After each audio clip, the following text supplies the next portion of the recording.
Iceberg by Clive Cussler. This book is read by Michael Pritchard. Dedication. This one is for Barbara, whose enduring patience somehow sees me through. Prologue. The drug-induced sleep wore off into nothingness, and the girl began the agonizing struggle back to consciousness. The dim and hazy light greeted her slowly opening eyes, while a disgusting, putrid stench invaded her nostrils. She was nude, her bare back pressed flat against a damp, yellow, slime-coated wall. It was unreal, an impossibility, she tried to tell herself upon awakening. It had to be some kind of horrifying nightmare. Then, suddenly, before she had a chance to fight the panic mushrooming inside her, the yellow slime on the floor rose and began working up the thighs of her defenseless body. Terrified beyond all reason, she began screaming insanely as the abomination crawled ever upward over the naked, sweating skin. Her eyes bulged from their sockets, and she struggled desperately. It was useless. Her wrists and ankles were chained tightly to the ooze-covered surface of the wall. Slowly, ever slowly, the ungodly slime crept across her breasts. And then, just as the unspeakable horror touched the girl's lips, a vibrating roar and a phantom, unseen voice echoed throughout the darkened chamber. "Sorry to interrupt your study period, Lieutenant, but duty calls." Lieutenant Sam Neth snapped the book in his hand shut. "Damn it, Rap!" This to the sour-faced man seated beside him in the cockpit of the droning aircraft. "Every time I come to an interesting part, you butt in." Ensign James Rapp nodded toward the book, its paperback cover illustrating a girl struggling in a pool of yellow slime, kept afloat, Rapp deduced, by a pair of immense, buoyant breasts. "How can you read that crap?" "Crap?" Neth grimaced painfully. "Not only do you invade my privacy, Ensign, you also fancy yourself my personal literary critic." He threw his big hands up in mock despair. "Why do they always assign me a co-pilot whose primitive brain refuses to accept contemporary style and sophistication?" Neth reached over and placed the book in a crudely constructed rack hanging from the side panel by a coat hanger. Several dog-eared magazines, depicting the unclothed female body in numerous seductive positions, also rested in the rack, making it quite apparent that Neth's taste in literature didn't exactly take in the classics. Neth sighed, then straightened up in his seat and peered through the windshield at the sea below. The United States Coast Guard patrol plane was 4 hours, 20 minutes into a dull and routine 8-hour iceberg surveillance and charting mission. Visibility was diamond clear under a cloudless sky, and the wind barely moved the rolling swells, a unique condition for the North Atlantic in the middle of March. In the cockpit, Neth, with 4 of the crew members, piloted and navigated the huge 4-engined Boeing aircraft, while the other 6 crewmen took up office in the cargo section, eyeballing the radar scopes and other scientific instruments. Neth checked his watch and then turned the plane on a sweeping arc, settling the nose on a straight course toward the Newfoundland coast. So much for duty. Neth relaxed and reached for his horror book. "Please show a little initiative, Rapp. No more interruptions till we make St. John's." "I'll try," Rapp responded dourly. "If that book's so absorbing, how about letting me borrow it when you're finished?" Neth yawned. "Sorry, I make it a point never to lend out my private library." Suddenly the headset crackled in his ear, and he picked up a microphone. "Okay, Hadley, what have you got?" Back in the dimly lighted belly of the plane, Seaman First Class Buzz Hadley stared intently at the radar set, his face reflecting an unearthly green glow from the scope. "I have a weird reading, sir. 18 miles, bearing 347. Neth flicked the mic switch. Come, Hadley, what do you mean by weird? Are you reading an iceberg, or have you tuned your set into an old Dracula movie?" "Maybe he's picking up your sexy terror novel," Rapp grunted. Hadley came back on. "Judging from the configuration and size, it's a berg, but my signal is much too strong for ordinary ice." "Very well," Neth sighed. "We'll have a look-see." He frowned at Rapp. "Be a good boy and bring us around to course 347. Rapp nodded and turned the control column, executing the course change. The plane, accompanied by the steady roar of the 4 Pratt Whitney piston engines and their endless vibrating beat, gently banked toward a new horizon. Neth picked up a pair of binoculars and trained them on the unending expanse of blue water. He adjusted the focus knobs and held the glasses as steady as possible against the quivering movement of the aircraft. Then he glimpsed it, a white inanimate speck, sitting serenely on a glistening sapphire sea. Slowly the iceberg grew larger inside the 2 circular-walled tunnels of the binoculars as the cockpit's windshield closed the distance.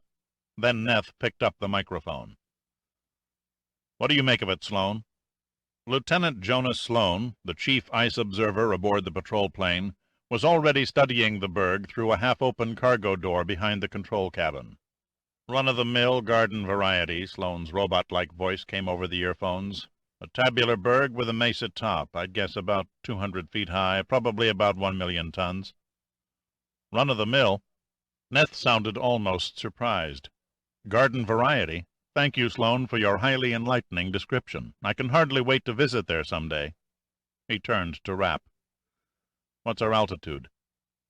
Rapp kept his eyes glued straight ahead. 1,000 feet, the same altitude we've been at all day, and yesterday, and the day before that." "Just checking, thank you," Neth interrupted pontifically. "You'll never know, Rapp, how increasingly secure my old age becomes with your able talents at the controls."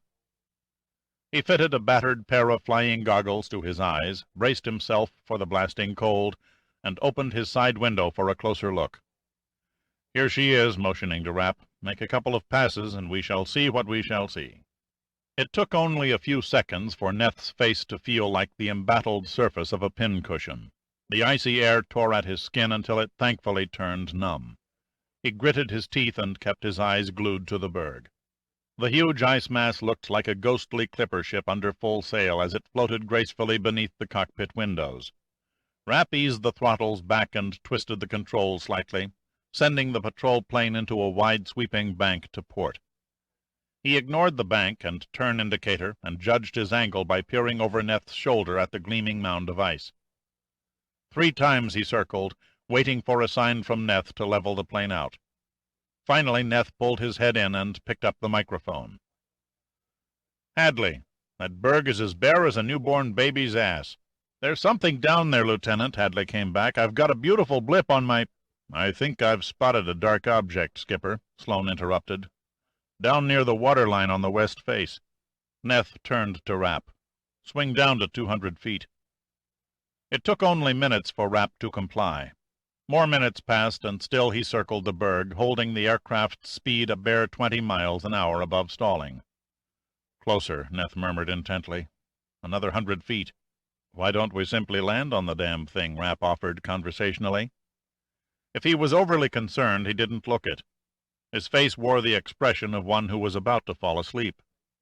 Only the tiny beads of sweat on his brow betrayed the total concentration upon the risky flying job at hand. The blue swells seemed so near, he felt as if he could reach past Neth's shoulder and touch them.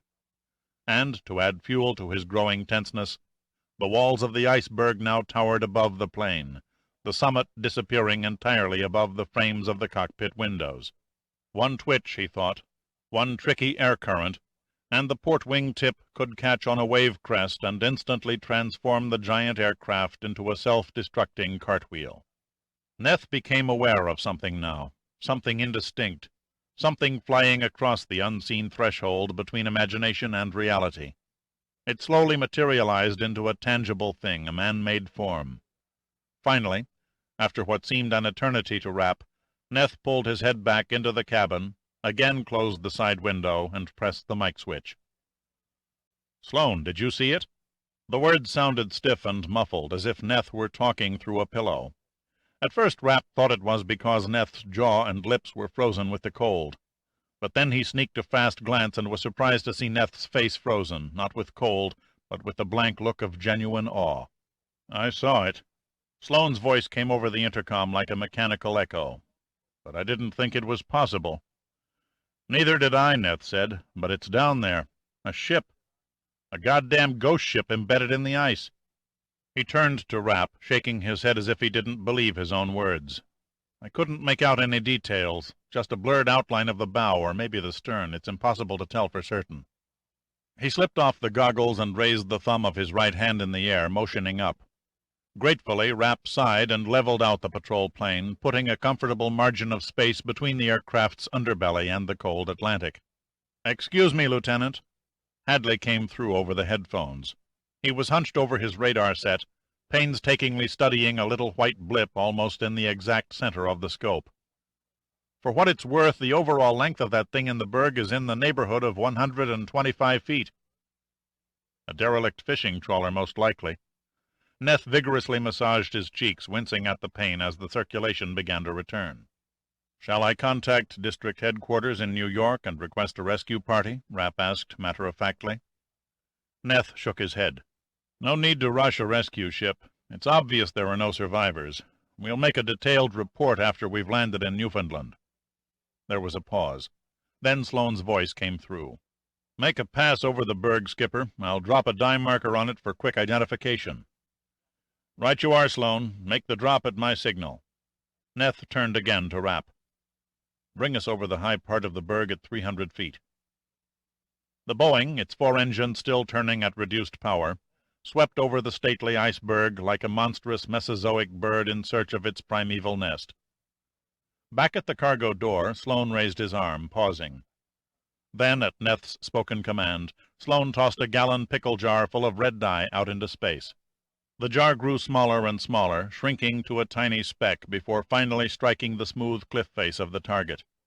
Peering back, Sloane could see a bright vermilion streak spreading slowly down the 1,000,000-ton mound of ice. "Right on the button."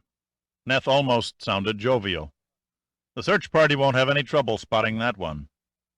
Then, suddenly grim-faced, he stared down toward the spot where the unknown ship lay entombed.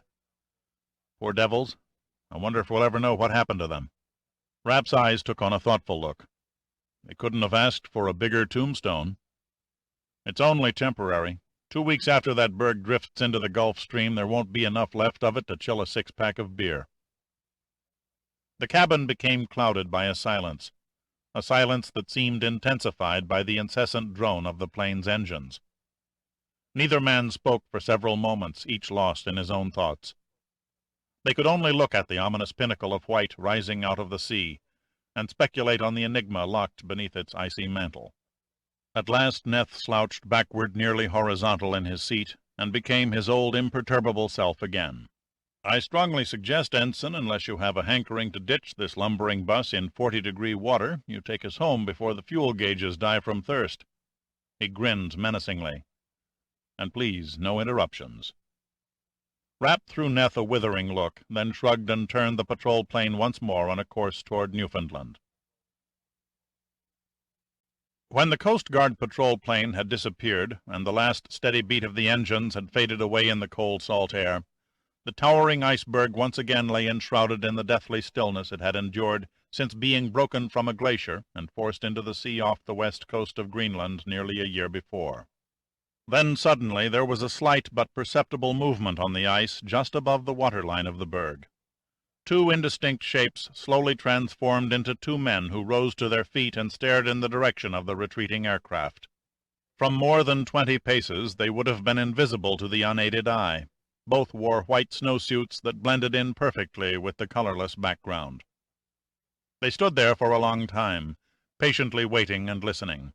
When they were satisfied the patrol plane was not returning, one of the men knelt and brushed away the ice, revealing a small radio transmitter and receiver.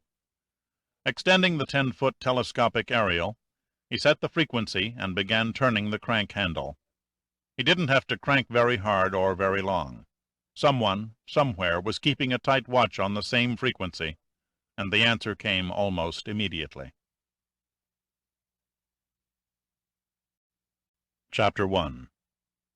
Lieutenant Commander Lee Koski clamped his teeth a notch tighter on the stem of a corncob pipe, jammed his knotted fists 2 inches deeper in his fur-lined windbreaker, and shivered in the intense cold.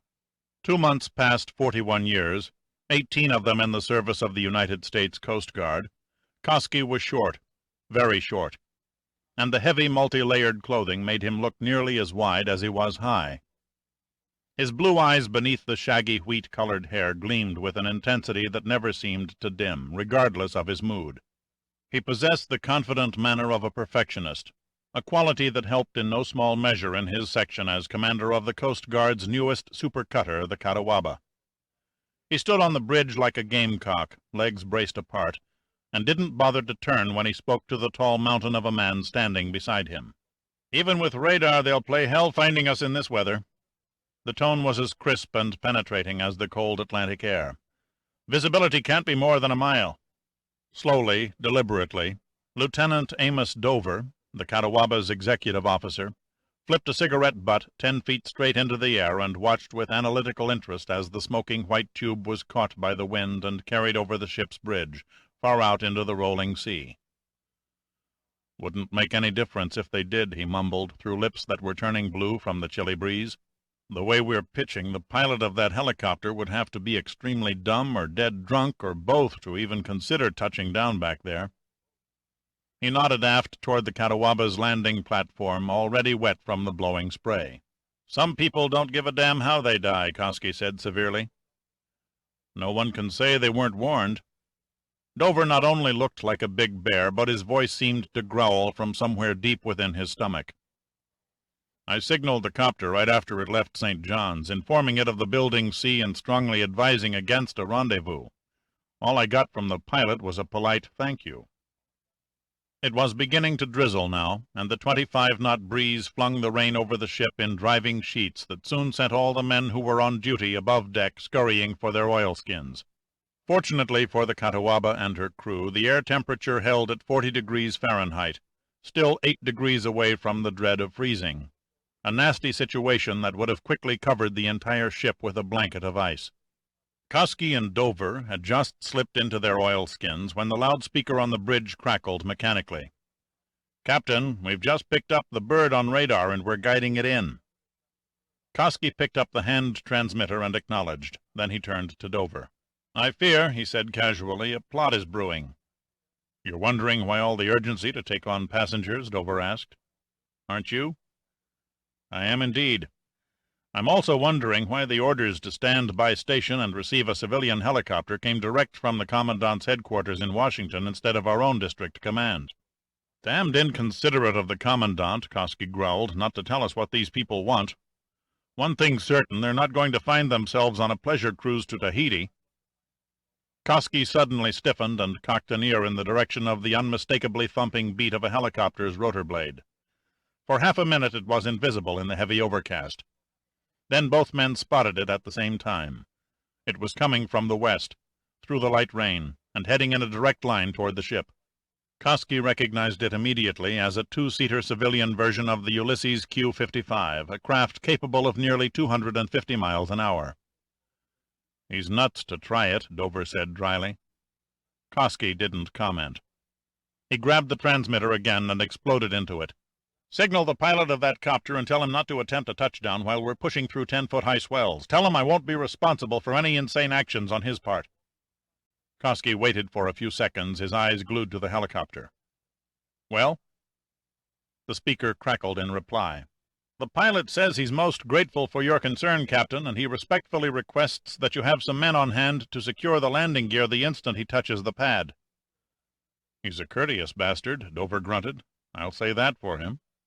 Jutting his chin out an extra half-inch, Koski took another vice-like grip on the pipe stem. "Courteous hell, there's every possibility that idiot will wreck a good-sized piece of my ship." Then he shrugged in resignation and picked up a bullhorn, shouting into the mouthpiece. "Chief Thorpe, have your men ready to secure that bird the second it lands. But for God's sake keep them under cover until it's firmly on the pad, and have a crash crew standing by." "Right about now," Dover said softly, "I wouldn't trade places with those guys up there for all the sex goddesses in Hollywood." The Catawba could not head squarely into the wind, Koski calculated, because the turbulence dealt by the superstructure would hurl the aircraft to sure destruction. On the other hand, if the ship ran abeam of the sea, the roll would be far too excessive for the helicopter to land firmly on the pad. All the years of skill and judgment, coupled with the knowledge of the Catawba's handling characteristics, made his decision almost routine. We'll take them in with the wind and sea broad on the bow, reduce speed, and make the necessary course change." Dover nodded and disappeared into the wheelhouse. He returned a few moments later. "Broad on the bow as ordered, and as steady as the sea allows." Caught in the cold grip of apprehension, Kosky and Dover stared at the bright yellow helicopter as it swept through the mist, headed into the wind, and approached the Catawba's stern on a 30-degree angle above the ship's spreading wake. Though the wind was buffeting the Ulysses badly, the pilot somehow managed to keep it in a level position. About 100 yards back, it began slackening speed until it finally stopped in midair, hovering like a hummingbird over the rising and falling landing pad. For what seemed an eternity to Kosky, the helicopter maintained its height, while the pilot gauged the high point of the cutter's fantail each time it lifted on the crest of a passing swell. Then, abruptly, when the landing pad hit its apogee, the copter's pilot cut back his throttles, and the Ulysses dropped neatly onto the Catawba, a bare instant before the stern lurched downward in the trough of the next wave. The skids had hardly kissed the pad when 5 of the cutter's crewmen dashed across the tilting deck and began struggling under the strong gusts to secure the helicopter before it was blown over the side into the water. The engine exhaust soon died away, the rotor blades idled to a stop, and the door opened on the side of the cockpit. Then 2 men, their heads bowed against the driving mist, leaped to the platform. "That son of a bitch," Dover murmured in wonder. "He actually made it look easy." Kosky's face tightened. "Their credentials had better be first-rate, and their authority better come from Coast Guard headquarters in Washington." Dover smiled. "Maybe they're congressmen on an inspection tour." "Not likely," Kosky said curtly. "Shall I escort them to your cabin?" Kosky shook his head. "No, offer them my compliments and bring them to the officers' mess." Then he grinned slyly. "Right about now, the only thing that truly interests me is a hot cup of coffee." In precisely 2 minutes, Commander Kosky was sitting at a table in the officers' mess room, his cold hands gratefully encircling a steaming mug of black coffee. It was nearly half drained when the door opened and Dover entered the room, followed by a chubby character with large rimless spectacles mounted on a bald head that was edged by long, unkempt white hair. Although the initial effect reminded Kosky of a stereotyped mad scientist, the face was round and good-natured, and the brown eyes had a crinkled grin. The stranger caught sight of the commander and marched up to the table and extended his hand. "Commander Kosky, I take it. Honeywell, Dr. Bill Honeywell. Sorry to inconvenience you like this." Kosky rose and shook Honeywell's hand. "Welcome aboard, Doctor. Please sit down and have a cup of coffee." "Coffee? Can't stand the stuff," Honeywell said mournfully. "I'd sell my soul for a nip of hot cocoa, though." "Cocoa we've got," Kosky said agreeably. He leaned back in his chair and raised his voice. "Brady!" A steward wearing a white jacket ambled from the galley. He was long and lean and walked with a gait that could only spell Texas. "Yes, sir, Captain. What'll it be?" "A cup of cocoa for our guest, and 2 more coffees for Lieutenant Dover, and—" Kosky stopped and peered questioningly behind Dover. "I believe we're missing Dr. Honeywell's pilot." "He'll be along in a minute." Dover bore an unhappy look on his face. It was as if he tried to signal a warning to Kosky. He wanted to be sure the helicopter was tied down securely. Kosky stared back speculatively at Dover, but then he let it go. "There you have it, Brady, and bring the pot. I could use a refill." Brady simply nodded in acknowledgment and returned to the galley. Honeywell said, "It's true luxury to have 4 solid walls around me again. Sitting in that vibrating kite with nothing between me and the elements but a plastic bubble was enough to turn a man's hair gray." He ran his hand through the few remaining white strands surrounding his dome and grinned. Kosky set down his mug, and he wasn't smiling. "I don't think you realize, Dr. Honeywell, just how close you came to losing the rest of your hair and yourself as well. It was pure recklessness on the part of your pilot to even consider making a flight in this weather." "I can assure you, sir, that this trip was necessary." Honeywell spoke in a benevolent tone, the same tone he might have used lecturing a schoolboy. "You, your crew, your ship has a vital function to perform, and time is the critical dimension. We cannot afford to lose a single minute." He pulled a slip of paper from his breast pocket and passed it across the table to Kosky. "While I explain our presence, I must ask you to set an immediate course for this position." Kosky took the paper without reading its contents. "Forgive me, Dr. Honeywell, I am not in a position to grant your request. The only order I have from the Commandant's headquarters is to take aboard 2 passengers. Nothing was mentioned about giving you carte blanche to run my ship. You don't understand." Kosky stared piercingly over his coffee mug at Honeywell. "That, Doctor, is the understatement of the day. Just what is your capacity? Why are you here?" "Put your mind at ease, Commander. I'm not an enemy agent out to sabotage your precious ship. My Ph.D. is in oceanography, and I'm currently employed by the National Underwater and Marine Agency." "No offense," Kosky said equably, "but that still leaves one question unanswered." "Perhaps I can help clear the air." The new voice came soft but firm with an authoritative resonance. Kosky stiffened in his chair and turned to a figure who leaned negligently against the doorway, a tall, well-proportioned figure. The oak-tanned face, the hard, almost cruel features, the penetrating green eyes, suggested that this wasn't a man to step on. Clad in a blue Air Force flight jacket and uniform, watchful yet detached, he offered Kosky a condescending grin.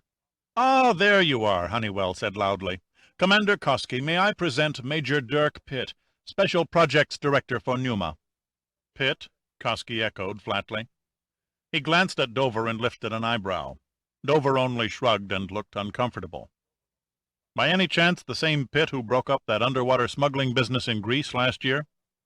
"There were at least 10 other people who deserved the lion's share of the credit," Pitt said. "An Air Force officer working in oceanographic programs," said Dover. "A little out of your element, aren't you, Major?" The lines around Pitt's eyes etched into a smile. "No more than all the Navy men who have gone to the moon."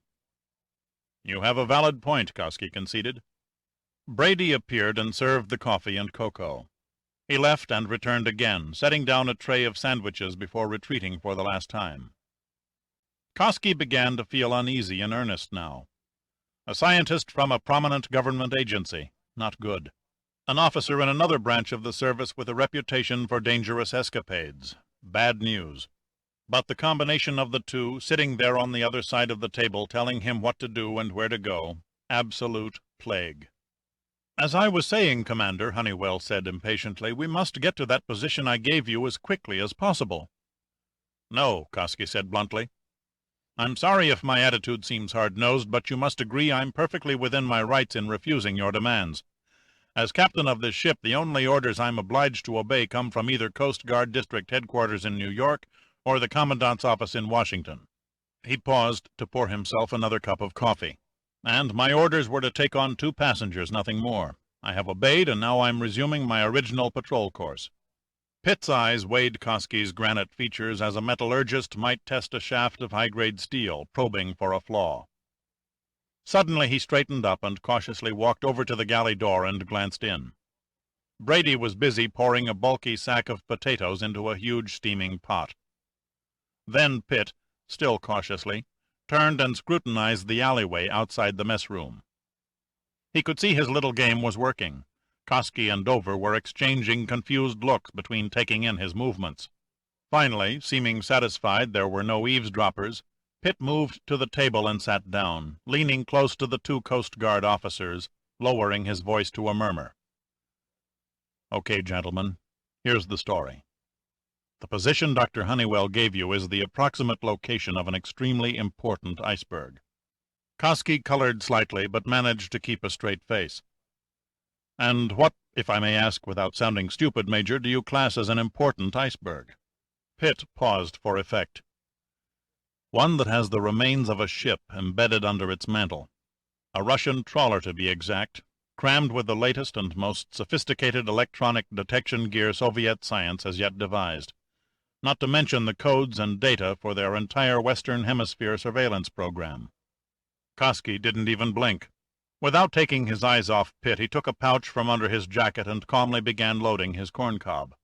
"6 months ago," Pitt continued, "a Russian trawler bearing the name Novgorod rode just a few miles off the Greenland coast and kept watching other activities at the U.S. Air Force missile base on Disco Island.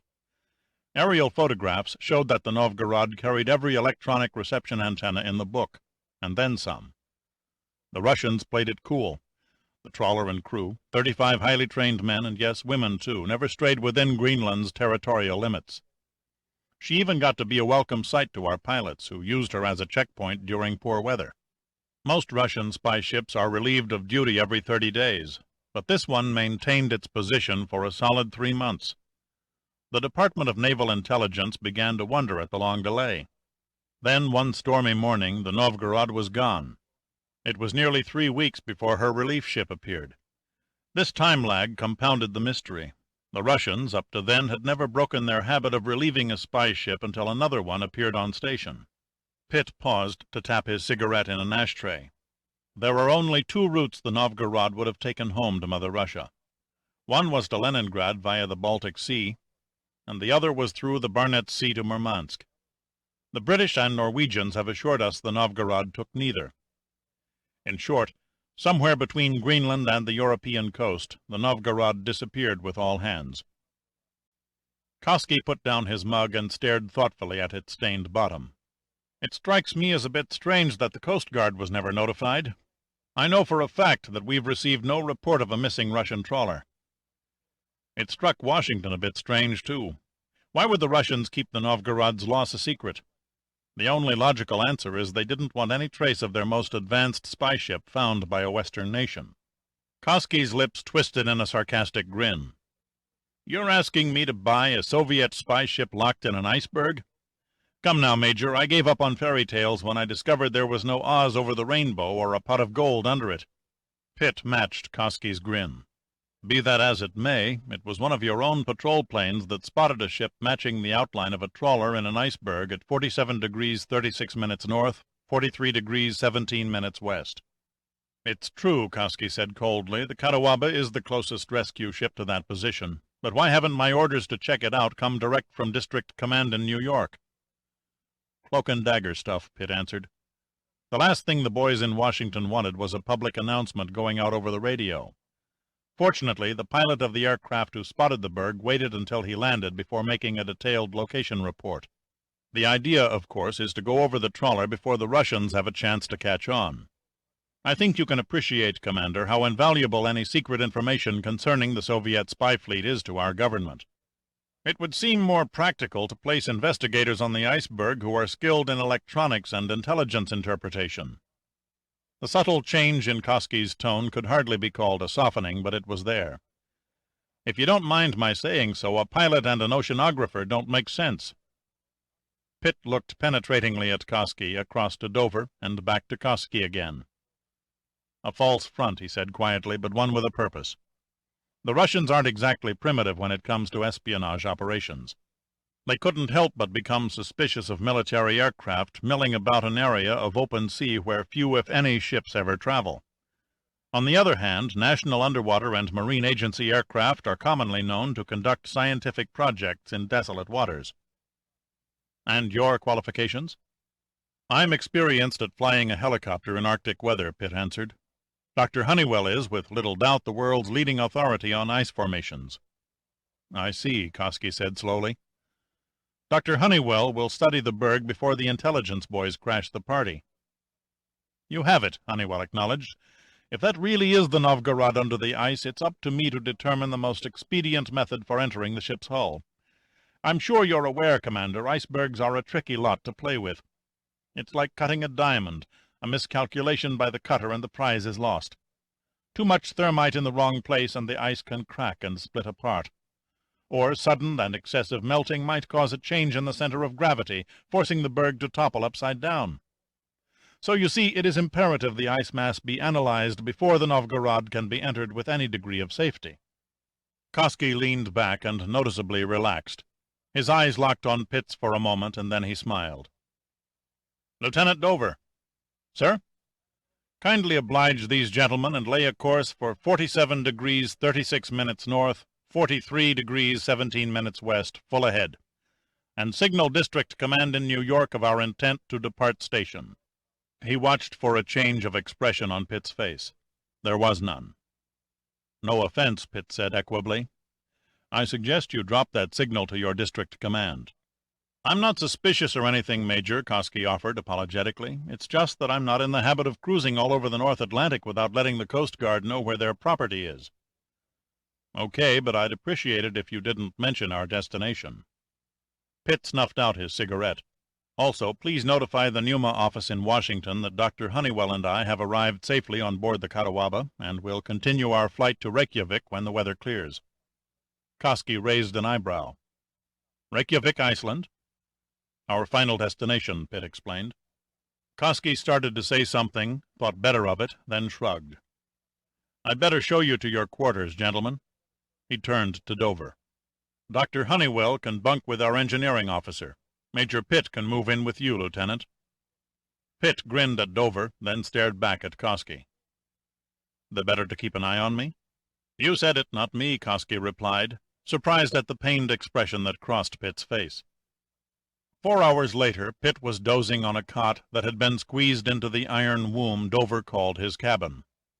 He was tired, almost to the aching point, but too many thoughts were running through his mind to allow him entry into the paradise of deep sleep.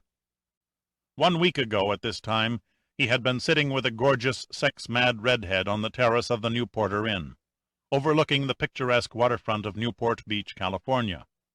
He fondly remembered caressing the girl with one hand while holding a Scotch rocks in the other, contentedly watching the ghost-like pleasure yachts glide across the moonlit harbor. Now he was alone and regrettably suffering on a plank hard-folding cot aboard a tossing Coast Guard cutter somewhere in the refrigerated North Atlantic Ocean. "I must be a card-carrying masochist," he thought, "to volunteer for every madcap project that Admiral Sandecker keeps dreaming up." Admiral James Sandecker, Chief Director of the National Underwater and Marine Agency, would have shied at the term madcap project. Damned bung twister would have been more his style. "Damned sorry to drag you from sunny California, but this damned bung twister has been dumped in our lap." Sandecker, a small, fire-haired, griffin-faced man, waved a 7-inch cigar in the air like a baton. "We're supposed to be engaged in scientific underwater research. Why us? Why not the Navy? You'd think the Coast Guard could handle its own problems." He shook his head in irritation, puffed on the cigar.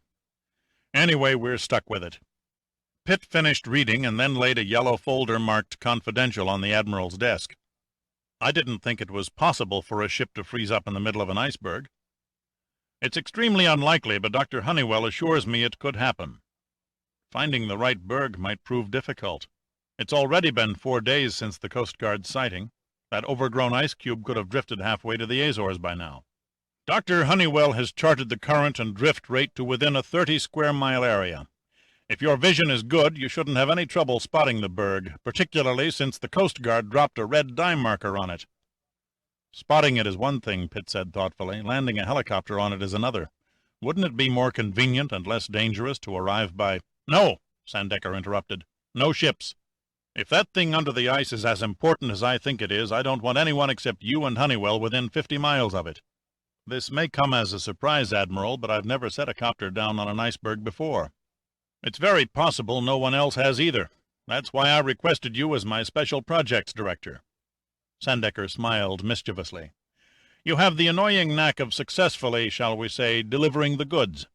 This time, Pitt asked slyly, "Do I have the opportunity of volunteering?" "I wouldn't have it any other way." Pitt shrugged helplessly. "I don't know why I always give in so easily to you, Admiral. I'm beginning to think you have me pegged as a first-class pigeon." A broad grin rode across Sandecker's face. "You said it, not me." The latch clicked and the cabin door swung open. Pitt lazily opened one eye in time to see Dr. Honeywell come in. The overweight doctor did a tightrope act, trying to maneuver between Pitt's cot and Dover's clothes locker before he finally reached a small chair by a writing desk. Audibly, he sighed in chorus with the chair's creaking protest as he eased his bulk past the armrests. "How in God's name does a titan like Dover get into this thing?" he incredulously asked no one in particular. "You're late," Pitt yawned. "I expected you hours ago." "I couldn't go sneaking around corners or slithering through ventilators as if I was on my way to a spy convention. I had to wait for an excuse to talk to you." "An excuse?" "Yes, Commander Koski's compliments. Dinner is served." "Why all the subterfuge?" Pitt asked with a cagey grin. "We have nothing to hide." "Nothing to hide! Nothing to hide! You lie there like an innocent virgin waiting for her first communion and calmly say we have nothing to hide?" Honeywell shook his head hopelessly. We'll both be in front of a firing squad when the Coast Guard learns we flim-flammed them out of the use of one of their new cutters." "Helicopters have a nasty habit. They won't fly with air in their fuel tanks," Pitt said sarcastically. "We had to have a base of operations and a place to refuel. The Catawba was the only ship in the area with the necessary facilities. Besides, you sent that phony message from the Coast Guard Commandant. You're on the hook for that one. That incredible yarn about the missing Russian trawler, you can't deny that's yours from beginning to end." Pitt placed his hands behind his head and stared at the ceiling. "I rather thought everyone enjoyed it." "I have to hand it to you, that was the slickest con job it's been my misfortune ever to witness. I know there are times when I hate myself. Have you considered what may happen when Commander Koski sees through our devious little plan?" Pitt stood up and stretched. "We simply do what any other two red-blooded American conmen would do." "And that is?" Honeywell prompted dubiously. Pitt smiled. "We simply worry about it when the time comes." Chapter 2. Of all the oceans, only the Atlantic is totally unpredictable. The Pacific, the Indian, even the Arctic each have their personal idiosyncrasies, but all have one trait in common. They seldom fail to provide a hint of their coming moods. Not so the Atlantic, especially north of the 15th parallel of latitude. In a matter of a few hours, a glassy, calm sea might be transformed into a foam-whipped cauldron instigated by a force 12 hurricane. Or there are times when the Atlantic's fickle nature works in reverse. Heavy winds, heavy seas during the night may give every indication of an impending storm. Yet when the dawn comes, there is nothing to see but an azure mirror beneath an empty sky. And so it was for the men on the Catawba, as the new sun found them cruising comfortably over a peaceful seascape. Pitt woke slowly, his eyes coming into focus on the rear of a pair of extra-large white shorts, amply filled by Dover, who was bending over a small basin brushing his teeth. "You've never looked lovelier," Pitt said. Dover turned around, the toothbrush poised over his bottom left molars. "Huh?" "I said good morning." Dover merely nodded, mumbled something incoherent through the toothpaste, and turned back to the basin. Pitt sat up and listened. The hum of engines was still there, and the only other mechanical sound came from the rush of warm air through the ventilator. The motion of the ship seemed so smooth it was almost imperceptible. "I don't wish to appear a rude host, Major," Dover said, smiling, "but I suggest you blossom from the sack. We should be within range of your search area in another hour and a half." Pitt threw off the blankets and stood up. "First things first, how is your establishment classed when it comes to breakfast?" "A 2-star Michelin rating," Dover said cheerfully. "I'll even treat." Pitt had a fast wash, decided against a shave, and quickly slipped into his flight clothes. He followed Dover into the passageway, wondering how a man as large as the lieutenant could wander around the ship without running his head into low bulkheads at least 10 times a day. They had just finished a breakfast that Pitt figured would have cost at least $5 in any of the better hotels, when a seaman came up and said that Commander Koski wanted to see them in the bridge control room. Dover followed him, with Pitt lagging a few steps behind, carrying a cup of coffee. The commander and Honeywell were crouched over a chart table as they entered the room. Koski looked up. The outthrust jaw no longer set like the bow of an icebreaker, and the intense blue eyes seemed almost tranquil. "Good morning, Major. Are you enjoying your stay? The accommodations are a bit cramped, but the food is superb." The hard but genuine smile came on. "What do you think of our little electronic wonderland?" Pitt made a 360-degree scan of the control room. It was like something out of a science fiction space movie. From floor to ceiling, the 4 steel bulkheads stood buried behind a mechanical avalanche of computers, television monitors, and instrumented consoles. Endless rows of technically labeled switches and knobs crisscrossed the equipment, garnished by enough colored indicator lights to fill a casino marquee in Las Vegas. "Very impressive," Pitt said casually, sipping his coffee. "Air search radar and surface search radar scanners, the latest Loran-type navigational equipment of medium, high, and ultra-high frequencies, not to mention computerized navigational plotting." Pitt spoke with the nonchalant air of a public relations director employed by the boatyard that laid the Catawba's keel. The Catawba comes equipped from the factory with more extensive oceanographic, communications, navigational, aerological, and plotting equipment than any ship its size in the world.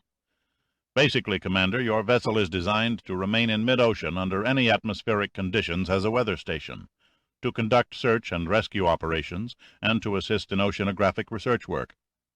I might add that she is manned by 17 officers and 160 enlisted men, and cost between $12 and $13 million to build at the Northgate shipyards in Wilmington, Delaware. Koski, Dover, and all the other men in the bridge control room, with the exception of Honeywell, who remained intent on the chart, froze. If Pitt had been the first Martian to visit Earth, he couldn't have possibly been the object of more incredulous apprehensiveness. "Don't be surprised, gentlemen," Pitt said, feeling the warmth of self-satisfaction. "I make it a habit to do my homework." "I see," Koski said grimly. It was obvious that he didn't see. "Perhaps you might give us a clue as to why you've studied your lessons so diligently." Pitt shrugged. "As I've said, it's a habit. An irritating one at that." Koski looked at Pitt with a hint of uneasiness. "I wonder if you're really what you say you are." "Dr. Honeywell and I are bona fide," Pitt said reassuringly. "We'll know for certain in precisely 2 minutes, Major." Koski's tone suddenly turned cynical. "I like to do my homework, too." "You don't trust me," Pitt said dryly. "A pity. Your mental anxiety is all for nothing. Dr. Honeywell and I have no intent, or the means for that matter, of endangering the safety of your ship or crew. You've given me no opportunity for trust." Koski's eyes were bleak, his voice icy. "You carry no written orders. I've received no radio signals regarding your authority, nothing. Nothing but a vague message from Coast Guard headquarters announcing your arrival. I might point out that anyone with a knowledge of our call signal could have sent that communication." "Nothing's impossible," Pitt said. He couldn't help but admire Koski's perception. The commander had struck the nail precisely on the head. "If you're playing a shady game, Major, I want no part of it." Koski broke off to accept a signal form from a seaman, and studied it carefully, taking his time about it. A strange, considering look crossed his face. Then he frowned as he passed the sheet across to Pitt. "It seems that you're a never-ending source of surprise." If Pitt didn't look uncomfortable, he certainly felt it. The obvious exposure had been a long time coming, and he'd had plenty of time to prepare. Unfortunately, he hadn't come up with a plausible backup story. Pitt quickly decided there was little he could do but take the form from the commander's hand and appear unconcerned. It said, "Regarding your inquiry of Dr. William Honeywell and Major Dirk Pitt, Dr. Honeywell's credentials are of the highest caliber. He is director of the California Institute of Oceanography. Major Pitt is indeed Special Projects Director for NUMA. He also is the son of Senator George Pitt. These men are engaged in oceanographic research vital to the interests of the government, and are to be extended every assistance and courtesy. Repeat, extended every assistance and courtesy. Also, please inform Major Pitt that Admiral Sandecker requests that the Major beware of frigid women." It was signed by the Commandant of the Coast Guard. "The defense rests," Pitt said, savoring each syllable to the hilt. Sandecker, the old fox, had used his influence to finagle the Coast Guard Commandant into playing the game. Pitt let out a deep breath and handed the message form back to Koski. "It must be nice to have friends in high places," Koski said, a touch of anger in his voice. "It helps on occasion." "I have no choice but to be satisfied," Koski said heavily. "That last part, if I'm not infringing upon some sacred trust, was code?" "No great secret," Pitt answered. "It's only Admiral Sandecker's sly way of telling Dr. Honeywell and me to continue on to Iceland after our investigation of the Iceberg." Koski stood there for a moment, not saying anything. He shook his head slowly in puzzlement, and was still shaking it when Honeywell thumped his fist on the chart table. "There it is, gentlemen. The precise location of our ghost ship, give or take a few square miles." Honeywell was magnificent.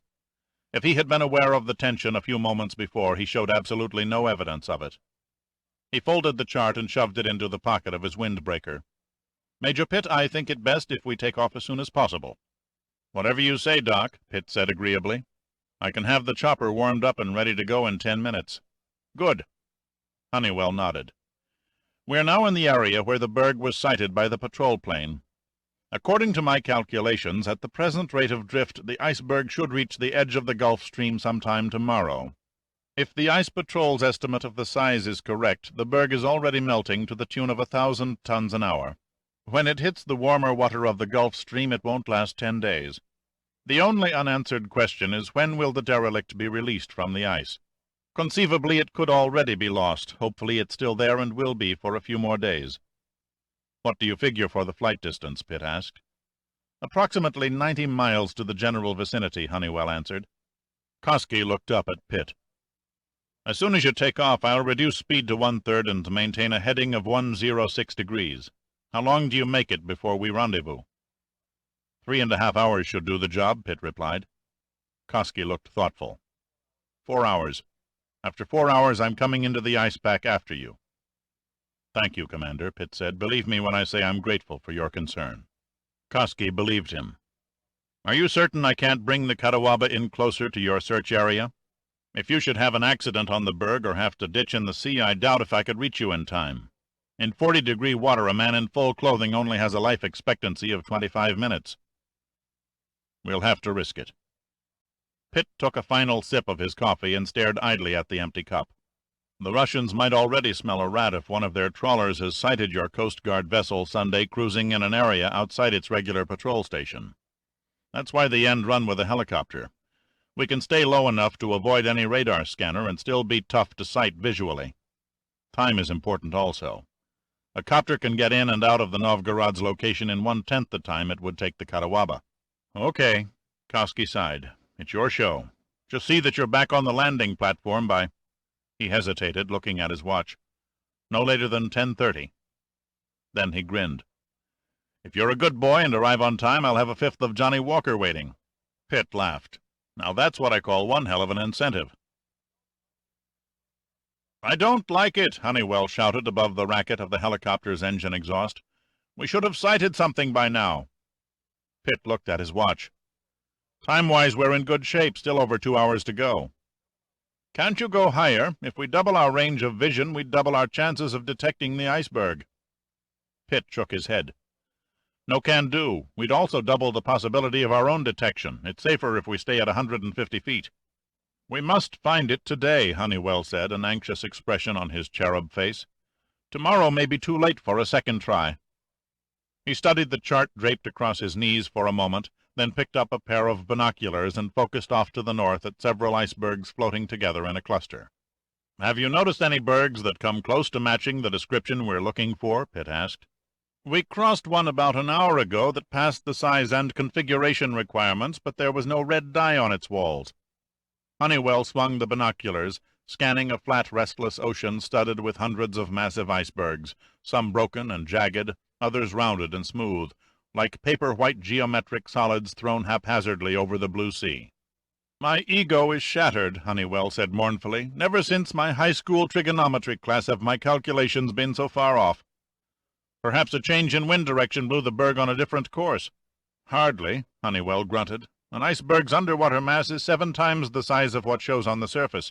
Nothing but an ocean current has the slightest effect on its movement. It can easily move with the current against a 20-knot wind. An irresistible force and an immovable object rolled up into one lump. That and much more, damned near indestructible. Honeywell talked as he peered through the glasses. Of course they break up and melt soon after drifting south into warmer waters. But during their passage to the Gulf Stream they bow neither to storm nor man. Glacier icebergs have been blasted by torpedoes, 8-inch naval guns, massive doses of thermite bombs, and tons of coal dust to soak up the sun and speed up the melting process. The results were comparable to the damage a herd of elephants might suffer after a slingshot bombardment by a tribe of anemic pygmies. Pitt went into a steep bank, dodging around the sheer sides of a high-pinnacled berg, a maneuver that had Honeywell clutching his stomach. He checked the chart again. 200 square miles covered and nothing achieved. He said, Let's try due north for 15 minutes. Then head back east to the edge of the ice pack, then south for 10 minutes before we cut west again.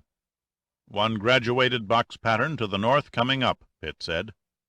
He tilted the controls slightly, holding the helicopter in a side-swinging movement until the compass read 0 degrees.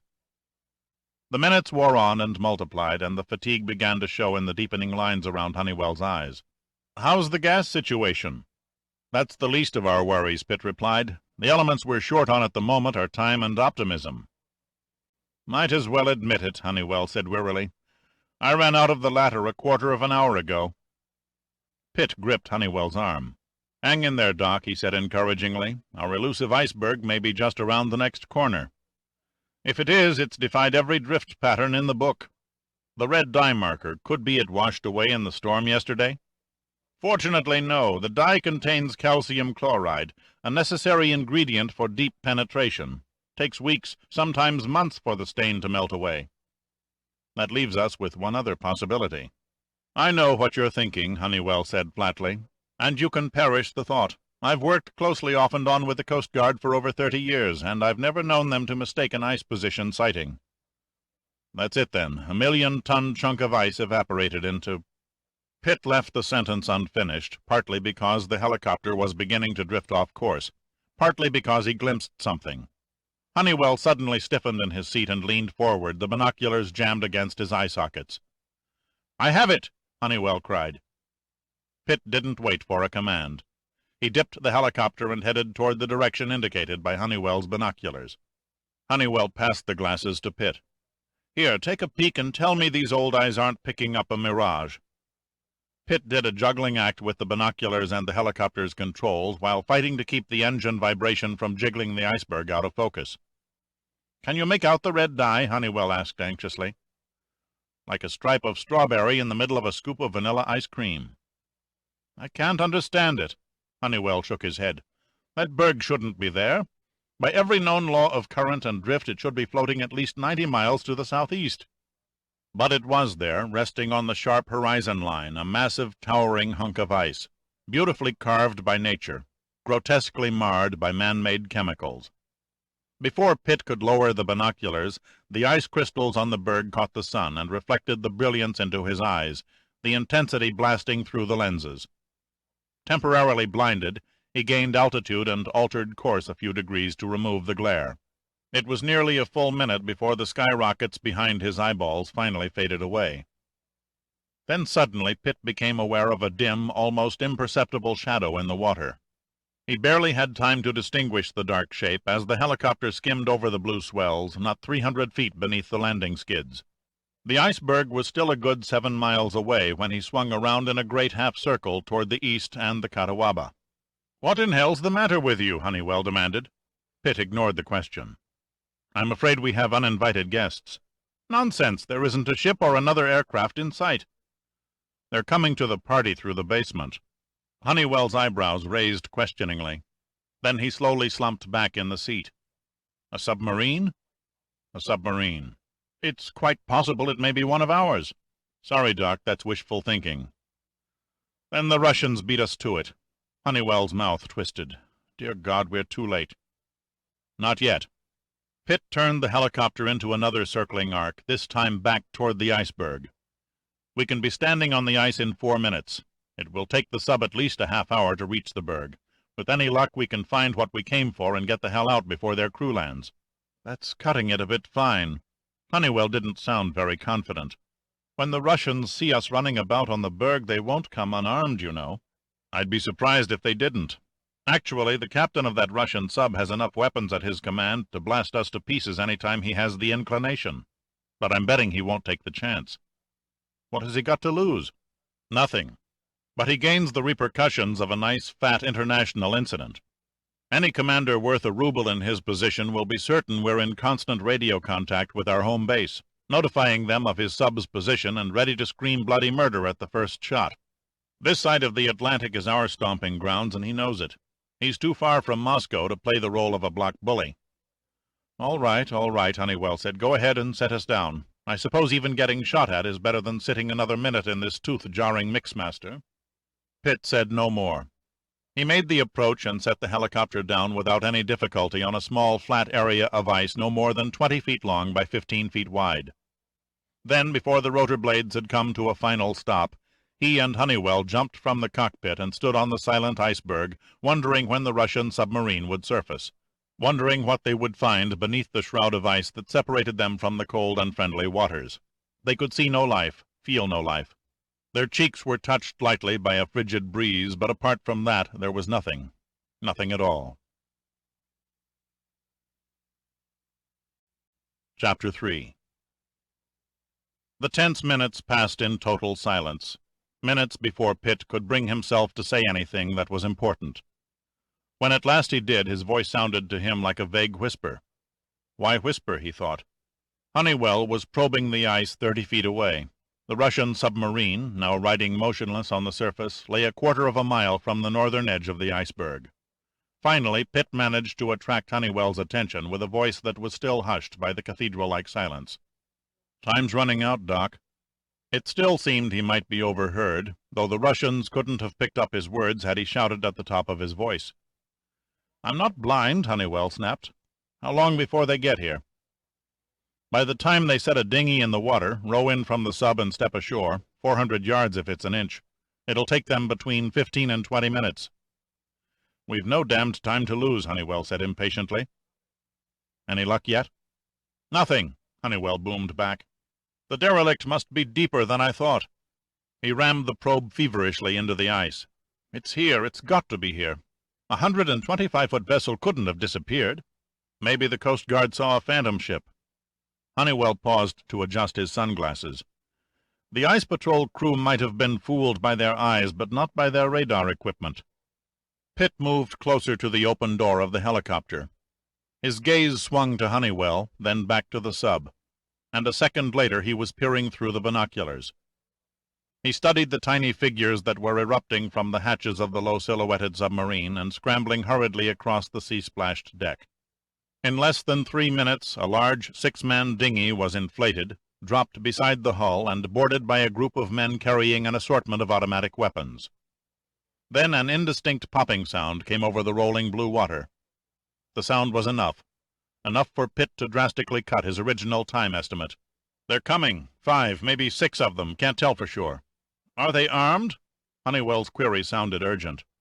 "To the teeth." "My God, man," Honeywell shouted irritably, "don't just stand there and gawk. Help me search for the derelict." "Forget it." Pitt's tone was unhurried. "They'll be here in another 5 minutes." 5 minutes? You said—" "I didn't count on their dinghy having an outboard motor." Honeywell stared stricken at the submarine. "How did the Russians find out about the derelict? How could they have possibly known the location?" "No great feat," Pitt answered. "One of their KGB agents in Washington undoubtedly got hold of the Coast Guard sighting report. It's hardly a classified secret. And then dispatched every fishing trawler and submarine they had in this part of the Atlantic to search the ice field. It's an unfortunate coincidence for us, but a lucky one for them that we both discovered the iceberg at the same moment." "It looks as if we've thrown the ball game," Honeywell said bleakly. "They've won and we've lost. Damn it, if we could only locate the derelict's hull, we could at least destroy it with thermite bombs and keep it out of the Russians' hands." "To the victor goes the spoils," Pitt murmured. "All 1 million tons of the finest, purest, genuine Greenland ice in the Atlantic Ocean." Honeywell was puzzled, but said nothing. Pitt's apparent indifference made no sense. "Tell me, Doc," Pitt continued, "what's today's date?" "The date?" Honeywell said dazedly. "It's Wednesday, March 28th.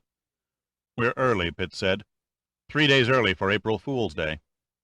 Honeywell's voice was flat and hard. "This is hardly the time or place for levity." "Why not?" "Somebody's played a tremendous joke on us and on those clowns out there." Pitt gestured toward the rapidly approaching landing party. "You, I, the Russians, we're all starring in the greatest laugh riot ever to hit the North Atlantic. The climax of the final act comes when we all learn that there is no derelict in this iceberg." He paused to exhale a cloud of smoke. "As a matter of fact, there never was one." Total incomprehension and the meager beginnings of hope touched Honeywell. "Go on," he prompted.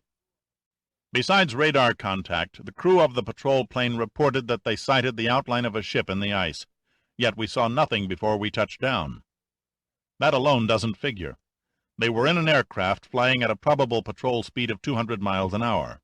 If anything, our chances of spotting something from a hovering helicopter were far higher." Honeywell looked thoughtful. He seemed to be weighing what Pitt had said. "I'm not sure what you're hinting at." Then he smiled, suddenly his old, cheerful self again. "But I'm getting wise to your sly mind. You must have something up your sleeve." "No magic? You said it yourself. By every known law of current and drift, this berg should be floating 90 miles to the southwest." "True." Honeywell looked at Pitt with a new respect. "And the conclusion, exactly what do you have in mind?" "Not what, but who, Doc. Someone who is leading all of us on the proverbial wild-goose chase. Someone who removed the red dye from the iceberg containing the lost ship and spread more of the same over a decoy 90 miles off the track." "Of course. The iceberg we flew over hours ago. The same size, configuration, and weight, but no red stain." "That's where we'll find our mystery ship," said Pitt. "Right where you calculated it was supposed to be." "But who's playing games?" Honeywell asked, his face set in a contemplative twist. "Obviously it isn't the Russians. They're as confused as we are." "At the moment it doesn't matter," Pitt said. "The important thing is to bid fond farewell to this floating ice palace and fly off into the blue. Our uninvited guests have arrived." He nodded down the slope of the berg. "Or perhaps you hadn't noticed?" And Honeywell hadn't. But he noticed it now. The first of the landing party from the submarine was leaping onto the edge of the ice. Within a few seconds 5 of them came piling on the berg, walking cautiously in Pitt and Honeywell's direction. They were dressed in black, Russian Marines, and heavily armed. Even at 100 yards, Pitt could discern the unmistakable look of men who knew exactly what they were out to do. Pitt casually climbed aboard the helicopter, turned the ignition switch, and pushed the starter. Even before the rotor blades swung into their first revolution, Honeywell was ensconced in the passenger's seat with his safety belt tightly secured. Before he closed the door to the cockpit, Pitt leaned out, cupped both hands to his mouth, and shouted to the advancing Russians, "Enjoy your stay, but don't forget to pick up your litter." The officer leading the men from the submarine cocked an ear, then shrugged uncomprehendingly. He was certain that Pitt was hardly likely to shout in Russian for his benefit. As if to signal the occupants of the helicopter of his peaceful intentions, the officer lowered his automatic weapon and waved a salute as Pitt and Honeywell relinquished possession of the iceberg and rose into the radiant blue sky. Pitt took his time, keeping the helicopter at a minimum cruising speed and holding on a northward course for 15 minutes. Then, after they were out of sight and radar range of the submarine, he swung around in a long circle to the southwest, and by 11:15 they had found the derelict. As they bore down on the great ice giant, Pitt and Honeywell shared a strange sense of emptiness. It wasn't just the end of the long hours of uncertainty. They were already past the time limit set by Commander Koski. It was the eerie appearance of the mystery ship itself. Neither man had ever seen anything quite like it. The atmosphere around the berg had a terrifying desolation that belonged not to Earth, but to some dead and distant planet. Only the rays of the sun broke the inertness, penetrating the ice and distorting the lines of the ship's hull and superstructure into a constantly changing series of abstract shadows. The sight seemed so unreal that it was difficult for Pitt to accept the visible fact of its existence. As he adjusted the controls and lowered the helicopter to the ice, he half expected the entombed vessel to vanish. Pitt tried to land on a smooth spot near the berg's edge, but the sloping angle of the ice proved too great. He finally put down directly on top of the derelict. Honeywell leaped from the helicopter just before the skids kissed the ice, and had already paced the derelict from bow to stern when Pitt joined him. "Odd," Honeywell murmured. "Most odd. Nothing protrudes above the surface, not even the masts and radar antenna. Every square inch is sealed solidly under the ice." Pitt pulled a handkerchief from his flight jacket and blew his nose. Then he sniffed the air as if testing it. "Smell anything out of the ordinary, Doc?" Honeywell tilted his head back and inhaled slowly. "There is something of an odor. Too faint, though. I can't make it out." "You don't travel in the right circles," Pitt said, grinning. "If you'd get out of your laboratory more often and learn a bit about life, you'd recognize the distinct aroma of burnt rubbish." "Where's it coming from?" Pitt nodded at the derelict under his feet. "Where else but down there?" Honeywell shook his head. "No way. It's a scientific fact you can't smell an inorganic substance inside a block of ice from the outside. The old proboscis never lies." The midday warmth was beginning to overcome the cold, so Pitt unzipped his flight jacket. "There must be a leak in the ice." "You and your educated nose," Honeywell said acidly. I suggest you stop playing bloodhound and start placing the thermite charges. The only way we're going to get inside the wreck is by melting the ice mantle. We'll be taking a risk. Trust me, Honeywell said mildly. I'm not about to split the berg and lose the derelict, the helicopter, and ourselves as well.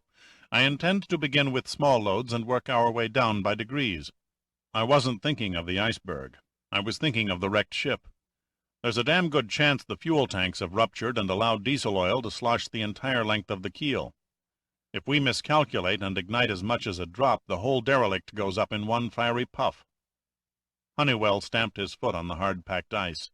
How do you expect to get through that, with an ice pick? Dr. Honeywell, Pitt said quietly, I won't argue the fact that your name is known far and wide for your hyper-scientific intellect. However, like most superbrains, your mental depth for practical, everyday run-of-the-mill matters is sadly lacking.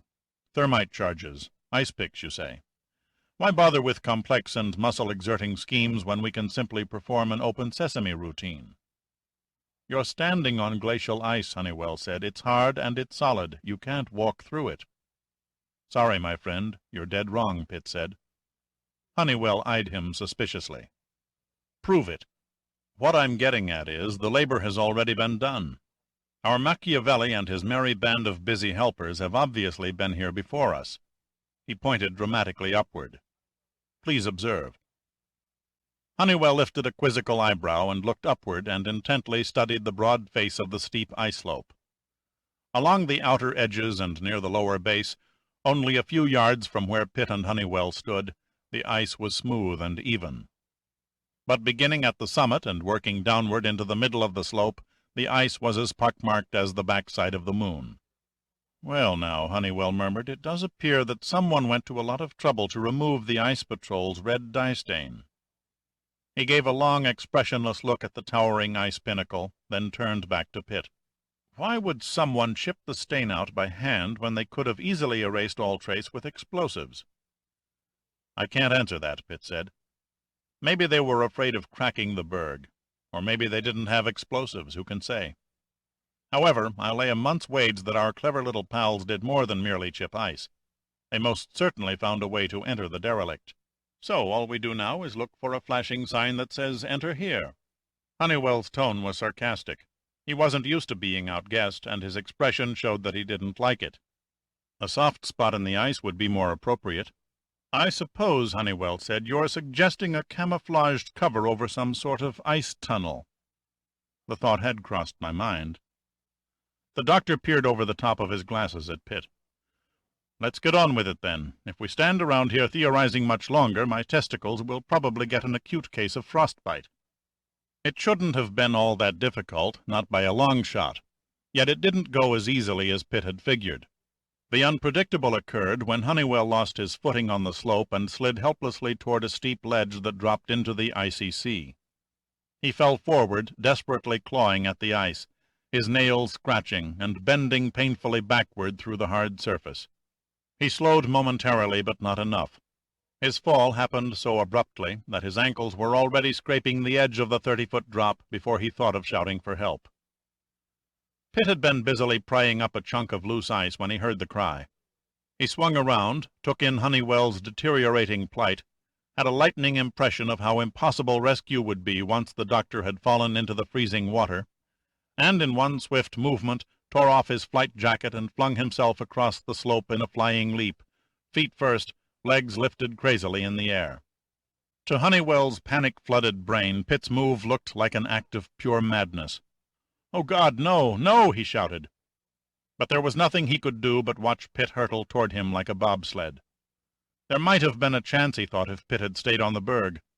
Now it seemed certain that both men would die in the freezing salt water together.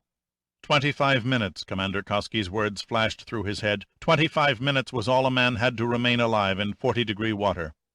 And with all the time in the world, they never could have pulled themselves back onto the sheer sides of the iceberg. If he'd had precious moments to think about it, Pitt would have undoubtedly agreed with Honeywell. He surely looked like a madman, skidding over the ice with his feet high above his head. Suddenly, with only a leg's length remaining before he collided with Honeywell, Pitt brought his feet flashing down with a power and swiftness that, even in these desperate circumstances, made him grunt in pain as his heels crashed through the ice, dug in tenaciously, and brought him to a muscle-jarring stop. Then, as if triggered by instinct, in the same motion he threw a sleeve of his jacket to Honeywell. The thoroughly frightened scientist needed no coaxing. He grasped the nylon fabric with a grip that no vice could have equaled, and hung on, trembling for almost a minute, waiting for his middle-aged heart to slow down to a few beats above normal. Fearfully he stole a glance sideways and saw what his numbed senses could not feel. The edge of the ice ledge cut across his waist at the navel. "When you're up to it," Pitt said, his voice calm but pierced with a noticeable trace of tenseness, "try pulling yourself toward me." Honeywell shook his head. "I can't," he murmured hoarsely. "It's all I can do to hold on. Can you find a foothold?" Honeywell didn't answer. He only shook his head again. Pitt bent over between his outstretched legs and tightened his grip on the jacket. "We're sitting here through the courtesy of two hard rubber heels, not steel cleats. It won't take much for the ice to crack around them." He flashed an encouraging grin at Honeywell. "Make no sudden movement. I'm going to pull you clear of the ledge." This time Honeywell nodded. He felt a sick ache in his stomach. The tips of his torn fingers throbbed. His sweat-soaked face reflected the terror and pain. One thing, and one thing only, reached through his blanket of fear: the determined look in Pitt's eyes. Honeywell stared at the lean, tanned face, and in that moment he knew that Pitt's inner strength and confidence were gaining a toehold in his own frightened mind. "Stop your blasted grinning," he said faintly, "and start pulling." Cautiously, an inch at a time, Pitt hauled Honeywell slowly upward. It took him an agonizing 60 seconds before he had Honeywell's head on a plane between his knees. Then Pitt, one hand at a time, let go of the jacket and grabbed Honeywell under the armpits. "That was the easy part," Pitt said. "The next exercise is up to you." His hands free, Honeywell wiped a sleeve across his sweaty brow. "I can't make any guarantees." "Your dividers, are they on you?" Honeywell's expression went blank for a moment. Then he nodded. "Inside breast pocket." "Good," Pitt murmured. "Now climb over me and stretch out full length. When your feet are solidly on my shoulders, take out the dividers and jam them into the ice." "A piton!" Honeywell exclaimed, suddenly aware. "Damned clever of you, Major." Honeywell began hauling himself over Pitt's prostrate form, straining like a locomotive climbing the Rockies, but he made it. Then, with Pitt's hands firmly clamped on his ankles, Honeywell pulled out the steel-pointed dividers that he normally used for plotting distances on charts and rammed them deeply into the ice. "Okay," Honeywell grunted. "Now we'll repeat the process," Pitt said. "Can you hold on?" "Make it quick," Honeywell answered. "My hands are nearly numb." Tentatively, one heel still embedded in the ice as a safety measure, Pitt tested his weight on Honeywell's legs. The dividers gripped firm. Working as swiftly and as smoothly as a cat, Pitt crept past Honeywell, felt his hands grope over the edge of the slope where it leveled out, and wiggled up onto safe ground. He didn't waste an instant. Almost immediately, it seemed to Honeywell, Pitt was throwing down a nylon line from the helicopter. Half a minute later, the pale and exhausted oceanographer sat on the ice at Pitt's feet. Honeywell gave a great sigh and gazed into Pitt's relieved face. "Do you know what I'm going to do first thing we set foot in civilization?" "Yes," Pitt said, smiling. "You're going to buy me the finest gourmet dinner in all Reykjavik, round up all the booze I can drink, and introduce me to a sensuous, buxom Icelandic nymphomaniac." "The dinner and the booze are yours, I owe you that much. The nymphomaniac I can't promise. So many years have passed by since I've negotiated for a woman's charms, I'm afraid I've lost the touch." Pitt laughed, clapped Honeywell on the shoulder, and helped him to his feet. "Don't sweat it, old friend. Girls are my department." He stopped abruptly and said sharply, "Your hands look like you held them against a grindstone." Honeywell lifted his hands and stared indifferently at the bleeding fingers. "Not really as bad as they look. A bit of antiseptic and a manicure, and they'll be as good as new." "Come on," Pitt said. "There's a first aid kit in the copter. I'll fix them up for you." A few minutes later, as Pitt tied the last small bandage, Honeywell asked, "Did you find any sign of a tunnel before I took my spill?" "It's a slick piece of work," Pitt replied. "The entire circumference of the entrance cover is beveled, a perfect match with the surrounding ice. If someone hadn't got careless and cut a small hand grip, I'd have walked right over it." Honeywell's face suddenly grew dark. "This accursed iceberg," he said grimly. "I swear that it bears a personal enmity against us." He flexed his fingers and solemnly studied the 8 little bandages masking the tips. His eyes seemed strained, and his face looked weary. Pitt walked over and raised a round slab of ice 3 feet in diameter by 3 inches thick, revealing a crudely carved tunnel barely large enough for one man to crawl through. Instinctively he turned his head away. A powerful acrid stench of burnt paint, fabric, and fuel, mingled with torched metal, rose from the opening. "That should prove I can detect smells through an ice cube," Pitt said. "Yes, you've passed the nose test," Honeywell said smugly. "But you've failed miserably on your thermite charge theory. That's nothing but a burned-out hulk down there." He paused to give Pitt a scholarly gaze over the tops of his spectacles. "We could have blasted until next summer without doing any damage to the derelict." Pitt shrugged. "Win a few, lose a few." He passed a spare flashlight to Honeywell. "I'll go first. Give me 5 minutes before you follow." Honeywell crouched at the edge of the ice tunnel as Pitt knelt to enter. "2. I'll give you 2 minutes, no more, then I'll be right behind you." The tube, illuminated by the shattered rays of the sun through the ice crystals above, ran downward at a 30-degree angle for 20 feet, stopping at the blackened steel plates, charred and bent of the hull. The smell by this time was so strong that Pitt found it an effort just to breathe. He shook off the irritating odor and dragged himself to within a foot of the fire-scarred metal, discovering that the tunnel curved and paralleled the hull for another 10 feet, ending finally at an open hatch, savagely twisted and distorted. He could only wonder at the white-hot temperatures responsible. Crawling over the jagged edge of the hatchway, he stood up and swung the beam of his flashlight, surveying the heat-defaced walls. It was impossible to tell what purpose the compartment served. Every square inch was gutted by the terrible intensity of the fire. Pitt suddenly felt a dread of the unknown. He stood dead still for several moments, forcing his mind to regain control of his emotions before he stepped across the debris toward the door leading to the alleyway and shone the light into the darkness beyond. The beam touched the whole black length as far as the stairway to a lower deck. The corridor was barren except for the charred ashes of a carpet. It was the silence that was eerie. No creaking of the plates, no throb of the engines, no lapping of water against a weed-encrusted hull. Nothing. Only the complete soundlessness of a void. He hesitated in the doorway for a long minute. His first thought, conviction rather, was that something had gone terribly, terribly wrong with Admiral Sandecker's plans.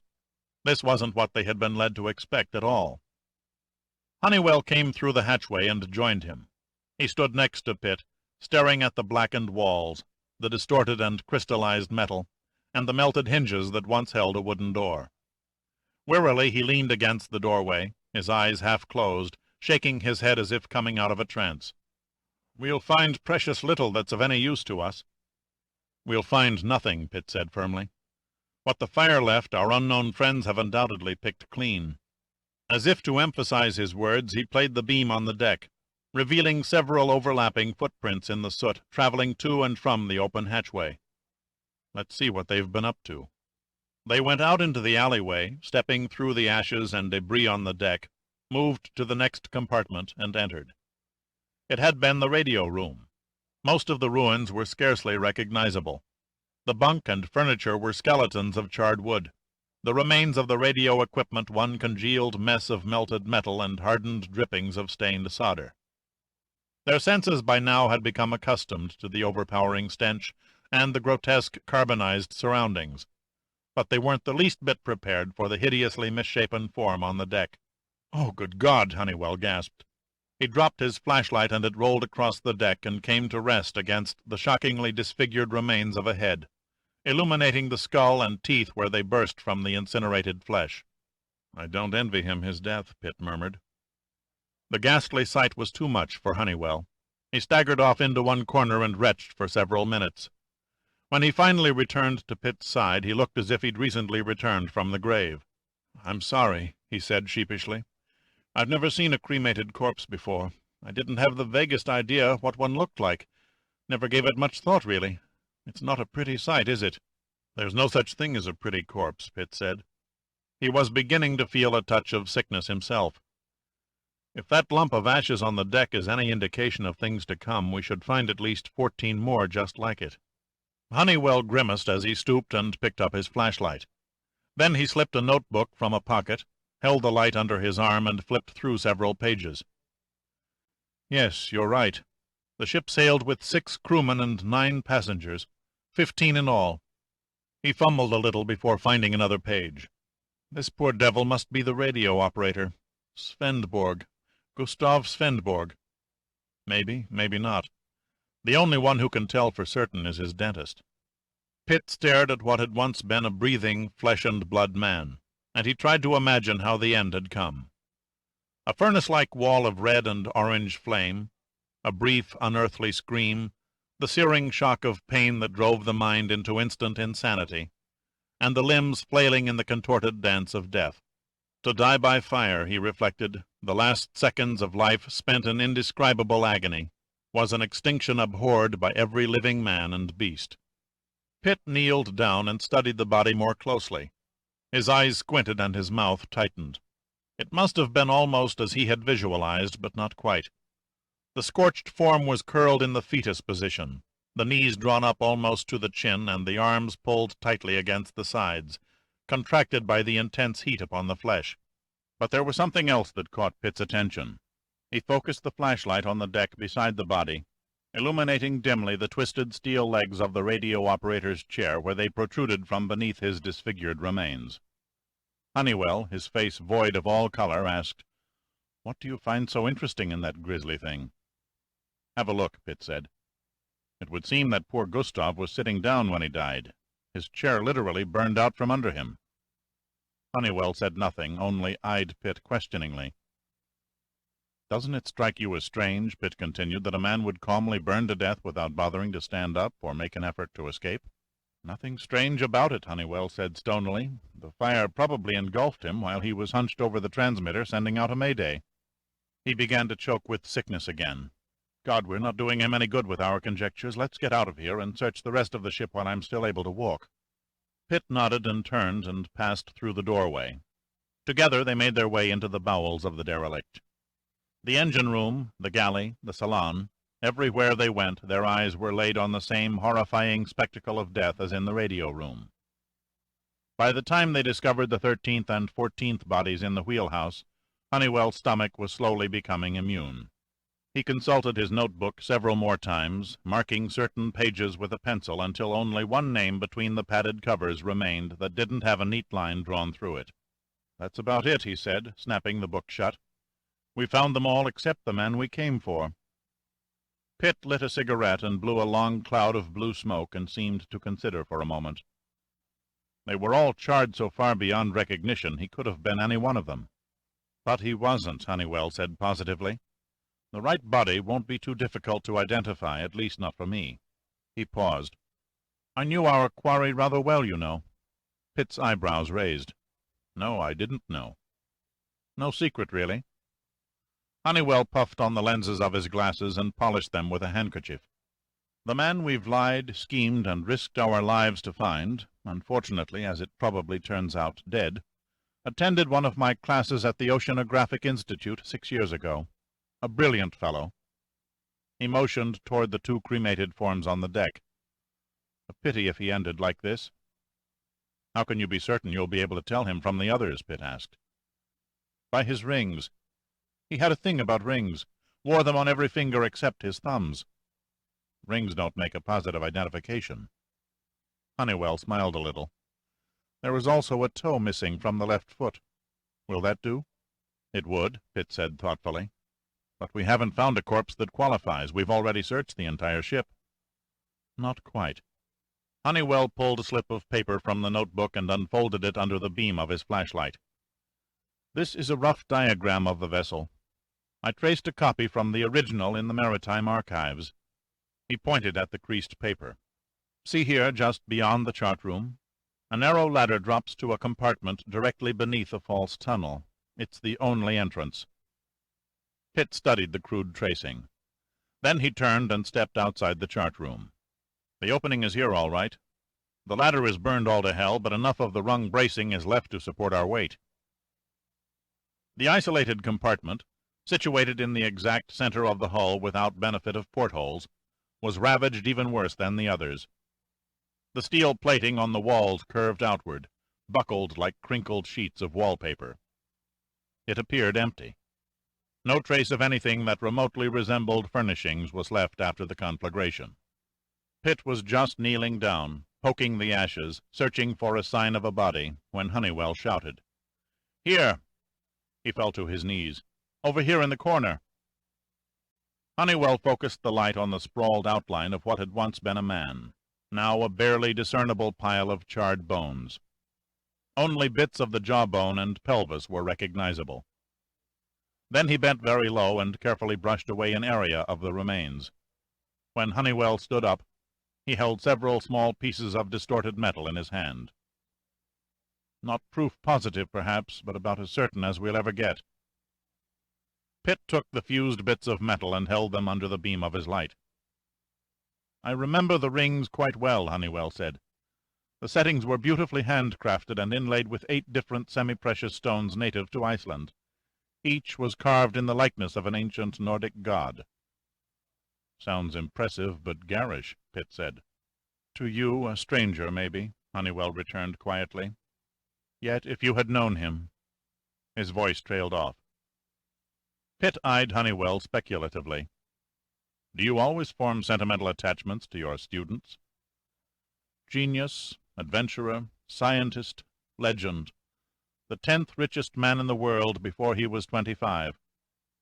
A kind and gentle person, totally untouched by his fame and wealth. Yes, I think you could safely say a friendship with Christian Fury could result in a sentimental attachment." How strange, Pitt thought. It was the first time the scientist had mentioned Fury's name since they had left Washington, and it had been uttered in a hushed, almost reverent tone. The same inflection, Pitt recalled, that Admiral Sandecker had also used when he spoke of the Icelander. Pitt was conscious of no awe as he stood over the pitiful remains of the man who had been one of the most powerful figures in international finance. As he stood there staring down, his mind simply could not associate the ashes at his feet with the flesh-and-blood person the world's newspapers referred to as the apotheosis of the swinging intellectual jet-setter. Perhaps if he had met the celebrated Christian Fury, an emotion of some sort might be present now. But then Pitt truly doubted it. He wasn't one to impress easily. Take away the clothes of the greatest living man, his father once told him, and you behold a very embarrassed, naked, and defenseless animal. Pitt looked at the twisted metal rings for a moment and then passed them back to Honeywell, and as he did he heard the faint sound of movement somewhere on the deck above. He froze, listening intently. But the sound had died in the blackness beyond the upper hatchway. There was something sinister in the quality of the silence that hung over the devastated cabin, a feeling that someone was observing their every motion, listening to their every word. Pitt nerved himself for an act of defense, but it was too late. A powerful light beam played into the room from the top of the ladder, blinding his eyes in its blazing glare. "Robbing the dead, gentlemen. By God, I do believe you two are capable of most anything." The face was hidden behind the light, but the voice unmistakably belonged to Commander Koski. Chapter 4. Without moving, without replying, Pitt stood in the middle of the charred deck. He stood there, it seemed to him, for a decade, while his brain worked to explain Koski's presence. He had expected the commander to arrive on the scene eventually, but not for at least another 3 hours. It was now obvious that instead of waiting until the prescribed rendezvous time, Koski had altered his heading and pushed the Catawba at full speed along Honeywell's plotted course into the ice pack as soon as the helicopter was out of sight. Koski swung the flash beam to the ladder, exposing Dover's face beside him. "We have much to talk about. Major Pitt, Dr. Honeywell, if you please." Pitt thought of a cleverly worded comeback, but dismissed it. Instead, he said, "Up your ass, Koski. You come down, and bring that hulking goon of an exec officer if it will make you feel any safer." There was almost a full minute of angry silence before Koski replied, "You're hardly in a position to make rash demands." "Why not? There's too much at stake for Dr. Honeywell and me to sit here and suck our thumbs while you play amateur detective." Pitt knew his words were arrogant, but he had to get the upper hand over Koski. "No need to get nasty, Major. An honest explanation will go a long way. You've lied since the moment you set foot on my ship. The Novgorod, indeed. The greenest cadet at the Coast Guard Academy wouldn't think of identifying this hulk as a Russian spy trawler. The radar antennas, the highly sophisticated electronic gear you described with such authority, did the equipment evaporate? I didn't buy you and Honeywell from the beginning, but your stories were convincing, and my own headquarters, however mysteriously, backed you up. You've used me, Major. My crew, my ship, as you would a streetcar or a service station. An explanation?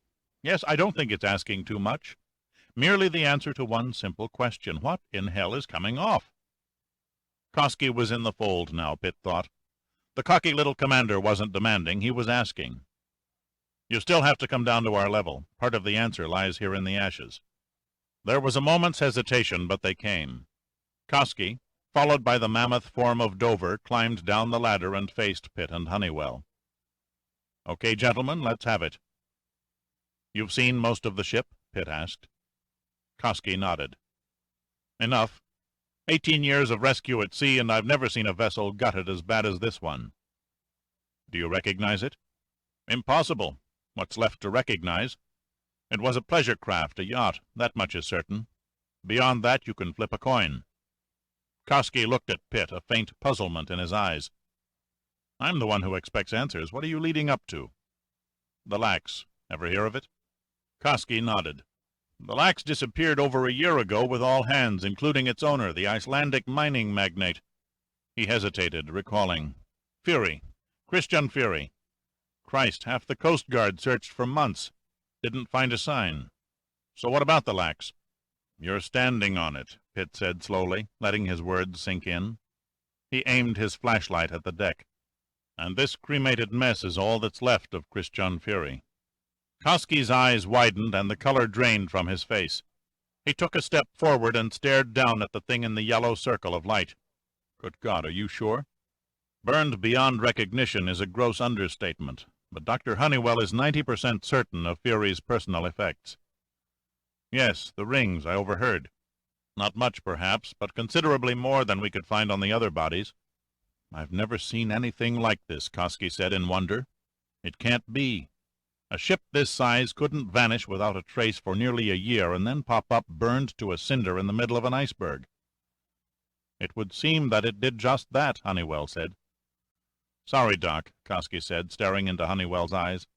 Though I'm the first to admit that I'm not in your league when it comes to the science of ice formations, I've kicked around the North Atlantic long enough to know that an iceberg might get sidetracked by currents, drifting in circles, or scrape along the Newfoundland coast for up to 3 years. Ample time for the Lax, by some remote chance, to become trapped and entombed. But if you will forgive the wordplay, the theory doesn't hold water. You're quite correct, Commander, Honeywell said. The chances are extremely remote for such an occurrence, but nonetheless conceivable. As you know, a fire-gutted ship takes days to cool. If a current or wind pushed and held the hull against the iceberg, it would only take 48 hours or less before this entire ship embedded itself under the berg's mantle. You can achieve the same situation by holding a red-hot poker against an ice block. The poker will melt its way into the block until it cools. Then the ice, if refrozen around the metal, locks it tight.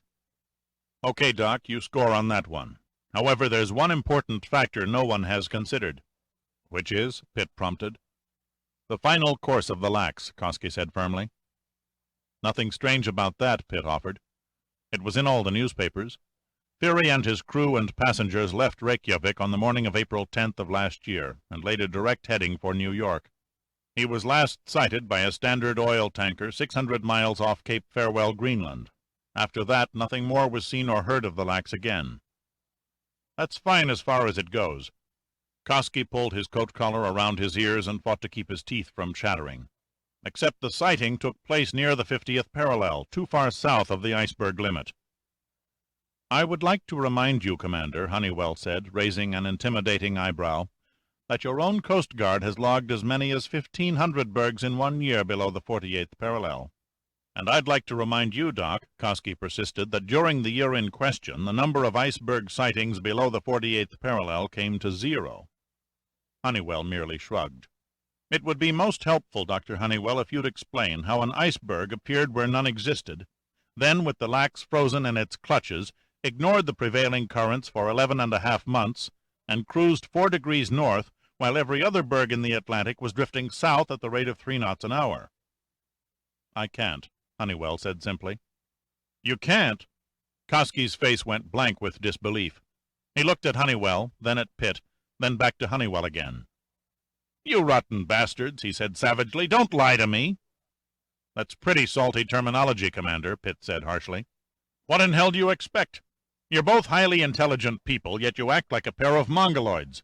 Take Dr. Honeywell here, an internationally renowned scientist, and he can't even explain how an iceberg can drift north against the Labrador current. Either you're a fraud, Doc, or you're the dumbest professor on record. The plain, simple truth is that it's as impossible for this berg to reverse drift as it is for a glacier to flow uphill." "Nobody's perfect," Honeywell said, shrugging helplessly. "No courtesy, no honest answer, is that it?" "It's not a question of honesty," Pitt said. "We've our orders just as you have yours. Up to an hour ago, Honeywell and I were following a precise plan. That plan is now out the window." "Uh-huh. And the next move in our game of charades?" "The problem is we can't explain everything," Pitt said. "Damned little in reality. I'll tell you what Dr. Honeywell and I know. After that you'll have to draw your own conclusions." "You could have leveled with me sooner." "Hardly," Pitt said. "As captain of your ship you have full authority. You even have the power to disregard or challenge orders from your commandant if you feel they endanger your crew and ship. I couldn't take a chance. We had to give you a snow job so you'd cooperate fully. Besides, we were not to confide in anyone. I'm going against those orders right now." "Could be another snow job?" "Could be," Pitt said, grinning, "but what's the percentage? Honeywell and I have nothing more to gain. We're washing our hands of this mess and heading for Iceland." "You're dropping all this in my lap?" "Why not? Abandoned and drifting derelicts are your bag.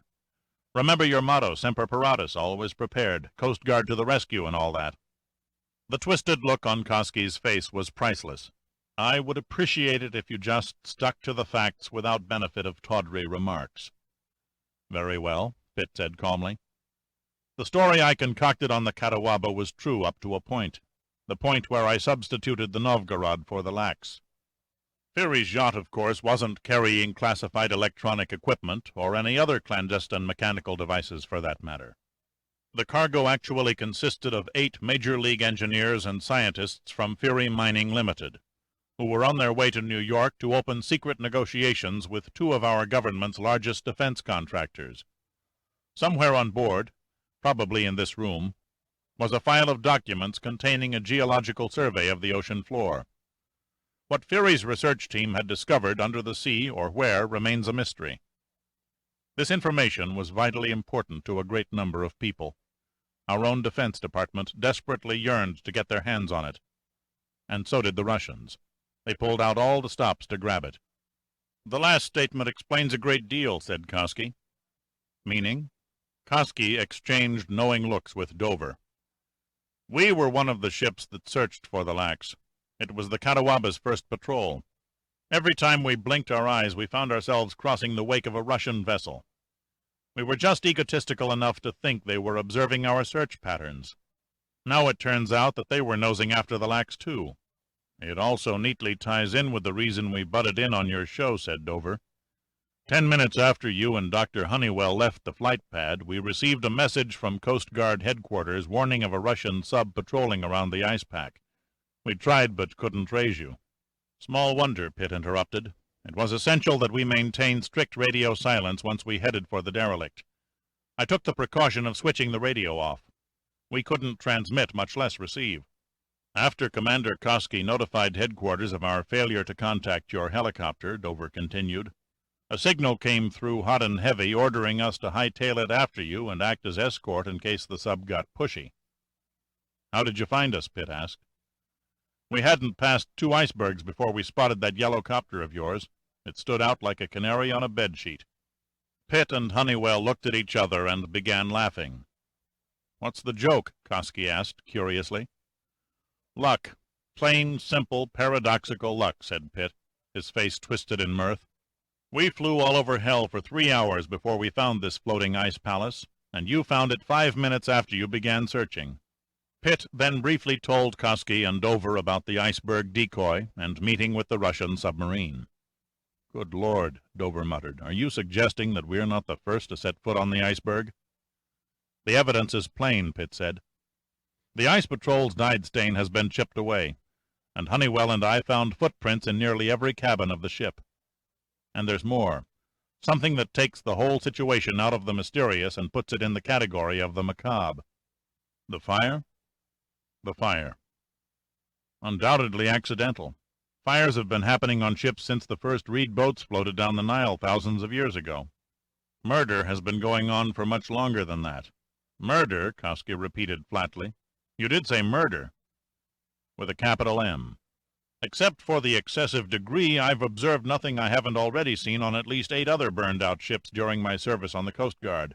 Bodies, stench, devastation, the works. In your honored opinion as an Air Force officer, what makes you think this one is any different?" Pitt ignored Kosky's testy remark. "It's all too perfect. The radio operator in the radio room, 2 engineers in the engine room, the captain and a mate on the bridge, the passengers in either their staterooms or salon, even a cook in the galley. Everybody exactly where he should be. You tell me, Commander, you're the expert. What in hell kind of a fire would sweep through the entire ship, roasting everyone to a crisp, without their making the slightest attempt at self-preservation?" Kosky tugged at an ear thoughtfully. "No hoses are scattered in the passageways. It's apparent no one tried to save the ship. The nearest body to the fire extinguisher lies 20 feet away. The crew went against all laws of human nature if they decided at the last minute to run and die at their routine duty stations. I can't imagine a cook who preferred dying in his galley to saving his life. That still proves nothing. Panic could have. What does it take to convince you, Commander? A belt in the bicuspids with a baseball bat? Explain the radio operator. He died at his set, yet it's a known fact that a Mayday signal was never received from the Lax or any other ship in the North Atlantic at the time. Seems a bit odd that he couldn't have gotten off at least 3 or 4 words of a distress call." "Keep going," Kosky said quietly. His piercing eyes had an interested glint. Pitt lit a cigarette and blew a long cloud of blue smoke into the refrigerated air, and he seemed to deliberate for a moment. "Let's talk about the condition of the derelict. You said it, Commander. You've never seen a ship gutted as badly as this one. Why? It was carrying no explosives or flammable cargo, and we can rule out the fuel tanks. They caused the blaze to spread, yes, but not to this degree on the opposite end of the ship. Why would every square inch burn with such a high intensity? The hull and superstructure are steel. And besides hoses and extinguishers, the Lax had a sprinkler system." He paused and pointed at 2 misshapen metal fixtures hanging from the ceiling. "A fire at sea usually starts at one location, the engine room, or a cargo hold, or a storage area, and then spreads from compartment to compartment, taking hours and sometimes days to fully consume a ship. I'll bet you any amount you care to cover that a fire investigator would scratch his head and cross this one off as a flash fire, one that totaled out the entire ship within a matter of minutes, setting a new record, ignited by causes or persons unknown." "What do you have in mind for the cause?" Pitt said, "A flamethrower." There was a minute of appalled silence. "Do you realize what you're suggesting?" "You're damned right I do," Pitt said. "Right down to the violent blast of searing flame, the hideous swish of the jets, the terrible smoke from melted flesh. Like it or not, a flamethrower is the logical answer." They were all listening now with horrified interest. Honeywell made a choking noise in his throat as if he were going to be sick again. "It's outlandish, unthinkable," Kosky murmured. "This entire setup is outlandish," Pitt said evenly. Honeywell stared at Pitt blankly. "I can't believe that everyone stood like sheep and let themselves be turned into human torches." "Don't you see?" Pitt said. "Our fiendish friend somehow either drugged or poisoned the passengers and crew. Probably slipped a massive dose of chloral hydrate into their food or drinks." "They all could have been shot," Dover ventured. "I studied several of the remains." Pitt shook his head. "There were no signs of bullets or shattered bones. And if he waited until they were all knocked out by the poison, I prefer to think they died outright, scattered them around the ship, and then went from compartment to compartment with a flamethrower, Kosky left the surmise unfinished. But what then? Where did the killer go from there?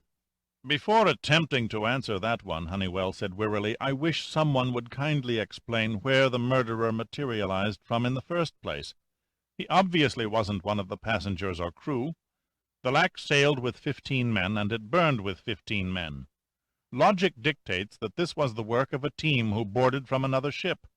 Won't work, said Kosky. Any boarding of one ship by another requires some sort of radio contact. Even if the Lacs had picked up survivors from a phony shipwreck, the captain would have immediately reported it. Kosky suddenly smiled. As I recall, Fury's last message asked for the reservation of a penthouse suite at the Statler Hilton in New York. Poor bastard, Dover said slowly. If money and success ends like this, who needs it? He looked at the thing on the deck again and quickly turned away. God, what kind of maniac could murder 15 humans at a sitting? Methodically poison 15 men and then calmly cremate them with a flamethrower. The same maniac who blows up airliners for insurance money, said Pitt. One who can kill another human with the same lack of shattering guilt you'd experience after swatting a fly. The motive here was obviously gain. Fury and his people made a discovery that was extremely valuable. The United States wanted it. Russia wanted it, but a dark horse got away with it. Was it worth all this? Honeywell said with sickness in his eyes. It was to the 16th man. Pitt stared down at the grisly remains on the deck, the unrecorded intruder who became the death of the party. Chapter 5. Iceland, the land of frost and fire, rugged glaciers and smoldering volcanoes, an island prism of lava bed reds, rolling tundra greens, and placid lake blues stretched under the rich gold glow of the midnight sun. Surrounded by the Atlantic Ocean, bounded by the warm waters of the Gulf Stream in the south and by the frigid polar sea to the north, Iceland rests midway as the crow flies between New York and Moscow. A strange island of kaleidoscopic scenes, far less cold than its name suggests. The average temperature in the cold month of January rarely rises above that of the New England coast of the United States. To someone seeing it for the first time, Iceland seems indeed an unequaled phenomenon of beauty. Pitt watched the jagged, snow-packed peaks of the island grow on the horizon, and the flashing water below the Ulysses turn from the deep blue of the great ocean depths to the rich green of the inshore surf. Then he altered the controls, and the helicopter dipped neatly on a 90-degree angle and a parallel course along the steep lava cliffs that burst from the sea below. They passed over a tiny fishing village, nestled on a half-circle bay, its roofs painted in a checkered myriad of tile reds and pastel greens, a lonely outpost at the gateway of the Arctic Circle. "What time is it?" Honeywell asked, awakening from a light sleep.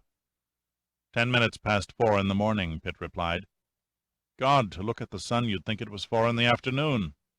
Honeywell yawned loudly and made a vain attempt to stretch in the cramped confines of the cockpit.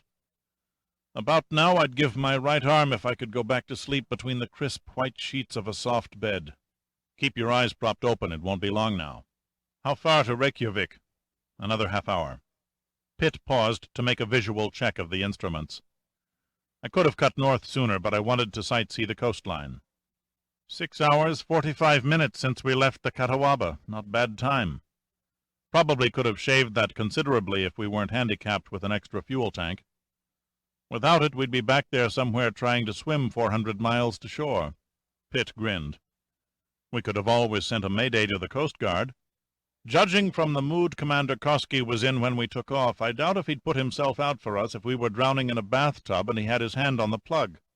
In spite of what Kosky thinks of me, I'd vote for him as admiral any time he decided to run. In my book, he's a damn good man. You have a funny way of expressing your admiration, Honeywell said dryly. Except for your perceptive deduction concerning the flamethrower, my hat's off to you for that one, by the way. You really didn't tell him a damned thing. We gave him the truth as far as it went.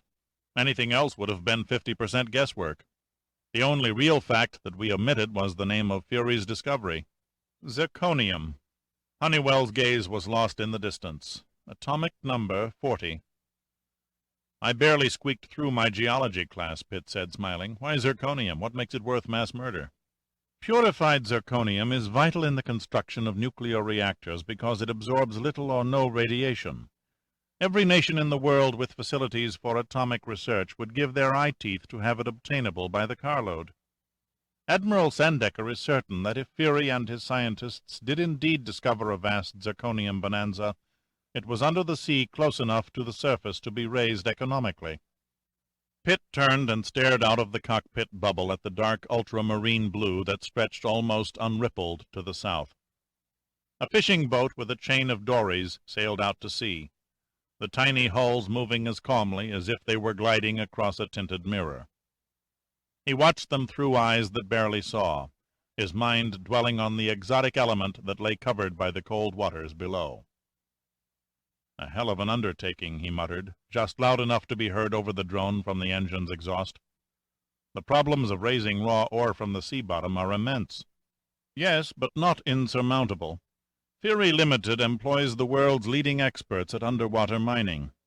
That's how Christian Fury built his empire, you know, dredging diamonds off the coast of Africa." Honeywell spoke with what sounded like simple admiration. "He was only 18, a seaman on an old Greek freighter, when he jumped ship at Beira, a small port on the coast of Mozambique. It didn't take him long to catch the diamond fever. There was a boom on in those days, but the big syndicates had all the productive claims tied up. That's where Fury stood out from the rest. He had a shrewd and creative mind. If diamond deposits could be found on land not 2 miles from shore, he reasoned, why couldn't they lie underwater on the continental shelf? So every day for 5 months he dove in the warm waters of the Indian Ocean until he found a section of the seabed that looked promising. Now the trick was scrounging the financing to buy the needed dredging equipment. Fury had arrived in Africa with nothing but the shirt on his back. To beg from the white-moneyed interests in the territory would have been a waste of time. They would have taken everything and left him with nothing. 1% of something is often better than 99% of nothing, Pitt interjected. Not to Christian Fury, Honeywell replied defensively. He had a true Icelander's sense of principle. Share the profits, but never give them away. He went before the black people of Mozambique and sold them on forming their own syndicate, with Christian Fury, of course, as president and general manager. After the black people raised the financing for the barge and dredging equipment, Fury worked 20 hours a day until the entire operation was running like a computer at IBM. The 5 months of diving paid off. The dredge began to bring up high-grade diamonds almost immediately. Within 2 years, Fury was worth $40 million. Pitt noticed a dark speck in the sky, several thousand feet higher and in front of the Ulysses. "You certainly seem to have studied the Fury history."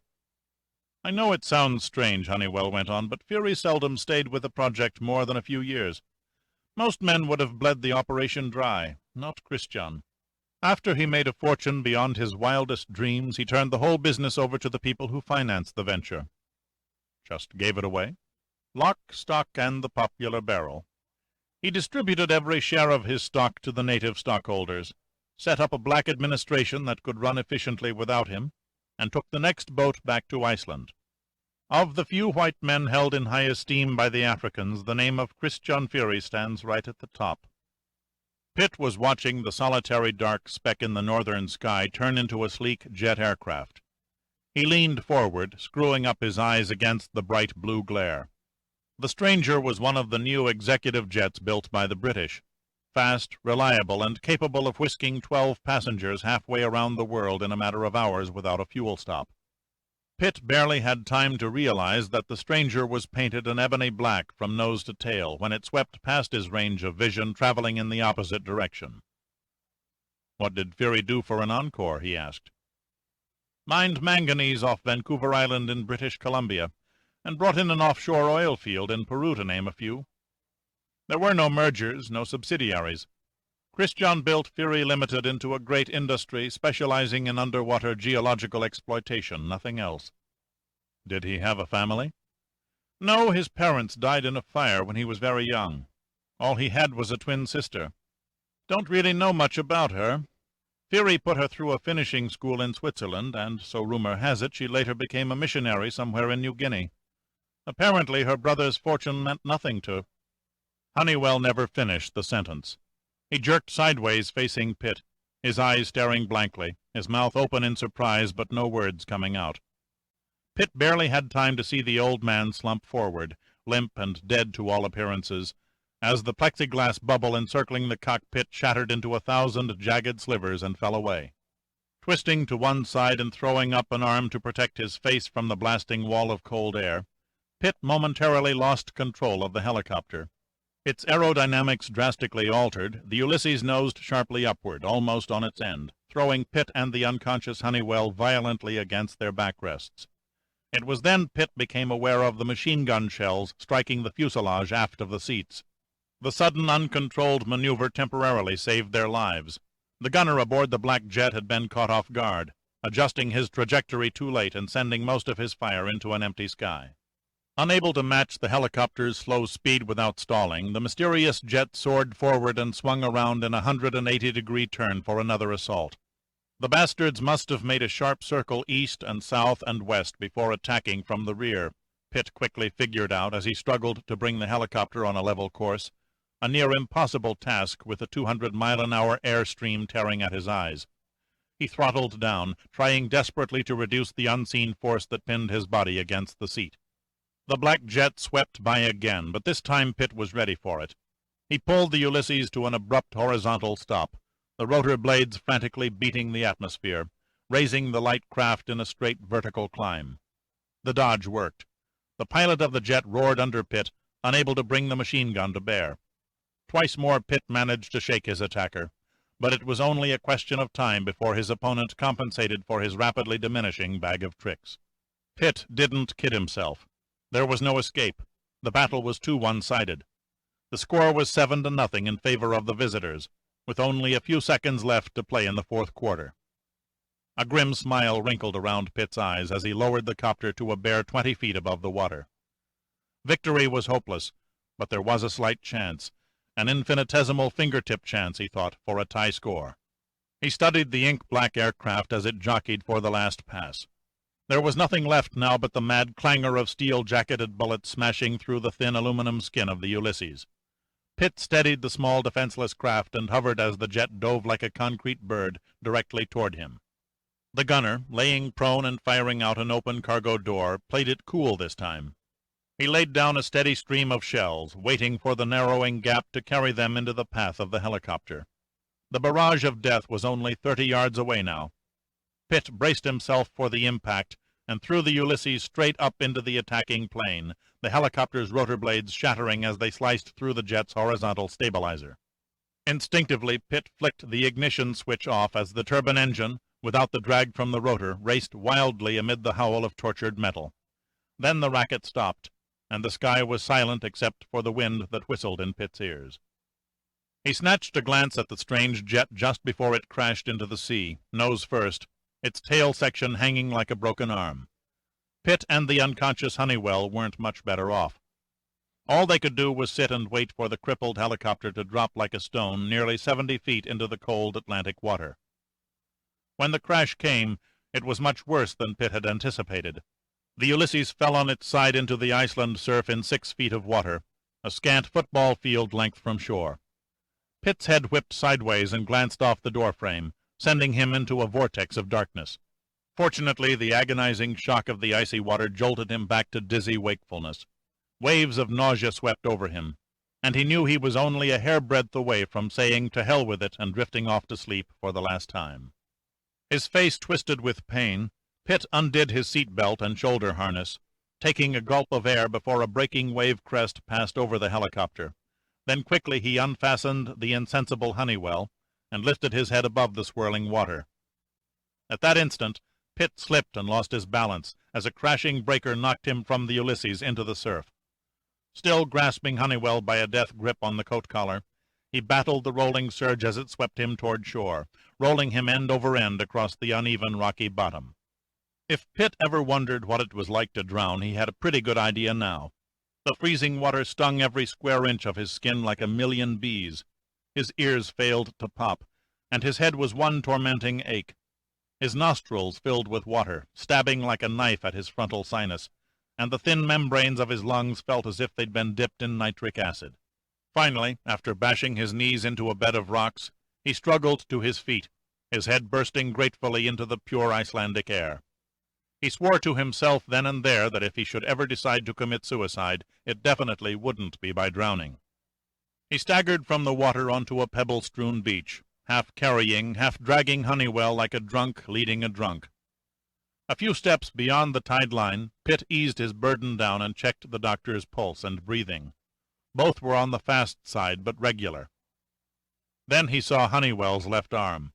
It had been terribly mangled at the elbow by the machine-gun bullets. As quickly as his numbed hands would allow, Pitt took off his shirt, tore off the sleeves, and tightly wrapped them around the wound to stem the flow of blood. As bad as the tissue damage looked, there was no artery spurt, so he automatically discarded the idea of a tourniquet in favor of direct pressure. Then he sat Honeywell up against a large rock, made a crude sling, and elevated the wound to aid the control of bleeding. Pitt could do nothing more for his friend, so he lay down on the lumpy carpet of stone and let the unwelcome pain in his body and the hated currents of nausea sweep through his body. Relaxing as much as the sickness would let him, he closed his eyes, shutting out a magnificent view of the cloud-dotted Arctic sky.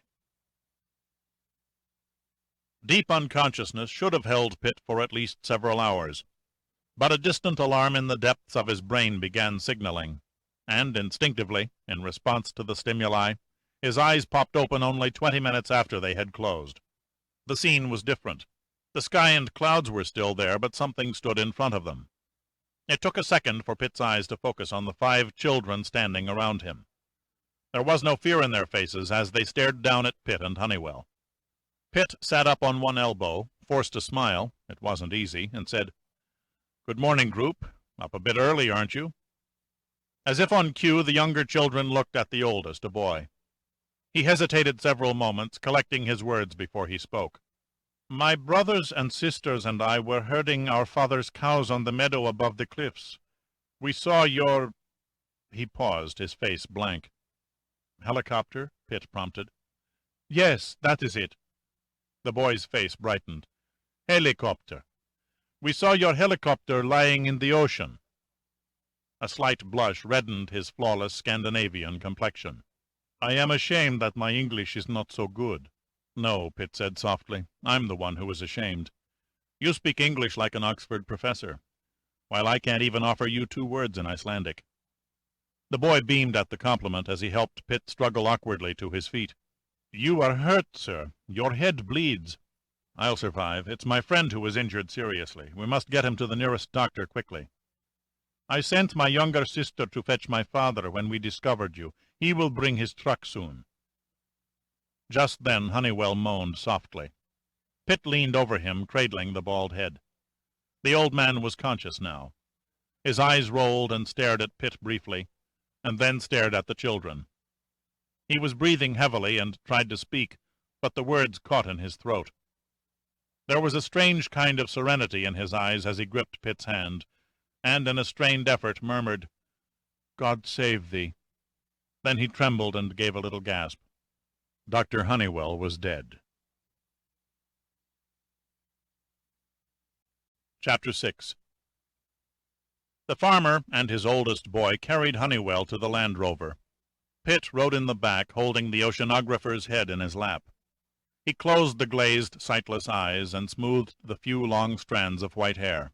Most children would have been terrified of death, but the boys and girls who surrounded Pitt in the bed of the truck sat silently and calmly, their expressions devoid of all but total acceptance of the only certainty that waits for everyone.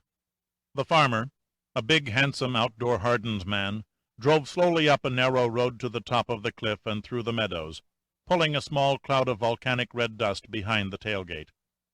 Within minutes he stopped at a small cottage on the outskirts of a village of white farmhouses, dominated by the traditional Icelandic churchyard. A somber little man with soft green eyes enlarged by thick steel-rimmed glasses came out, introduced himself as Dr. Jonsson, and, after examining Honeywell, led Pitt into the cottage, where he stitched and bandaged Pitt's 3-inch head gash and made him change into some dry clothes. Later, as Pitt was drinking a strong brew of coffee and schnapps forced on him by the doctor, the boy and his father entered. The boy nodded to Pitt and spoke. My father would consider it a great honor if he could transport you and your friend to Reykjavik, if that is where you wish to go. Pitt stood and stared a moment into the father's warm gray eyes. You tell your father that I am deeply grateful, and that the honor is mine. Pitt held out his hand, and the Icelander gripped it hard. The boy translated. His father simply nodded, and then they both turned and left the room without another word. Pitt lit a cigarette and looked quizzically at Dr. Jonsson. You're a member of a strange people, Doctor. You all seem to be brimming with warmth and courtesy within, but your exterior seems completely dry of any emotion. You'll find the citizens of Reykjavik more open. This is the country. We are born into an isolated and stark but beautiful land. Icelanders who live away from the city are not noted for gossip. We can almost come to understand each other's thoughts before we speak. Life and love are commonplace. Death is merely an accepted occurrence. I wondered why the children appeared so unconcerned when sitting next to a corpse. Death to us is merely a separation, and only a visual one at that. For you see, the doctor's hand pointed through a large picture window at the gravestones in the churchyard. They who went before us are still here. Pitt stared several moments at the grave markers, all rising on their individual crooked angles among the green mossy grass. Then his attention was caught by the farmer, who was carrying a hand-crafted pine coffin to the Land Rover. He watched attentively as the big, silent man lifted Honeywell's form into the traditional tapered box with all the strength and tenderness of a new father with a baby. "What is the farmer's name?" Pitt asked. "Munson, Thorstein Munson. His son's name is Bjarni." Pitt stared through the window until the coffin was pushed slowly onto the truck bed. Then he turned away. "I'll always wonder if Dr. Honeywell would still be alive if I'd done things differently. Who will ever know? Remember, my friend, if you had been born 10 minutes sooner or 10 minutes later, your path might never have crossed his." Pitt smiled. "I get what you mean. But the fact is, his life was in my hands, and I fumbled and lost it." He hesitated, seeing the scene again in his mind. "On the beach, I passed out for half an hour after I bandaged his arm. If I had stayed awake, he might not have bled to death. Put your conscience to rest. Your Dr. Honeywell did not die from loss of blood. It was the shock of his injury, the shock of your crash, the shock of below-freezing seawater. No, I'm certain an autopsy will show that his aging heart gave out long before his blood.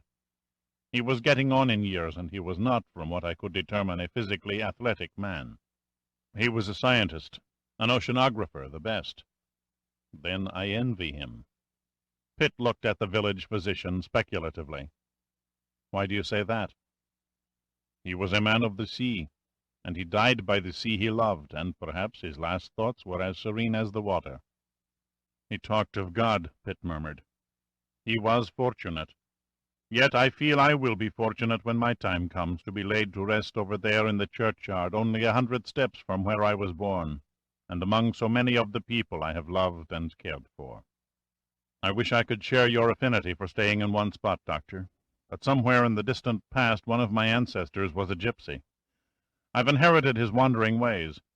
3 years is my all-time record for living in the same location. An interesting question. Which of us is the most fortunate?" Pitt shrugged. "Who can tell? We both hear the beat of a different drummer." "In Iceland," Jonsson said, "we follow the lure of a different fisherman." "You missed your true calling, Doctor. You should have been a poet." "Ah, but I am a poet." Dr. Jonsson laughed. "Every village has at least 4 or 5. You will have to search far and wide for a more literate country than Iceland. Over 500,000 books are sold annually to 200,000 people, our entire population." He broke off as the door opened and 2 men walked in. They stood calm, efficient, and very official in their police uniforms. One nodded a greeting to the doctor, and Pitt suddenly got the entire picture. "You needn't have been secretive about calling the police, Dr. Jonsson. I have nothing to conceal from anyone." "No offense, but Dr. Honeywell's arm was obviously mangled by gunshots. I've treated enough injured hunters to know the correct signs. The law is explicit, as I'm sure it is in your country. I must report all bullet wounds." Pitt didn't like it much, but he had little option. The two muscular policemen standing before him would hardly buy a story about a phantom black jet attacking and shooting the Ulysses full of holes before being rammed in midair. A connection between the derelict in the Iceberg and the jet was neither coincidental nor accidental. He was certain now that what started out as a simple search for a missing ship had turned out to be an unwanted involvement in a complex, far-flung conspiracy. He was tired of lying, sick of the whole goddamn mess. Only one thought gripped his mind. Honeywell was dead, and someone had to pay. "Were you the pilot of the helicopter that crashed, sir?" one of the policemen inquired. An unmistakable British accent and a courteous tone, but the "sir" seemed forced. "Yes," was all Pitt answered. The policeman seemed taken aback for a moment by Pitt's terse reply. He was blond, had dirty fingernails, and was dressed in a uniform that left his wrists and ankles showing. "Your name and the name of the deceased?" "Pitt, Major Dirk Pitt, United States Air Force. The man in the coffin was Dr. William Honeywell, National Underwater Marine Agency." Pitt thought it strange that neither policeman made an attempt to write the information down. "Your destination, it was undoubtedly the airfield at Keflavik?" "No, the heliport in Reykjavik." A flicker of surprise crossed the blond policeman's eyes. It was barely perceptible, but Pitt caught it. The interrogator turned to his partner, a dark-skinned, burly character with glasses, and said something in Icelandic. He swung his head toward the Land Rover outside, scowled noticeably, then turned back to Pitt. "Could you tell me your departure point, sir?" "Greenland. Couldn't give you the name of the town. It's spelled with 20 letters, and to an American it's totally unpronounceable. Dr. Honeywell and I were on an expedition for our government, charting icebergs in the East Greenland Current. The idea was to crisscross the Denmark Strait by refueling at Reykjavik, and then head back west to Greenland on a parallel course 50 miles further north. Unfortunately, we didn't plan well, ran out of fuel, and crashed on the coast. That's all, give or take a few details." Pitt lied without knowing exactly why. God, he thought, it's becoming a habit. "Where exactly did you crash?" "How the hell should I know?" Pitt said unpleasantly. "Go 3 blocks past the cow pasture and turn left at Broadway. The helicopter is parked between the 3rd and 4th waves. It's painted yellow. You can't miss it." "Please be reasonable, sir." Pitt took satisfaction at the sudden flame in the policeman's face. "We must have all the details in order to make a report to our superior." "Then why don't you stop beating around the bush and ask about Dr. Honeywell's bullet wounds?" The official facial expression on the dark-skinned policeman cracked a stifled yawn. Pitt stared at Dr. Jonsson. "You did say that's the reason they're here." "It is my duty to cooperate with the law."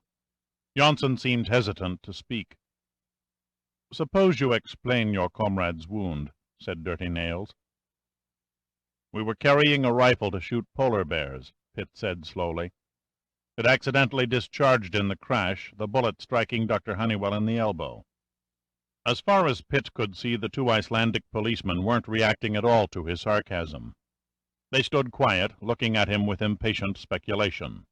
Speculation, Pitt thought, at how they would subdue him if he resisted any physical demands on their part. He didn't have to wait long. "I am sorry, sir, but you force us to take you to our headquarters for further interrogation. The only place you'll take me is to the American consulate in Reykjavik. I have committed no crime against the people of Iceland, nor broken any of your laws." "I am quite familiar with our laws, Major Pitt. We do not relish getting out of bed at this time of morning for an investigation. The questions are necessary. You have not answered them to our satisfaction, so we must take you to our headquarters until we can determine what happened. There you will be free to call your consulate." "In due time, officer, but first would you mind identifying yourselves?" "I do not understand." The policeman stared coldly at Pitt. "Why should we identify ourselves? It is obvious what we are. Dr. Jonsson can vouch for our authenticity."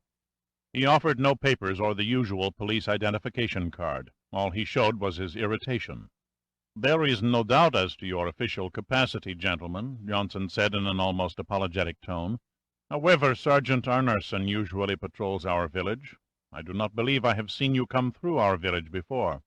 "Arnarsson had an emergency call in Grindavik. He asked us to answer your call until he could arrive." "Are you being transferred to this territory?" "No, we were just passing through on our way to the north to pick up a prisoner. We stopped in to say hello and have a cup of coffee with Sergeant Arnerson. Unfortunately, before the pot became hot, he received your call and the one from Grindavik almost simultaneously." "Then wouldn't it be wise to hold Major Pitt until the sergeant arrives?" "No, I think not. Nothing can be accomplished here." He turned to Pitt. "My apologies, Major. Please do not be angry at our, how do you say it in your country, running you in." He turned to Johnson. "I think it best if you came along too, Doctor, in case the Major has complications from his wounds. It's merely a formality." A strange formality, Pitt thought, considering the circumstances. He had little choice but to comply with the policeman's wishes. "What about Dr. Honeywell?" "We will ask Sergeant Arnerson to send a lorry for him." Johnson smiled almost diffidently. "Forgive me, gentlemen, I haven't quite finished with the Major's head wound. I have 2 more stitches to insert before he is ready for travel. If you please, Major." He stood aside and motioned Pitt back into the examining room, closing the door. "I thought you were all through butchering me," Pitt said good-naturedly. "Those men are impostors," Johnson whispered. Pitt said nothing. There was no surprise on his face as he stepped softly over to the door, put an ear against it, and listened. Satisfied when he could hear voices across the next room, he came back and faced Johnson. "You're positive?" "Yes, Sergeant Arnerson does not patrol Grindavik. Also, he never drinks coffee. His system is allergic to it, so he refuses even to stock it in his kitchen." "Your sergeant, does he stand 5'9" and weigh about 170 pounds?" "To the inch and within 5 pounds. He is an old friend. I have examined him many times." Johnson's eyes clouded with puzzlement. "How could you describe a man you have never met?" "The character who does all the talking is wearing Arnerson's uniform.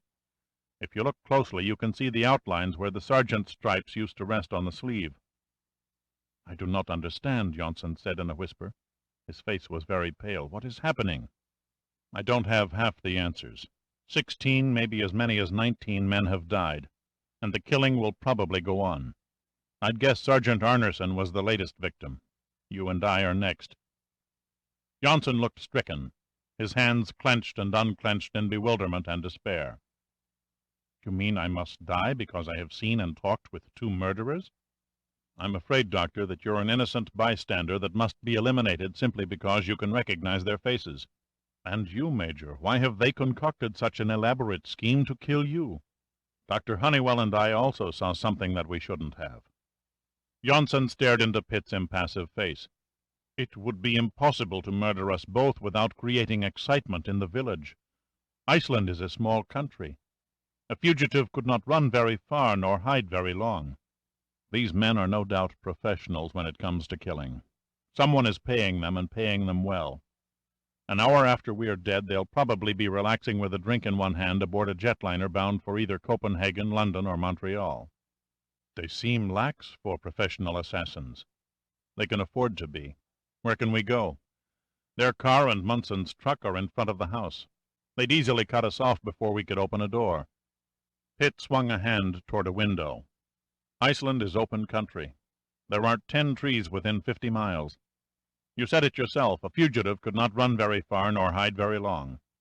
Johnson bowed his head in silent acceptance, then he grinned faintly. "Then our only alternative is to fight. It is going to be difficult taking a life after spending 30 years trying to save them. Do you have any firearms?" Johnson sighed heavily. "No, my hobby is fishing, not hunting. The only equipment I possess that might be classed as weapons are my surgical instruments." Pitt walked over to a white, steel-framed, glass-paneled cabinet that held an assortment of neatly arranged medical instruments and drugs, and opened the door. "We have one convenient advantage," he said thoughtfully.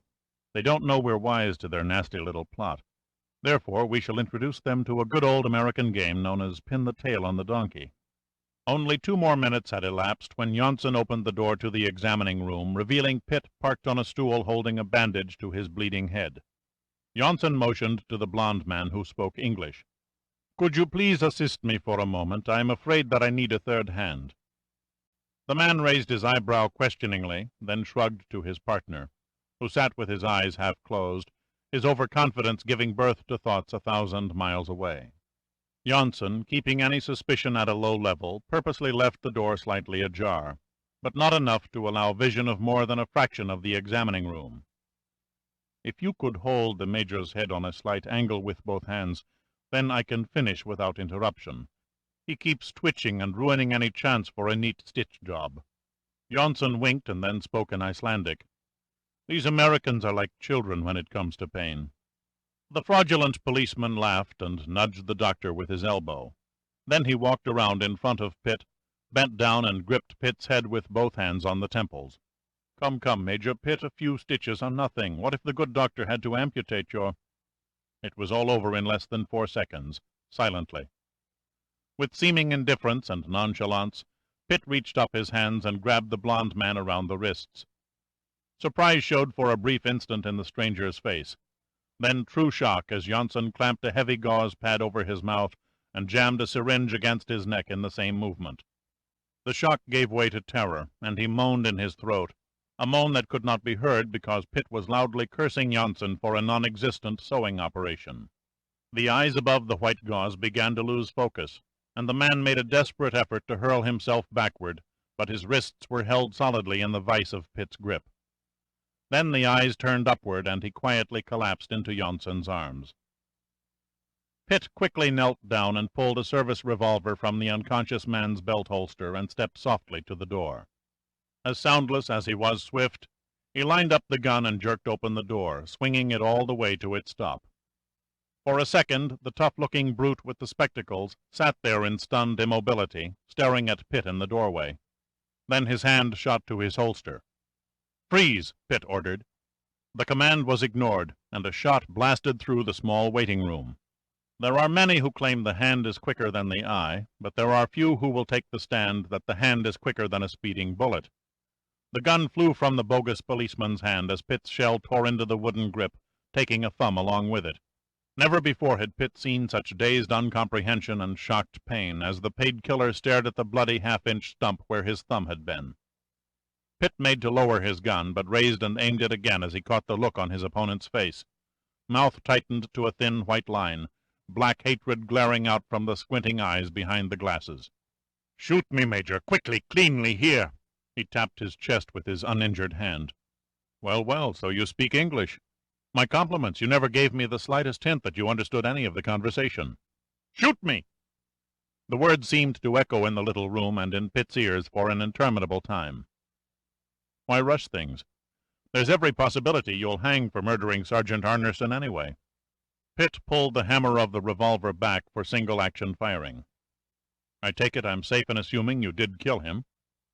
"Yes, the sergeant is dead. Now please do the same for me." The eyes were cold, yet pleading. "You're pretty anxious to get yourself planted." Janssen looked, but said nothing. Totally off balance, he struggled to grasp a new set of circumstances, a complete reversal of all his previous values. As a doctor, he couldn't just stand there and watch an injured man bleed profusely without aid. "Let me take care of the hand," Janssen volunteered. "Stay behind me and don't move," Pitt said. "Any man who wants to die is more dangerous than a cornered rat." "But good Lord, man, you cannot stand there and gloat over his pain," Janssen protested. Pitt ignored Janssen. "Okay, Four Eyes, I'll make a deal with you. The next bullet goes through your heart if you tell me the name of the man who pays your salary." The animal-like eyes behind the glasses never left Pitt's face. He shook his head silently and said nothing. "This isn't wartime, friend. You're not betraying your God or country. Loyalty to an employer is hardly worth your life." "You will kill me, Major. I shall make you kill me." He advanced toward Pitt. "I'll give you credit," Pitt said. "You're a persistent bastard." He pulled the trigger and the revolver roared again, the .38 bullet smashing into the burly character's left leg just above the knee. Rarely had Pitt seen such disbelief in a human face. The paid killer slowly sank to the floor, his left hand clutching his torn left leg, trying to stem the blood flow, his right hand lying motionless on the tile, surrounded by a growing pool of red. "It seems our friend has nothing to say," Pitt said. He pulled back the hammer to fire again. "Please do not kill him," Janssen pleaded. "His life is not worth the burden on your soul. I beg you, Major, let me have the gun. He can cause no further harm." Pitt hesitated several moments, torn between compassion and revenge. Then, slowly, he handed the revolver to Janssen and nodded. Janssen took it and put his hand on Pitt's shoulder as if in secret understanding. "I am heartbroken that countrymen of mine should cause so much grief and pain to so many," the doctor said with weariness in his voice. "I will take care of these two and contact the authorities immediately. You go with Munson to Reykjavik and rest.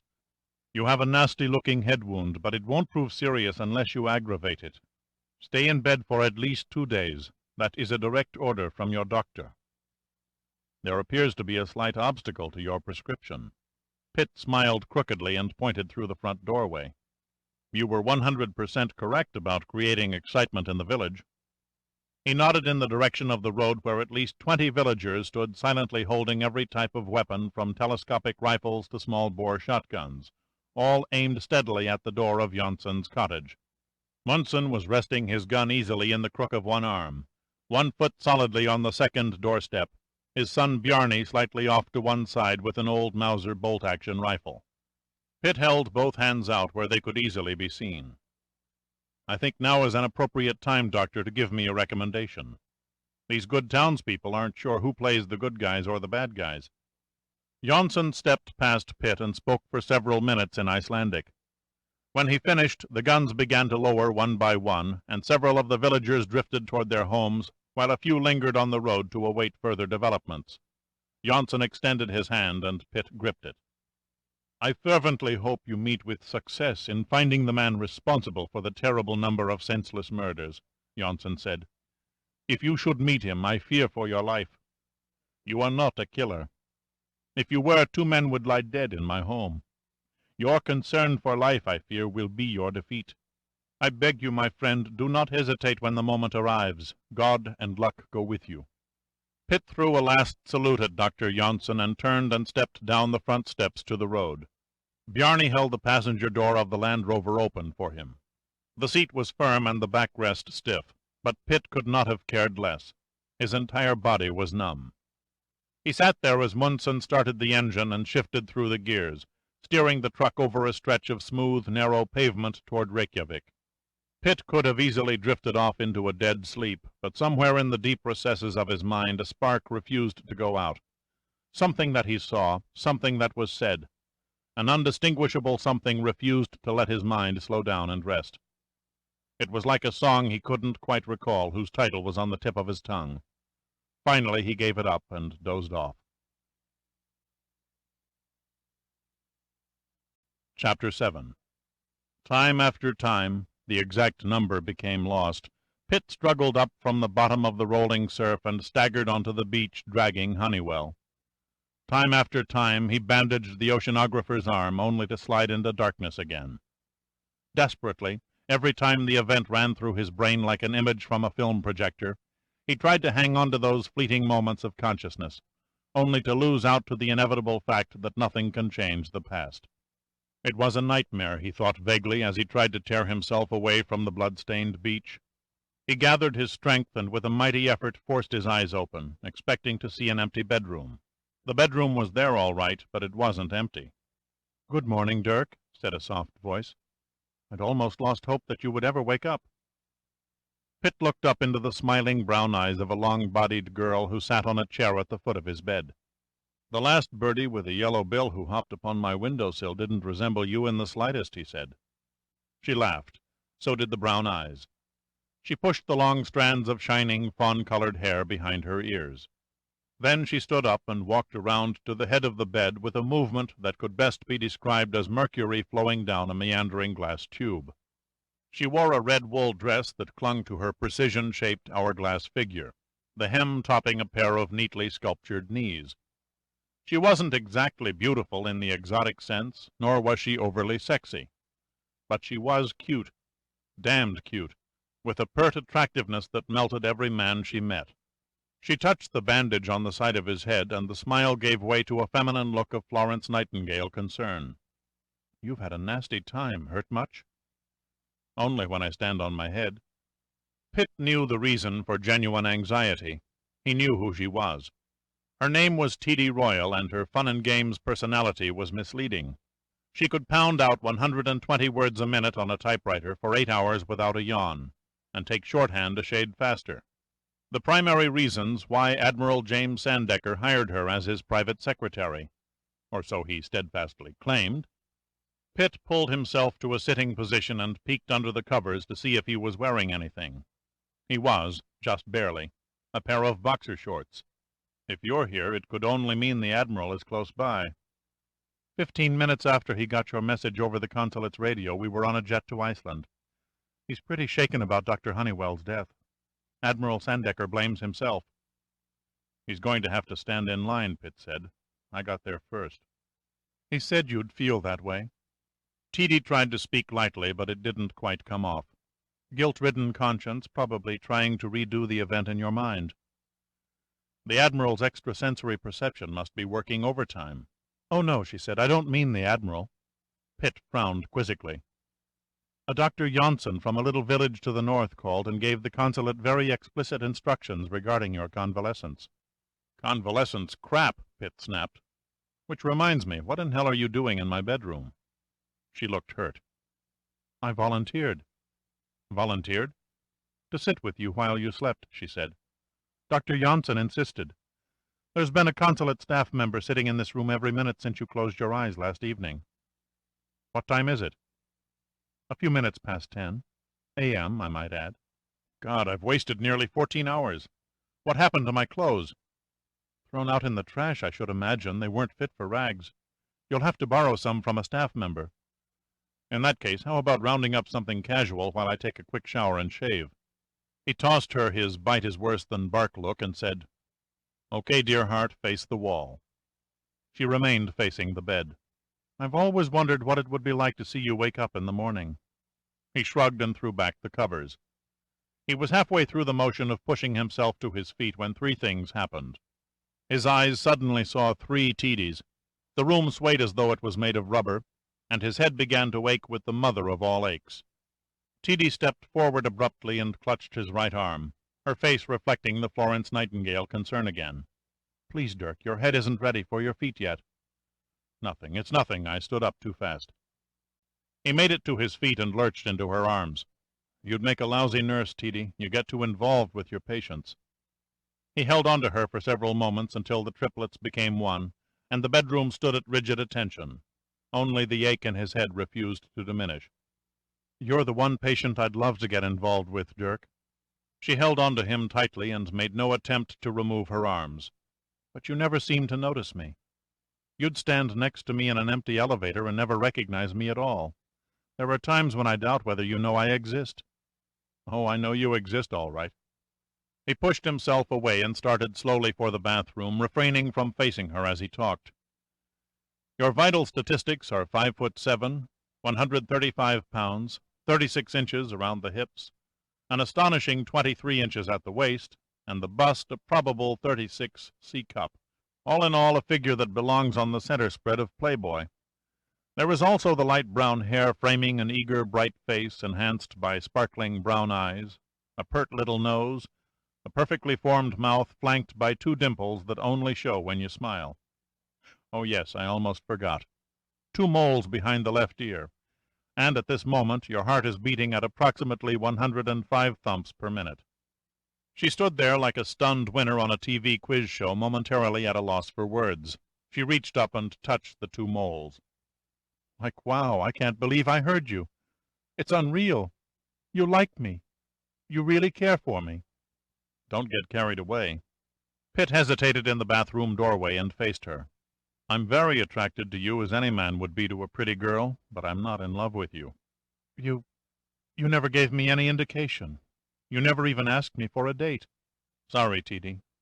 You're the Admiral's personal secretary. I make it a rule never to play games that close to him. Pitt leaned against the doorframe for support. I respect that old guy. He's much more than just a friend or boss. I won't cause complications behind his back. I understand, she said humbly. But I certainly didn't figure you for the modest hero who sacrifices the heroine to a typewriter. The rejected virgin who throws herself into a convent isn't exactly your bag either. Must we get nasty? No, Pitt said approvingly. Why don't you be a good girl and scrounge me up a change of clothes? Let's see if you're as observant of my dimensions as I am of yours." Teedy said nothing in reply, just stood there looking forlorn and curious. Finally, she shook her head in a feminine display of irritation and left. Exactly 2 hours later, clad in surprisingly well-fitting slacks and sport shirt, Pitt sat across a desk from Admiral James Sandecker. The Admiral looked tired and old, far beyond his years. His red hair was tousled in a shaggy, unkempt mane, and it was obvious from the stubble on his chin and cheeks that he hadn't shaved for at least 2 days. He held one of his massive cigars casually in the fingers of his right hand, stared at the long cylindrical shape for a moment, and then set it in an ashtray without lighting the end. He grunted something about being glad to see Pitt alive and still connected in all the right places. Then the weary, bloodshot eyes studied Pitt intently. "So much for preliminaries. Your story, Dirk. Let's have it." Pitt didn't give it to him. Instead, he said, "I just spent an hour writing a detailed report of what occurred from the time Honeywell and I lifted off from the Numa pad at Dulles International until the farmer and his boy brought us to the consulate. I also included my personal opinions and observations. Knowing you, Admiral, I venture to guess you've read it at least twice. I have nothing to add. All I can do now is answer your questions." What little of Sandecker's face was open for expression seemed to indicate a certain interest, if not downright curiosity, at Pitt's flagrant, insubordinate behavior. He stood up, all 5'6" of him, revealing a blue suit that cried out for a pressing, and peered down at Pitt, a favorite tactic when he was ready to orate. "Once was all I needed, Major." No Dirk this time. "When I want sarcastic remarks, I'll book Don Rickles or Mort Saul and be assured of a professional job. I appreciate the fact that you've been harassed by the Coast Guard and the Russians, had your butt frozen off on an iceberg looking at incinerated cadavers, not to mention getting shot at, crashing in the Atlantic Ocean, and having a man die in your arms since I pulled you off that nice warm beach in California just 72 hours ago. But that does not give you the unmitigated right to hard-ass your superior." "I apologize for the disrespect, sir." The words were there, but the tone was sadly lacking. "If I seem a bit testy, it's simply because I smell a put-on. I have the distinct impression that you dropped me into an intricate maze without benefit of a road map." "So?" An eighth of an inch lift of the heavy red eyebrows. "To begin with, Honeywell and I were on damn thin ice when we swindled the Coast Guard into using its finest cutter for a refueling base, or at least I thought we were. Not Honeywell. He knew the whole setup was fixed from beginning to end. I thought we'd bought a jail cell when Commander Koski signaled Coast Guard Command in Washington for confirmation of our presence. I studied Honeywell. He pored over his charts as if nothing was happening. No quiver of the hand, no indication of sweat on the brow. He was completely at ease with the situation, knowing that you had taken care of everything before we left Dulles." "Not quite." Sandecker picked up the cigar and lit it, and gave Pitt a shrewd look. "The Commandant was inspecting a dam hurricane warning facility in Florida. You were already crossing Nova Scotia before I could get to him." He blew a huge cloud of smoke toward the ceiling. "Please continue." Pitt slouched back in his chair. "A dim, nearly undistinguishable outline of a ship turns up in an iceberg. The Coast Guard doesn't have the slightest idea what registry it is. Yet 4 days go by, and there is no investigation. The Catawba is only hours away, but is never notified of the sighting. Why? Somebody in the capital with the authority, high authority, ordered hands off, that's why." Sandecker toyed with the cigar. "I suppose you know what you're talking about, Major?" "Hell no, sir," Pitt answered. "Without the facts, I'm guessing. But you and Honeywell didn't guess. There wasn't the slightest doubt in your minds that the derelict was the Lax, a ship that had been listed as missing for over a year. You had absolute proof. How or where it came from I can't say, but you had it." Pitt's green eyes blazed into Sandecker's. "At this point my crystal ball gets foggy. I was surprised, but Honeywell was genuinely stunned when we found that the Lax was burned to junk. This factor wasn't in the script, was it, Admiral? In fact, everything, including your well-planned scheme, began to go down the drain. Someone you didn't count on was working against you. Someone with resources you or whatever agency in our government that is cooperating with you never considered. You lost control. Even the Russians were thrown off the track. You're up against a shrewd mind, Admiral. and the message is written in neon lights. This guy doesn't play for ice cream and cake at birthday parties. He kills people like an exterminator kills termites. The name of the game as advertised is zirconium. I don't buy it. People might kill 1 or 2 persons for a fortune, but not in wholesale lots. Honeywell was your friend for many years, Admiral, mine for only a few days, and I lost him. He was my responsibility, and I failed. His contributions to society outstrip anything I'm capable of. Better I'd have died on that beach instead of him. Sandecker showed no reaction to any of this. His unblinking eyes never left Pitt's face as he sat behind the desk, thoughtfully tapping the fingers of his right hand on the glass top. Then he stood up, came around the desk, and put his hands on Pitt's shoulders. "Bullshit," he said quietly but firmly. "It was a miracle you both made it to shore. There isn't a bookmaker in the world who would give odds on an unarmed helicopter knocking a machine-gun-toting jet out of the sky. I'm the one to blame. I had a hint of what was going to happen, and I wasn't smart enough to read the cards. I didn't deal you in on the action because it wasn't necessary. You were the best man I could lay my hands on for a tricky chauffeur job. As soon as you got Honeywell here to Reykjavik, I was going to put you on the next flight back to California." He paused to check his watch. "There's an Air Force reconnaissance jet leaving for Tyler Field, New Jersey in 1 hour and 6 minutes. You can make connections for the West Coast when you get there." "No thanks, Admiral." Pitt rose from the chair and walked to the window, staring over the city's peaked and sun-splashed roofs. "I've heard that Icelandic women are coolly beautiful. I'd like to see for myself." "I can make that an order." "No good, sir. I understand what you're trying to do, and I'm grateful. The first attempt on my life and Honeywell's was only half successful. The second was much more elaborate and cunning and was reserved for me alone. The third should be a masterpiece. I'd like to stick around and see how it's going to be staged. Sorry, Dirk." Sandecker was back on friendly terms again. "I'm not going to throw your life away with the wave of a hand. Before I stand at your graveside, I'll have you locked up and standing in front of a court-martial for willful destruction of government property." Pitt smiled. "I've been meaning to talk to you about service regulations, Admiral." He came across the room and casually sat on the edge of the desk. "For the past year and a half, I have faithfully carried out all directives issued from your office. I've questioned none of them. However, the time has come, the Walrus said, to get a few facts straight. Number 1, if it was possible, and it isn't, for you to court-martial me, I doubt if the Air Force would take it lightly if one of their officers was tried by a naval court. Second, and most important, Numa is not the bridge of the flagship of the fleet. Therefore, you are not my commanding officer. You are simply my boss, no more, no less. If my insubordination infuriates your senses and naval traditions, then you have no other choice but to fire me. That's the way it is, Admiral, and we both know it." For several seconds Sandecker made no comment, but his eyes glinted with a strange sort of amusement. Then he threw back his head and began to laugh, a rolling, deep laugh that filled the room from carpet to ceiling. "God, if there is anything worse than a cocky Dirk Pitt, I hope it becomes infected with syphilis and rots in hell." He returned to the chair behind the desk and sat down, hands clasped behind his head. "Okay, Dirk, I'll put you in at first string, but you'll be required to play straight ball, no fancy independent plays, agreed?" "You're the boss." Sandecker winced noticeably.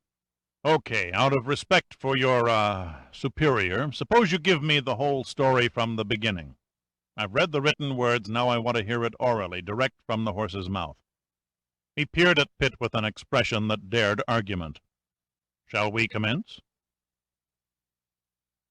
Sandecker heard Pitt out, then said, "God save thee, that's what he said?" "That's all he said. Then he was gone. I'd hoped Dr. Honeywell might have offered me a clue to the whereabouts of the lax between the time it vanished and the time it became embedded in the Iceberg. But he volunteered nothing except a historical sketch of Christian Fury and a lecture on zirconium. He did as he was told. I didn't want you involved. That was 2 days ago. Now I'm involved up to my neck." Pitt leaned over the desk toward the older man. "Let's have it, you sly old fox. What in hell is going on?" Sandecker grinned. "For your sake, I'm going to take that as a compliment." He pulled out a bottom drawer and propped his feet on it. "I hope you know what you're letting yourself in for." "I don't have the vaguest idea, but tell me anyway." "All right, then. Sandecker leaned back in his swivel chair and puffed several times on his cigar. "This is what took place as far as it goes. Too many pieces are missing for even a 50% glimpse at the overall picture. About a year and a half ago, Fury's scientists successfully designed and constructed a nuclear undersea probe that could identify 15 to 20 different mineral elements on the ocean floor. The probe operated by briefly exposing the metallic elements to neutrons given off by a laboratory-produced element called selenium-279. When activated by the neutrons, the elements on the ocean's bottom gave off gamma rays, which were then analyzed and counted by a tiny detector on the probe. During tests off Iceland, the probe detected and measured mineral samples of manganese, gold, nickel, titanium, and zirconium. The zirconium in huge and unheard-of amounts. I think I see. Without the probe, the zirconium could never be found again, Pitt said thoughtfully. The prize then is not the rare elements, but rather the probe itself. Yes, the probe opens a vast and untapped frontier for undersea mining.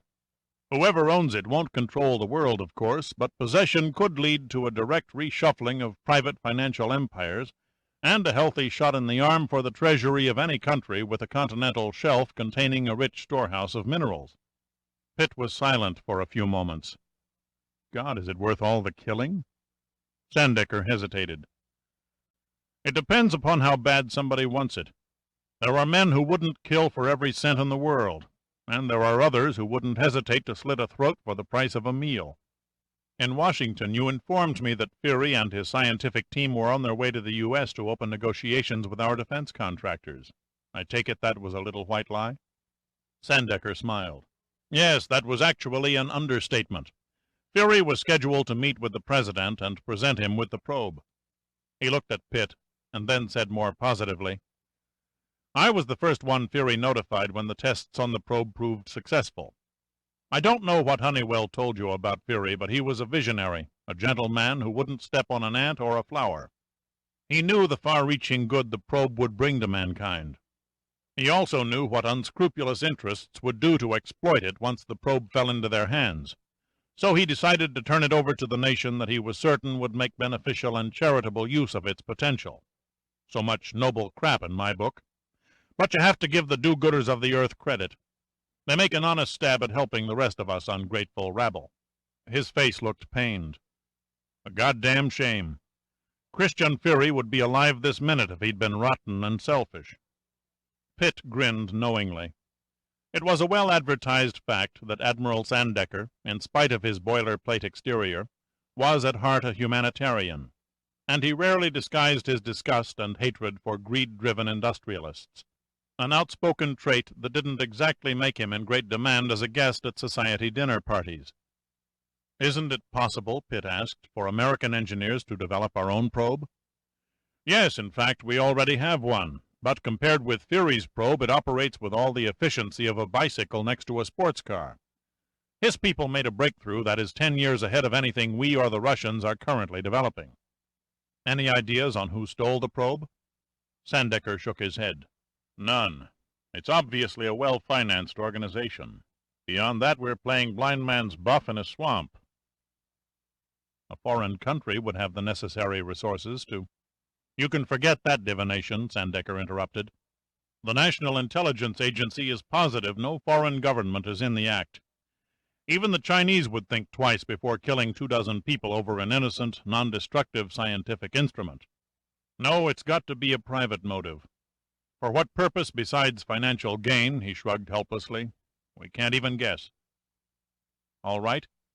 So the mysterious organization has the probe. So they strike a bonanza on the sea floor. How do they raise it?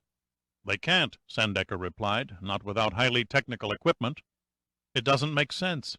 If they've had the probe over a year, what good has it done them? They've put the probe to good use, all right, Sandecker said seriously, testing every square inch of the continental shelf on the Atlantic shore of North and South America. And they used the lax to do it. Pitt stared at him curiously. The lax, I don't follow. Sandecker flicked an ash into the wastebasket.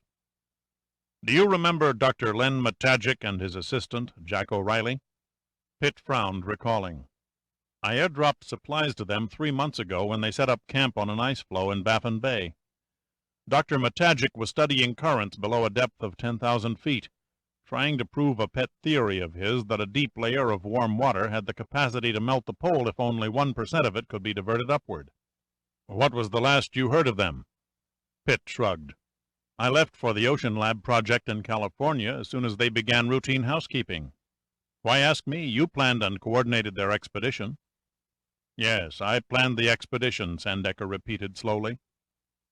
He screwed the knuckles of his index fingers into his eyes, then pushed the hands together and folded them. Matagic and O'Reilly are dead. The plane bringing them back from the ice floe crashed in the sea. No trace was found. Strange, I hadn't heard. It must have just happened. Sandecker put another match to his cigar. A month ago yesterday, to be exact. Pitt stared at him. Why the secrecy? Nothing was in print or in broadcast about their accident. As your special projects director, I should have been one of the first to be informed. Only one other man besides myself was aware of their deaths. The radio operator who took their last message. I've made no announcement because I intend to bring them back from their watery grave. Sorry, Admiral, Pitt said. You've lost me completely. All right, then, Sandecker said heavily. 5 weeks ago I received a signal from Matagic. Seems O'Reilly, while on a scouting trek, spotted a fishing trawler that had moored to the north end of their ice floe. Not being socially aggressive, he returned to base and informed Matagic. Then together they trudged back and paid a friendly call on the fishermen to determine if they needed assistance. An odd bunch, Matagic said. The ship flew the flag of Iceland, yet most of the crew were Arabs, while the rest represented at least 6 different countries, including the United States. It seems a bearing had burned out in their diesel engine. Rather than drift around while repairs were made, they decided to tie up on the ice floe to let the crew stretch their legs. Nothing suspicious in that, Pitt commented. The captain and crew invited Matagic and O'Reilly on board for dinner, Sandecker continued. This courteous act seemed harmless enough at the time. Later it was seen as an obvious attempt to avoid suspicion. By sheer coincidence, it backfired. So our 2 scientists were also on the list to see something they shouldn't have. You guessed it. Some years previously, Christian Fury had entertained Dr. Honeywell and Dr. Matagic aboard his yacht. The exterior of the trawler had been altered, of course, but the instant Matagic stepped into the main salon, he recognized the ship as the Lax. If he had said nothing, he and O'Reilly might have been alive today. Unfortunately, he innocently asked why the proud and plush Lax that he remembered had been converted into a common fishing trawler. It was an honest question, but one that had cruel consequences. They could have been murdered then and there, and their bodies weighted and dropped into the sea. No one would have ever known. It's one thing for a ship to go down at sea with all hands.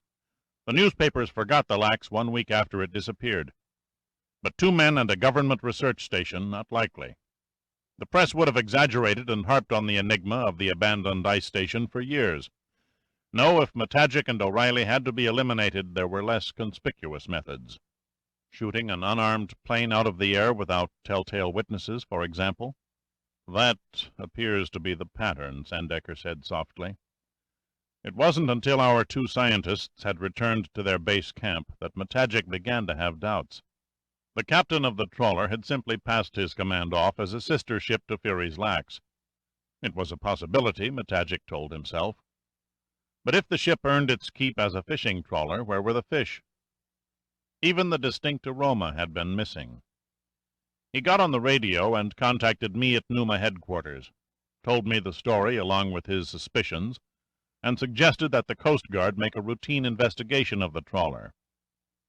I ordered them to stand by while I sent a supply plane north to return them to Washington as quickly as possible to make a detailed report. Sandecker tapped the cigar ashes into the wastebasket again, a grim expression on his face. I was too late. The captain of the trawler must have monitored Matagic's message. The pilot made it to the ice floe and picked them up. After that, the 3 of them vanished. Sandecker reached inside his breast pocket and pulled out a worn and folded piece of paper. This is Matagic's last message. Pitt took the paper from the Admiral's hand and unfolded it across the desk. It read, "Mayday, Mayday, the bastards attacking. Black, #1 engine is—" The words abruptly ended. Enter the Black Jet. Exactly. With his only witnesses out of the way, the captain's problem was now the Coast Guard, whom he was sure would show up at any moment. Pitt looked at Sandecker speculatively. But the Coast Guard didn't come. They were never invited. You've yet to fully explain why you maintained silence even after you were certain 3 of Numa's men were killed, murdered like cattle by a group of traveling butchers. At the time, I didn't really know. The vagueness wasn't like Sandecker. Normally, he was as decisive and direct as a bolt of lightning. I suppose I didn't want the sons of bitches responsible to have the satisfaction of knowing how successful they were. I thought it best to let them wonder. It's snatching at leaves in a hurricane, I admit, but it's just barely possible they might make an unplanned move, a mistake that will give us a slim lead to their identity when and if I resurrect the ghosts of Matagic and O'Reilly. How did you handle the search party? I notified all search and rescue units in the Northern Command that a valuable piece of equipment had fallen off of a Numa research ship and was floating around lost. I gave out the course the plane would have taken and waited for a sighting report. There was none. Sandecker waved his cigar to indicate helplessness. I also waited in vain for the sighting of a trawler matching the hull design of the Lax. It, too, had evaporated. That's why you were dead sure it was the Lax under the Iceberg.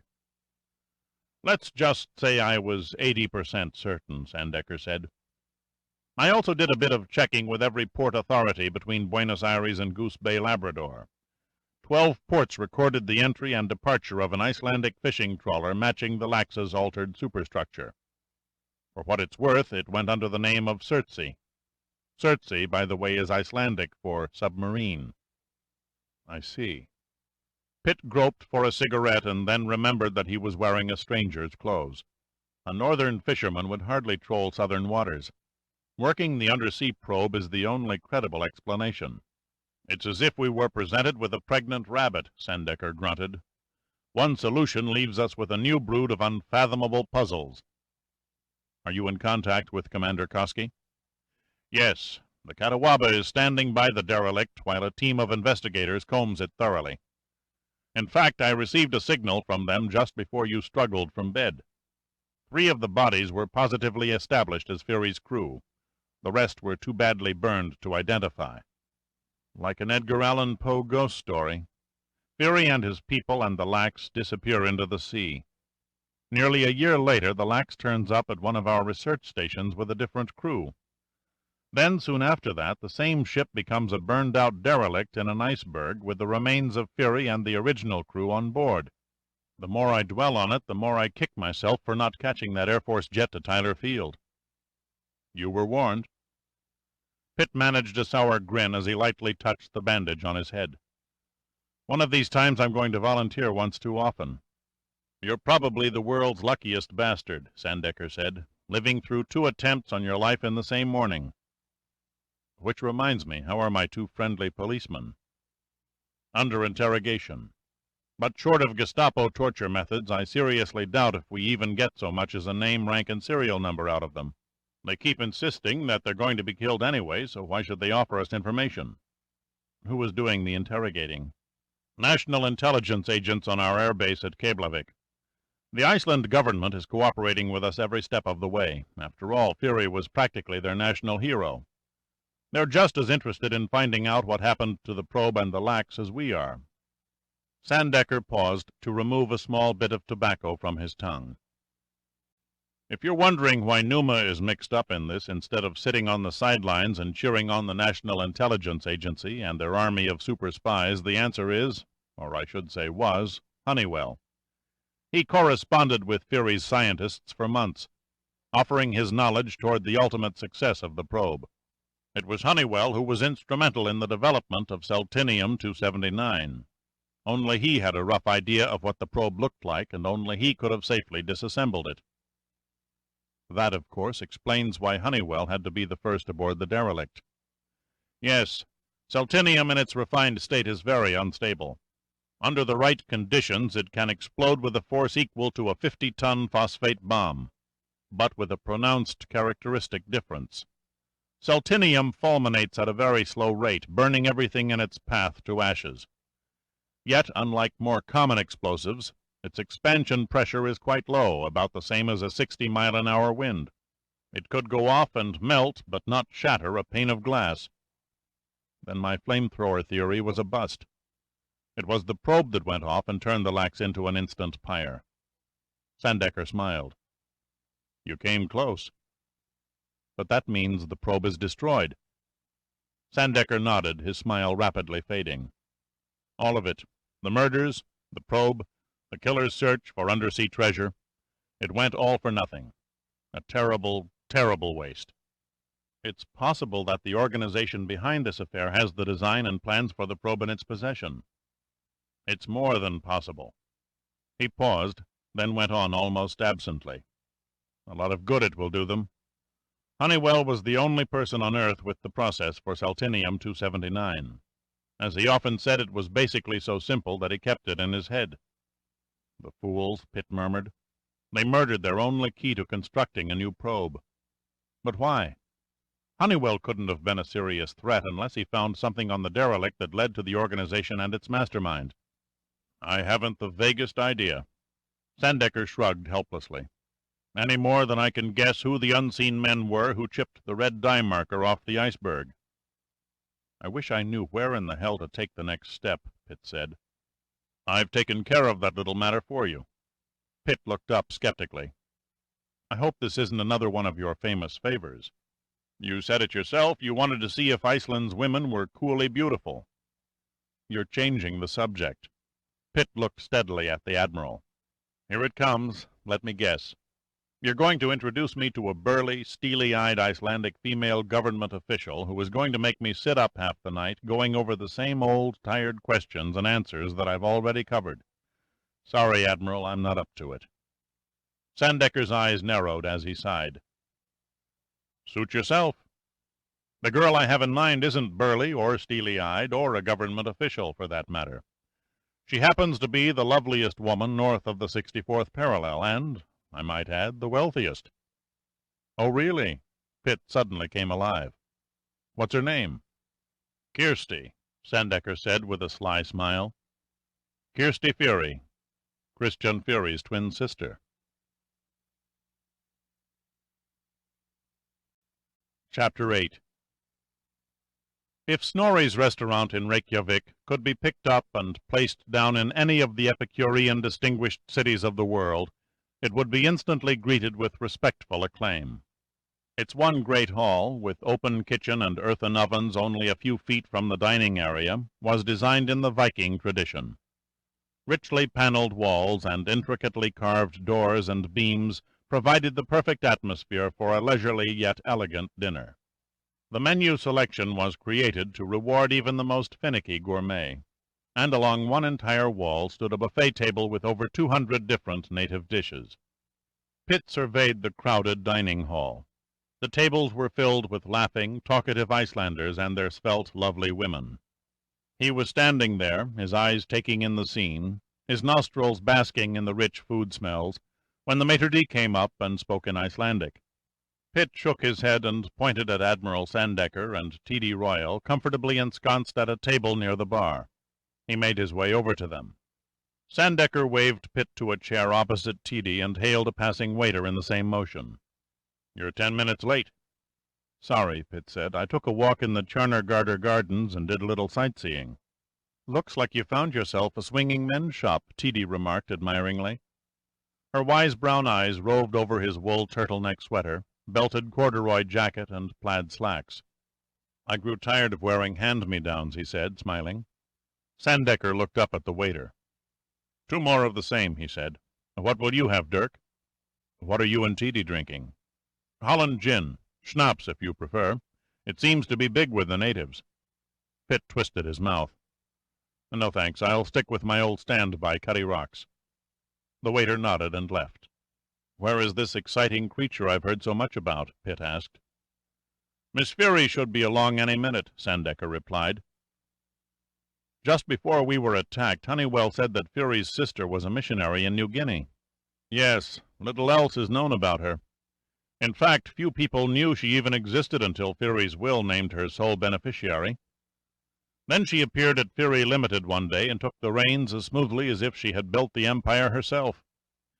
Don't get any ideas in that bedroom mind of yours. She's shrewd, just as shrewd as her brother was. Then why bother with the introductions? You say hands off, yet I get the distinct impression that I'm supposed to play Prince Charming. Get cozy, but not too cozy. You've chosen the wrong man, Admiral. I'm the first to admit my looks hardly put me in the Rock Hudson Paul Newman class, but I have a nasty habit when it comes to pursuing skirts. I'm picky. I'm not geared to assault every girl that comes into sight, especially one who is the spitting image of her brother, spent half her life as a missionary, and runs a giant corporation with a Mason chain. Sorry, Admiral, Miss Fury hardly sounds like my type. I think it's disgusting, Teedy said disapprovingly, the eyebrows arched above the huge brown eyes. Numa is supposed to be dedicated to scientific research of the oceans. None of this talk sounds very scientific to me. Sandecker threw her an admonishing stare, a facial display that he was unquestionably a master at projecting. Secretary should be seen and not heard. Teedy was saved from further reprimand by the timely arrival of the waiter with the drinks. He set them on the table with an accomplished motion and then left. Sandecker watched until the waiter was several tables away before he turned back to Pitt. Nearly 40% of Numa's projects are designed and planned around mining the seafloor. Russia leads us by a wide margin in surface programs. The science of her fishing fleet far surpasses anything we've got. But she lags badly in deep submersibles, a damned vital piece of equipment for undersea mining. This is our strong point. We want to maintain this advantage. Our country has the resources, but Fury Limited has the technical knowledge. With Christian Fury, we had a good, close working association. Now that he's only a memory, I don't care to see the results of our efforts lost just when our programs are on the verge of hitting pay dirt. I've talked to Miss Fury. All of a sudden, she's very non-committal. Says she has decided to re-evaluate her firm's programs with our country. You said she's shrewd, Pitt said. Maybe she's holding out to the highest bidder. There's nothing in the book that says she has to be as magnanimous as her brother. Damn it, Sandecker said irritably. Anything is possible. Maybe she hates Americans. She's not alone. If so, there must be a reason, and we've got to find it. Enter Dirk Pitt, stage left. Precisely, but no hanky-panky. I'm taking you off the Pacific Ocean Lab project definitely and putting you on this one. Forget playing secret agent while you're at it. Leave the intrigue and the dead bodies to the National Intelligence Agency. You're to act in your official capacity as Special Projects Director for Numa. No more, no less. If you stumble onto any information that might lead to the people who killed Fury, Honeywell, and Matagic, you're to pass it on. Pass it on to whom? Sandecker shrugged. I don't know. The NIA didn't see fit to tell me before I left Washington. Great, I'll take out a full-page ad in the local newspaper, Pitt said sourly. I don't recommend it, Sandecker said. He took a long swallow from his glass and made a wry face. God, what do they see in this stuff? He took another swallow from a glass of water. I have to be in Washington the day after tomorrow. That gives me enough time to smooth the way for you. With, Miss Fury? With Fury Limited. I've arranged an exchange program. I'm taking one of their top engineers with me to the States to observe and study our techniques, while you're to stay here and report on theirs. Your primary job will be to restore the close relationship we once enjoyed with the Fury's management. If this Fury broad has been so cool toward you and Numa, why did she consent to meet us tonight? Out of courtesy. Dr. Honeywell and her brother were good friends. His death and the fact that you made a gallant but losing attempt to save his life played on her feminine emotions. In short, she insisted on meeting you. She's beginning to sound like a cross between Catherine the Great and Amy Semple McPherson, Teedy said sarcastically. I can't wait to meet my new boss face to face, Pitt said. Sandecker nodded. You can in precisely 5 seconds. She just walked in. Pitt turned, and so did every other male head in the restaurant. She stood in the foyer very tall and very blonde, like a fantasy of womanly perfection. incredibly beautiful, as if caught in the perfect pose by the lens of a fashion photographer's camera. Her statuesque figure was encased in a long violet-colored dress of velvet with peasant embroidery on the sleeves and hem. Now she caught Sandecker's wave, and she walked over to the table, moving with a graceful flowing motion that possessed all the suppleness of a ballerina and more than the suggestion of a natural athlete. By this time all the women in the restaurant were eyeing her with instinctive envy. Pitt pushed back his chair and rose and studied her face as she approached. It was her tan that intrigued him. The delicately clear-tanned complexion somehow seemed foreign to an Icelandic woman, even one who spent a good portion of her life in the back country of New Guinea. The total effect was striking. The blonde hair, a carefree casual look with a controlled, tousled effect, the deep violet eyes that matched the color of her dress. She was hardly what Pitt had imagined, to say the least. "My dear Miss Fury, I'm honored that you could dine with us." Admiral Sandecker took her hand and kissed it. Then he turned to Teedy, who wore a mask of friendliness. "May I introduce my secretary, Miss Teedy Royal?" The two women exchanged polite but typically cool feminine greetings. Then Sandecker turned to Pitt. "And this is Major Dirk Pitt, the real driving force behind my agency's projects." "So this is the brave gentleman you've told me so much about, Admiral." Her voice came across husky and terribly sexy. "I am deeply sorry for the tragic loss of Dr. Honeywell. My brother thought very highly of him." "We're sorry too," Pitt said. There was a pause while they looked at each other. Kirsty Fury with a touch of speculation in her eyes, and with what might have been more than friendly interest. Pitt with analytical male appraisal. He was the first to break the silence. "If I sit here staring, Miss Fury, it's because Admiral Sandecker failed to warn me that the head of Fury Limited had such mystic eyes." "I have been paid compliments by men before, Major Pitt, but you are the first to describe my eyes as mystic." "Purely academic," Pitt said. "The eyes are doors to the secrets a person hides from within." "And what deep, dark shadows do you see lurking within my soul?" Pitt laughed. "A gentleman never reveals a lady's private thoughts." He offered her a cigarette, but she shook her head. "Seriously, our eyes have something in common." "Miss Fury's eyes are deep blue," Teedy said. "Yours are green. What could they possibly have in common?" "Miss Fury's eyes, like mine, have rays that spread from the pupil into the iris," Pitt said. "They're sometimes called flashes." He paused to light a cigarette. "I have it from the best authority. Flashes are a sign of psychic powers." "Are you clairvoyant?" Kirsty asked. "I admit to being a failure," Pitt replied. "I always lose at poker because I have yet to read my opponent's cards or mind. How about you, Miss Fury? Can you see into the future?" He saw a fleeting shadow across her eyes. "I know my destiny, therefore I can control it." Pitt's dark, grinning features gave nothing away as he began to enter into the spirit of the eternal chase. He leaned across the table until only a few inches separated their eyes. Green stared into violet. "I take it you usually expect to get what you want?" "Yes." Her answer came without an instant's hesitation. "Then suppose I told you that under no circumstances would I ever attempt to make love to you?" "I know the sort of thing you expect me to say, Major." An expression of defiant determination animated her face. "But if I really desired you and demanded your attention, I would be playing into your hands, literally. No, I seldom bother with something I do not want. I shall totally ignore your empty rejection." Pitt acted as if he were unconscious of any static in the atmosphere. "Why, Miss Fury, I hardly figured you for a cop-out artist." She looked blank. "A cop-out artist? That's American for chicken," Teedy said with a razor-sharp tongue coated with several layers of sugar. Admiral Sandecker cleared his throat. He was thinking of what might happen if this trend in the conversation were to continue. "I see no reason for an old man to sit here and listen to all this light-hearted talk while he's starving, particularly when several square yards of delicious-looking food sits begging for attention only 10 feet away." "Please allow me to introduce you to our native buffet dishes," Kirsty said. "I trust Major Pitt's appetite for food is more regulated than his appetite for sex." "Touché!" Pitt laughed. He rose and pulled back Kirsty's chair. From this moment forward, my every move will be with moderation." The varieties of fish seemed endless. Pitt counted over 20 different dishes of salmon and nearly 15 of cod alone.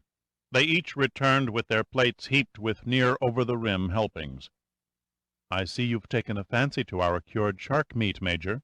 Kirsty's eyes were smiling. "I've heard a great deal about the processing," Pitt said, "and now at last I have a chance to try it." The smile in her lovely eyes turned to a flicker of surprise as he ate several slices. "Are you sure you're aware of how we prepare it?" "Of course," he answered. "The species of shark found in colder waters can't be eaten fresh, so you slice it in strips and bury it in beach sand for 26 days and then cure it in the wind." "You're eating it raw, you know," Kirsty persisted. "Is there any other way?" Pitt said as he forked another slice into his mouth. "Don't waste your time trying to shock him, Miss Fury." Sandecker cast a distasteful eye at the shark meat. "Dirk's hobby is gourmet cooking. His specialty is fish, and he is an expert on international seafood preparation." "Actually, it's quite good," Pitt managed between mouthfuls. "However, I do think the Malaysian version has a better flavor. They cure the shark meat wrapped in a seaweed called echidna. This gives it a slightly sweeter taste than the Icelandic delicacy." "Americans usually order steak or chicken," Kirsty said. "You are the first I have known who prefers fish." "Not entirely," Pitt said. "Like most of my countrymen, my favorite standby is still a good double hamburger with French fries and a chocolate malt." Kirsty looked at Pitt and smiled. "I am beginning to think that you are blessed with an iron stomach." Pitt shrugged. "I have an uncle who is San Francisco's leading bon vivant. In my own small way, I'm trying to follow in his footsteps." The rest of the meal was eaten with a minimum of small talk, everyone relaxed and comfortable in the atmosphere of friendliness and good food. 2 hours later, during a strawberry and ice cream flambé, especially concocted by Pitt and an agreeable chef, Kirsty began to make apologies for an early departure. "I hope you will not think me rude, Admiral Sandecker, but I am afraid I must leave you, Miss Royal, and Major Pitt very shortly. My fiancé has insisted on taking me to a poetry reading tonight, and since I am only a woman, it is difficult to refuse his wishes." She gave T.D. a soft female look of understanding. "I'm sure Miss Royal can appreciate my situation." T.D. instantly grasped the romantic inference. "I envy you, Miss Fury. A fiancé who loves poetry is a rare catch." Admiral Sandecker beamed a felicitating smile. "My sincerest wishes for your happiness, Miss Fury. I had no idea you were engaged. Who is the lucky man?" The Admiral held his composure exceedingly well, Pitt thought. He knew the old man was stunned right down to his shoe soles. This new development would call for a different set of ground rules. Already Pitt found himself wondering what the competition was like. "Rondheim. Oscar Rondheim," Kirsty announced. "My brother introduced us in a letter. Oscar and I exchanged pictures and corresponded for 2 years before we finally met." Sandecker stared at her. "Wait a minute," he said slowly. "I think I know of him. Isn't he the one who owns an international chain of canneries? Rondheim Industries? A fishing fleet the size of Spain's navy? Or am I thinking of some other Rondheim?" "No, that's right," Kirsty said. "His executive offices are right here in Reykjavik." "The fishing boats, painted blue, flying a red flag with an albatross?" Pitt inquired. Kirsty nodded. "The albatross is Oscar's good luck symbol. Do you know his boats?" "I've had occasion to fly over them," Pitt said. Of course Pitt knew the boats and their symbol. So did every fisherman of every country north of the 40th parallel. Rondheim's fishing fleets were notorious for wiping out fishing grounds, almost to the verge of extinction, robbing the nets of the other fishermen, and dropping their own distinctive red-dyed nets inside the territorial boundaries of other countries. The Rondheim albatross carried as much respect as the Nazi swastika. "A merger between Fury Limited and Rondheim Industries would result in a most powerful empire," Sandecker said slowly, almost as if he were weighing the consequences. Pitt's mind was running along the same channels. Suddenly his train of thought was broken when Kirsty waved her hand. "There he is, there." They turned and followed Kirsty's gaze to a tall, snow-haired, distinguished-looking figure vigorously stepping toward them.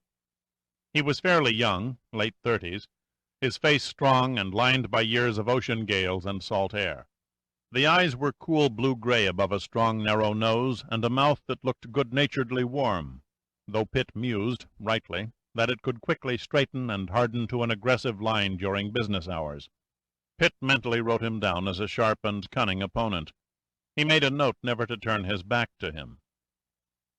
Rondheim stopped before the table, his even white teeth flashing in a seemingly cordial smile. "Kirsty, darling, how delightful you look tonight." Then he affectionately embraced her. Pitt waited to see where the blue-gray eyes would move to next, to himself or the Admiral. He guessed wrong. Rondheim turned to Teedy. "Ah, and who is this lovely young lady?" "Admiral Sandecker's secretary, Miss Teedy Royal," Kirsty said. "May I present Oscar Rondheim?" "Miss Royal?" He made a slight bow. "I am charmed by such interesting eyes." Pitt had to hold his napkin to his mouth to muffle the laughter.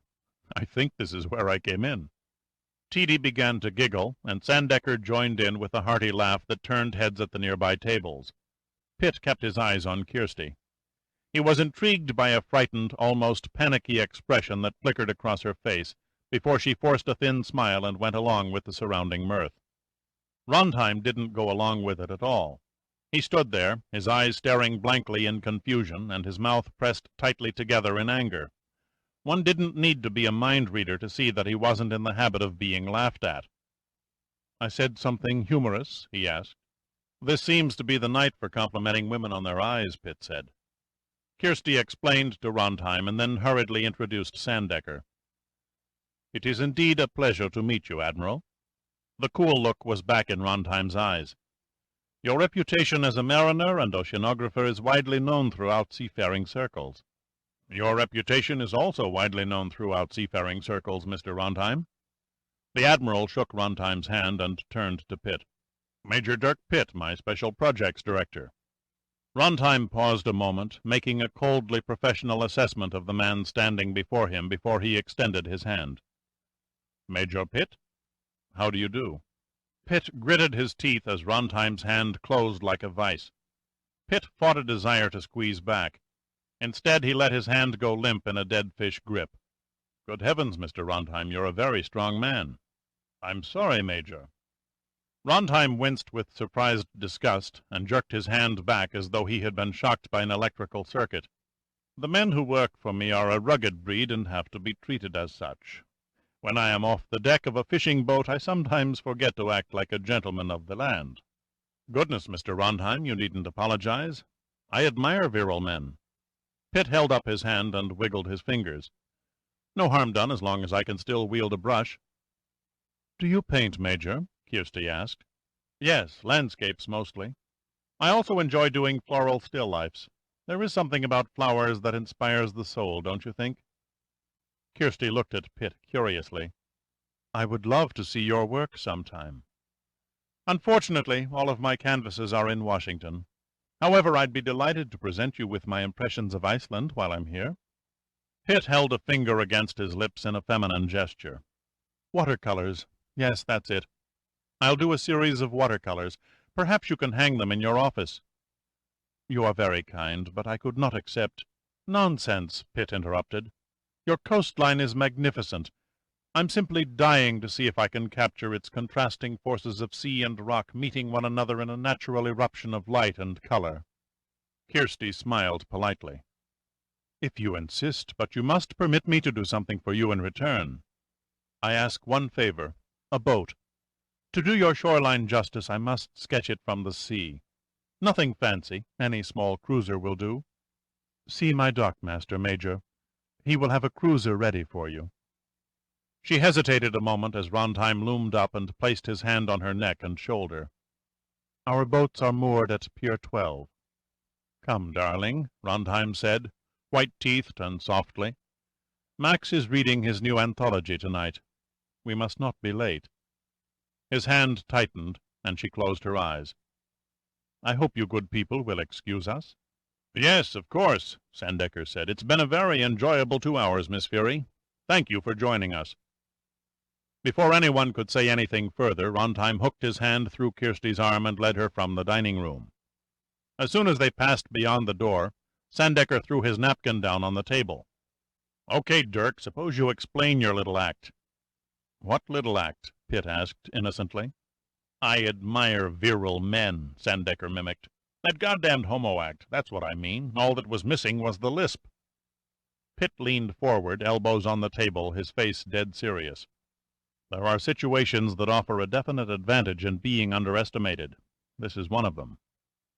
"Rondheim?" "Exactly. He's your reason behind Fury's sudden reluctance to cooperate with the United States and Numa. The man is no dummy. Once he marries Kirsty Fury, control of two of the largest privately owned corporations in the world will come under one roof. The possibilities are immense. Iceland and its government are too small, too dependent on the future Fury-Rondheim cartel for its economy to offer even a token resistance against a highly financed takeover. Then, with the right strategy, the Faroe Islands and Greenland giving Rondheim virtual control over the North Atlantic. After that, one can only guess in which directions his ambitions lie." Sandecker shook his head. "You're assuming too much. Kirsty Fury would never go along with an international power play." "She will have no choice in the matter," Pitt said. "In marriage, the spoils go to the dominant personality." "A woman in love is blind, is that it?" "No," Pitt answered. "I don't think this is a match based on love." "Now you're an expert on affairs of the heart," Sandecker said sarcastically. "No contest," Pitt said, grinning. "But we are fortunate in having an expert in our midst who has a built-in natural intuition for such things." He turned to Teedy. "Care to give us a feminine opinion, dear heart?" Teedy nodded. She was terrified of him. Sandecker looked at her speculatively. "What do you mean by that?" "Just what I said," Teedy said firmly. "Miss Fury was scared to death of Mr. Rondheim. Didn't you see how he clutched her neck? I guarantee that she'll be wearing high collars for the next week until the bruises disappear." "Are you sure you're not imagining or exaggerating?" Teedy shook her head. It was all she could do to keep from screaming. Sandecker's eyes were suddenly full of hostility. "That rotten son of a bitch." He gazed at Pitt steadily. "Did you catch it?" "Yes." This increased Sandecker's anger. "Then why in hell didn't you stop it?" "I couldn't," Pitt said. "I would have had to step out of character. Rondheim has every reason to think I'm a faggot. I want him to go right on thinking that." "I'd like to think you have a hazy idea of what you're doing," Sandecker said grimly. "However, I'm afraid you backed yourself into a corner with that crap about being an artist. I know for a fact that you can't draw a straight line. Natural eruption of light. My God!" "I don't have to. Teedy will handle that little chore for me. I've seen samples of her work. It's quite good." "I do abstracts," Teedy said, a pained look on her pretty face. "I've never tried a true-life seascape." "Fake it," Pitt said briskly. "Do an abstract seascape. We're not out to impress the head curator at the Louvre." "But I have no supplies," Teedy whined. "Besides, the Admiral and I are leaving for Washington the day after tomorrow." "Your flight has just been cancelled." Pitt turned to Sandecker. "Right, Admiral?" Sandecker folded his hands and mulled for a few moments. "In view of what we've learned in the last 5 minutes, I think it best if I hang around for a few days." "The change of climate will do you good," Pitt said. "You might even get in a fishing trip." Sandecker studied Pitt's face. "Fairy Queen imitations, painting classes, fishing expeditions. Would you humor an old man and tell me what's running through that agile mind of yours?" Pitt picked up a glass of water and swilled the lucid contents. "A black airplane," he said quietly. "A black airplane resting beneath a watery death shroud." Chapter 9. They found Pier 12 at about 10 in the morning, and were passed through the entrance barrier by a tall, swarthy Fury guard. Sandecker dressed in old rumpled clothes, a floppy, soiled hat, carrying a tackle box and fishing rod. Teedy in slacks and knotted blouse, warmly covered by a man's windbreaker. She held a sketching pad under one arm and a satchel-sized handbag under the other, both hands jammed deeply in the windbreaker's pockets. The guard did a classic double-take at Pitt. who brought up the rear, moving along the pier in a short, sissy-ish gait. If Sandecker and Teedy looked and dressed like a pair of fishermen, Pitt came on like the Queen of the May. He wore red suede pull-on boots, multicolored striped duck pants, so tight the seams were strained beyond endurance, supported by a 2-inch wide tapestry belt, and a skin-stretched purple sweater trimmed at the collar by a yellow neckerchief. His eyes blinked rapidly behind a pair of Ben Franklin glasses, and his head was covered by a tasseled knit cap. The guard's mouth slowly drifted agape. "Hi, sweetie," Pitt said, smiling slyly. "Is our boat ready?" The guard's mouth remained agape, his eyes blank and unable to communicate to the brain the apparition they were focusing on. "Come, come," Pitt said. "Miss Fury has generously loaned us the use of one of her boats. Which one is it?" Pitt stared fixedly at the guard's crotch. The guard jerked alive as if he had been kicked, the stunned look on his face quickly turning to one of abject disgust. Without a word he led them down the pier, stopping in 100 feet and pointing down at a gleaming 32-foot Chris-Craft cruiser. Pitt leaped aboard and disappeared below. In a minute he was back on the pier. "No, no, this won't do at all. Too mundane, too ostentatious. To create properly I must have a creative atmosphere." He looked across the pier. "There, how about that one?" Before the guard could reply, Pitt trotted the width of the pier and dropped to the deck of a 40-foot fishing boat. He explored it briefly, then popped his head through a hatchway. "This is perfect. It has character, a crude uniqueness. We'll take this one." The guard hesitated for a moment. Finally, with that twitch of the shoulders that indicated a shrug, he nodded and left them, walking along the pier back to the entrance, throwing a backward look at Pitt every so often and shaking his head. When he was out of earshot, Teedy said, "Why this old dirty tub? Why not that nice yacht?"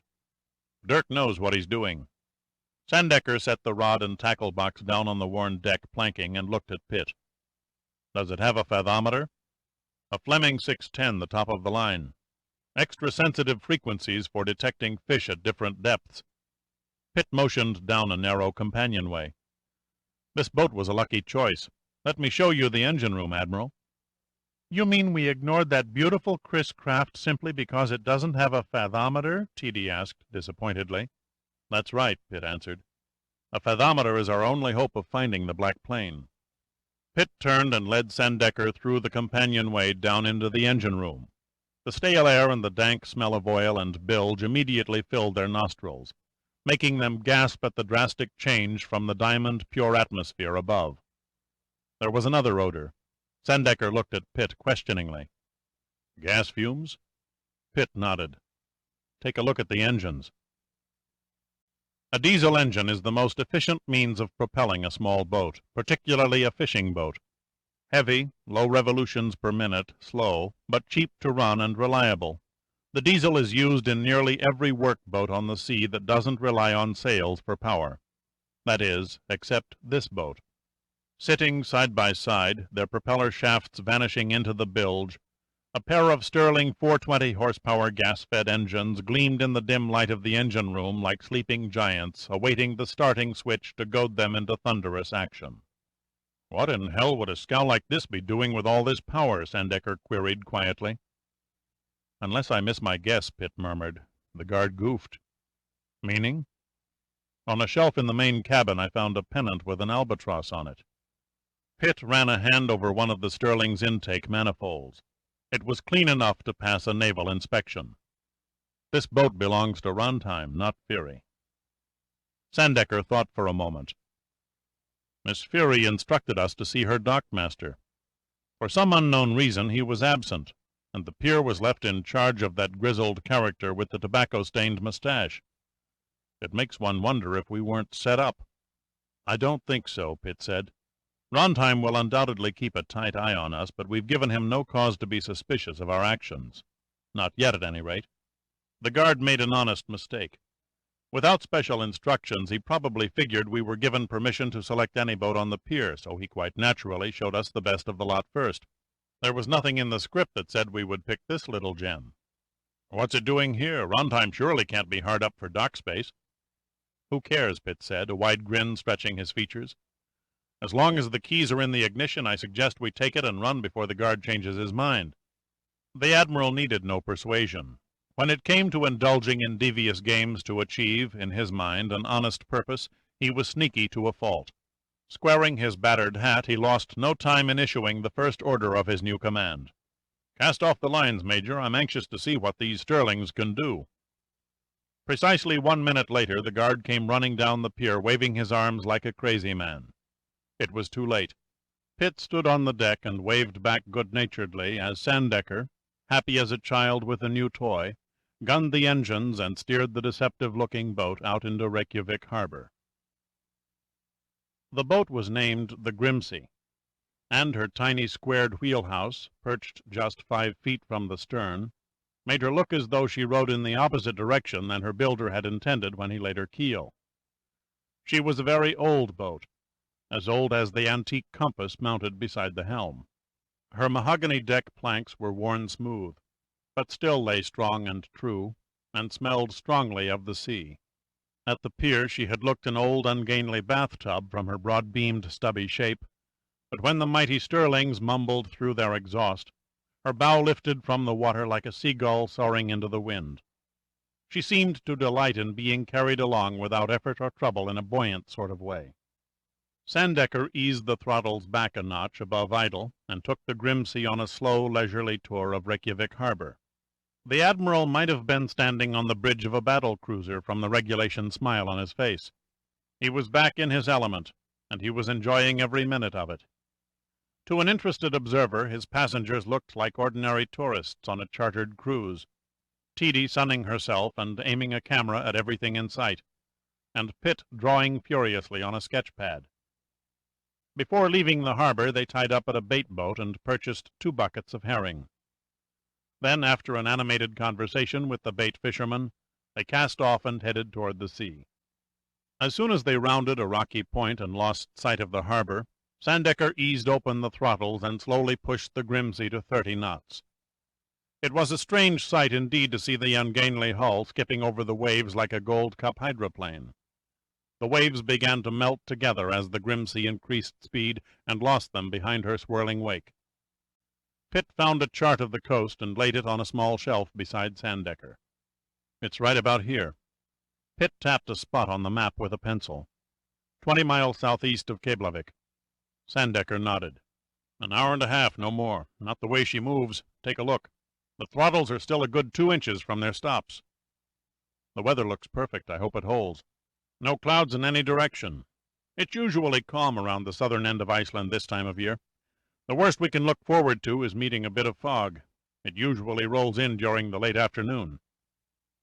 Pitt sat down, propped his feet on the doorway, and gazed out at the rocky coastline. "At least we don't have to worry about fuel." "What do the gauges read?" "About 2/3 full." Sandecker's mind clicked like a Burroughs adding machine. "Ample for our purpose. No reason to conserve, particularly since Rondheim is footing the bill." With a smug, satisfied expression on his face, he jammed the throttles against their stops. The Grimsey sat down on her stern and took off across the blue, wrinkled sea, her bow splitting 2 giant sheets of spray. Sandecker's timing left something to be desired. Teedy was cautiously climbing the ladder from the galley, balancing a tray laden with 3 cups of coffee, when the Admiral opened up the sterlings. The sudden acceleration caught her totally off guard, and the tray flew into the air, and she vanished into the galley, as though jerked backward by an invisible hand. Neither Pitt nor Sandecker caught the vaudevillian fall. 30 seconds later she reappeared in the wheelhouse, her head thrown back in anger, her hair stringy with dampness, her blouse stained brown by coffee. "Admiral James Sandecker," she shouted, the high-pitched voice drowning out the roar of the sterlings. "When we get back to our hotel, you can just add the cost of a new blouse and a trip to the hairdresser on your expense account." Sandecker and Pitt stared at Teedy and then at each other in utter uncomprehension. "I could have scalded myself into a hospital," Teedy continued. "If you want me to act as your stewardess on this voyage, I suggest you show a little more consideration." With that she whirled and disappeared into the galley. Sandecker's eyebrows came together. "What in hell was that all about?" Pitt shrugged. "Women rarely offer an explanation." "She's too young for menopause," Sandecker mumbled. "Must be on her period." Either way, it's going to cost you a blouse and a hairdo, Pitt said, mentally applauding Teedy's economic aggressiveness. It took Teedy 10 minutes to make another small pot of coffee. Considering the dip of the Grimsey's keel as it soared over and smacked the crests of the swells, it was a professional feat of dexterity that she managed to climb into the wheelhouse without spilling a drop from the 3 cups she clutched with dogged determination. Pitt couldn't help smiling as he sipped the coffee and watched the indigo-blue water pass under the old boat. Then he thought of Honeywell, of Fury, of Matagic, of O'Reilly, and he wasn't smiling any longer. He still wasn't smiling as he watched the stylus on the fathometer's graph zigzag across the paper, measuring the sea floor. The bottom showed at 130 feet. He wasn't smiling now because somewhere down there in the depths was an airplane with a dead crew, and he had to find it. If luck played into his hands, the fathometer would register an irregular hump on its chart. He took his cross bearings on the cliffs and hoped for the best. "Are you sure of your search pattern?" Sandecker asked. 20% certain, 80% guesswork, Pitt answered. I could have lowered the odds if I had the Ulysses as a checkpoint. Sorry, I didn't know yesterday what you had in mind. My formal request for salvage was acted upon only a few hours after you crashed. The Air Force Air Sea Rescue Squadron on Keflavik picked your craft out of the surf with one of their giant helicopters. You have to give them credit. They're an efficient lot. Their eagerness is going to cost us, Pitt said. Sandecker paused to make a course change. Have you checked the diving gear? Yes, it's all accounted for. Remind me to buy those State Department people at the consulate a drink when we get back. Dressing up and playing bait fisherman took a bit of doing on such short notice. To anyone gawking through a pair of Navy binoculars, it could have only looked an innocent encounter. The diving gear was slipped on board so smoothly and inconspicuously while you were going through the routine of bait buying that I almost missed detecting the transfer from 10 feet away. I don't like the action. Diving alone invites danger, and danger invites death. I'll have you know I'm not in the habit of going against my own orders and allowing one of my men to dive in unknown waters without the proper precautions. Sandecker shifted from one foot to the other. He was going against his better judgment, and the discomfort showed clearly in his expression. What do you hope to find down there besides a broken airplane and bloated bodies? How do you know someone hasn't already beaten us to it? There is an outside chance that the bodies may carry identification that might point to the man behind this screwed-up enigma. This factor alone makes it worth an attempt to find the remains. What's more important is the aircraft itself. All identifying numbers and insignia were hidden under black paint, leaving nothing recognizable at a distance except a silhouette. That plane, Admiral, is the only positive lead we have to Honeywell's and Matagic's murderer. The one thing black paint can't cover is the serial number of an engine, at least not on the turbine casing under the cowling. If we find the plane, and if I can retrieve the digits, it then becomes a simple matter to contact the manufacturer, trace the engine to the plane, and from there to the owner. Pitt hesitated a moment to make an adjustment on the fathometer. The answer to your second question, he went on, is no way. You seem damned sure of yourself, Sandecker said mechanically. As much as I hate the murderous son of a bitch, I still give him credit for brains. He'd have already searched for his missing plane, knowing that the wreckage could give him away. True, he would have made a surface search, but this time, for the first time, we have the advantage. Nobody witnessed the fight. The children who found Honeywell and me on the beach said they investigated only after they noticed the Ulysses laying in the surf, not before. And the fact that our friendly assassins didn't kill us when they had an ideal opportunity instead of arriving at the doctor's house much later proves they weren't ground observers.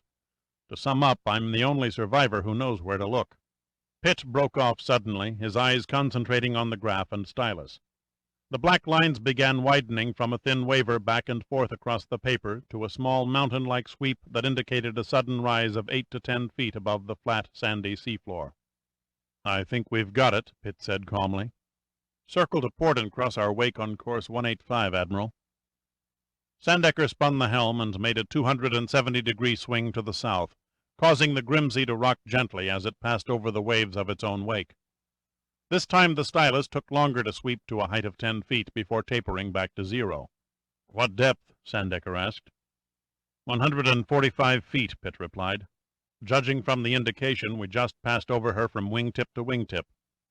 Minutes later, the Grimsey was moored over the reading on the fathometer. The shore was nearly a mile away, the great cliffs showing off their gray vertical rock more distinctly than ever under the northern sun. At the same time, a slight breeze sprang up and began to ruffle the surface of the rolling water. It was a mild warning, a signal foretelling the beginning of rougher weather to come. With the breeze, a state of chilling apprehension raised the hairs on Pitt's neck.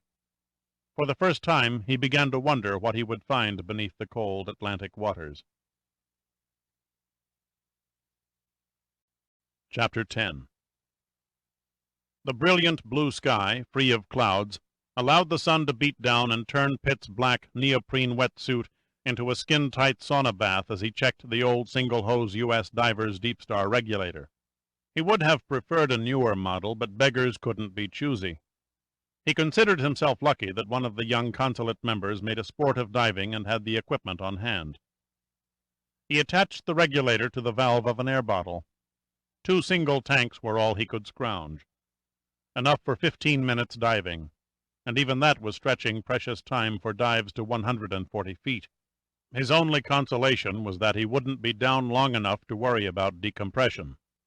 His last look of the Grimsey's deck before the blue-green water closed over his face mask was of Admiral Sandecker sitting sleepily with fishing pole gripped in both hands, and Teedy, dressed in Pitt's outlandish clothes, brown hair encased in the knit cap, studiously sketching the Icelandic shoreline. Shielded from anyone watching from the cliffs, Pitt slipped over the side behind the wheelhouse and became a part of the sea's vastness. His body was tense. Without a diving companion, there was no margin for error. The shock of the icy water against his sweating body nearly made him pass out. Using the anchor line as a guide, he followed along its vanishing outline, leaving his air bubbles to swirl and rise lazily to the surface. As he sank deeper and deeper, the light diminished and the visibility shortened. He checked his 2 vital references. The depth gauge read 90 feet, and the orange dial on the Doxa diving watch notified him that he had been down 2 minutes. The bottom gradually came into view. He automatically popped his ears for the 3rd time and was struck by the color of the sand. A pure black. Unlike most areas of the world where the bottom sand was white, the volcanic activity of Iceland had left a carpet of soft ebony grains. He slowed his movement, spellbound by the strangeness of the dark color beneath the vast shroud of blue-green water. Visibility was about 40 feet, quite good considering the depth. Instinctively he swung around in a 360-degree circle. Nothing was in sight. He looked up and vaguely saw a shadow pass over him. It was a small school of cod foraging near the bottom for their favorite diet of shrimp and crab. He watched a moment as they slowly slipped overhead, their slightly flattened bodies tinted a dark olive and spotted with hundreds of small brown dots. Too bad the Admiral can't hook one, he thought. The smallest weighed no less than 15 pounds. Pitt began swimming in ever-widening circles around the anchor line, dragging a fin in the sand to mark his trail. Underwater he often saw fantasy. At deep depths his perception was distorted, danger magnified beyond clear thinking. After 5 circuits he saw a dim form through the blue haze. Quickly kicking his fins, he swam toward it. 30 seconds later his hopes were broken and discarded. The form proved to be a large, jagged rock poking up from the bottom like some forgotten and crumbling outpost in the middle of a desert. Effortlessly he slipped around the current-worn sides, his mind blurred, struggling for control. This couldn't be the reading on the fathometer, he thought. The peak was too conical to match that of an aircraft fuselage. Then he saw something lying in the sand just 5 feet away. The black paint on the broken and bent door blended against the black sand almost to the point of invisibility. He swam forward and turned it over, recoiling in surprise for an instant as a large lobster scurried from its new home. There were no markings anywhere on the inside paneling. Pitt had to move quickly now. The plane had to be very close, but he was due to pull the valve for his reserve air, and that only left a few minutes of extra breathing, barely enough to get him to the surface. It didn't take him long to find it. The aircraft was resting on its belly, broke in 2, evidence of the impact from the crash. His breathing came harder now, signaling him that it was time to go on reserve. He pulled the valve and headed for the top. The watery ceiling over his head slowly became brighter as he rose along with his air bubbles. At 30 feet he stopped and searched for the Grimsey's keel. It was important that he break water out of sight from shore. She sat like a fat duck with her props tucked into her bottom, rolling drunkenly with the swells. He stared upward at the sun to get a direction. The Grimsey had drifted around her anchor line on a 180-degree arc, so that her starboard side now faced the coast. He pulled himself over the port freeboard and, dropping his air tank, crawled across the deck into the wheelhouse. Sandecker, without looking up, slowly placed his rod against the railing and just as slowly walked over and leaned in the doorway. "I hope you've had better luck than I have." "She's lying 150 feet off the starboard beam," Pitt said. "I didn't have time to search the interior. My air was scraping bottom." "Better get out of that suit and have a cup of coffee. Your face is as blue as a windmill on a Delftware saucer." "Keep the coffee hot. I'll relax as soon as we've got what we came for." Pitt started for the door. Sandecker's eyes were set. "You're not going anywhere for the next hour and a half. We still have plenty of time. The day is young. It's senseless to overdo your physical resources. You know the repetitive dive charts as well as any diver alive.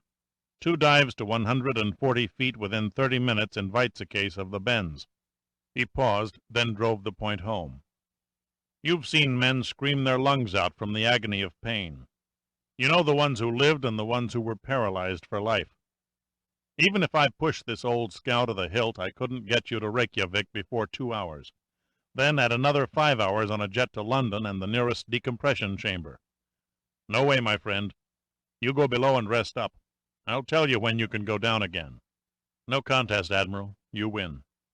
Pitt unzipped the front of his wetsuit. "However, I think it would be wiser to sack out above deck so that all 3 of us are in view." "Who's to see? The coast is deserted, and we haven't met another boat since we left the harbor." "The coast isn't deserted. We have an observer." Sandecker turned and gazed across the water toward the cliffs. "I may be getting old, but I don't need glasses yet. Damned if I can detect any obvious signs." "Off to the right, just beyond that rock that projects from the water." "Can't see crap from this distance." He stared sideways at the point Pitt described. "It'd be like looking through a keyhole and seeing another eye if I picked up the binoculars and stared back. How can you be sure?" There was a reflection. The sun flashed on something for a moment. Probably a pair of lenses. Let them gawk. If anybody should ask why only 2 of us were on deck, Teedy was seasick and in misery on a bunk below. "That's as good an excuse as any," Pitt said, smiling. "So long as they can't tell the difference between Teedy and me and that wild set of duds." Sandecker laughed. "Through binoculars from a mile away, your own mother couldn't tell the difference." "I'm not sure how I should take that." Sandecker turned and stared into Pitt's eyes, his lips twisting from the laugh to a wry smile. "Don't try. Just get your ass below. It's nappy time. I'll send Teedy down with a cup of coffee. And no hanky-panky. I know how horny you get after a hard day's dive." An eerie yellow-gray light showed through the hatch when Sandecker shook Pitt awake. He woke slowly, mind blurred, more groggy from a cat-nap than from an 8-hour sleep. Pitt could feel the drop in the wave action. The Grimsey was barely rocking, even in the low, even swells. There was no hint of a breeze. The air was damp and heavy. "A change in the weather, Admiral?" "A fog bank, rolling in from the south." "How long?" 15, maybe 20 minutes. "Not much time." "Enough. Enough for a quick dive." Minutes later, Pitt had slipped into his gear and dropped over the side. Down again into a world where there is no sound, no wind. Down where air is not known.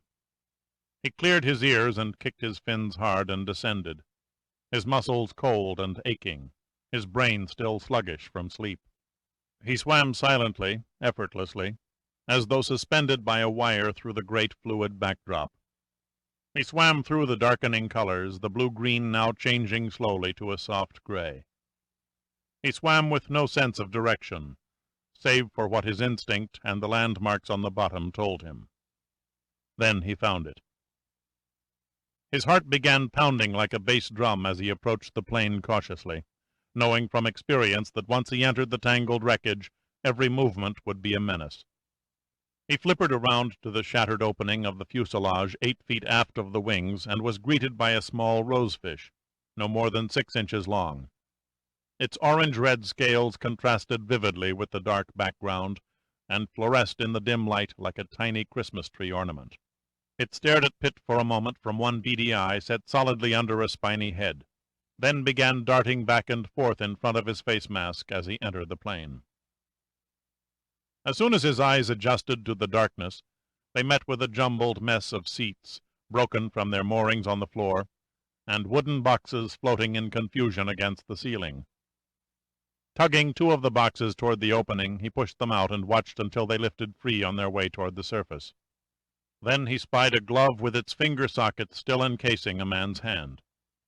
The body attached by a greenish arm to the hand was jammed between the seats in the lower corner of the main cabin. Pitt pulled the corpse out and searched its clothing. He must have been the one who fired the machine gun from the doorway, Pitt reasoned. The head wasn't a pretty sight. It had been smashed to semi-liquid paste, the gray matter and skull fragments straggling in reddish tentacles away from the center mass and swaying in unison with the current. The pockets of the torn black overalls covering the remains held nothing but a screwdriver. Pitt shoved the screwdriver under his weight belt. Then, half swimming, half gliding, he entered the cockpit. Except for a broken windshield on the co-pilot's side, the heart of the aircraft appeared empty and undamaged. But then he happened to look up at his air bubbles rising to the overhead panel and traveling like a silver snake in search of an escape exit. They eventually ran together and clustered in one corner, encircling another corpse, pushed up there by internal gases expanding under the decomposing flesh. The dead pilot wore the same type of black overalls. A quick search revealed nothing. The pockets were empty. The little rosefish wiggled past Pitt and began nibbling on the bulging right eye of the pilot. Panting heavily, Pitt pushed the body upward out of the way. He fought an urge to vomit into his mouthpiece and waited until he regained control of his breathing again. He glanced at the Doxa watch.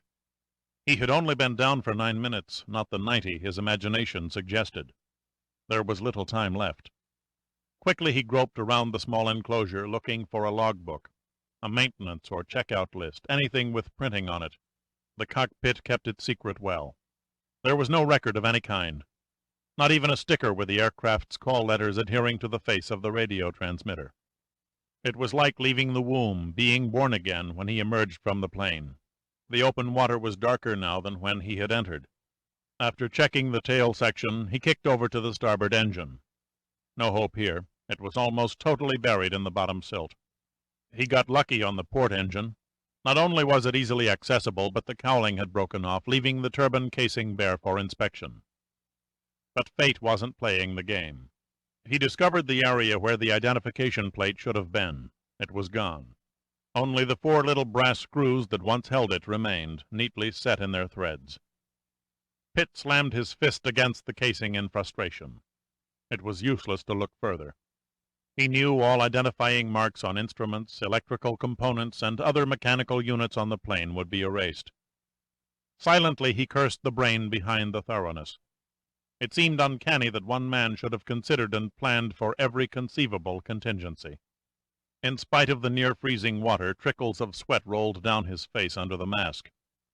His mind was turning aimlessly, posing problems and questions, but impotent to come up with solutions. Without thinking, without controlled effort, his eyes began following the antics of the rosefish. It had trailed him from the cockpit, and was cavorting around a silver object a few feet beyond the bow of the plane. Pitt kept his eyes on the little fish for nearly 30 seconds, aware of nothing except the sound of his exhaust bubbles, before he finally reacted and recognized the long silver tube as the hydraulic shock absorber of the nose wheel. Swiftly he was over it, studying the cylinder carefully. The crash had torn it from the support strut, and, together with the tire and wheel, had thrown the assembly out from under the nose section. It was the same story. The manufacturer's serial number had been filed from the aluminum housing. Then, as he was about to head toward the surface, he threw a last quick look down. On the end section of the housing, where the hydraulic tubing had pulled from its connection, Pitt spotted a small marking. 2 roughly gouged letters in the metal. S.C. Taking the screwdriver from his weight belt, He etched his initials next to the other marking. The depth of his DP matched that of the SC. Okay, no sense in hanging around, he reasoned. His air was becoming difficult to inhale, the signal that his tank was getting low. He pulled his reserve valve and moved upward. The rosefish followed him until he turned and waved his hand in its path, sending the little marine creature scurrying behind a friendly rock. Pitt smiled and nodded.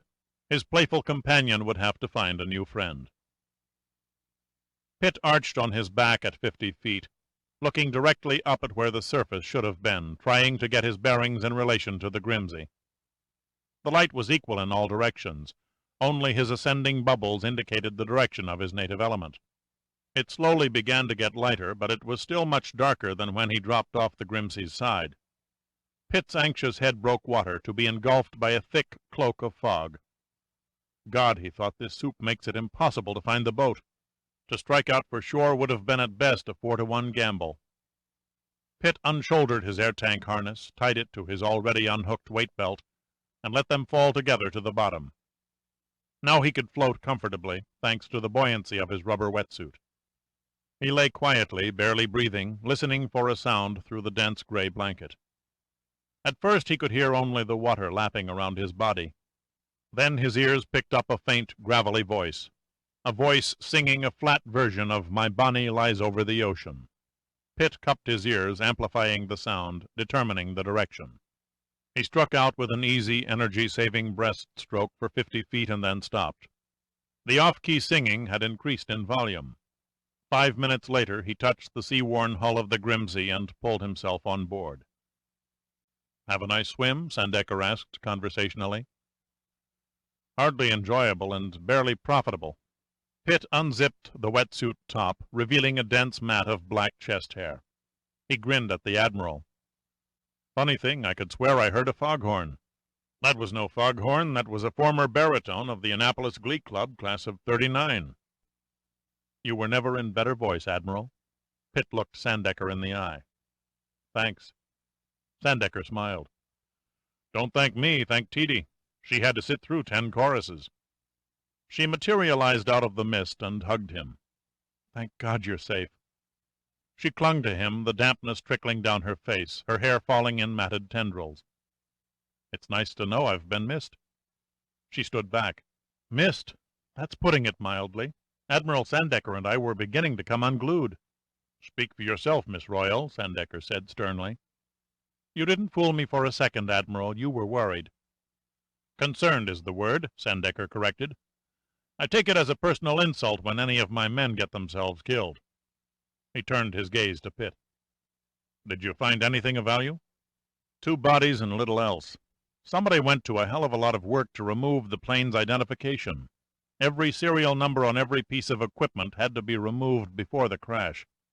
The only markings were 2 letters scratched on the nose gear's hydraulic cylinder." He gratefully accepted a towel from Teedy. "The boxes I sent up, did you retrieve them?" "It wasn't easy," Sandecker said. "They broke surface about 40 feet away. 20 tries later, I haven't cast with a pole in years, I managed to hook and reel them in." "You opened them?" Pitt probed. "Yes, they're miniature models of buildings, like dollhouses." Pitt straightened. "Dollhouses? You mean 3-dimensional architectural exhibits?" "Call them what you want." Sandecker paused to flip a cigar stub overboard. "Damn fine craftsmanship. The detail on each structure is amazing. They even break away by floors so you can study the interior." "Let's take a look." "We carried them to the galley," Sandecker said. "It's as good a place as any to get you into some dry clothes and a cup of hot coffee into your stomach." Teedy had already changed back into her own blouse and slacks. She demurely turned her back as Pitt finished stripping off the wetsuit before he donned his colorful mod outfit. He smiled while she busied herself over the galley stove. "Did you keep them warm for me?" he asked. "Your gay threads?" She turned and stared at him, her face showing the beginning signs of a blush. "Are you kidding? You're at least 8 inches taller, and you outweigh me by nearly 60 pounds. I literally swam in the damn things. It was as if I was wearing a tent. The cold air swept up my legs and out my neck and arms like a hurricane."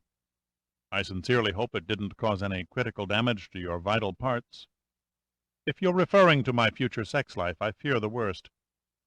My sympathies, Miss Royal. Sandecker didn't sound very convincing. He lifted the boxes onto the table and pulled off the lids. Okay, here they are, including furniture and draperies. Pitt looked into the first box. No indications of water damage. They were watertight, Sandecker offered. Each packed so carefully the crash left them entirely intact. To say the models were simply masterpieces of diminutive art would have been a gross understatement. The Admiral was right. The detail was amazing. Every brick, every window pane was precise in scale and placement. Pitt lifted off the roof. He had seen model exhibits before in museums, but never workmanship like this. Nothing had been overlooked. Paintings on the walls were exacting in color and design. The furniture had tiny designs printed on the fabric. Telephones on desks had receivers that could be picked up, connected to wires that led into the walls. As a crowning touch, the bathrooms even possessed toilet paper rolls that unraveled to the touch. The first model building consisted of 4 floors and a basement. Pitt carefully lifted them off one at a time, studied the contents, and just as carefully replaced them. Then he inspected the second model. I know this one, Pitt said quietly. Sandecker looked up. Are you sure? Positive. It's pink. You don't often forget a structure built of pink marble. It was about 6 years ago when I entered those walls. My father was on an economic survey mission for the president, conferring with the heads of finance in Latin American governments. I took a 30-day leave from the Air Force and acted as his aide and pilot during the trip. Yes, I remember it well, especially this exotic, black-eyed little secretary. Spare us your erotic escapades, Sandecker said impatiently. Where is it located? In El Salvador. This model is a perfect scaled-down replica of the Dominican Republic Capitol building. He gestured toward the first model. Judging from the design, the other model also represents the legislative offices of another South or Central American country. Great, Sandecker said unenthusiastically. We've come up with a character who collects miniature capitals. It doesn't tell us a hell of a lot. Teedy handed Pitt a cup of coffee, and he sipped it thoughtfully. Except that the black jet was doing double duty. Sandecker met his gaze. You mean it was delivering these models when it changed course to shoot down you and Honeywell? Exactly. One of Rontime's fishing trawlers probably spotted our helicopter approaching Iceland and diverted the jet by radio so it would be waiting for us when we reached the coast. Why Rontime? I see nothing tangible that ties him in with any of this. Any port in a storm. Pitt shrugged. I admit I'm groping. And at that I'm not completely sold on implicating Rontime myself. He's like the butler in an old movie mystery. Every piece of circumstantial evidence, every finger of doubt points to him, making him the most obvious suspect. But in the end, our friendly butler turns out to be an undercover policeman, and the least obvious character turns out to be the guilty party. Somehow I can't picture Rontime as an undercover cop. Sandecker crossed the cabin and poured himself another cup of coffee. But he's just enough of a prick for me to fervently wish that in some form or manner he's behind Fury's and Honeywell's death, so we could zero in on the bastard and nail him to the floor. It wouldn't be easy. He's in a pretty solid position. If you ask me, Teedy interjected, you two schemers are jealous of Rontime because of his hold over Miss Fury. Pitt laughed. You have to be in love to be jealous. Sandecker grinned at her. Your forked tongue is showing, lady. I'm not being catty out of spite. I like Kirsty Fury. I suppose you like Oscar Rontime too, Pitt said. I wouldn't like that snake if he was General of the Salvation Army, she said. But you have to give the devil his due. He's got Kirsty and Fury Limited tucked neatly in his pocket. Why? Answer that, Pitt said speculatively. How can Kirsty love him if she's terrified of him? Teedy shook her head. I don't know. I still see the pain in her eyes when he squeezed her neck. Maybe she's a masochist and Rontime's a sadist, Sandecker said. If Rontime is masterminding these terrible murders, you must turn everything you know over to the proper authorities, Teedy pleaded. If you persist in pushing this thing too far, both of you might be killed. Pitt made a sad face. It's shameful, Admiral. Your own secretary is vastly underestimating her two favorite people. He turned and looked dolefully at Teedy. How could you? Sandecker sighed. It's almost impossible to find loyalty in an employee these days." "Loyalty?" Teedy looked at them as if they had gone mad. "What other girl would let herself be dragged over half the world in uncomfortable military cargo planes, frozen on smelly old boats in the middle of the North Atlantic, and be subjected to constant male harassment for the meager salary I'm paid? If that isn't loyalty, I'd like to know what you typical inconsiderate men call it." "Crap, that's what I call it," Sandecker said. He put his hands on her shoulders and looked warmly into her eyes. "Believe me, Teedy, I value your friendship and your concern for my welfare very highly, and I'm certain Dirk prizes you just as highly. But you must understand, a close friend and 3 of my people have been murdered, and an attempt made on Dirk here. I'm not the kind of guy who hides under a mattress and calls a cop. By God, this whole bung-twisting mess was pushed on us by persons unknown. When we find out who they are, then and only then will I stand back and let the law and its enforcers take over. Are you with me?" The surprise of Sandecker's sudden display of affection held, then slowly passed from Teedy's face, and big tears began to well in her eyes. She pressed her head against the Admiral's chest. "I feel such a monkey," she murmured. "I'm always shooting off my mouth. Next time it runs away from me, please stuff a gag in it." "You can count on it," he said more softly than Pitt had ever heard him. Sandecker held Teedy another minute before he released her. "Okay, let's up anchor and get the hell back to Reykjavik." The old familiar gravel tone was back. "I could use a nice hot toddy." Pitt suddenly stiffened, held up a hand for silence, and stepped to the wheelhouse doorway and listened intently. It was very faint, but it was there. Through the blanket of mist it came as a steady drone, the sound of an engine running at very high RPMs. Chapter 11. "Do you hear it, Admiral?" "I hear it." Sandecker was at his shoulder. "About 3 miles, coming fast." He concentrated for a few seconds. "I make it dead ahead." Pitt nodded. "Coming straight toward us." He stared, unseeing, into the fog. "Sounds strange, almost like the whine of an aircraft engine. They must have radar. No helmsman with half a brain would run at full speed in this weather." "They know we're here, then," Teedy whispered, as though someone beyond the railing would hear. "Yes, they know we're here," Pitt acquiesced. "Unless I'm much mistaken, they're coming to investigate us. An innocent passing stranger would give us a wide berth the minute our blip showed on his scope. This one is hunting for trouble. I suggest we provide them with a little sport." "Like 3 rabbits waiting to play games with a pack of wolves," Sandecker said. "They'll outman us 10 to 1, and," he added softly, "they're undoubtedly armed to the teeth. Our best bet is the Sterlings.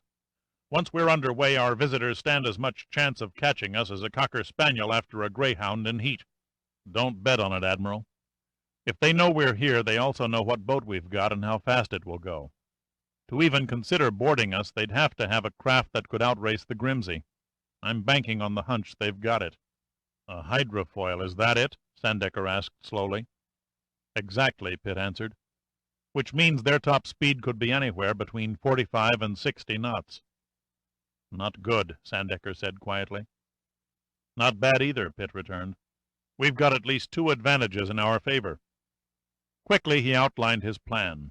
Teedy, sitting on a bench in the wheelhouse, felt her body go numb, knew that her face beneath the makeup was paper white. She couldn't believe what she was hearing. She began to tremble until even her voice became unsteady. You can't mean what you say." "If I don't," Pitt said, "we're going to have bigger trouble than River City." He paused, looking at the pale, uncomprehending face, the hands twisting nervously at the knotted blouse. "But you're planning a cold-blooded murder." For a moment her mouth mumbled soundless words, then she forced herself on. "You just can't kill people without warning, innocent people you don't even know."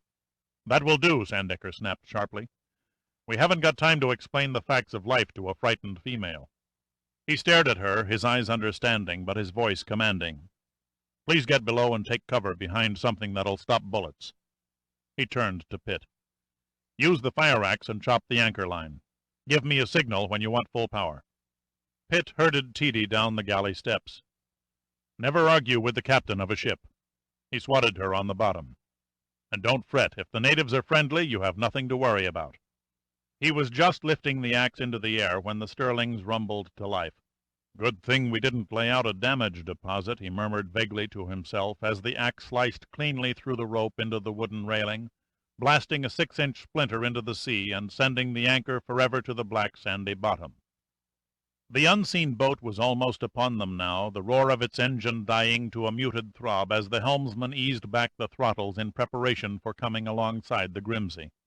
From where he lay on the bow, clenching and unclenching his hands around the axe handle, Pitt could hear the hull splash into the waves as the diminishing speed pushed the hydrofoil deeper in the water. He raised himself carefully, narrowing his eyes and trying vainly to pierce the heavy fog for a sign of movement. The area round the bow was in near darkness. Visibility was no more than 20 feet. Then a shadowy bulk slowly eased into view, showing its port bow. Pitt could barely make out several dim forms standing on the forward deck, a glow behind them that Pitt knew would be the wheelhouse. It was like a spectre ship whose crew appeared as dim ghosts. The large gray form arose menacingly and towered above the Grimsey. The stranger had a length of 100 feet or better, Pitt guessed. He could see the other men clearly now, leaning over the bulwarks, saying nothing, crouched as if ready to jump. The automatic rifles in their hands told Pitt all he needed to know. Coolly and precisely, no more than 8 feet from the gun barrels on the spectre ship, Pitt made 3 movements so rapidly they almost seemed simultaneous. Swinging the axe head sideways, he brought the flat face down loudly on an iron capstan. The signal to Sandecker. Then, in the same swinging motion, he hurled the axe through the air and saw the pick part of the head bury itself in the chest of a man who was in the act of jumping down on the Grimsey's deck. They met in mid-air, a ghastly scream reaching from the man's throat as he and the axe fell against the railing. He hung there for an instant, the bloodless nails of one hand clenched over the wooden molding, and then dropped into the gray water. Even before the sea closed over the man's head, Pitt had hurled himself on the worn planks of the deck, and the Grimsey leaped ahead like a frightened impala, chased by a storm of shells that swept across the deck and into the wheelhouse before the old boat had vanished into the mist. Staying below the gunwale, Pitt crawled aft and across the threshold of the wheelhouse doorway. The floor was littered with glass and wood splinters. "Any hits?" Sandecker asked conversationally, his voice hardly audible above the exhaust of the Stirling engines. "No holes in me. How about you?" "The bastard's aim was above my head. Add to that the fact that I was able to make myself 3 feet high, and you have a fortunate combination." He turned and looked thoughtful. "I thought I heard a scream just before all hell broke loose." Pitt grinned. "I cannot tell a lie. I did it with my little axe." Sandecker shook his head. 30 years in the Navy, and that's the first time any crew of mine ever had to rappel boarders. The problem now is to prevent a repeat performance. It won't be easy. We're running blind. Their goddamned radar knows our every move. Our biggest fear is ramming. With a 10 to 20 knot edge, they're an odds-on favorite to win at Blind Man's Buff. I can't avoid the inevitable.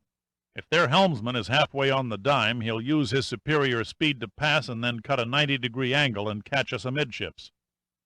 Pitt considered a moment. "Let's hope their helmsman is right-handed."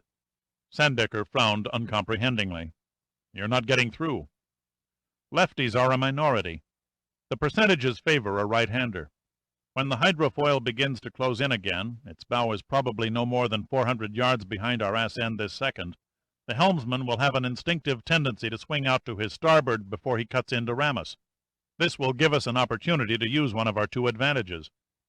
Sandecker looked at him. "I can't think of one, much less 2. A hydrofoil boat depends on its high speed to sustain its weight. The foils travel through the water the same as the wings of an aircraft travel through air. Its greatest asset is speed, but its greatest limitation is maneuverability. In simple English, a hydrofoil can't turn worth a damn." "And we can, is that it?" Sandecker probed. "The Grimsey can cut 2 circles inside their one." Sandecker lifted his hands from the spokes of the wheel and flexed his fingers. "Sounds great as far as it goes, except we won't know when they start their arc." Pitt sighed. "We listen." Sandecker looked at him. "Shut down our engines?" Pitt nodded. When Sandecker's hands went back on the wheel, they were white-knuckled, his mouth tight and drawn. "What you're suggesting is one hell of a gamble. All one of those Sterlings has to do is balk at the starter button, and we're a sitting duck." He nodded toward the galley. "Are you thinking of her?" "I'm thinking of all of us. Stand or run, the chances are we get deep-sixed anyway. The last dollar bet of the gambler. Call it what you will, but however remote, it's a chance." Sandecker cast a searching stare at the tall man standing in the doorway. He could see that the eyes were determined and the chin set. "You mentioned two advantages." "The unexpected," Pitt said quietly. "We know what they're out to do. They may have radar, but they can't read our minds. That is our second and most important advantage. The unexpected move." Pitt looked at his Doxa watch. 1:30, still early in the afternoon. Sandecker had cut the engines, and Pitt had to fight to stay alert. The sudden silence and the calm of the fog began a creeping course to dull his mind. Above, the sun was a faded white disk that brightened and dimmed as the uneven layers of mist rolled overhead. Pitt inhaled slowly and evenly to keep a sensation of wet and chill from penetrating his lungs. He shivered in his clothes, turned damp from the fine sparkling drops bunched in clusters on the material. He sat there on the forward hatch cover, waiting until his ears lost the roar of the Sterlings, waiting until his hearing picked up the engines of the hydroplane. He didn't have to wait long. He soon tuned in the steady beat of the hydroplane as the explosions through its exhaust manifolds increased in volume. Everything had to go perfect the first time. There could be no second chance. The radar operator on the hydroplane was probably at this instant reacting to the fact that the blip on his scope had lost headway and had stopped dead in the water. By the time he notified his commander and a decision was reached, it would be too late for a course change. The hydroplane's superior speed would have put its bow almost on top of the Grimsey. Pitt rechecked the containers lying in a neat row beside him for perhaps the 10th time. It had to be the poorest excuse for an arsenal ever concocted, he mused. One of the containers was a gallon glass jar Teedy had scrounged from the galley. The other three were battered and rusty gas cans in various sizes that Pitt had found in a locker aft of the engine room.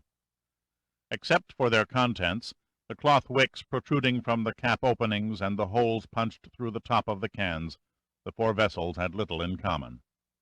The hydroplane was close now, very close. Pitt turned to the wheelhouse and shouted, "Now!" Then he lit the wick of the glass jar with his lighter and braced himself for the sudden surge of acceleration he prayed would come. Sandecker pushed the starter button. The 420 horsepower Sterlings coughed once, twice, then burst into RPMs with a roar. He swung the wheel over to starboard hard and jammed the throttles forward. The Grimsey took off over the water like a racehorse with an arrow embedded in its rectum. The Admiral held on grimly, clutching the wheel and half expecting to collide with the hydroplane bow on. Then suddenly, as a spoke flew off the wheel and clattered against the compass, he became aware that bullets were striking the wheelhouse. He could still see nothing, but he knew the crew of the hydroplane were firing blindly through the fog, guided only by the commands of the radar operator. To Pitt the tension was unbearable. His gaze alternated from the wall of fog in front of the bow to the jar in his hand. The flame on the wick was getting dangerously close to the tapered neck, and the gasoline sloshing behind the glass. 5 seconds, no more. Then he would have to heave the jar over the side. He began counting. 5 came and went. 6, 7. He cocked his arm. 8. Then the hydroplane leaped from the mist on an opposite course, passing no more than 10 feet from the Grimsey's railing. Pitt hurled the jar. The next instant stayed etched in Pitt's memory the rest of his days. The frightful image of a tall, yellow-haired man in a leather windbreaker gripping the bridge railing, watching in shocked fascination that deathly thing sailing through the damp air toward him. Then the jar burst on the bulkhead beside him, and he vanished in a blast of searing bright flame. Pitt saw no more. The two boats had raced past each other, and the hydroplane was gone. Pitt had no time to reflect. Quickly he lit the wick on one of the gas cans as Sandecker swept the Grimsey on a hard-aport, 180-degree swing into the hydroplane's wake. The worm had turned. The hydroplane had slowed, and a pulsating yellowish-red glow could be easily seen through the gray mist. The Admiral headed straight for it. He was standing straight as a ramrod now. It was certain that anybody who might have been shooting at the Grimsby 30 seconds ago would not be standing on a flaming deck in the hope of drilling an old scow full of holes. Nor was there now any possibility of the hydroplane ramming anything until the fire was out. "Hit 'em again," he yelled to Pitt through the shattered forward window of the wheelhouse. "Give the bastards a taste of their own medicine." Pitt didn't answer. He barely had time to throw the flaming can before Sandecker spun the wheel and turned across the hydroplane's bow for a third running attack. Twice more they raced from the fog, and twice more Pitt lobbed his dented cans of searing destruction until his makeshift arsenal was used up. And then it hit the Grimsby, a thunderous shock wave that knocked Pitt to the deck and blew out what glass was left in the windows around Sandecker. The hydroplane had erupted in a volcanic roar of fire and flaming debris, instantly becoming a blazing inferno from end to end. The echoes had returned from the cliffs on shore and left again when Pitt pushed himself shakily to his feet and stared incredulously at the hydroplane. What had once been a superbly designed boat was now a shambles and burning furiously down to the water's edge. He staggered to the wheelhouse, his sense of balance temporarily crippled by the ringing in his ears from the concussion, as Sandecker slowed the Grimsby and drifted past the fiery wreck. "See any survivors?" Sandecker asked. He had a thin slice on one cheek that trickled blood. Pitt shook his head. "They've had it," he said callously. "Even if any of the crew made it to the water alive, they'd die of exposure before we could find them in this soup." Teedy entered the wheelhouse, one hand nursing a purplish bruise on her forehead, her expression one of total bewilderment. What happened?" was all she could stammer. "It wasn't the fuel tanks," Sandecker said. "Of that much I'm certain." "I agree," Pitt said grimly. "They must have had explosives lying above decks that got in the way of my last homemade firebomb." "Rather careless of them." Sandecker's voice was almost cheerful. "The unexpected move, that's what you said, and you were right. It never occurred to the dumb bastards that cornered mice would fight like tigers. At least we evened up the score a bit." Pitt should have felt sick, but his conscience didn't trouble him. Revenge. He and Sandecker had acted out of desire for self-preservation and revenge. They had made a down payment to avenge Honeywell and the others, but the final accounting was a long way off. Strange, he thought, how easy it was to kill men you didn't know, whose lives you knew nothing about. "Your concern for life, I fear, will be your defeat," Dr. Janssen had said. "I beg you, my friend, do not hesitate when the moment arrives." Pitt felt a grim satisfaction. The moment had arrived, and he hadn't hesitated. He'd had no time even to think about the pain and death he was inflicting. He wondered to himself if this subconscious toleration of killing a total stranger was the factor that made wars acceptable to the human race. Teedy's hushed voice broke his thoughts. "They're dead. They're all dead." She began to sob, her hands pressed tightly to her face, her body shaking from side to side. "You murdered them, burned them to death in cold blood." "I beg your pardon, lady," Pitt said coldly. "Open your eyes. Take a good look around you. These holes in the woodwork weren't caused by woodpeckers. To quote from appropriate cliches from every Western movie ever made, they drew first. Or we had no choice, Marshal, it was them or us. You've got the script all wrong, dear heart. We're the good guys. It was their intention to cold-bloodedly murder us." She looked up into the lean, determined face, saw the green eyes full of understanding, and suddenly she felt ashamed. "You two were warned. I told you to gag me the next time I went hysterical and shot off my mouth." Pitt met her gaze. "The Admiral and I have tolerated you this far. As long as you keep us in coffee, we won't complain to the management." She reached up and kissed Pitt gently, her face wet with tears and mist. "2 coffees coming up." She brushed her eyes with her fingers. "And go rinse your face," he said, grinning. "Your eye makeup goo is halfway to your chin." Obediently she turned and climbed down into the galley. Pitt looked at Sandecker and winked. The Admiral nodded back in masculine understanding and turned back to the blazing boat. The hydroplane was going down by the stern, sinking rapidly. The sea crowded over the gunwales and swamped the flames, hissing in a cloud of steam, and the hydroplane was gone. In seconds, only a swirling welter of oily bubbles, unidentifiable bits of flotsam, and dirty, creaming foam remained to mark the grave. It was as though the boat had been nothing but a nebulous nightmare that vanished with the passing of night. With an extra effort of willpower, Pitt pulled his mind back to practical reality. "No sense in hanging around. I suggest we head back to Reykjavik as fast as we dare through this fog. The quicker and the farther we hightail it out of this area before the weather clears, the better for all concerned." Sandecker glanced at his watch. It was now 1:45. The entire action had barely lasted 15 minutes. "A hot toddy is looking better all the time," he said. "Stand by the fathometer. When the bottom rises above 100 feet, we'll at least know we're running too close to shore." 3 hours later, and 20 miles southwest of Reykjavik, they rounded the tip of the Keflavik Peninsula and broke out of the fog. Iceland's seemingly eternal sun greeted them in a dazzling brilliance. A Pan-American jet, arising from the runway of the Keflavik International Airport, soared over them, its polished aluminum skin reflecting the solar glare, before making a great circle toward the east and London. Pitt watched it wistfully and idly wished he were at the controls, chasing the clouds, instead of standing on the deck of a rolling old scow. His thoughts were interrupted by Sandecker. "I can't begin to tell you how sad I feel about returning Rontheim's boat in such a shabby condition." A sly, devilish smile cut a swath across Sandecker's face. "Your solicitude is touching," Pitt returned sarcastically. "What the hell, Rontheim can afford it." Sandecker took a hand off the wheel and waved it around the shattered wheelhouse. "A little wood putty, a little paint, new glass, and it'll be good as new. Rontheim might well laugh away the damage to the Grimsey, but he won't exactly roll in the aisle laughing when he learns the fate of his hydroplane and crew." Sandecker faced Pitt. "How can you possibly connect Rontheim with the hydroplane?" "The connection is the boat we're standing on." "You'll have to do better than that," Sandecker said impatiently. Pitt sat down on a bench over a life-preserver locker and lit a cigarette. "The best plans of mice and men. Rontheim planned well, but he overlooked the 1,000-to-1 chance that we would swipe his boat. We wondered why the Grimsey was tied to the Fury dock. It was there to follow us.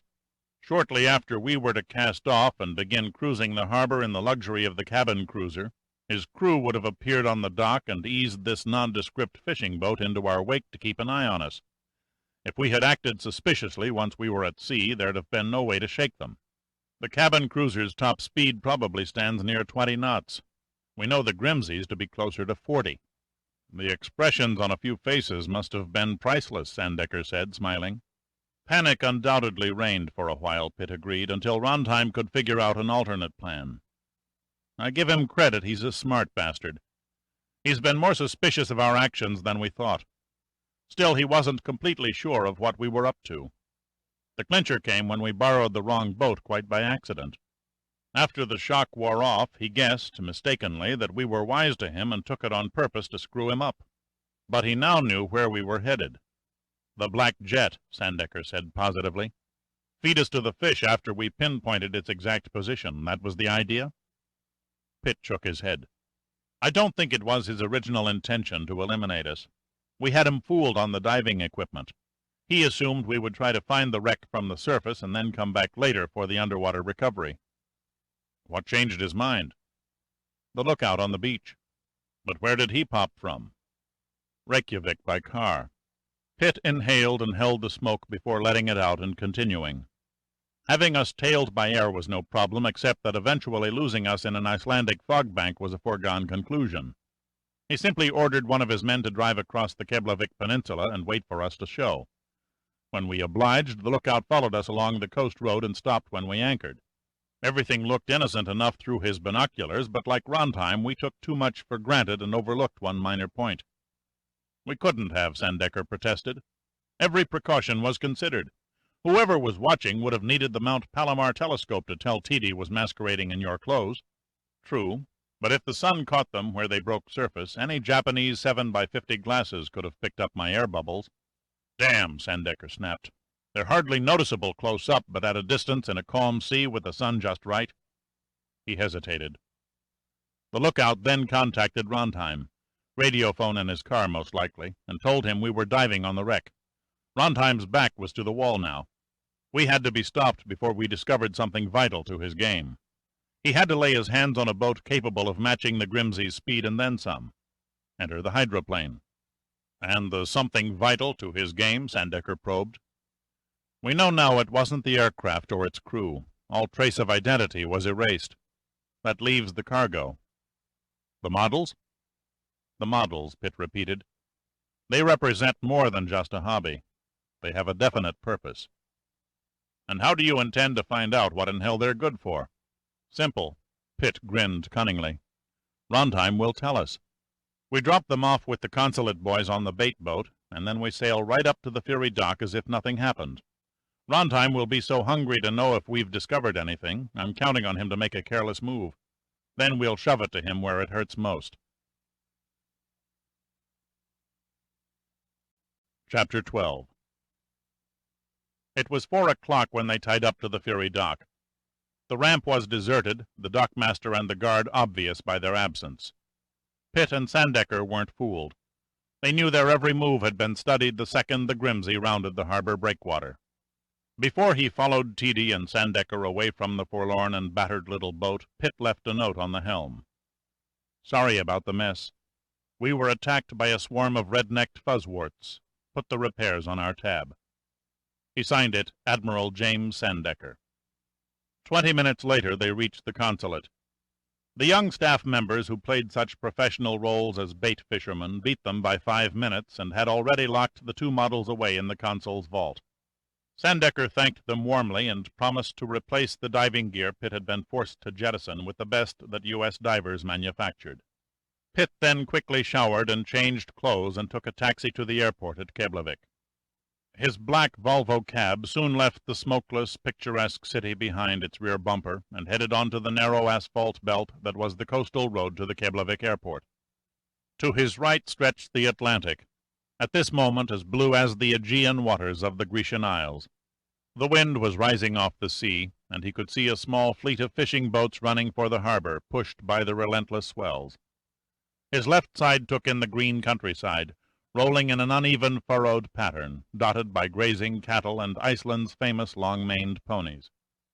As the beauty of the scenery flashed by, Pitt began to think about the Vikings, those dirty, hard-drinking, love-a-fight men who ravaged every civilized shore they set foot on, and who had been romanticized beyond all exaggeration and embellishment in legends handed down through the centuries.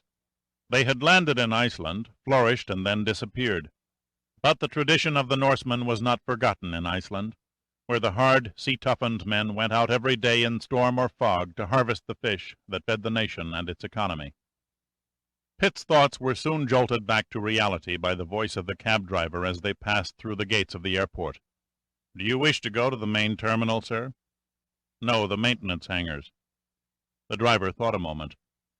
"Sorry, sir, they are on the edge of the field beyond the passenger terminal. Only authorized cars are permitted on the flight line." There was something about the cab driver's accent that intrigued Pitt. Then it came to him. There was an unmistakable American Midwestern quality about it. "Let's give it a try, shall we?" The driver shrugged and pulled the cab up to the flight line gate and stopped where a tall, thin, gray-haired man in a blue uniform stepped from the same austere, white-painted guard shack that seemed to sit by gates everywhere. He touched his fingers to his cap brim in a friendly salute. Pitt rolled down the window, leaned out, and showed his Air Force ID. "Major Dirk Pitt," he snapped in an official tone, introducing himself. "I'm on urgent business for the United States government and must get to the commercial maintenance hangar for non-scheduled aircraft." The guard looked at him blankly until he finished, and then, smiling dumbly, shrugged. The cab driver stepped from behind the steering wheel. "He doesn't understand English, Major. Allow me to translate for you." Without waiting for an acknowledgment, the driver put an arm around the guard and gently walked him away from the car toward the gate, talking rapidly but gesturing gracefully as he rattled off a flow of words in Icelandic. It was the first chance that Pitt had a good look at his helpmate. The driver was medium height, just under 6 foot, not more than 26 or 27 years old, with straw-colored hair and the light skin that usually goes with it. If Pitt had passed him on the street, he would have pegged him as a junior assistant executive, 3 years out of university, eager to make his mark in his father-in-law's bank. Finally, the 2 men broke out laughing and shook hands. Then the driver climbed back behind the wheel and winked at Pitt as the still smiling guard opened the gate and waved them through. Pitt said, You seem to have a way with security guards. A necessity of the trade. A cab driver wouldn't be worth his salt if he couldn't talk his way past a gate guard or a policeman on a barricaded street. It's apparent you've mastered the knack. I work at it. Any particular hangar, sir? There are several, one for every major airline. General maintenance, the one that handles transient, non-scheduled aircraft. The glare of the sun bounced off the white cement taxiway and made Pitt squint. He slipped a pair of sunglasses from a breast pocket and put them on. Several huge jetliners were parked in even rows, displaying the emblems and color schemes of TWA, Pan American, SAS, Icelandic, and BOAC, while crews of white coveralled mechanics buried themselves under engine cowlings and crawled over the wings with fuel hoses. On the other side of the field, a good 2 miles away, Pitt could make out aircraft of the U.S. Air Force, undoubtedly going through the same rituals. "Here we are," the driver announced. "Permit me to offer you my services as a translator." "That won't be necessary. Keep the meter running. I'll only be a few minutes." Pitt got out and walked through the side door of the hangar, a sterile giant of a building that covered nearly 2 acres. 5 small private planes were scattered around the floor like a handful of spectators in an otherwise empty auditorium. But it was the 6th that caught Pitt's eye. It was an old Ford trimotor known as the Tin Goose. The corrugated aluminum skin that covered the framework and the 3 motors, one perched on the nose directly in front of the cockpit, the other 2 suspended in space by an ungainly network of wires and struts, combined to make it look to the unknowing eye a thing too awkward to fly with any degree of control, or, for that matter, lift its wheels from the ground. But the old pioneering pilots swore by it. To them it was a flying son of a bitch. Pitt patted the ancient washboard sides, idly wished he could test fly it some day, and then walked on toward the offices in the rear of the hangar. He opened a door and moved into what appeared to be a combination locker room and rest area, wrinkling his nose from the pungent, heavy smell of sweat, cigarette smoke, and coffee. Except for the coffee, the aroma bore a marked resemblance to a high school gym. He stood there a moment looking at a group of 5 men clustered around a large European-style ceramic coffee urn, laughing good-naturedly at a recently told joke.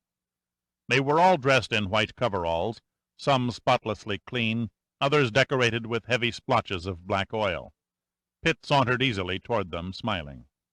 "Pardon me, gentlemen, any of you speak English?" A shaggy, long-haired mechanic sitting nearest the urn looked up and drawled, "Yeah, I speak American, if that'll do." "That'll do fine," Pitt laughed. "I'm looking for a man with the initials SC. He's probably a hydraulic specialist." The mechanic eyed him uneasily. "Who wants to know?" Pitt forced a friendly smile and pulled out his ID again. Pitt. Major Dirk Pitt. For a full 5 seconds the mechanic sat immobile, expressionless except for the stunned widening of his eyes. Then he threw his hands in the air helplessly and let them fall limply to his sides. "You got your man, Major. I knew it were too good to last." The voice reached from somewhere deep in Oklahoma. It was Pitt's turn to become expressionless. "Like what's too good to last?" "My moonlighting activities," he drawled morosely. "Working as a hydraulic specialist for civilian airlines during my off-duty hours." He stared forlornly into his coffee cup. "I knew it was against U.S. Air Force regulations, but the money was too good to pass up. I guess I can kiss my stripes goodbye." Pitt looked at him. "I know of no Air Force regulations that prevent an enlisted man, or an officer for that matter, from picking up a few dollars when he isn't on duty." "Nothing wrong with Air Force rules, Major. It's Keflavik base policy set by Colonel Nagel, the CO on our side of the field. He feels we should work on squadron aircraft during our time off instead of helping out the feather merchants, trying to make a name for himself with the Pentagon brass, I guess. But you wouldn't be here if you didn't know all that." "That'll do," Pitt said sharply. His gaze swung and held on the other 4 men, measuring them until it drifted back to the Air Force mechanic. Then his eyes grew suddenly cold. "When you talk to a superior officer, Airman, you stand up." "I don't have to kiss your ass, Major. You ain't got no uniform on." 2 seconds was all it took. With a nonchalant ease, Pitt bent over, clasped the front 2 legs of the mechanic's chair and flipped him over on his back and put his foot over the man's throat in one deceptive movement. The other maintenance men stood there in stunned immobility for a few seconds. Then their senses returned and they began to circle Pitt menacingly. "Call off your flunkies or I break your neck," Pitt said, grinning pleasantly into the fear-widened eyes. The mechanic, unable to talk with the heel of Pitt's shoe pushing against his windpipe, gestured wildly with both hands. The men stopped and moved back a step, retreating not so much from their friend's muted pleas as from the ice-cold grin on Pitt's face. "That's a good group," Pitt said. He turned and looked down at the helpless mechanic and lifted his foot just enough to allow his prisoner to speak. "Now then, name, rank, and serial number. Let's have it." Sam Cashman," he choked. "Sergeant, Air Force 1938-5628. That wasn't so bad now, was it, Sam?" Pitt Benton helped Cashman to his feet. "I'm sorry, sir. I figured that as long as you were going to court-martial me anyway." "You're lousy at figuring," Pitt interrupted. "Next time keep your mouth shut. You admitted guilt when you didn't have to." "Are you still going to bust me? To begin with, I don't give a rat's ass whether you moonlight or not. Since I'm not stationed at Keflavik Air Force Base, I could care less about the policies, chicken shit as they are, of your Colonel Nagel. Therefore, I won't be the one to bust you. All I want is the answers to a few simple questions." Pitt stared Cashman in the eye and smiled warmly. "Now, how about it? Will you help me?" The expression on Cashman's face displayed genuine awe. "Christ almighty, what I wouldn't give to serve under an officer like you." He extended his hand. "Ask away, Major." Pitt returned Cashman's grip. "First question. Do you usually scratch your initials in the equipment you repair?" "Yeah, it's kind of a trademark, you might say. I do good work, and I'm proud of it. Serves a purpose, too. If I work on the hydraulic system of an aircraft and it comes back with a malfunction, I know the trouble lays where I didn't work. It saves a lot of time." "Have you ever repaired the nose gear of a 12-passenger British jet?" Cashman thought for a moment. "Yeah, about a month ago. One of those new executive twin-turbine Lorelei's, a hell of a machine." "Was it painted black?" "I couldn't see the paint markings. It was dark, about 1:30 in the morning when I got the call." He shook his head. "Wasn't black, though, I'm positive." "Any distinguishing features or anything unusual about the repair that you can recall?" Cashman laughed. "The only distinguishing features were the two weirdos who were flying it." He held up a cup, offering Pitt some coffee. Pitt shook his head. "Well, these guys were in a terrible hurry. Kept standing around trying to push me. Pissed me off plenty. Seems they made a rough landing somewhere and busted a seal in the shock cylinder. They were damned lucky that I found a spare over at the BOAC hangars." "Did you get a look inside?" "Hell no, you'd have thought they had the president on board the way they guarded the loading door." "Any idea where they came from or where they were headed?" "No way, they were tight-lipped bastards. Talked about nothing but the repair. Must have been on a local flight, though. They didn't refuel. You ain't flying far in a Lorelei, not from Iceland anyhow, without full tanks." "The pilot must have signed a maintenance order." "Nope, he refused. Said he was behind schedule and would catch me next time. Paid me, though, twice what the job was worth." Cashman was silent for a moment. He tried to read something in the man standing before him, but Pitt's face was as impenetrable as a granite statue. "What's behind these questions, Major? Mind letting me in on your secret?" "No secret," Pitt said slowly. "A Lorelei crashed a couple of days ago, and nothing except a portion of the nose gear was left to identify. I'm trying to trace it, that's all." "Wasn't it reported as missing?" "I wouldn't be here if it was." "I knew there was something fishy about them guys. That's why I went ahead and filled out a maintenance report." Pitt leaned over, his eyes boring into Cashman's. "What good was a report if you couldn't identify the aircraft?" A shrewd smile split Cashman's lips. "I may be a country boy, but my mama didn't drop me out of her bottom this morning." He stood up and tilted his head toward a side door. "Major, I'm going to make your day." He led Pitt into a small, dingy office, furnished with only a battered desk that was decorated with at least 50 cigarette burn marks, 2 equally battered chairs, and a huge metal filing cabinet. Cashman walked straight to the cabinet and pulled out a drawer, rummaged for a moment, found what he was looking for, and handed Pitt a folder soiled with greasy fingerprints. "I wasn't kidding you, Major, when I said it was too dark to make out any paint markings. Near as I could tell, the plane had never been touched by a brush or spray gun. The aluminum skin was as shiny as the day it left the factory." Pitt opened the folder and scanned the maintenance report. Cashman's handwriting left much to be desired, but there was no mistaking the notation under aircraft identification. Lorelei Mark 8, B1608. How did you get it? Pitt asked. Compliments of a limey inspector at the Lorelei factory, Cashman answered, sitting on a corner of the desk. After replacing the seal on the nose gear, I took a flashlight and checked out the main landing gear for damage or leakage. And there it was, stuck away under the right strut as pretty as you please. A green tag saying that this here aircraft's landing gear had been examined and okayed by Master Inspector Clarence Devonshire of Lorelei Aircraft Limited. The plane serial number was typed on the tag. Pitt threw the folder on the desk. Sergeant Cashman, he snapped. Stunned at the brusque tone, Cashman jumped erect. Sir? Your squadron. 87th Air Transport Squadron, sir. Good enough. Pitt's cold expression slowly worked into a huge grin, and he slapped Cashman on the shoulder. You're absolutely right, Sam. You truly made my day. Wish I could say the same, Cashman sighed, visibly relieved. But that's twice in the last 10 minutes you scared the crap out of me. Why'd you want my squadron? So I'd know where to send a case of Jack Daniels. I take it you enjoy good whiskey? A look of wonder suddenly came over Cashman's face. By God, Major, you're something else, you know that? I try. Already Pitt was plotting how to explain a case of expensive whiskey on his expense account.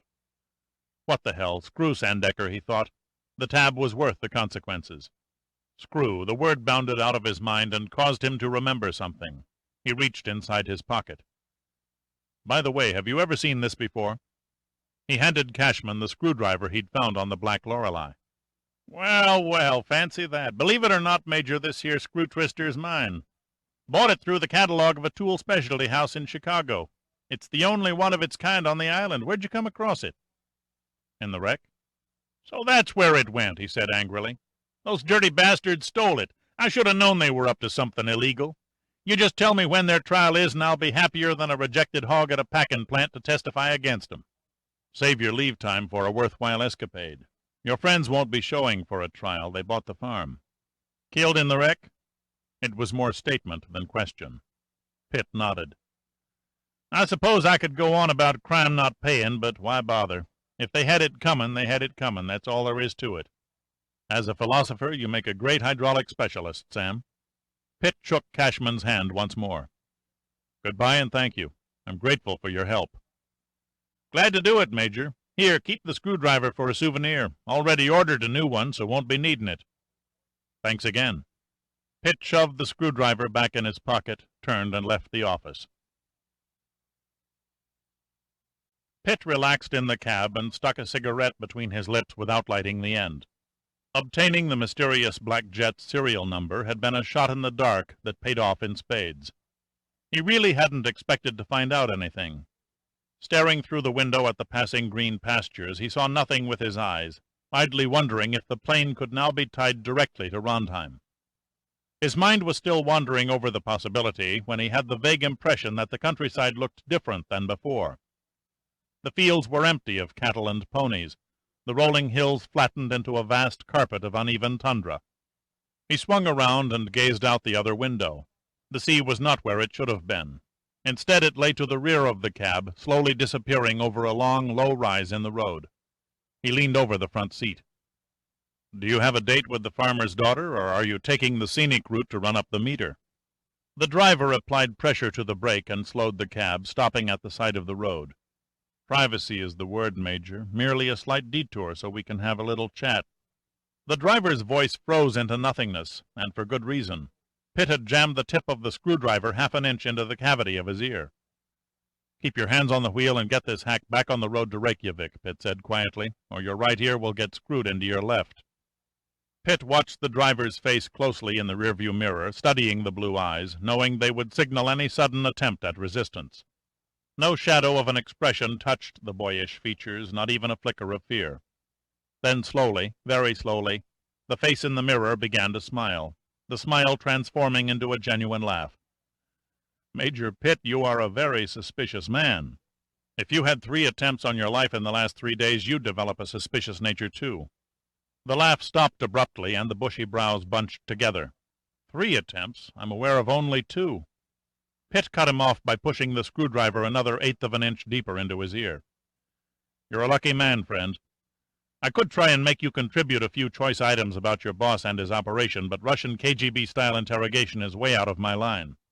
Instead of Reykjavik, suppose you drive nice and easy back to Keflavik, only this time to the United States Air Force side of the field, where you can join a couple of your buddies and play charades with national intelligence agents.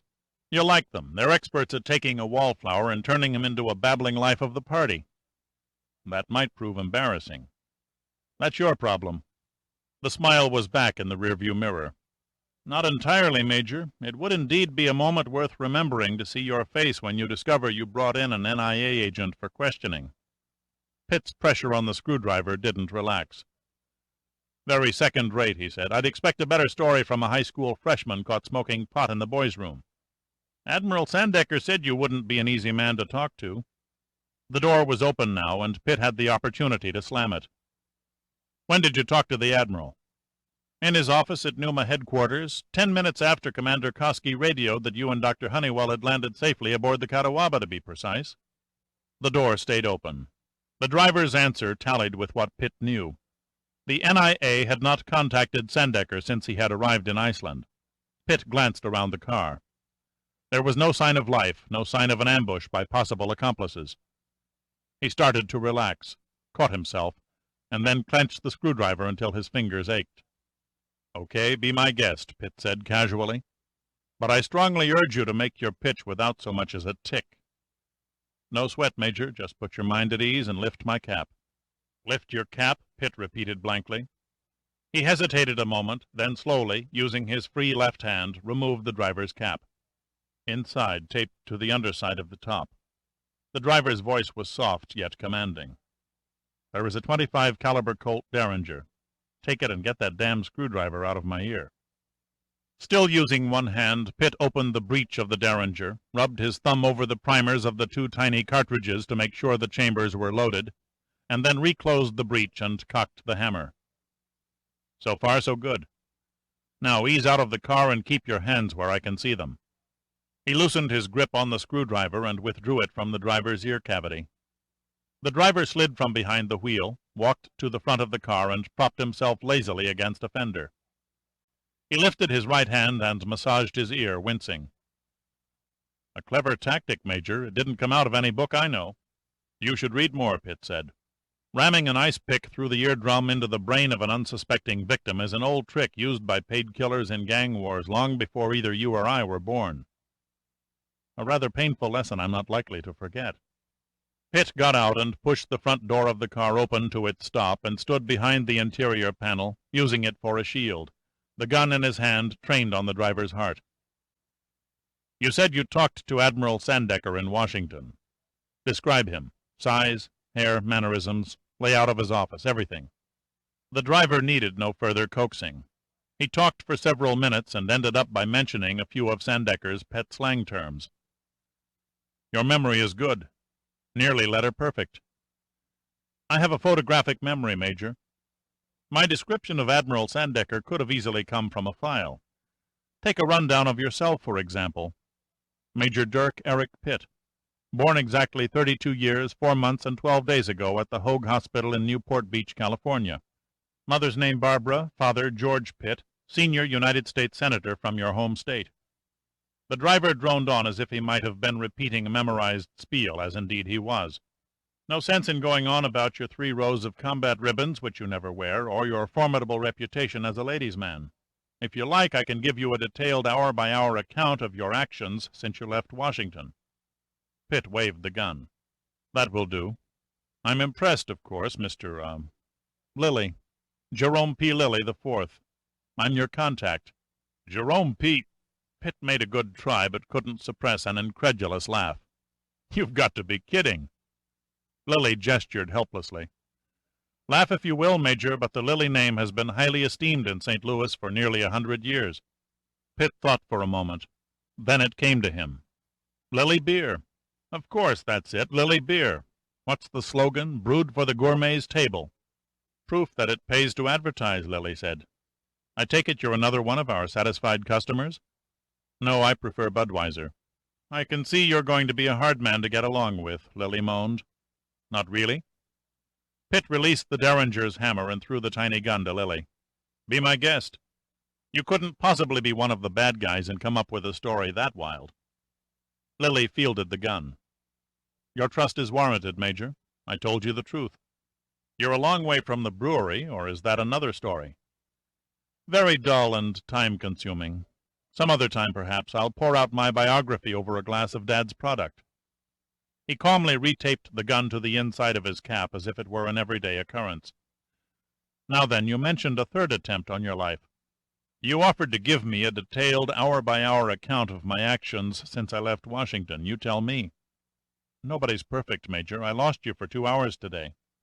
Pitt did some fast mental arithmetic. Where were you around noon? On the south shore of the island. Doing what? Lily turned away and looked across the barren fields, his face empty of all expression. At exactly 10 minutes after 12 this afternoon, I was pushing a knife into another man's throat. Then there were 2 of you keeping an eye on the Grimsey? The Grimsey? Ah, of course, the name of your old boat. Yes, I stumbled into the other guy quite by accident. After you and the Admiral and Miss Royal took off toward the southeast, I had a hunch your anchor would drop in the sea where you and Dr. Honeywell crashed. I drove across the peninsula and arrived too late. That damned old scow was faster than I thought. You were already sketching up a storm while Admiral Sandecker was playing the role of Isaac Walton. The very picture of your contentment had me fooled completely. But not your competitor. His binoculars were stronger. Lily shook his head. A telescope, 175 power, mounted on a tripod no less. Then the glint I saw from the boat was from the reflecting mirror. If the sun caught it right, a visible flash would be the obvious giveaway. Pitt was silent for a moment as he lit a cigarette. The click of the lighter seemed strangely loud in the open of the barren landscape. He exhaled and looked at Lily. You say you knifed him? Yes, it was unfortunate, but he left me no choice. Lily leaned over the hood of the Volvo and rubbed a palm over his forehead, seemingly ill at ease with his inner self. I don't know his name, as there was no identification, was bent over the telescope talking into a portable transmitter when I crept around an outcropping of rock and literally bumped into him. His attention and mine had been focused on your boat. He didn't expect me, and I didn't expect him. To his final regret, he acted first and without forethought. Pulled a switchblade knife from a sleeve, rather old-fashioned, really, and leaped. Lily made a helpless shrug. The poor guy tried to stab instead of slash, the sure sign of an amateur. I should have taken him alive for questioning, but I got carried away during the heat of the moment and turned his knife against him. Too bad you didn't get to him 5 minutes sooner, Pitt said. Why is that? He'd already radioed our position so his buddies could close in for the kill. Lily stared at Pitt questioningly. For what purpose? Merely to steal a few sketches or a bucket of fish? Something much more important. A jet aircraft. I know, your mysterious black jet. The thought had occurred that you might go looking for it when I guessed your destination, but your report failed to pinpoint the exact... Pitt interrupted, his voice deceptively friendly. I know for certain that Admiral Sandecker has had no contact with you or your agency since he left Washington. He and I are the only ones who know what's in that report.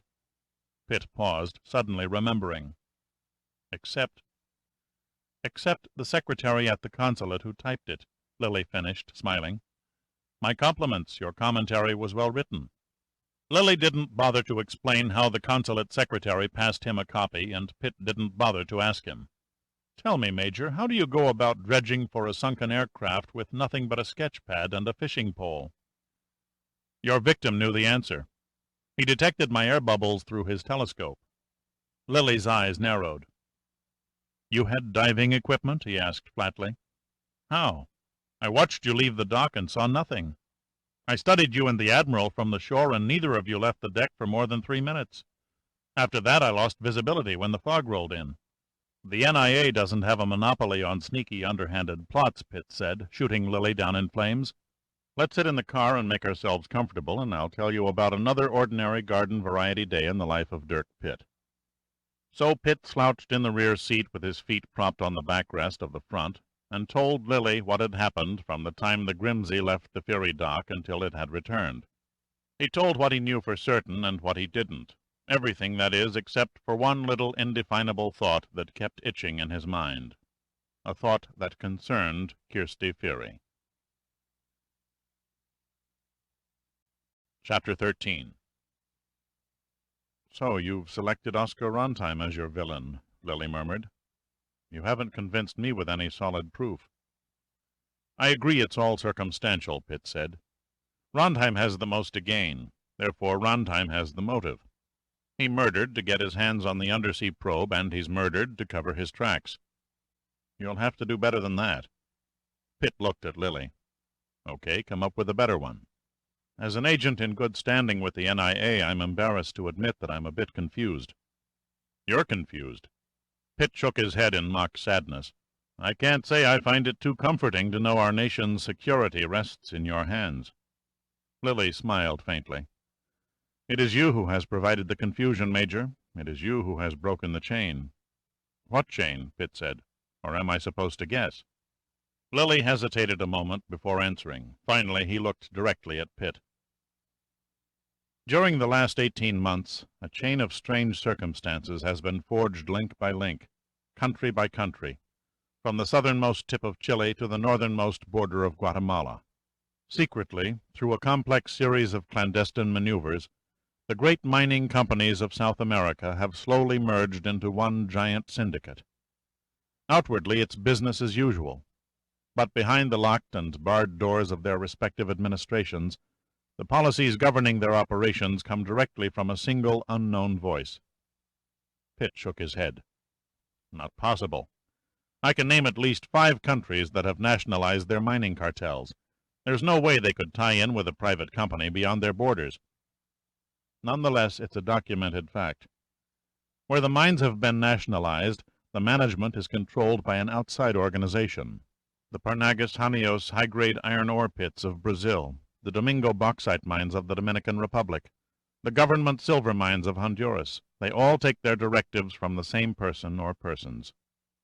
"How did you gather your information?" "We have many sources," Lily said, "some within the mining companies themselves. Unfortunately, our contacts have not infiltrated top-level management." Pitt mashed his cigarette into an ashtray recessed within the car door. "Nothing mysterious about someone attempting to gain a monopoly. If they have the guts to pull it off, more power to them." "A monopoly is bad enough," Lily said. "The names of the men we've been able to uncover, who are high on the totem pole, include 12 of the wealthiest men in the Western world, all possessing vast financial powers in mineral exploitation, and each with tentacles so long that they reach out and control over 200 industrial corporations." Lily paused, staring at Pitt. "Once they gain a monopoly, they can force the prices of copper, aluminum, zinc, and several other commercial ores halfway to the moon. The resulting inflation would devastate the economies of at least 30 nations, the United States, of course, being one of the first to go to its knees." "It doesn't necessarily follow," Pitt said. "If that happens, they and their financial empires would be sucked down too." Lily smiled and nodded. "That's the catch. These men, F. James Kelly of the U.S., Sir Eric Marks of Great Britain, Roger Dupuy of France, Hans von Hummel of Germany, Ibn Mahani of Iran, and others, each worth close to 10 figures, are all loyal to their respective countries. Any one of them might chisel and cheat on taxes, but none of them would willingly send his government over the brink of economic disaster." "Then where's the profit motive?" "We don't know." "And Rondheim's connection?" "None, except his relationship with Kirsty Fury and her offshore mining interests." There was a long silence. Then Pitt said slowly, "The burning question, then, is where do you fit in? What does the takeover of Latin American mining syndicates have to do with Iceland? The NIA didn't send you up here to play cab driver just to learn the local highway system. While your brother agents are lurking behind potted plants watching Kelly, Marks, Dupuy, and the others, your assignment is to keep an eye on another member of the Money Boys group. Shall I mention the name, or would you like it written on paper and sealed in an envelope by Price Waterhouse?" Lily stared at him for a moment, considering. "You're shooting in the dark." "Am I?" Pitt was homing in now. "Okay, let's drag out the suspense and digress for a moment. Admiral Sandecker said he checked every port authority between Buenos Aires and Goose Bay and found 12 that recorded the entry and departure of an Icelandic fishing trawler matching the remodeled lacks. What he should have said was that he had them checked. Someone else did the actual work for him, and that someone was the NIA. Nothing out of the ordinary in that, Lily said flatly. Records are sometimes easier for us to obtain than a government agency concerned with marine life. Except you already had the information before Sandecker requested it. Lily said nothing. He didn't have to. His grim expression was all the motivation Pitt needed to continue. One evening a couple of months ago, I ran into an Army communications officer in a bar. It was a slow night, and neither of us felt like partying or chasing girls, so we just sat around and drank together until closing time. He had just finished a tour of duty at the Smytheford radio communication station on Hudson Bay, Canada, a complex of 200 radio masts forming a huge dish on a 1,000-acre site. Don't ask me what his name and rank were, so you can turn him in for divulging military secrets. I've forgotten them anyway. Pitt hesitated a moment to shift his feet to a more comfortable position before he went on. He was proud of the installation, especially so since he was one of the engineers who helped design and construct it. The sophisticated equipment, he said, was capable of electronically monitoring every radio transmission north of New York, London, and Moscow. After the installation was completed, he and his crew of Army engineers were politely ordered to leave for duty elsewhere. It's only guesswork on his part, of course, but he was certain that it's currently being operated by the National Intelligence Agency, which specializes in undercover eavesdropping on behalf of the Department of Defense and the Central Intelligence Agency. A rather interesting assumption when you consider that Smytheford is advertised as a satellite tracking station. Lily leaned forward. Just where is all this leading to? To two gentlemen named Matagic and O'Reilly, both deceased. You think I knew them? Lily asked curiously. Only by name. I see little reason to explain who they were. You already know. Your people at Smytheford monitored Matagic's message to Sandecker, identifying the long-lost lacks. It must have meant little to your intelligence analysts at the time, but their electronic ears undoubtedly pricked up when they received the pilot's last message seconds before the black jet blasted all 3 men into the sea. At this point, the plot thickens. Admiral Sandecker played it cagey and handed the Coast Guard a phony story about missing equipment, requesting air-sea research in the area Numa's plane disappeared. Nothing was found, or at least nothing was reported. The Coast Guard struck out, but the NIA didn't. They had the Lax and its mysterious crew pinpointed right from the start. Every time the ship radioed its home base in Iceland, the Smytheford computers plotted its exact position. Now the experts at your headquarters in Washington began to smell a connection between the lost undersea probe and the mining operations takeover in South America. So they backtracked and traced the ship's movements up and down the Atlantic coast. When Sandecker asked for the same information, they discreetly waited a few days and then, fighting to keep a straight face, handed him a previously prepared copy. Do you honestly expect me to admit to any of this? I don't much give a damn what you admit to, Pitt said warily. I'm merely pointing out a few facts of life. Put them all together and they spell the name of the man you have under surveillance here in Iceland. How do you know it isn't a woman? Lily probed. Because you've reached the same conclusions I have. Kirsty Ferry may control Ferry Limited, but Oscar Rondheim controls Kirsty Ferry. So we're back to Rondheim. Did we really ever leave him? Clever deduction, Major Pitt, Lily murmured. Care to fill in any gaps? Until I receive orders to the contrary, I can't fully brief an outsider on all the details of our operation. Lily's voice carried an official tone that didn't quite come off. I can, however, acknowledge your conclusions. You are quite correct in everything you've said. Yes, the NIA picked up Matagic's message. Yes, we tracked the Lax. Yes, we feel Rondheim is in some way connected with the mining syndicate. Beyond that, there is little I can officially tell you that you don't already know. Since we've become such close friends, Pitt said, grinning, why don't you call me Dirk? Lily was gracious in defeat. Have it your way. But don't you dare call me Jerome. It's Jerry. He held out his hand. Okay, partner. Don't make me sorry I took you into the firm. Pitt returned the grip. Stick with the kid here and you'll go places. That's what I'm afraid of. Lily sighed and gazed over the barren countryside for a moment as if weighing the turn of events. Finally he broke his thoughts and looked at his watch. "We'd better head back to Reykjavik. No thanks to you, I've got a busy night ahead of me." "What's on your agenda?" "First, I want to contact headquarters as soon as possible and pass on the serial number of the black jet. With a bit of luck, they should be able to run a make and have the owner's name back to us by morning. For your sake, after all the trouble you went to, I hope it provides an important lead. Second, I'm going to poke around and see where that hydroplane was moored. Somebody has got to know something. You can't keep a craft like that a secret on an island this small.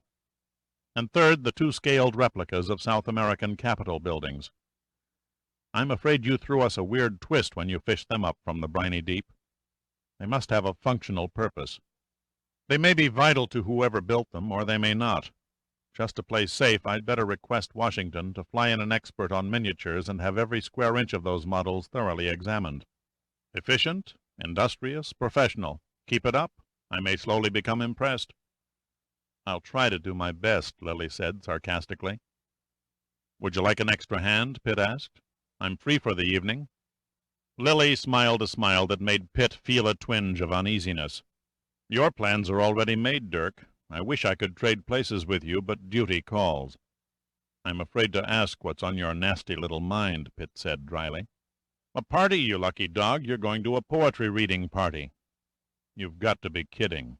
"No, I'm serious. By special invitation from Oscar Rondheim himself, though I suspect it was Miss Fury's idea." Pitt's eyebrows came together over his penetrating green eyes. "How do you know this? How could you know this? No invitation arrived before you picked me up at the consulate." "A trade secret. We do manage to pull a rabbit out of the hat occasionally." "Okay, I'll concede a point and stick a gold star on your chart for the day." It was beginning to get chilly, so Pitt rolled up his window. "A poetry reading," he said disgustedly. "God, that ought to be a winner." Chapter 14. It is debated among Icelanders whether the great house, sprawling over the crest of the highest hill above Reykjavik, is even more elegant than the President's mansion at Bessastaðir. This could be argued until both structures crumbled to dust, mostly because there is no real case for comparison. The President of Iceland's residence is a model of classic simplicity, while Oscar Rondheim's modern edifice looked as if it had been spawned by the unleashed imagination of Frank Lloyd Wright. The entire block in front of the ornate grille doors was lined with limousines representing every expensive auto manufacturer of every country: Rolls-Royce, Lincoln, Mercedes-Benz, Cadillac. Even a Russian-built Zeiss stood temporarily in the circular driveway, unloading its cargo of formally dressed passengers. Beyond the entryway, 80 to 90 guests drifted in and out of the main salon and the terrace, conversing in a spectrum of different languages. The sun, which had been hidden off and on by a stray cloud, shone brightly through the windows even though it was just past 9 o'clock in the evening. At the far end of the great salon, Kirsty Fury and Oscar Rondheim anchored the receiving line under a massive crest bearing the red albatross and greeted each arriving guest. Kirsty was radiantly beautiful, gowned in white silk with gold trim, her blonde hair elegantly wound Grecian style. Rondheim, tall and hawk-like, towered beside her, his thin lips cracking in a smile only when politeness required.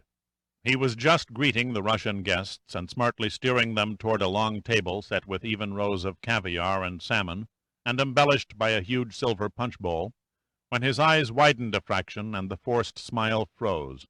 Kirsty stiffened suddenly as the murmur of the guests died to a strange stillness. Pitt swept into the room with all the flourish of a matinee idol whose grandiose entrances were his stock in trade. At the head of the stairway he stopped and took the handle of a lorgnette, hanging around his neck by a small gold chain, and held the tiny single lens up to his right eye, and surveyed the startled audience who unabashedly stared back at him. No one could really blame them, even an authority on etiquette. Pitt's outfit looked like a cross between a Louis XI court costume and God knew what. The red jacket sported ruffles on the collar and sleeves, while a pair of brocaded yellow breeches tapered and disappeared into the red suede boots. Around his waist he wore a brown silk sash, whose tasseled end hung to within inches of his knees. If Pitt had been searching for an eye-shattering effect, he achieved his purpose with honors. After building the scene to its peak, he daintily walked down the stairway and approached Kirsty and Rondheim. "Good evening, Miss Fury, Mr. Rondheim. How good of you to invite me. Poetry readings are absolutely my favorite soirees. I wouldn't miss one for all the lace in China." She gazed at Pitt, fascinated, her lips parted. She said huskily, "Oscar and I are happy you could come." "Yes, it's good to see you again, Major—" The words stuck in Rondheim's throat as he forgot and grasped Pitt's dead-fish handshake. Kirsty, as if sensing an embarrassing situation in the making, quickly asked, "You're not wearing your uniform tonight?" Pitt casually swung the lorgnette around on its chain. "Heavens, no! Uniforms are so drab, don't you think? I thought it would be amusing if I came in mufti this evening so no one would recognize me." He laughed loudly at his own left-handed joke, turning every head within hearing distance. To Pitt's extreme pleasure, Rondheim visibly forced himself to smile courteously. "We had hoped Admiral Sandecker and Miss Royal might also attend." "Miss Royal will be along shortly," Pitt said, staring across the room through his eyeglass. "But I'm afraid the Admiral isn't feeling well. He decided to retire early. Poor fellow, I can't blame him after what happened this afternoon." "Nothing serious, I hope?" Rondheim's voice betrayed a lack of concern for Sandecker's health that was as obvious as his sudden interest in the reason behind the Admiral's incapacity. "Fortunately, no. The Admiral only suffered a few cuts and bruises." "An accident?" Kirsty asked. "Dreadful. Simply dreadful," Pitt said dramatically. "After you were so kind to offer us the loan of a boat, we cruised to the south side of the island, where I sketched the coastline while the Admiral fished. About 1 o'clock we found ourselves enveloped by a nasty fog. Just as we were about to return to Reykjavik, a horrible explosion occurred somewhere in the mist. The blast blew out the windows in the wheelhouse, causing a few small cuts about the Admiral's head." "An explosion?" Rondheim's voice was low and hoarse. "Do you have any idea as to the cause?" "Afraid I haven't," Pitt said. "Couldn't see a thing. We investigated, of course, but with visibility no more than 20 feet we found nothing." Rondheim's face was expressionless. "Very strange. You are sure you saw nothing, Major?" "Absolutely," Pitt said. "You're probably thinking along the same lines as Admiral Sandecker. A ship might have hit an old World War II mine, or possibly a fire broke out and touched off its fuel tanks. We notified the local coastal patrol. They have nothing to do now but wait and see what vessel is reported as missing. All in all, a terrifying experience." Pitt broke off as Teedy approached. "Ah, Teedy, here you are." Rondheim turned on the smile again. "Miss Royal?" He bowed and kissed her hand. "Major Pitt has been telling us of your harrowing experience this afternoon." The bastard, Pitt thought. He can't wait to pump answers out of her. Teedy looked cute and frisky in a blue full-length dress, her fawn hair falling straight and natural down her back. Pitt hung his arm loosely around her waist, letting the hand slip down out of sight, and pinched her soft bottom. He smiled as he looked down into those wide brown eyes that possessed a wise, knowing quality. "I missed most of it, I'm afraid." She reached behind her back and, clutching Pitt's hand discreetly, twisted his little finger until he gave in and just as discreetly removed his arm from her waist. "The blast knocked me against a cupboard in the galley." She touched a small swelling on her forehead, the purplish bruise neatly covered by makeup. "I was pretty much out of it for the next hour and a half. Poor Dirk here trembled and threw up all the way back to Reykjavik." Pitt could have kissed her. Teedy had picked up the situation without the bat of an eye and come through like a trooper. "I think it's time we mingled," he said, taking her by the arm and whisking her off toward the punch bowl. He passed her a cup of punch, and they helped themselves to the hors d'oeuvres. Pitt had to fight from yawning as he and Teedy drifted from one group to another. An experienced party-goer, Pitt usually mixed with ease, but this time he couldn't seem to make a beachhead. There was an odd atmosphere about this function. He couldn't put his finger on it, yet there was something definitely out of place. The usual subdivisions were present: bores, the drunks, snobs, and the backslappers. Every one they joined who could speak English was quite polite. No anti-American sentiments, a favorite ploy during most conversations involving guests of other nations, came to the surface. To all outward appearances it seemed like the common middle-of-the-road get-together. Then suddenly he had it. He bent down and whispered in Tiidi's ear.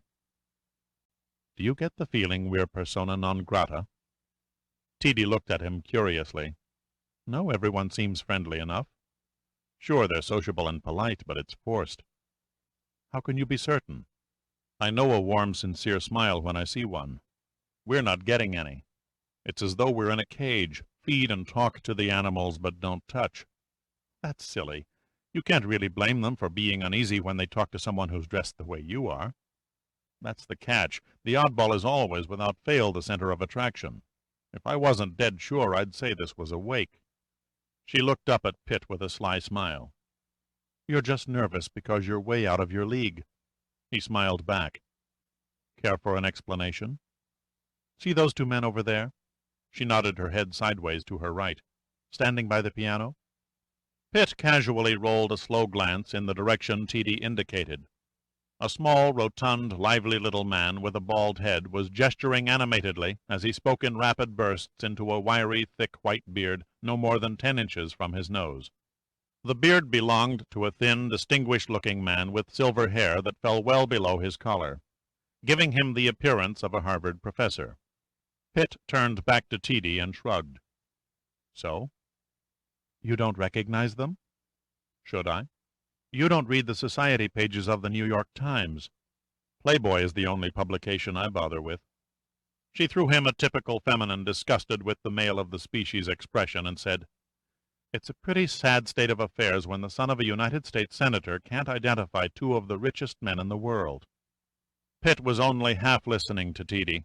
It took a few seconds for her words to sink in. But then they slowly began to register, and he turned his head and brazenly stared at the two men who were still heavily involved in conversation. Then he swung back and gripped Tiidi's arm so hard she winced. "Their names?" Her eyes flew wide in surprise. "The bald-headed fat man is Hans von Hummel. The distinguished-looking one is F. James Kelly." "You could be mistaken." "Maybe. No, I'm positive. I saw Kelly once at the president's inaugural ball." "Look around the room. Recognize anyone else?" Tiidi quickly did as she was told, scanning the main salon for a familiar face. Her gaze stopped not once, but 3 times. "The old fellow with the funny-looking glasses sitting on the settee. That's Sir Eric Marks. And the attractive brunette next to him is Dorothy Howard, the British actress. Never mind her. Concentrate on the men. The only other one who looks vaguely familiar is the one who just came in talking to Kirsty Fury. I'm pretty sure he's Jack Boyle, the Australian coal tycoon." "How come you're such an authority on millionaires?" Tiidi gave a cute shrug. "A favorite pastime for a lot of unmarried girls. You never know when you might meet one, so you prepare for the occasion even if it only comes off in your imagination." "For once your daydreams paid off." "I don't understand." "Neither do I, except this is beginning to look like a meeting of the clan." Pitt pulled Tiidi out on the terrace and slowly walked her to a corner away from the mainstream of the crowd. He watched the small groups of guests milling about the expansive double doors, catching them looking his way and then turning back, not in embarrassment, but rather as if they were scientists observing an experiment and discussing its probable outcome. He began to get the uneasy feeling that coming into Rontheim's lair was a mistake.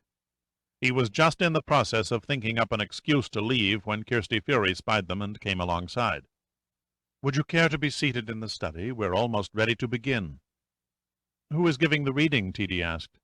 Kirsty's face brightened. "Why, Oscar, of course." "Oh, dear God," Pitt mumbled under his breath.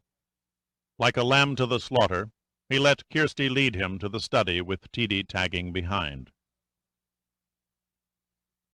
By the time they reached the study and found a seat among the long circular rows of plush armchairs grouped around a raised dais, the room was nearly brimming to capacity. It was small consolation, but Pitt considered he and Tiidi fortunate to sit in the last row near the doorway, offering a possible means of unnoticed departure when the opportunity arose. Then his hopes went up in smoke. A servant closed and bolted the doors. After a few moments the servant turned a rheostat and dimmed the lights, throwing the study into solid darkness. Then Kirsty climbed the dais and 2 soft pink spotlights came on, giving her the aura of a sculptured Greek goddess standing serenely on her pedestal in the Louvre. Pitt mentally undressed her, trying to imagine what an awesome picture she would have made in that revealing condition. He stole a glance at Teedy. The enraptured quality of her expression made him wonder if it were possible that her thoughts were similar to his. He groped for her hand, found it, and squeezed the fingers tightly.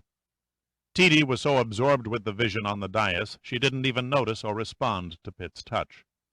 Standing there motionless, soaking up the stares from an audience who sat invisible beyond the glare of the spotlights, Kirsty Fury smiled confidently with that inner glow of self-assurance that only a woman truly secure in her loveliness can possess.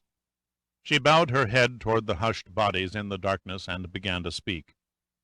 "Ladies and gentlemen, distinguished guests, tonight our host, Mr. Oscar Rondheim, will offer for your enjoyment his latest work. This he will read in our native Icelandic tongue. Then, since most of you understand English, he will read selected verses from the marvelous new contemporary Irish poet, Sean McGee." Pitt turned and whispered to Teedy, "I should have fortified myself with at least 10 more cups of that punch." He couldn't see Teedy's face. He didn't have to. He felt her elbow jab him sharply in the ribs. When he turned back to Kirsty, she had disappeared, and Rondheim had taken her place. It might have been said that Pitt suffered the agonies of the damned for the next hour and a half, but he didn't. 5 minutes after Rondheim began delivering his Icelandic saga in a rolling monotone, Pitt was sound asleep, content in the fact that no one would notice his lack of poetry appreciation in the darkened surroundings. No sooner had the first wave of unconsciousness swept over him than Pitt found himself back on the beach for the 100th time, cradling Dr. Honeywell's head in his arms. Over and over he watched helplessly as Honeywell stared vacantly into Pitt's eyes, trying to speak, fighting desperately to make himself understood. Then, finally, barely uttering those 3 words that seemingly had no meaning, a cloud passed over his tired old features, and he was dead.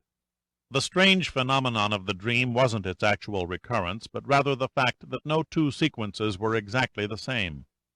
Each time that Honeywell died, something was different. In one dream the children would be present on the beach as they had been in reality. In the next, they would be missing, nowhere in sight. Once the black jet circled overhead, dipping its wings in an unexpected salute. Even Sandecker appeared in one scene, standing over Pitt and Honeywell and sadly shaking his head. The weather, the layout of the beach, the color of the sea, they all differed from fantasy to fantasy. Only one small detail always remained faithfully: Honeywell's last words. The audience's applause woke Pitt up. He stared at nothing in particular, stupidly gathering his thoughts. The lights had come on, and he spent several moments blinking and getting his eyes accustomed to the glare. Rondheim was still on the dais, smugly accepting the generous acclaim. He held up his hands for silence. "As most of you know, my favorite diversion is memorizing verse. With all due modesty, I must honestly state that my acquired knowledge is quite formidable. I would, at this time, like to put my reputation on the block, and invite any of you in the audience to begin a line of any verse that comes to your mind. If I cannot finish the stanza that follows, or complete the poem to your total satisfaction, I shall personally donate $50,000 to your favorite charity." He waited until the murmur of excited voices tapered to silence once more. "Shall we begin? Who will be first to challenge my memory?" Sir Eric Marks stood. "Should the guardian, friend, or mother? Try that one for an introduction, Oscar." Rondheim nodded. "Tell the woes of wilful waste, scorn their counsel, scorn their pother, you can hang or drown at last." He paused for effect. 1 and 20 by Samuel Johnson. Marks bowed in acknowledgment. "Absolutely correct." F. James Kelly rose next. "Finish this one if you can, and name the author." "Now all my days are trances, and all my nightly dreams." Rondheim hardly skipped a beat. "And where thy grey eye glances, and where thy footstep gleams, in what ethereal dances, by what eternal streams." The title is To One in Paradise, and it is written by Edgar Allan Poe.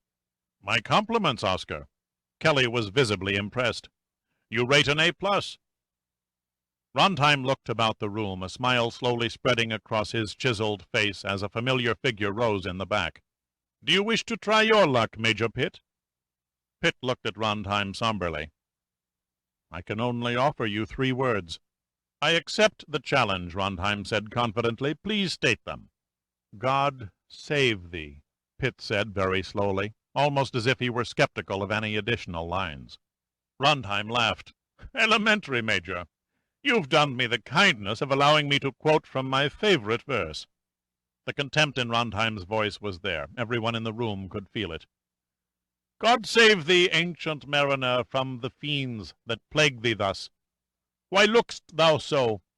With my crossbow I shot the albatross. The sun now rose upon the right. Out of the sea came he, still hid in mist, and on the left went down into the sea. And the good south wind still blew behind, but no sweet bird did follow, nor any day for food or play came to the mariner's hollow. And I had done a hellish thing, and it would work 'em woe, for all averred I had killed the bird that made the breeze to blow." Then suddenly Rondheim stopped, looking at Pitt curiously. "There's little need to continue. It's obvious to all present that you have asked me to quote the Rime of the Ancient Mariner by Samuel Taylor Coleridge." Pitt began to breathe a little easier. The light suddenly became brighter at the end of the tunnel. He knew something that he hadn't known before. It wasn't over yet, but things were looking up. He was glad now that he had played the proverbial long shot. The gamble had paid off in unexpected answers. The nightmare of Honeywell's death would never trouble his sleep again. A satisfied smile touched his lips. "Thank you, Mr. Rondheim. Your magnificent memory serves you well." There was something about Pitt's tone that made Rondheim uneasy. "The pleasure is mine, Major." He didn't like the smile on Pitt's lips. He didn't like it at all. This book is continued on Disc 6. Chapter 15. Pitt suffered for another half-hour as Rondheim continued to awe the audience with his vast repertoire of verse. At last the program was over. The doors were opened, and the crowded room drained into the main salon. The women escorted onto the terrace to engage in small talk and sip a sweet alcoholic concoction passed about by the servants. The men directed to the trophy room for cigars and 100-year-old Rouge brandy. The cigars were carried into the room within a sterling silver case and presented for everyone's selection except Pitt. He was blithely ignored. After the lighting ritual, each man holding his cigar over a candle, warming it to the desired temperature, the servants passed around the Rouge brandy, the heavy yellow-brown fluid in exotically designed snifter glasses. Again Pitt was left empty-handed. Apart from himself and Oscar Rondheim, Pitt counted 32 men gathered around the flames crackling in the immense fireplace at the end of the trophy room. The reaction to Pitt's presence, as expressed by the faces, was interesting. No one even noticed him. For a fleeting moment he pictured himself a ghost with no substance that had just walked through the wall and was waiting for a séance to begin so that he could put in a spiritual appearance. Or so he thought. He could have imagined all sorts of strange scenes, but there was no imagining the blunt, circular gun barrel that was pressing into his spine. He didn't bother to see whose hand held the gun. It would have made little difference. Rondheim answered any doubt. "Kirsty." Rondheim stared behind Pitt. "You are early. I didn't expect you for another 20 minutes. Von Hummel produced a handkerchief, mopped a brow that soaked the monogrammed linen, and asked, "The girl he arrived with, has she been readied?" "Miss Royal has been made quite comfortable," Kirsty said, staring right through Pitt. There was something in her tone that left him with a feeling of doubt. Rondheim came over and took the gun from her hand as though he were a concerned parent. "Guns and beauty do not go together," he scolded. "You must allow a man to guard the Major." "Oh, I rather enjoyed it," she said in a throaty tone. "It's been so long since I've held one." "I see no reason to delay any further," Jack Boyle said. "Our timing is complex. We must proceed at once." "There is time," Rondheim said tersely. A Russian, a short, stocky man with thinning hair, brown eyes, and a limping gait, stood and faced Rondheim. "I believe you owe us an explanation, Mr. Rondheim. Why is this man," he nodded in Pitt's direction, "being treated like a criminal? You told myself and the other gentleman here he is a newspaper man and that it would not be wise to speak too freely with him. Yet that is the 4th or 5th time tonight you have referred to him as Major." Rondheim studied the man before him, then set down his glass and pushed the button on a telephone. He didn't lift the receiver or talk into it, only picked up his glass and sipped at the remaining contents. "Before your questions are answered, Comrade Tamaristov, I suggest you look behind you." The Russian called Tamaristov swung around. Everyone swung around and looked to their rear. Not Pitt, he didn't have to.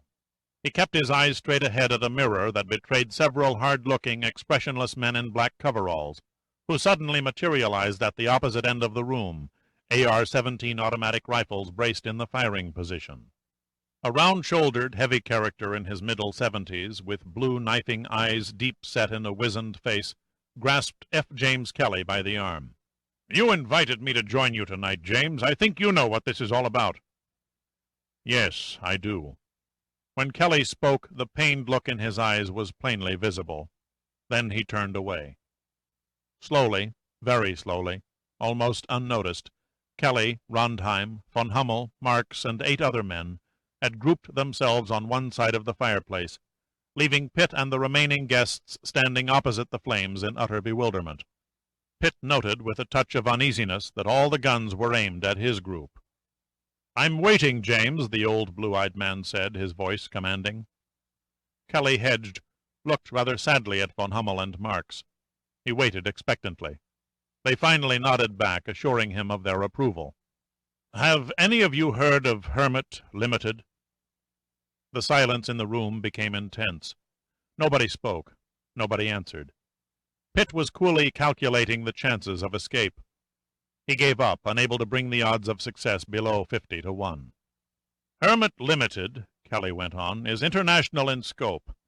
But you won't find it on any stock exchange because it is vastly different in administration from any business you're familiar with.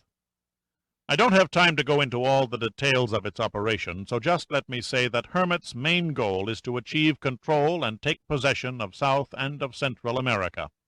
"That's impossible," shouted a tall, raven-haired man with a pronounced French accent. "Absolutely unthinkable." "It's also good business to do the impossible," Kelly said. "What you've suggested is not business, but political power madness." Kelly shook his head. "Madness maybe, but political power with selfish and inhuman motives, no." He searched the faces on the other side of the fireplace. They were all blank with disbelief. "I am F. James Kelly," he said softly. "In my lifetime I have amassed over $2 billion in assets." No one present doubted him. Whenever the Wall Street Journal listed the 100 wealthiest men in the world, Kelly's name always stood at the top. Being wealthy carries tremendous responsibilities. As many as 200,000 people depend on me for their living. If I was to fail financially tomorrow, it would cause a recession that would be felt from one end of the United States to the other, not to mention the many countries around the world that depend upon my subsidiary companies for a high percentage of their local economies. Yet, as these gentlemen around me can testify, riches do not guarantee immortality. Very few of the rich are remembered in the history books. Kelly looked almost ill as he paused. No one in the room did anything but breathe until he continued. 2 years ago, I began thinking about what I would leave after I was gone. A financial empire fought over by parasitic business associates and relatives, who had only counted the days till my funeral so they could grab the spoils. Believe me, gentlemen, it was a pretty dismal thought. So I considered methods to distribute my assets in ways that would benefit mankind. But how? Andrew Carnegie built libraries. John D. Rockefeller set up foundations for science and education. What would do the most good for the peoples of the world regardless of white, black, yellow, red, or brown skins? Regardless of nationalities? If I had listened to my human emotions, it would have been an easy decision to use my money to assist the Cancer Crusade, the Red Cross, the Salvation Army, or any one of the 1,000 medical centers or universities around the country. But was it really enough? Somehow it sounded too easy. I decided upon a different direction, one that would have a lasting impact on millions of people for hundreds of years. So you plotted to use your resources to become the self-proclaimed messiah of the poverty-stricken Latin nations, Pitt said. Kelly offered Pitt a condescending smile. No, you're quite mistaken, Major, Pitt, Rondheim provided. Major Dirk Pitt. Kelly gazed at Pitt thoughtfully. Are you by chance any relation to Senator George Pitt? His errant son, Pitt acknowledged. Kelly stood like a wax statue for a moment. He turned to Rondheim, but only received a stone face in return. Your father is a good friend, he said woodenly. Was, Pitt said coldly. Kelly fought to keep his composure. It was apparent that the man was deeply troubled by his conscience. He downed his brandy, took a second to collect his thoughts, and went on. It has never been my intention to play God. Whatever path I chose had to come from a means far more calculating, far less emotional than the human mind. Computers! The word fell from the lips of Kelly's elderly friend. Hermit Limited was the project you programmed into the computers at our data processing division nearly 2 years ago. I remember it well, James. You closed down the entire complex for 3 months, gave everyone a vacation with pay, a display of generosity that you've seldom demonstrated before or since. Loaned the use of the equipment, you said, to the government for a top-secret military project. I was afraid even then you might have guessed my intention, Sam. It was the first time Kelly had called the old gentleman by name. But systems analysis provided the only efficient solution to the problem I presented myself. The concept could hardly be classed as revolutionary. Every government has its think tanks. The space systems devised for our rocketry and moon projects have been utilized for everything from diagnosing crime reports to improving surgical procedures. Programming a computer to select a country or geographic location that is ripe for a controlled and developed utopian atmosphere, and the method to achieve that goal, is not as far-fetched as any of you might think. It's sheer science fiction. In this day and age we all deal in science fiction, do we not? Kelly answered. Consider this, gentlemen. Of all the nations of the world, the nations of Latin America are the most vulnerable to outside penetration, primarily because they have not had to face foreign encroachment in well over 100 years. They were protected by a wall built by the United States and called the Monroe Doctrine. The American government will take a very dim view to your grandiose scheme, said a tall man with white hair, white eyebrows, and solemn eyes. By the time their agents have penetrated Hermit Limited's organization, we will have proven our intentions with solid accomplishments, Kelly said. They will not bother us. In fact, I predict they will discreetly give us a green light and provide whatever aid they consider possible without international repercussion. I take it you don't intend to go it alone, Pitt probed. No, Kelly tersely answered. After I satisfied myself that the program was sound and had every chance to succeed, I approached Marx, von Hummel, Boyle, and the other gentlemen you see here, who possessed the financial means to make it a reality. They thought as I did. Money is to be used for the common good of all. Why die and leave nothing but a large bank account or a few corporations that soon forget who planted their seed and nourished them to financial maturity? We then met and formed Hermit Limited. Each of us owns equal shares of stock and has an equal voice on the board of directors. How do you know one or more of your partners in crime won't get greedy? Pitt smiled faintly. They may swindle a country or two for themselves. The computer chose well, Kelly said, undaunted. Look at us. No one is under the age of 65. What do we have left?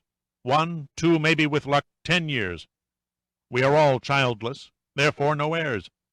What does any one of us have to gain by excessive avarice? The answer is simple. Nothing. The Russian shook his head incredulously.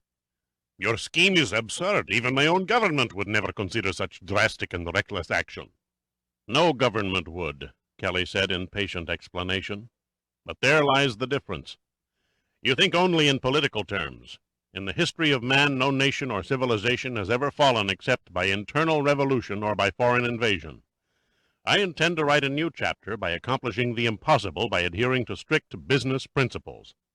I can't say as I recall murder being taught as a required course in business administration school, Pitt said, calmly lighting a cigarette.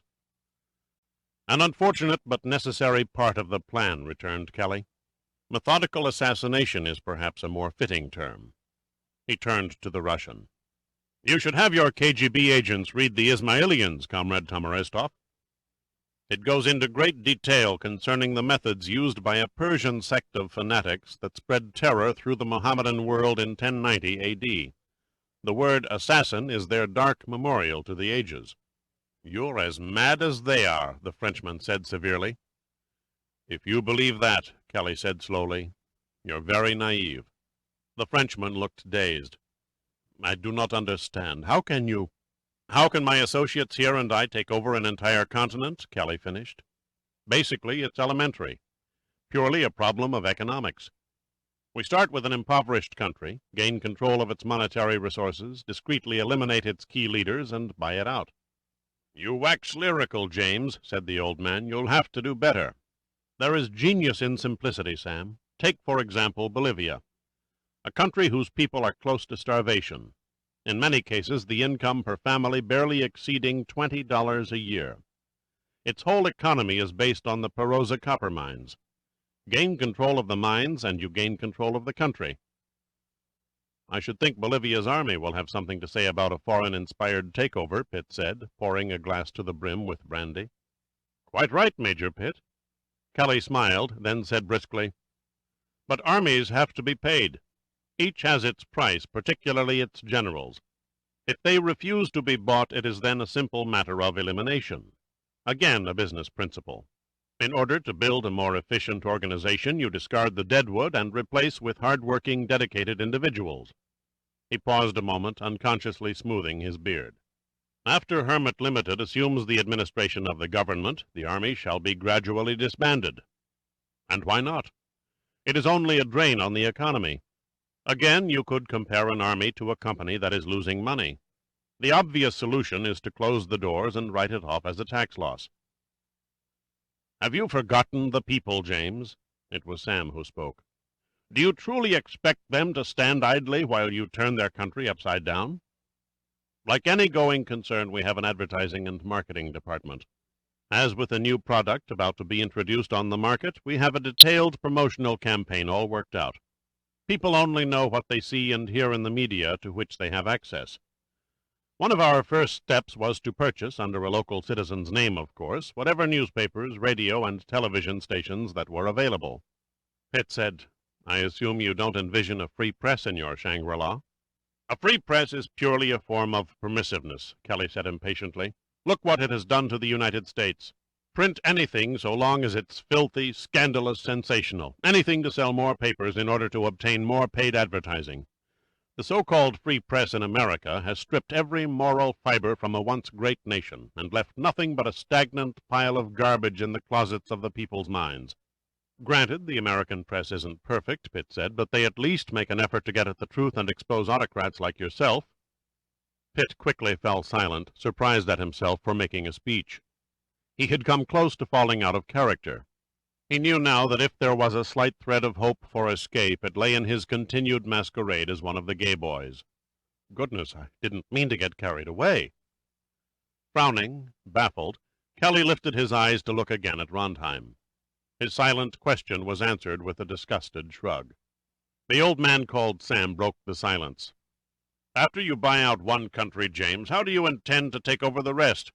Even you and your associates, as you call them, haven't the capital to gain financial control of the entire continent in one fell swoop. True, Sam, even our combined resources can only go so far. But we can make Bolivia, for example, into an organized and fruitful society. Try and imagine it, with no corruption at the administrative level, the military, except for a token force, eliminated, the agriculture and the industry all geared toward providing a better life for the people, the consumers. The intensity in Kelly's voice began to rise. Again, business principle. Sink every nickel and dime into growth. None goes for profit. Then, when Bolivia is established as the utopian prototype, the envy of all the peoples on the continent, then we shall annex her neighboring countries one by one. "The poor and the hungry waiting breathlessly to be swept into paradise," the Frenchman said contemptuously. "Is that it?" "You think you exaggerate," Kelly said indifferently, "but you hit the truth closer than you intended. Yes, the poor and the hungry will be eager to snatch at any straw that guarantees an immensely higher standard of living." "The domino theory impelled by noble thoughts," Pitt added. Kelly nodded. "As you say, noble thoughts. And why not? Western civilization has a constant history of rebirths impregnated by noble thoughts.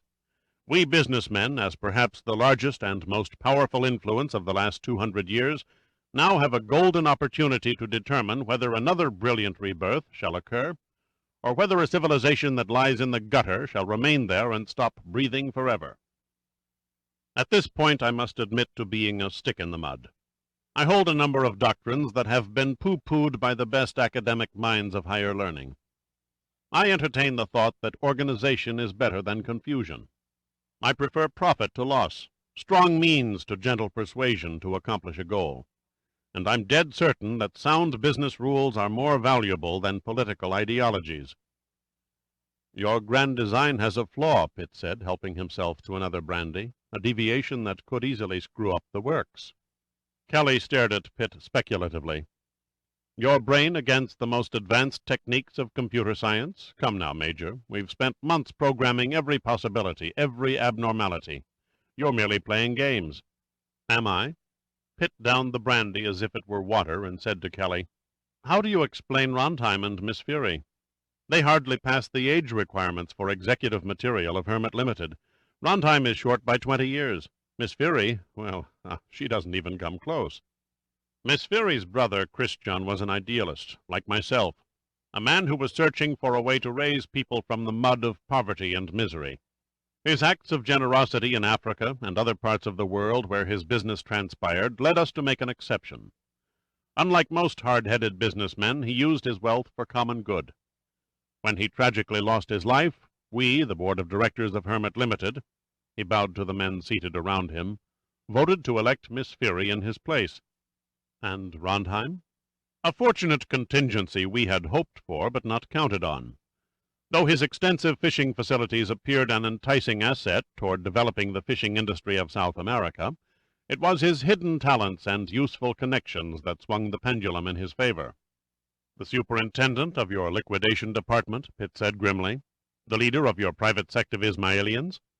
The men around Kelly looked at each other, then at Pitt. They looked in silence, with curiosity written on their faces. Von Hummel wiped his brow for the 50th time, and Sir Eric Marks rubbed his hand across his lips and nodded at Kelly, a movement that did not go unnoticed by Pitt. Swinging the sash around his waist semi-comically, Pitt walked over to the table and poured himself another glass of the Rouge, a last drink for the road, because he knew Kelly never meant for him to leave the house through the front door. "You guessed that?" Kelly said in an even voice. "Hardly," Pitt said. "After you've had 3 attempts on your life, you kind of get to know these things." "The hydroplane," Rondheim snapped savagely. "You know what happened to it?" Pitt sat down and sipped the brandy. If he had to die, at least he had the satisfaction of knowing he held the stage at the end. "Terribly sloppy of you, my dear Oscar, or should I say the late captain of your last boat. You should have seen the look on his face just before my Molotov cocktail hit him."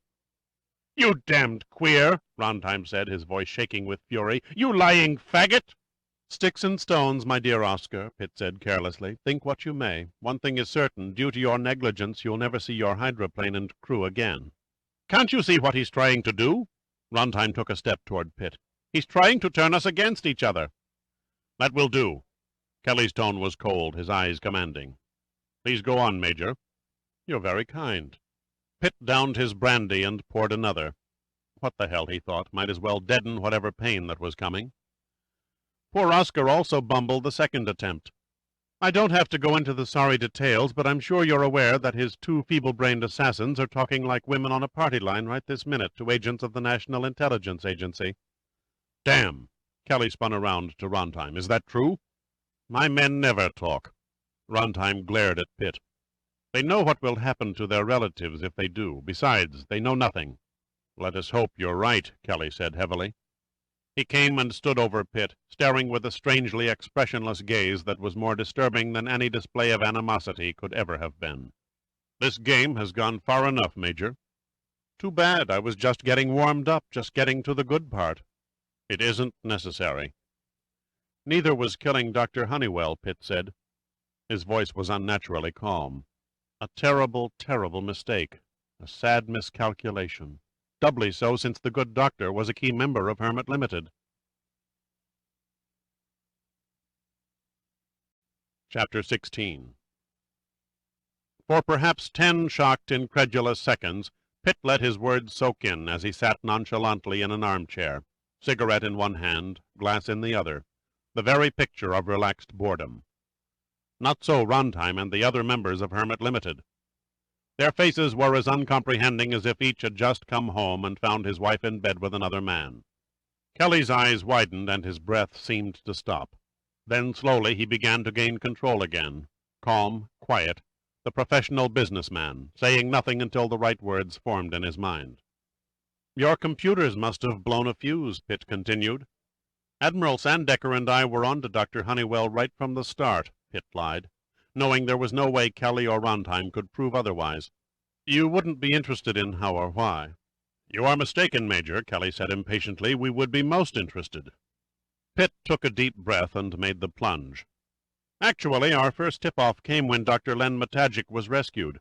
"No, that cannot be," Runtime gasped.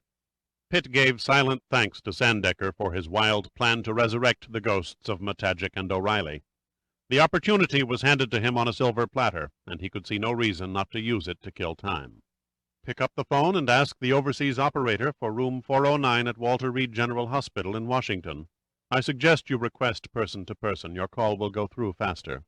"That will not be necessary," Kelly said. "I have no reason to doubt you." "Suit yourself," Pitt said carelessly, fighting to keep a straight face, laying his bluff successfully. "As I started to say, when Dr. Matagic was rescued, he described the Lax and its crew in vivid detail. He wasn't fooled for a minute by the alterations to the superstructure. But, of course, you know all this. Your people monitored his message to Admiral Sandecker." "And then?" "Don't you see? The rest was simple deduction. Thanks to Matagic's description, it didn't take any great effort to trace the ship's whereabouts from the time it disappeared with Christian Fury to when it moored on the Iceberg where Matagic had his research station." Pitt smiled. "Because of Dr. Matagic's powers of observation, the crew's suntans hardly spelled a fishing trip in North Atlantic waters, Admiral Sandecker was able to figure the Lax's previous course along the South American coast. He then began to suspect Dr. Honeywell. Rather clever of the Admiral now that I look back on it." Go on," Kelly urged. "Well, obviously the Lax had been utilizing the undersea probe to find new mineral deposits. And just as obviously, with Fury and his engineers dead, Dr. Honeywell, the co-inventor of the probe, was the only one around who knew how to operate it." "You are exceedingly well informed," Kelly said wryly, "but that hardly constitutes proof." Pitt was on tricky ground. So far he had been able to skirt around the National Intelligence Agency's involvement in Hermit Limited. And Kelly had yet to be baited into offering any further information. It's time, he amusedly told himself, to tell the truth. "Proof, is it? Okay, will you accept the words of a dying man, straight from the horse's mouth? The man in question is Dr. Honeywell himself." "I don't believe it." "His last words before he died in my arms were, 'God save thee.'" "What are you talking about?" Runtime shouted. "What are you trying to do?" "I meant to thank you for that, Oscar," Pitt said coldly. "Honeywell knew who his murderer was, the man who gave the order for his death. He tried to quote from the rhyme of the Ancient Mariner. It was all there, wasn't it? You quoted it yourself. 'Why look'st thou so? With my crossbow I shot the albatross.' Your trademark, Oscar, the red albatross. That's what Honeywell meant. For all averred, I had killed the bird that made the breeze to blow. You killed the man who helped you probe the seafloor." Pitt was feeling cocky now. The warmth from the brandy was spreading comfortingly through his body. "I can't match your memory for quoting the verse verbatim, but if my memory serves me correctly, the Ancient Mariner and his ship of ghosts were met by a hermit near the end. Another tie-in. Yes, it was all in the verse. Honeywell pointed the finger of guilt with his dying breath, and you, Oscar, stood up and unwittingly pleaded guilty." You sent your arrow in the right direction, Major Pitt. Kelly idly stared at the smoke from his cigar. But you aimed at the wrong man. I gave the order for Dr. Honeywell's death. Oscar merely carried it through. For what purpose? Dr. Honeywell was beginning to have second thoughts about Hermit Limited's methods of operation. Quite old-fashioned thoughts, really. Thou shalt not kill and all that. He threatened to expose our entire organization unless we closed down our assassination department. A condition that was impossible to accept if we were to have any chance for ultimate success. Therefore, Dr. Honeywell had to be discharged from the firm. Another business principle, of course? Kelly smiled. It is that. And I had to be swept under the carpet because I was a witness, Pitt said as if answering a question. Kelly simply nodded. But the undersea probe? Pitt asked. With Honeywell and Fury, the geese who laid the golden eggs, dead, who was left with the knowledge to build a second-generation model? The confident look was back in Kelly's eyes. No one, he answered softly. But then no one is required. You see, our computers have now been programmed with the necessary information. With proper analysis of the data, we should have a working model of the probe within 90 days. For a brief moment, Pitt stood silent, caught unprepared by the unexpected disclosure. Then he quickly shook off his surprise at Kelly's statement. The brandy was beginning to get to him now, but his mind was still running with the smoothness of a generator. Then Honeywell no longer served a useful purpose. Your data processing brains discovered the secret of producing Celtinium-279. I compliment you, Major Pitt. You possess a penetrating discernment. Kelly glanced impatiently at his watch and nodded at Rondheim. Then he turned and said, I'm sorry, but I'm afraid the time has come, gentlemen. The party is over. What do you intend on doing with us, James? Sam's eyes burned into Kelly's until the billionaire turned and avoided the stare. It's obvious you told us your secrets as a courtesy to our curiosity. It's also obvious you can never let us walk from this house with those secrets in our heads. It's true. Kelly looked at the men standing opposite the fireplace. None of you can be permitted to tell what you heard here tonight. But why? Old Sam asked philosophically. Why expose us to your clandestine operation and thereby seal our death warrants? Kelly tiredly rubbed his eyes and leaned back in a large, overstuffed leather chair. The moment of truth, the denouement. He sadly searched the faces across the room. They were pale with shock and disbelief. It is now 11 o'clock. In exactly 42 hours and 10 minutes, Hermit Limited will open its doors for business. 24 hours later, we will be running the affairs of our first client, or country, if you prefer. In order to make this historical event as inauspicious as possible, we need a diversion. A disaster that will attract headlines and cause anxious concern among the leaders of world governments, while our plan is carried off practically unnoticed. And we are your diversion, said the tall, white-haired man with the solemn eyes. After a long, wordless stare, Kelly simply said, Yes. The innocent victims of a disaster spawned by computers to make headlines. God, it's barbaric. Yes, Kelly repeated, but necessary. In your own ways, to your own countries, you are important men. You represent the industry, government, and science of 5 different nations. Your combined loss will be considered a worldwide tragedy. This must be some sort of insane joke, Tamaristov shouted. You cannot simply shoot 24 men and their wives down like animals. Your wives will be returned to your lodgings safe and unharmed, and unknowing. Kelly set his glass on the mantel. We have no intention of shooting anyone. We intend to rely on Mother Nature to do the job, with a little help, of course. After all, shootings can be traced, accidents merely regretted. Rondheim motioned the black coveralled men with the guns to move in closer. If you please, gentlemen, roll up one of your sleeves. As if on cue, Kirsty left the room and quickly returned, carrying a small tray set with bottles and hypodermic syringes.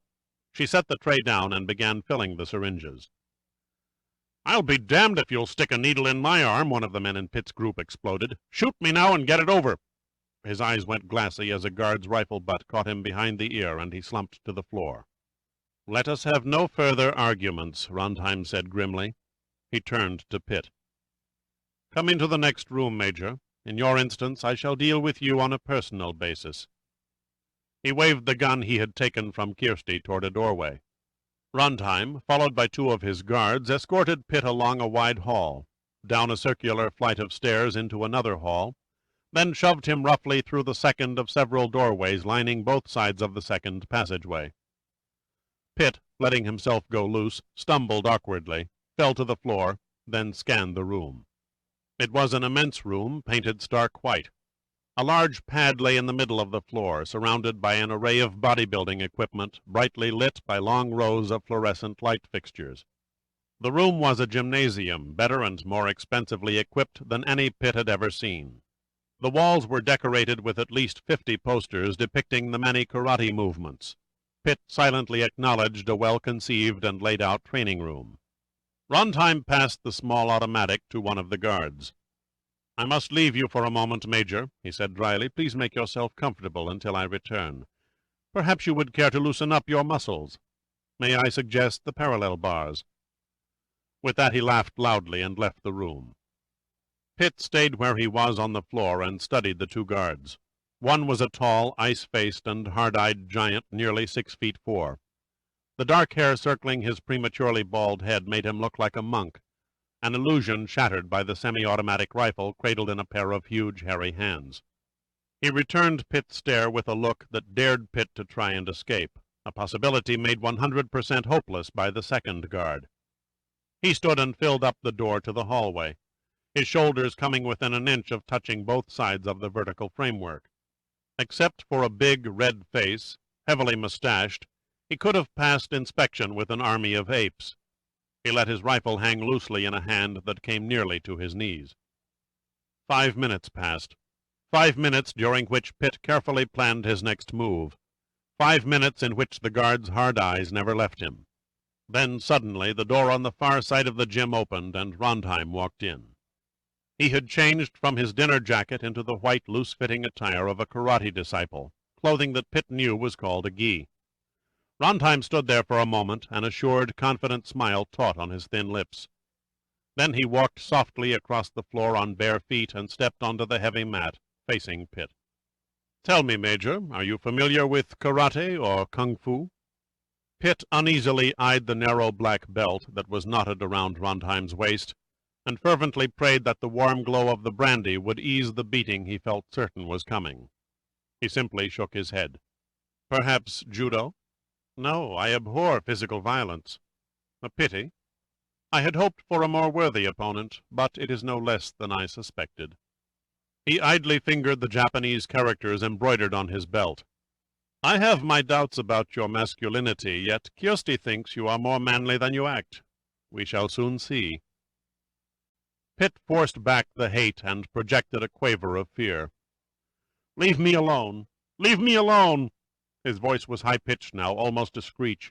"Why do you want to hurt me? I've done nothing to you." His mouth was working in short jerks from a contorted face. "I lied to you about blowing up your boat. I never saw it through the fog. I swear you must believe—" The two guards looked at each other and exchanged sickened expressions, but Runtime's face went far beyond mere revulsion. He looked positively nauseated. "Enough!" he shouted commandingly. "Stop this drivel. I never believed for a moment you had the courage to attack and destroy my boat and crew." Pitt stared wildly about him, a look of blind, stupid terror in his eyes that might have been painted there. "You have no reason to kill me. I'll tell no one anything. Please, you can trust me." He started to move toward Runtime, his hands upturned, pleading. "Stand where you are." Pitt froze. His planned act was working. He could only hope now that Runtime would quickly tire of a victim who put up no defense, no resistance at all. "A major in the United States Air Force," Runtime grimaced. "I'll wager you are nothing but a spineless homosexual who used your father's influence to acquire rank. The lowest form of vermin, living off your own excretion. Soon you will know what it is to feel pain from the hands and feet of another man. A shame you will not enjoy the time to look back and reflect on your most punishing lesson in the art of self-defense." Pitt stood there like a panic-frozen elk about to be brought down by the hounds. He stood there mumbling incoherently as Runtime moved to the middle of the mat and assumed one of the many opening stances of karate. "No, wait!" Pitt choked the words off in his throat, threw back his head, and spun sideways in one convulsive movement. He had caught the tiny shift in Runtime's eyes, the beginning of the lightning thrust as the Icelander came in with a reverse punch that connected on Pitt's cheekbone, a half-solid blow that would have caused much more damage than a bruised swelling if Pitt hadn't rolled with the impact. He reeled back 2 steps and stood there as if stunned, swaying dazedly to and fro as Runtime advanced slowly, the trace of a sadistic smile in the thin, chiseled features. Pitt had made a mistake by ducking, had almost given himself away by revealing his quick reflexes. He had to fight to keep his mind turned on the rules. It wasn't easy. No normal man who knows how to take care of himself enjoys standing idle while being beaten to a pulp. He gritted his teeth and waited, holding his body loosely to absorb the blows from Runtime's next attack. He didn't wait but a few seconds. Runtime scored with a roundhouse kick to the head that rammed Pitt full in the face, knocking him off the mat against a row of horizontal exercise bars set into the wall. Pitt lay on the floor in silence, tasting the blood from his crushed lips and feeling his loosened teeth. "Come, come, Major," Runtime spoke soothingly, tauntingly. "Up on your feet. The lesson's barely begun." Pitt pushed himself groggily to his feet and stumbled drunkenly onto the mat. The urge to counterpunch Runtime was stronger than ever now, but he knew his only course was to play out his role. Runtime lost no time in working on him again. A quick combination of sledgehammer blows to the head that never seemed to end, followed by a front kick to the exposed rib area, and Pitt felt rather than heard one of his ribs snap. As if in slow motion, Pitt sunk to his knees and slowly slumped forward onto his face, so badly injured that blood and vomit mingled freely in his mouth and flowed onto the mat in an ever-widening pool. He didn't need a mirror to know he was being worked over fearfully, his face distorted in grotesque mutilation, both eyes rapidly closing, lips ballooned in a purplish mass of torn meat, one nostril of his nose split open. The dagger-like pain in his chest and the agony of his torn face rose in giant waves and pounded him to the verge of blackness. Yet he was surprised to find his mind was still functioning normally. Instead of allowing the painless oblivion of unconsciousness to swoop in, he willed himself to fake it, setting his teeth against a groan that would have given his deception away. Runtime was infuriated. "I'm not through with this slimy faggot," he motioned to one of the guards. "Revive him." The one with the bald head walked to a nearby bathroom, soaked a towel, and none too gently wiped the blood from Pitt's face, and then compressed the now reddened cloth behind his neck. When Pitt didn't respond, the guard left again and returned with a small vial of smelling salts. Pitt coughed once, twice, then spit a gob of blood on the guard's boot, taking grim satisfaction that it was no accident. He rolled over onto his side and looked up at Runtime looming over him. Runtime laughed softly. "You seem to have difficulty staying awake in class, Major. Perhaps you are becoming bored." His voice suddenly chilled. "Stand up. You have yet to finish your, course of instruction." "Course? Instruction?" Pitt's words became blurred, semi-intelligibly through his bloated, broken lips. "I don't get what you mean." Runtime answered by lifting his heel and jamming it in Pitt's groin. Pitt's whole body shuddered and he groaned, the agony tearing him apart. Runtime spat on him. "I said stand up!" I can't." And then Runtime leaned down and struck Pitt with a shuto blow to the back of the neck. There was no fighting it, no faking it this time. Pitt blacked out for real. "Bring him around again," Runtime yelled insanely. "I want him on his feet." The guards stared uncomprehendingly. Even they were beginning to tire of Runtime's bloody game. But they had little choice except to work over Pitt like a couple of trainers over a punch-drunk boxer until he emitted the barest signs of consciousness. It didn't take a medical specialist to determine that Pitt could have never stood unaided. So the guards, each with one arm, held Pitt up, his body sagging between them with the dead weight of a wet bag of Portland cement. Runtime pounded the defenseless, battered body until his gi was soaked through with sweat, the front splotched with blood. Pitt, in those tortured moments between light and darkness, found himself losing his grip of any emotion, of all intelligence. Even the pain was beginning to fade into one massive, dull throb. Thank God for the brandy, he thought. He'd never have been able to survive up to this point, taking so much brutality from Rontheim's hands without reacting, if it hadn't been for the alcohol's numbing effects. Now he didn't need it. His physical resources were nearly gone. His mind was slipping from control, losing contact with reality. And the most terrible part was that he could do nothing about it. Rontheim threw a particularly vicious and accurately aimed kick to Pitt's stomach. As the light passed from Pitt's eyes for the sixth time, and the guards released their grip, letting his limp body drop to the mat, the sadistic lust on Rontheim's face slowly faded. He stared vacantly at his bloody and swollen knuckles, his chest heaving as his breath came in quick pants from the exertion. He dropped to his knees, grabbed Pitt by the hair, turning the head so that the throat was exposed. And then he lifted his right hand, palm open, in preparation to deliver the finishing stroke, the coup de grace, a killing judo chop that would snap Pitt's head backward, breaking his neck. No! Rontheim kept the hand poised and slowly turned. Kirsty Fury stood in the doorway, a look of fear and horror on her face. No, she said. Please. No, you can't. Rontheim kept the hand poised. What does he mean to you? Nothing. But he is a human being and deserves better. You are cruel and ruthless, Oscar. Not altogether unbecoming qualities in a man, but they should be tempered with courage. Beating a defenseless and half-dead man is little different from torturing a helpless child. There is no courage in that. You disappoint me. Rontheim's hand slowly dropped. He rose, swaying tiredly, and staggered to Kirsty. Tearing the clothing from the upper part of her body, he slapped her viciously across the breasts. You warped whore, he gasped. I warned you never to interfere. You who have no right to criticize me or anyone else. It's easy for you to sit by on your pretty ass and watch while I do the dirty work. She lifted a hand to strike him, her beautiful features contorted in hatred and anger. He caught her wrist and held it, twisting until she uttered a cry. The basic difference between a man and a woman, my dove, is physical strength. He laughed at her helplessness.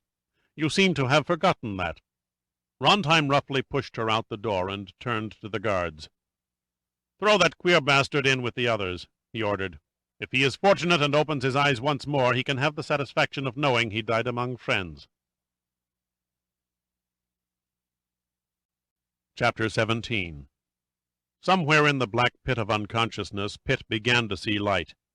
It was vague, dim like the bulb of a flashlight whose batteries were gasping out their last breath of energy. He struggled toward it. Desperately he reached out, once, twice, making several agonizing attempts to touch the yellow glow he knew was his window to the conscious world outside his mind. But each time he thought it was within his grasp, it moved further away, and he knew he was slipping backward into the void of nothingness once more. Dead, he thought vaguely. I'm dead. Then he became aware of another force, a sensation that shouldn't have been there. It was coming through the void, becoming stronger, more intensified with each passing moment. Then he had it, and he knew he was still among the living. Pain, glorious, tormenting pain. It burst upon him in one crushing, agonizing wave, and he moaned. Oh, thank you, God, thank you for bringing him back. The voice, it sounded miles away. He pushed his mind into second gear, and then it came again. Dirk, it's Teedy. There was a second's silence, a second in which Pitt became increasingly aware of the brightening light and the stinging smell of pure, fresh air, and a soft arm tenderly cradled around his head. His vision was blurred and distorted. He could vaguely distinguish a dim form leaning over him. He tried to speak, but could do no more than groan, mumble a few incoherent words, and stare at the shadowy figure above. It seems our Major Pitt is about to be reborn. Pitt could barely make out the words. The voice wasn't from Teedy's lips, that much he was certain. The tone was too deep, too masculine. They worked him over pretty thoroughly, said the unidentified voice. Better he'd died without regaining consciousness. Judging from the looks of things, none of us will live to see. He'll make it. It was Teedy again. He's got to. He's just got to. Dirk is our only hope. Hope? Hope? Pitt whispered. Dated a girl named Hope once. The agony in his side stabbed and twisted like white-hot iron. But strangely his face felt nothing. The tortured flesh was numb. Then he knew why.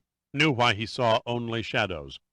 His sight, or at least 30% of it, returned as Teedy lifted a piece of thin, damp fabric, the nylon of her pantyhose, from his face. Pitt's torn and swollen features felt nothing, because Teedy had been constantly soaking the cuts and bruises in ice water from a nearby mud puddle to relieve the intense swelling.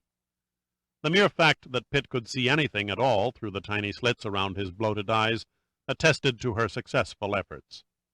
Pitt focused his eyes with difficulty. Teedy was gazing down at him, her long, fawn-colored hair framing a pale and anxious face. Then the other voice spoke, and the tone was no longer strange.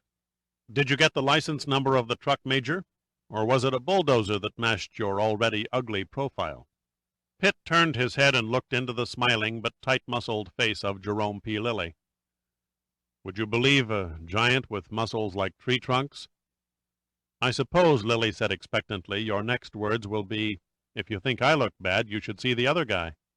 "You'd be disappointed. I didn't lay so much as a fingertip on him." "You didn't fight back?" "I didn't fight back." Lilly showed pure astonishment. "You stood there and took this terrible beating and did nothing?" "Oh, will you two shut up?" Teedy's voice held a mixture of irritation and distress.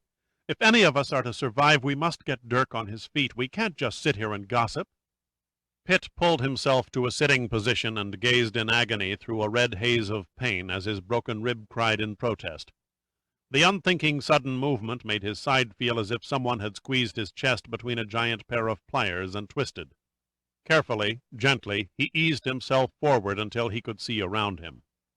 The sight that met his eyes looked like something out of a nightmare.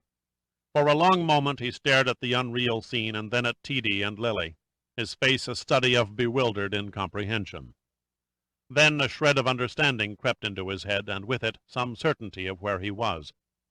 He reached out a hand to steady himself and muttered to no one in particular, "My God, it's not possible." For maybe 10 seconds, maybe 20, in one of those silences they refer to as pregnant, Pitt sat there, as stiff and unmoving as a dead man, staring at the broken helicopter a scant 10 yards away. The jagged remains of the hulk lay half sunk in mud at the bottom of a deep ravine, whose walls rose in sharp sloping angles to seemingly come together and meet 100 feet toward the Iceland sky. He noted that the shattered craft was large, probably one of the Titan class, capable of carrying 30 passengers. Whatever colors or markings the copter may have been painted originally, it was impossible to recognize them now. Most of the fuselage back of the cockpit was crumpled like a bellows, the remaining framework a myriad of twisted metal. Pitt's first frightful impression, the one that ruled his confused mind, was that no one from the crash could have lived. But there they were, Pitt, Teedy, Lilly, and scattered about the steep slopes of the ravine in unnatural pain-contorted positions, the same group of men who had stood beside Pitt in Rondheim's trophy room, the same group who had opposed F. James Kelly and Hermit Limited. They all appeared to be alive, but most were badly injured. The grotesque angles of their arms and legs revealed a terrible array of smashed and broken bones. "Sorry to ask the inescapable question," Pitt mumbled, his voice hoarse, though now under control. "But what in hell happened?" "Not what you think," Lilly replied. "What then?" "It's obvious Rondheim was abducting all of us somewhere when the aircraft crashed." "We didn't crash," Lilly said.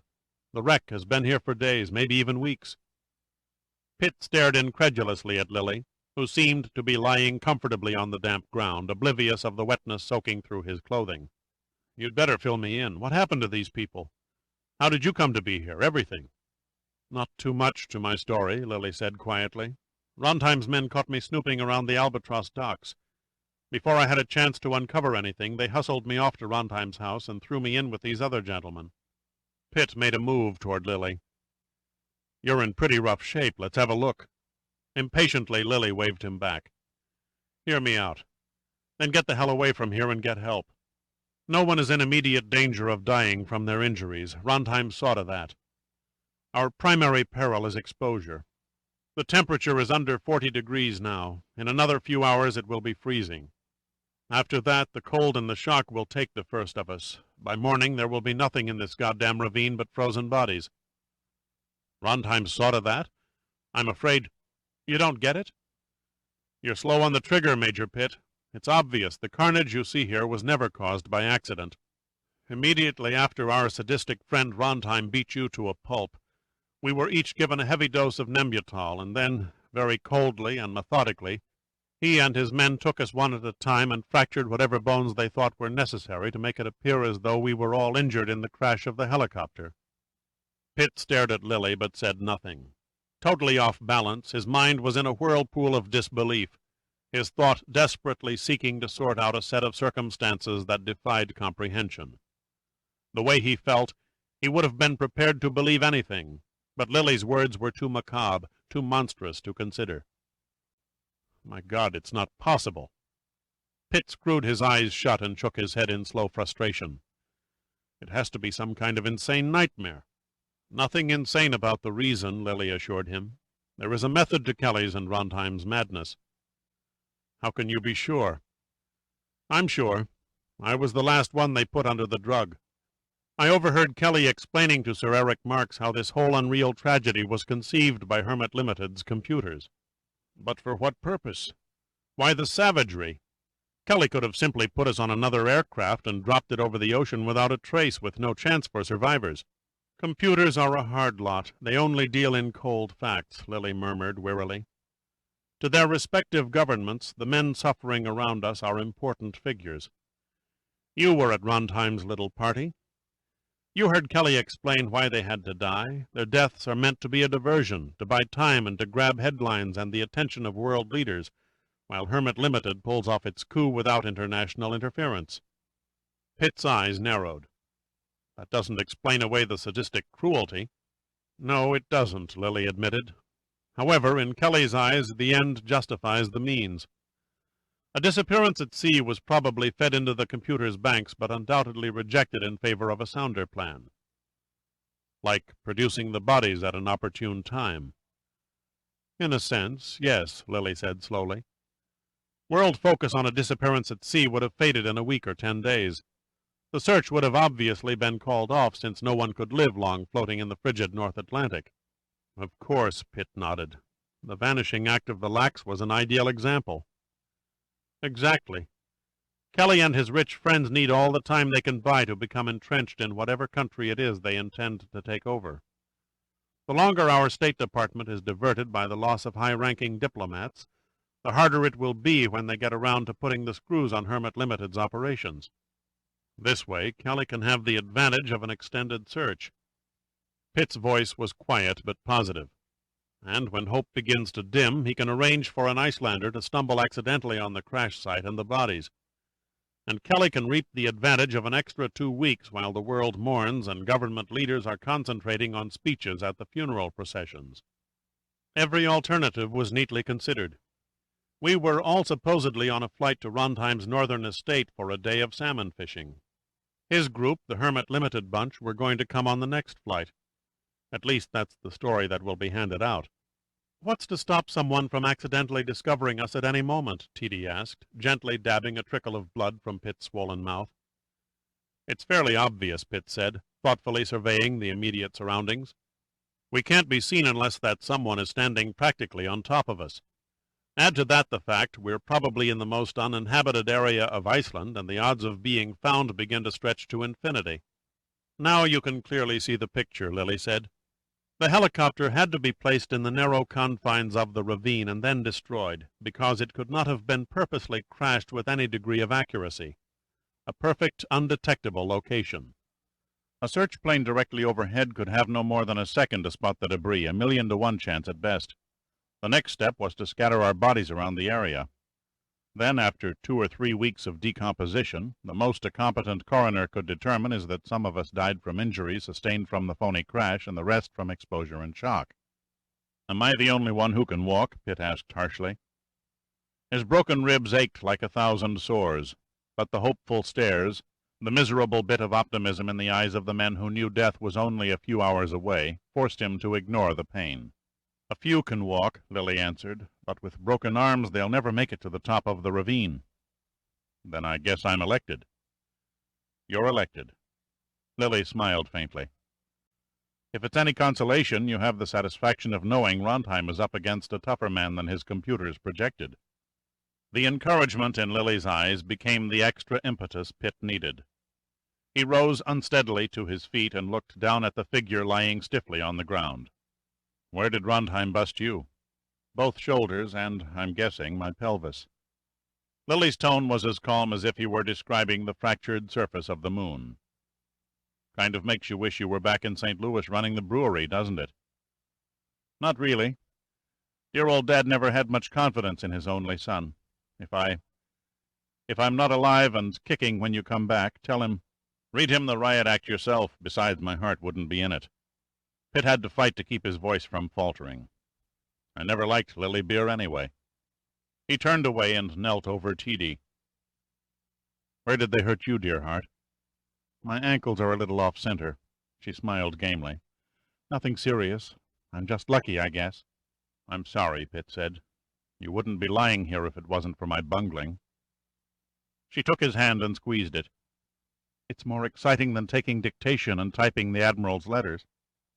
Pitt bent over and lifted her in his arms and carried her tenderly a few feet and laid her beside Lily.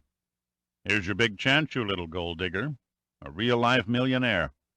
And for the next few hours he's a captive audience. Mr. Jerome P. Lilly, may I present Miss Teedy Royal, the darling of the National Underwater Marine Agency. May you both live happily ever after."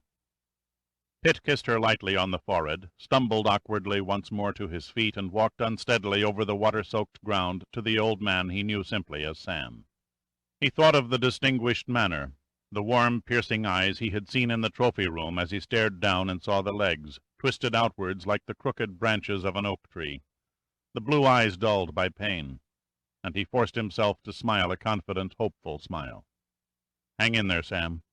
Pitt leaned over and gently grasped the old man's shoulder. "I'll be back with the prettiest nurse in Iceland before lunchtime." Sam's lips gave the barest hint of a grin. "To a man my age, a cigar would prove much more practical." "A cigar it is." Pitt leaned over and shook Sam's hand. The blue eyes suddenly came to life, and the old man raised up, gripping Pitt's outstretched hand with an intensity that Pitt didn't think was possible, and the lines of the tired, drawn face lightened into determined hardness. "He must be stopped, Major Pitt." The voice was low, almost an insistent whisper. "James must not be allowed to go through with this terrible thing. His purpose glories in goodness, but the people he has surrounded himself with glory only in greed and power." Pitt only nodded without speaking. "I forgive James for what he has done." Sam was talking, almost rambling to himself. "Tell him his brother forgives." "My God!" Pitt shock showed in his face. "Your brothers?" "Yes, James is my younger brother. I remained in the background these many years, handling the financial details and problems that plague a giant multinational corporation. James, a master at wheeling and dealing, enjoyed the center of attraction. Until now we were a pretty successful combination." Sam Kelly bowed his head in a barely perceptible sign of farewell. "God bring you luck." And then a smile slowly stretched across his face. "Don't forget my cigar." "You can count on it," Pitt murmured. He turned away, his mind swirling with conflicting images and emotions, then slowly clearing and settling on one permanent, irresistible purpose that held his mental processes in a vice-like grip. The driving force, the hatred that had been smoldering within him since Rondheim lashed out with the first crippling blow, now exploded into an intense burning flame that consumed his mind to the expulsion of all else. But then his thoughts were pulled back to reality by the low voice of the Russian diplomat, Tamarestov. "The heart of a good communist goes with you, Major Pitt." Pitt barely paused to reply. "I'm honored. It's not often a communist has to rely on a capitalist to save his life." "It is not an easy pill to swallow." Pitt stopped and looked down at Tamarestov in slow speculation, noting the arms lying limply on the ground, the unnatural angle of the left leg. Then his face softened. "If you promise not to hold any party indoctrination lectures while I'm gone, I'll bring you back a bottle of vodka." Tamarestov stared back at Pitt curiously. "A display of Yankee humor, Major, but I think you really mean what you say about the vodka." A grin touched the corners of Pitt's lips. "Don't misread my intentions. Since I'm already taking a short walk to the corner liquor store, I merely thought I'd save you the trip." Then, before the uncomprehending Russian could reply, Pitt turned and began climbing the embankment toward the top of the ravine. Cautiously at first, a few inches at a time, trying to move at a pace that favored his cracked ribs, Pitt clawed at the soft, slippery earth and pulled himself upward without looking in any direction except straight ahead. The first 20 feet were easy. Then the slope steepened and the soil became more firm, making it difficult to dig the shallow hand and toe holes which afforded his only source of support. The climb itself became a purgatory, punctuated by the agony of his injuries. All emotion had drained away. His movements became mechanical, dig and pull, dig and pull. He tried to keep count of each foot gained, but lost track after 30, his mind totally void of all mental function. He was like a blind man moving through the daylight in a blind world, and the only sense he still possessed was the sense of touch. Then, for the first time, fear came to him. Not fear of falling or fear of injury, but the honest, cold fear of failing over 20 people whose lives depended on his reaching that line between earth and sky that seemed so far above him. Minutes passed that seemed like hours. How many? He didn't know, would never know. Time as a means of measurement no longer existed. His body was simply a robot going through repeated motions without the benefit of constant commands from his mind. He began counting again, only this time he stopped at 10. Then 1 minute of rest, he told himself, no more, and he began again. His breath was coming in heaving gulps now. His fingers were raw, the ends of the nails jagged and spotted with blood, his arm muscles aching from the continuous effort. A sure sign his body was about spent. Sweat trickled down his face, but the irritating tickle could not be felt through his agonized flesh. He paused and looked up, seeing little through the swollen slits that were his eyes. The edge of the ravine blended into a nebulous line of angles and shadowy profiles that defied any judgment of distance. And then suddenly, almost with a sense of surprise, Pitt's hands found the soft, crumbling edge of the slope. With strength he didn't think was possible, he pulled himself up onto flat ground and rolled over on his back, laying inert and, to all appearances, dead. For nearly 5 minutes Pitt lay rigid, only his chest moving with the pulsating rise and fall of his breath.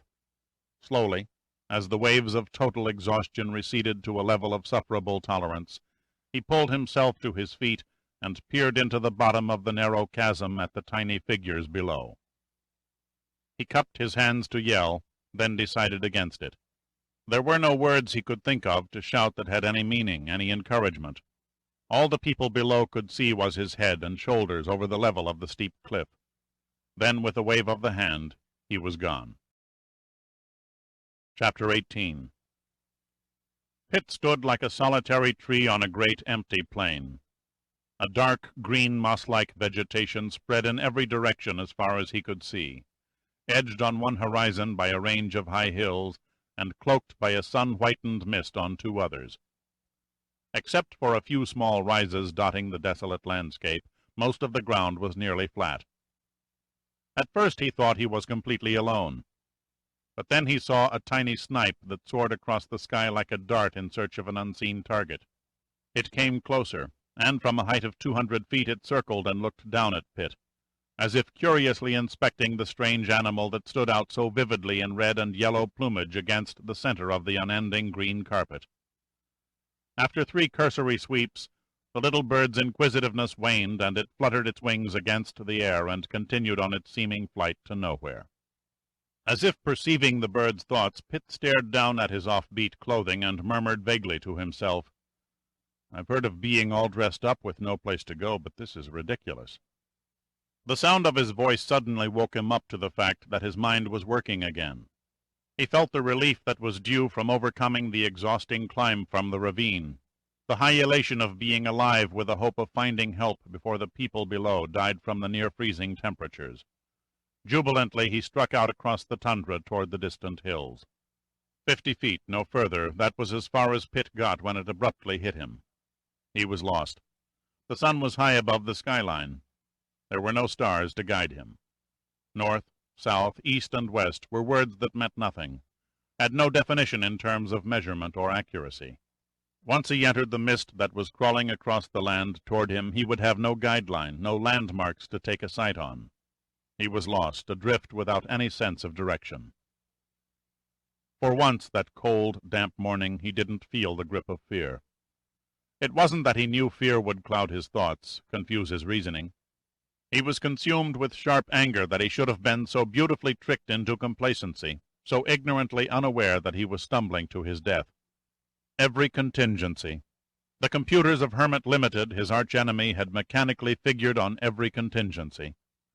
The stakes were too high in the murderous game that Kelly, Rondheim, and their group of incredibly ruthless business associates were playing. But he swore to himself that he wasn't going to be forced to land on boardwalk and pay a rent he couldn't afford without passing go. He stopped, sat down, and took stock.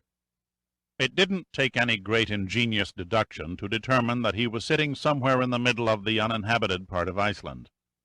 He tried to remember what little he had learned about the Eden of the North Atlantic, what few facts he had absorbed when studying the flight maps on board the Catawba. The island stretched 190 miles from north to south, he recalled, and nearly 300 miles from east to west. Since the shortest distance between 2 points was north and south, the other 2 directions were eliminated. If he traveled south, there was every possibility that he would run onto the Vatnajökull ice mass, not only Iceland's but Europe's largest glacier, a great frozen wall that would have signaled the end of everything. North it was, he decided. The logic behind his decision bordered on the primitive, but there was another reason, a compelling urge to outsmart the computers by traveling in the direction least expected, a direction that offered the least obvious chance of success. The average man in similar circumstances would have probably headed toward Reykjavik, the largest sprawl of civilization far to the west and south. That is undoubtedly, he hoped, what the computers had been programmed for, the average man. Now he had an answer, but it was only half an answer. Which way was north? Even if he knew for certain, he had no means to follow it along a straight line. The accepted fact that a man who was right-handed would eventually make a great arc to his right without any landmarks to guide him came back to haunt Pitt's thoughts. The whine of the jet engines interrupted his reverie, and he looked up, holding his hand to shield his eyes from the glare of the cobalt blue sky, sighting a commercial airliner cruising serenely ahead of its long white contrails. Pitt could only wonder at the aircraft's course. It could have been heading anywhere, west to Reykjavik, east to Norway, southeast to London. There was no way to tell for certain unless he had a compass. A compass. The word lingered in his mind, savored like the thought of an ice-cold beer by a man dying of thirst in the middle of the Mojave Desert. A compass. A simple piece of magnetic iron mounted on a pivot and floating in a mixture of glycerin and water. Then a light suddenly clicked on deep in the recesses of his brain. A long-forgotten bit of outdoor lore he'd learned many years before during a 4-day hike in the Sierras with his old Boy Scout troop began to break through the fog-shrouded barrier of time. It took him nearly 10 minutes of searching before he found a small pool of water trapped in a shallow depression beneath a dome-shaped hill.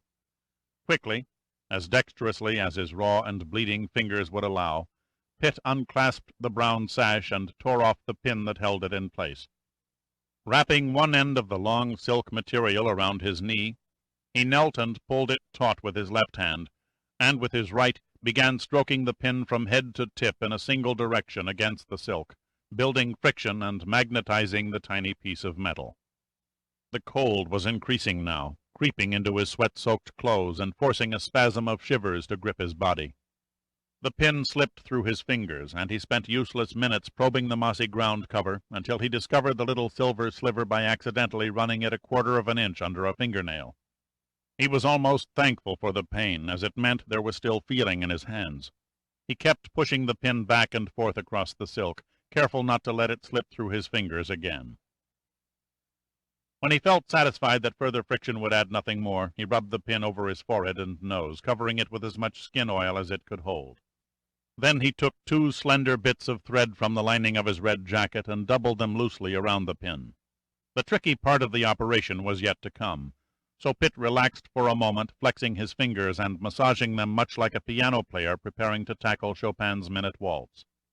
Feeling he was ready, he gingerly picked up the 2 loops and with painstaking slowness lowered the pin into the calm little pond. Holding a deep breath, Pitt watched the water bend under the weight of the metal. Then, ever so gently, his fingers cautiously slid the threads apart until the pin swam by itself, kept afloat by the oil and the surface tension of the water. Only a child at Christmas time, staring wide-eyed at an array of gifts under the tree, could have experienced the same feeling of wonder that Pitt did that moment as he sat entranced and watched that crazy little pin swing leisurely in a half-circle until its head pointed toward magnetic north.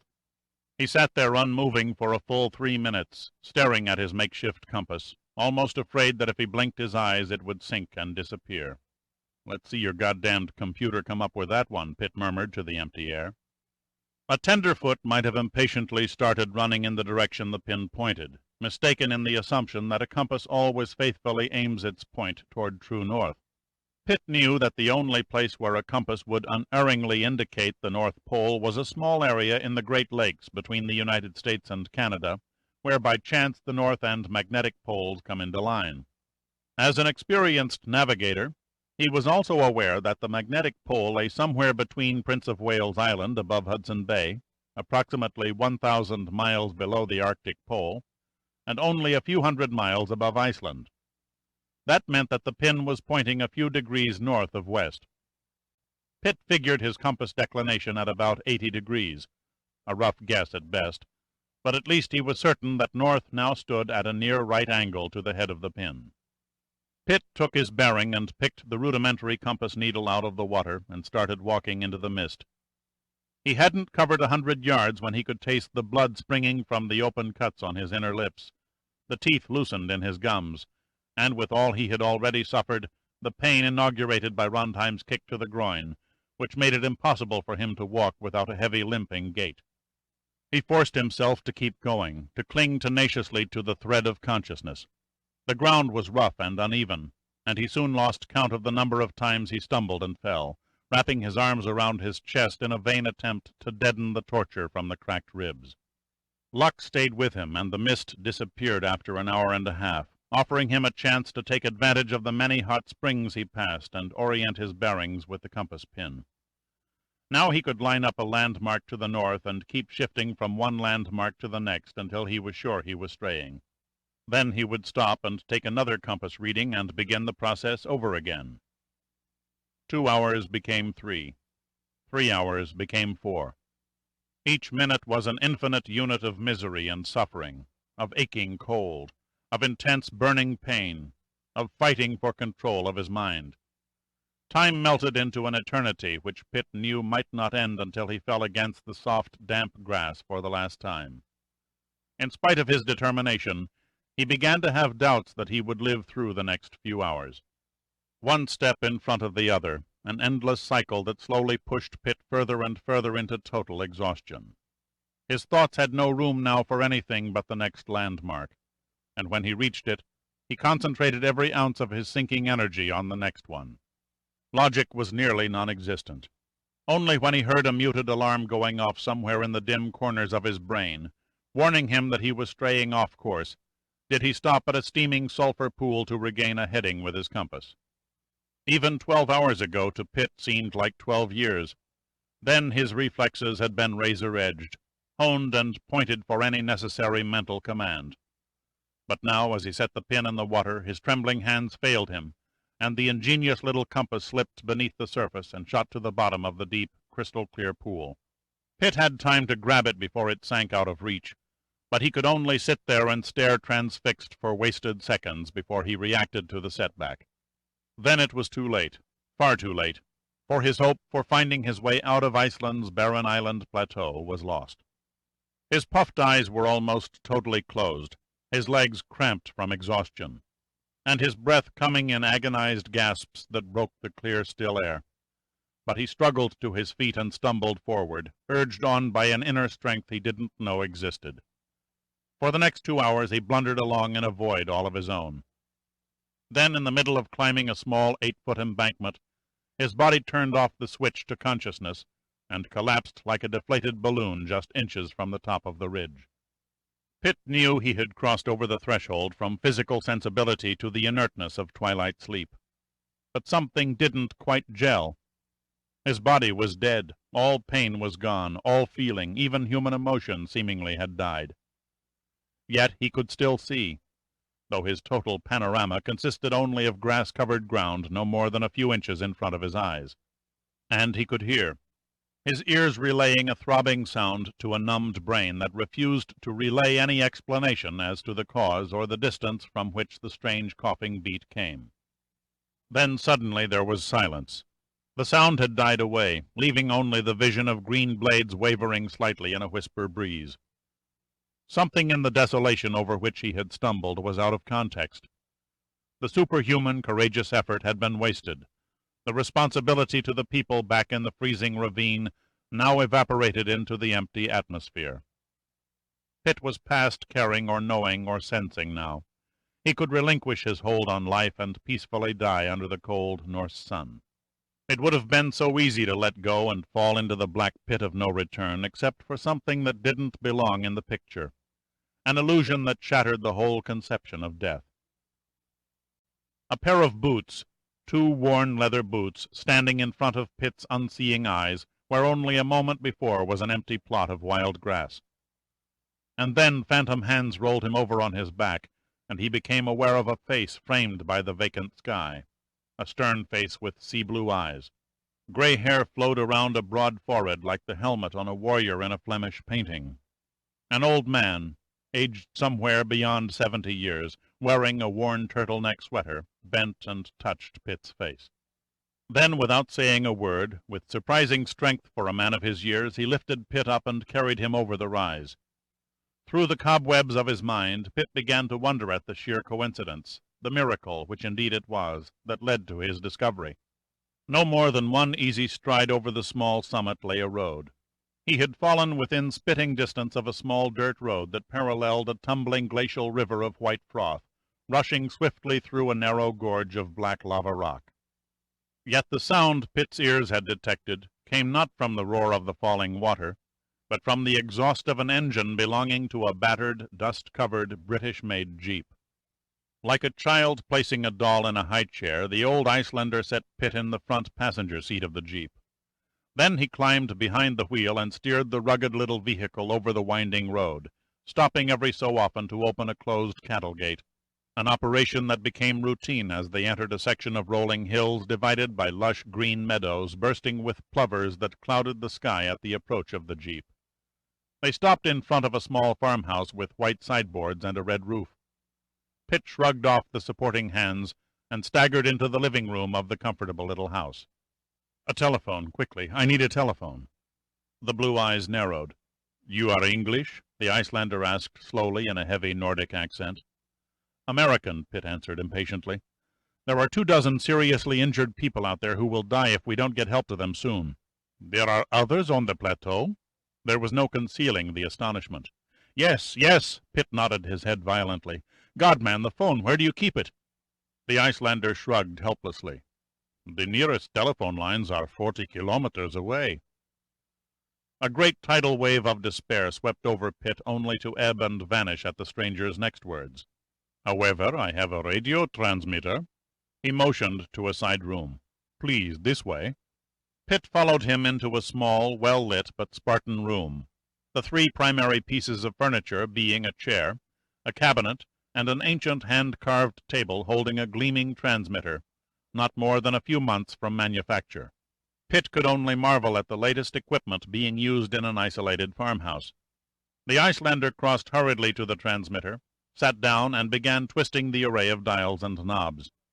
He switched the radio to send, selected the frequency, and picked up the microphone. He spoke a few words rapidly in Icelandic and waited. Nothing came back over the speaker. He shifted the transmitting frequency fractionally and spoke again. This time a voice answered almost immediately.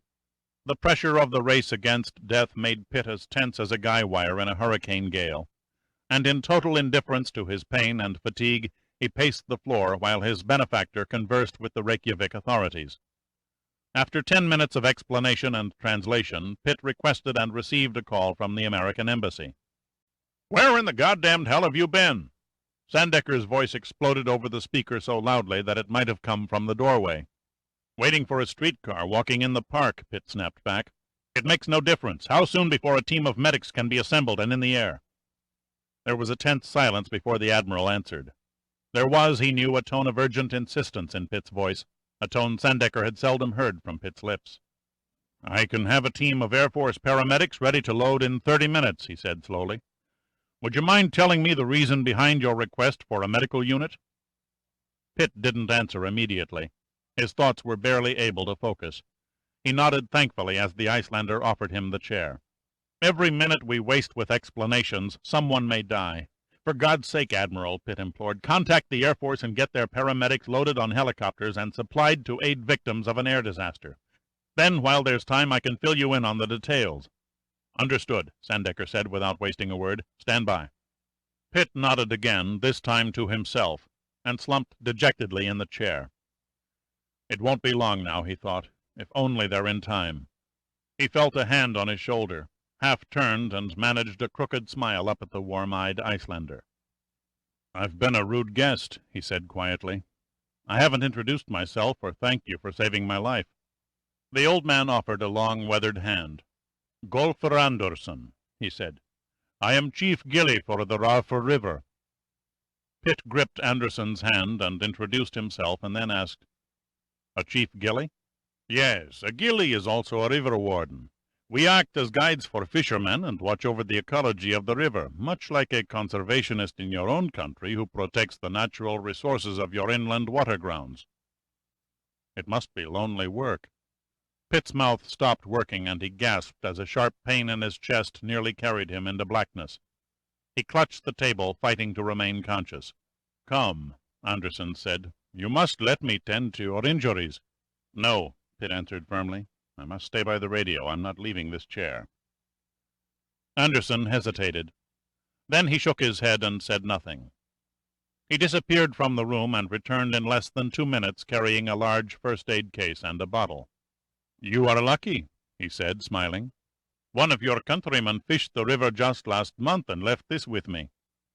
He held up and proudly displayed a fifth of Seagram's VO Canadian whiskey. Pitt noticed that the seal on the cap had not been broken. Pitt was on his 4th healthy swig, and the old river warden had just finished binding his chest, when the radio crackled and Sandecker's gravel voice broke into the room again. "Major Pitt, do you read me?" Pitt lifted the microphone and pressed the transmitting switch. "Pitt here. I read you, Admiral. The paramedics are mustering at Keflavik, and Iceland's civilian search and rescue units are standing by. I'll maintain radio contact and coordinate their efforts." There was a momentary silence. "You have a lot of worried people here. Keflavik has no report of a missing plane, either military or commercial." Rondheim wasn't taking any chances, Pitt thought. The bastard was taking his own sweet time about reporting his overdue and missing guests. Pitt breathed deeply and took another shot of the VO. Then he replied, "Notification isn't scheduled yet." Total uncomprehension broke in Sandecker's voice. "Come again? Please repeat." "Trust me, Admiral, I can't even begin to answer a tenth of the questions that must be running through everyone's mind, especially over the radio. I repeat, especially over the radio." Somehow, Pitt thought, the names of the internationally known men back in the ravine had to be kept from the news services for at least the next 36 hours. Time enough to stop Kelly, Rondheim, and Hermit Limited before they could be warned and go underground. He had to give the Admiral credit. Sandecker caught Pitt's implication of the need of secrecy almost immediately. "Your message is understood. Can you give me the location? Use your reverse coordination map." "Sorry, I know of no such—" "Damn it!" Sandecker shouted, turning the speaker into a thunderbolt of distorted static. "Do as you're ordered!" Pitt sat and stared dumbly at the radio's speaker for nearly 30 seconds before Sandecker's hidden meaning began to register in his weary mind.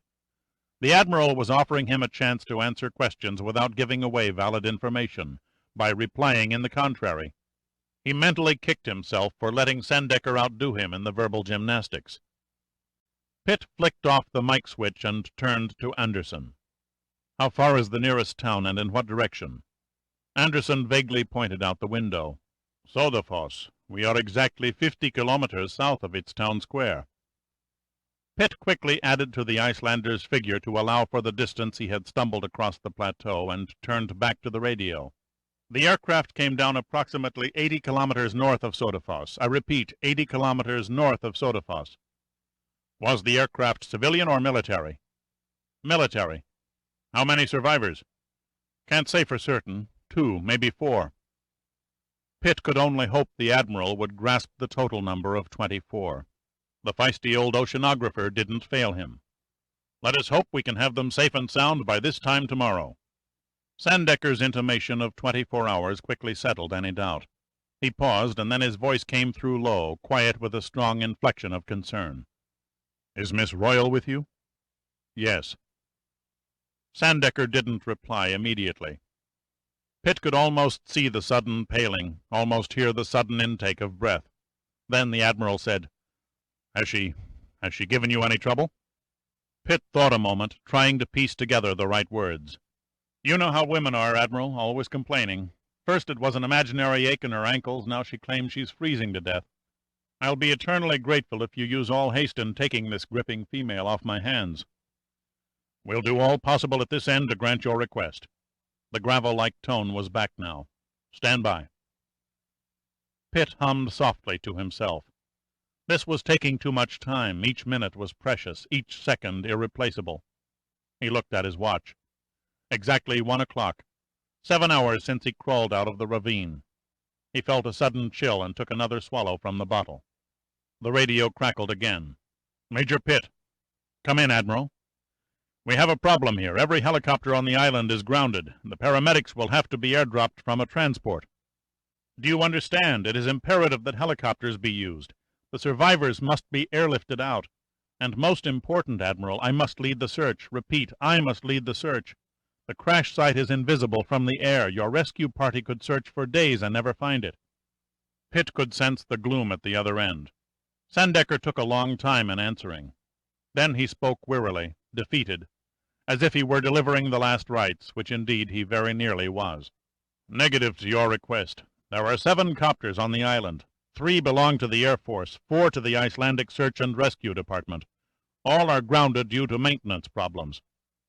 Sandecker paused, then went on slowly. The possibility seems remote, but our people and the local government authorities smell sabotage. Oh, Christ, Pitt murmured, and suddenly his blood ran cold. Every contingency. The term came back to haunt him again and again. Kelly's computers had built the wall ever higher against hope of rescue, and Rondheim's coldly efficient gang of killers had carried out the mechanical commands to the letter. Do you have enough flat ground for a light plane to land and pick you up? Sandecker probed expectantly. If affirmative, you could direct a rescue drop from the air. A small plane might make it, Pitt said. I have a level meadow here the length of a football field. Outside, unnoticed by Pitt, the sun, a perfect orange disk in the northern latitudes, was being rapidly overtaken by great rolling black clouds that soon surrounded and cut off its bright glow. A chilling breeze had sprung up and was bending the grass in the meadows and hills. Pitt became aware of Anderson's hand on his shoulder and the sudden dimming light in the room at the same time. A storm from the north, Anderson said solemnly. It will snow within the hour. Pitt threw back the chair and hurriedly crossed the room to a small double window. He stared through the glass, his eyes unbelieving, and he struck his fist against the wall in despair. God, no, he whispered. It would be suicidal for the paramedics to parachute through a blinding snowstorm. Nor could a light plane fly through the turbulence, Anderson said. I have seen the coming of many northerns and have known their ferocity. This will be a bad one. Pitt weaved drunkenly back to the radio and collapsed in the chair. He held his cut and swollen face in his hands and muttered softly, God save them. God save all of them now. Hopeless. Hopeless. Sandecker came over the radio, but Pitt sat unhearing. Your exact position, Major. Can you give me your exact position? Anderson reached over Pitt and took the microphone. 1 minute, Admiral Sandecker, he said firmly. Please stand by. He took Pitt's right hand and gripped it hard. Major Pitt, you must control your mind. He looked down, his eyes bright with compassion. The knot of death, though it be bound like stone, may be unraveled by he who knows the frail strand. Pitt slowly looked up into Anderson's eyes. So I have another poet on my hands. Anderson simply nodded his head shyly. This has certainly been my week for poets, Pitt sighed. Then he swore softly to himself. He had already spent far too much time in needless talk and useless pity, and time was running short. He needed a plan, a device, a gimmick to reach those who put their trust in him. Computers make mistakes, he told himself.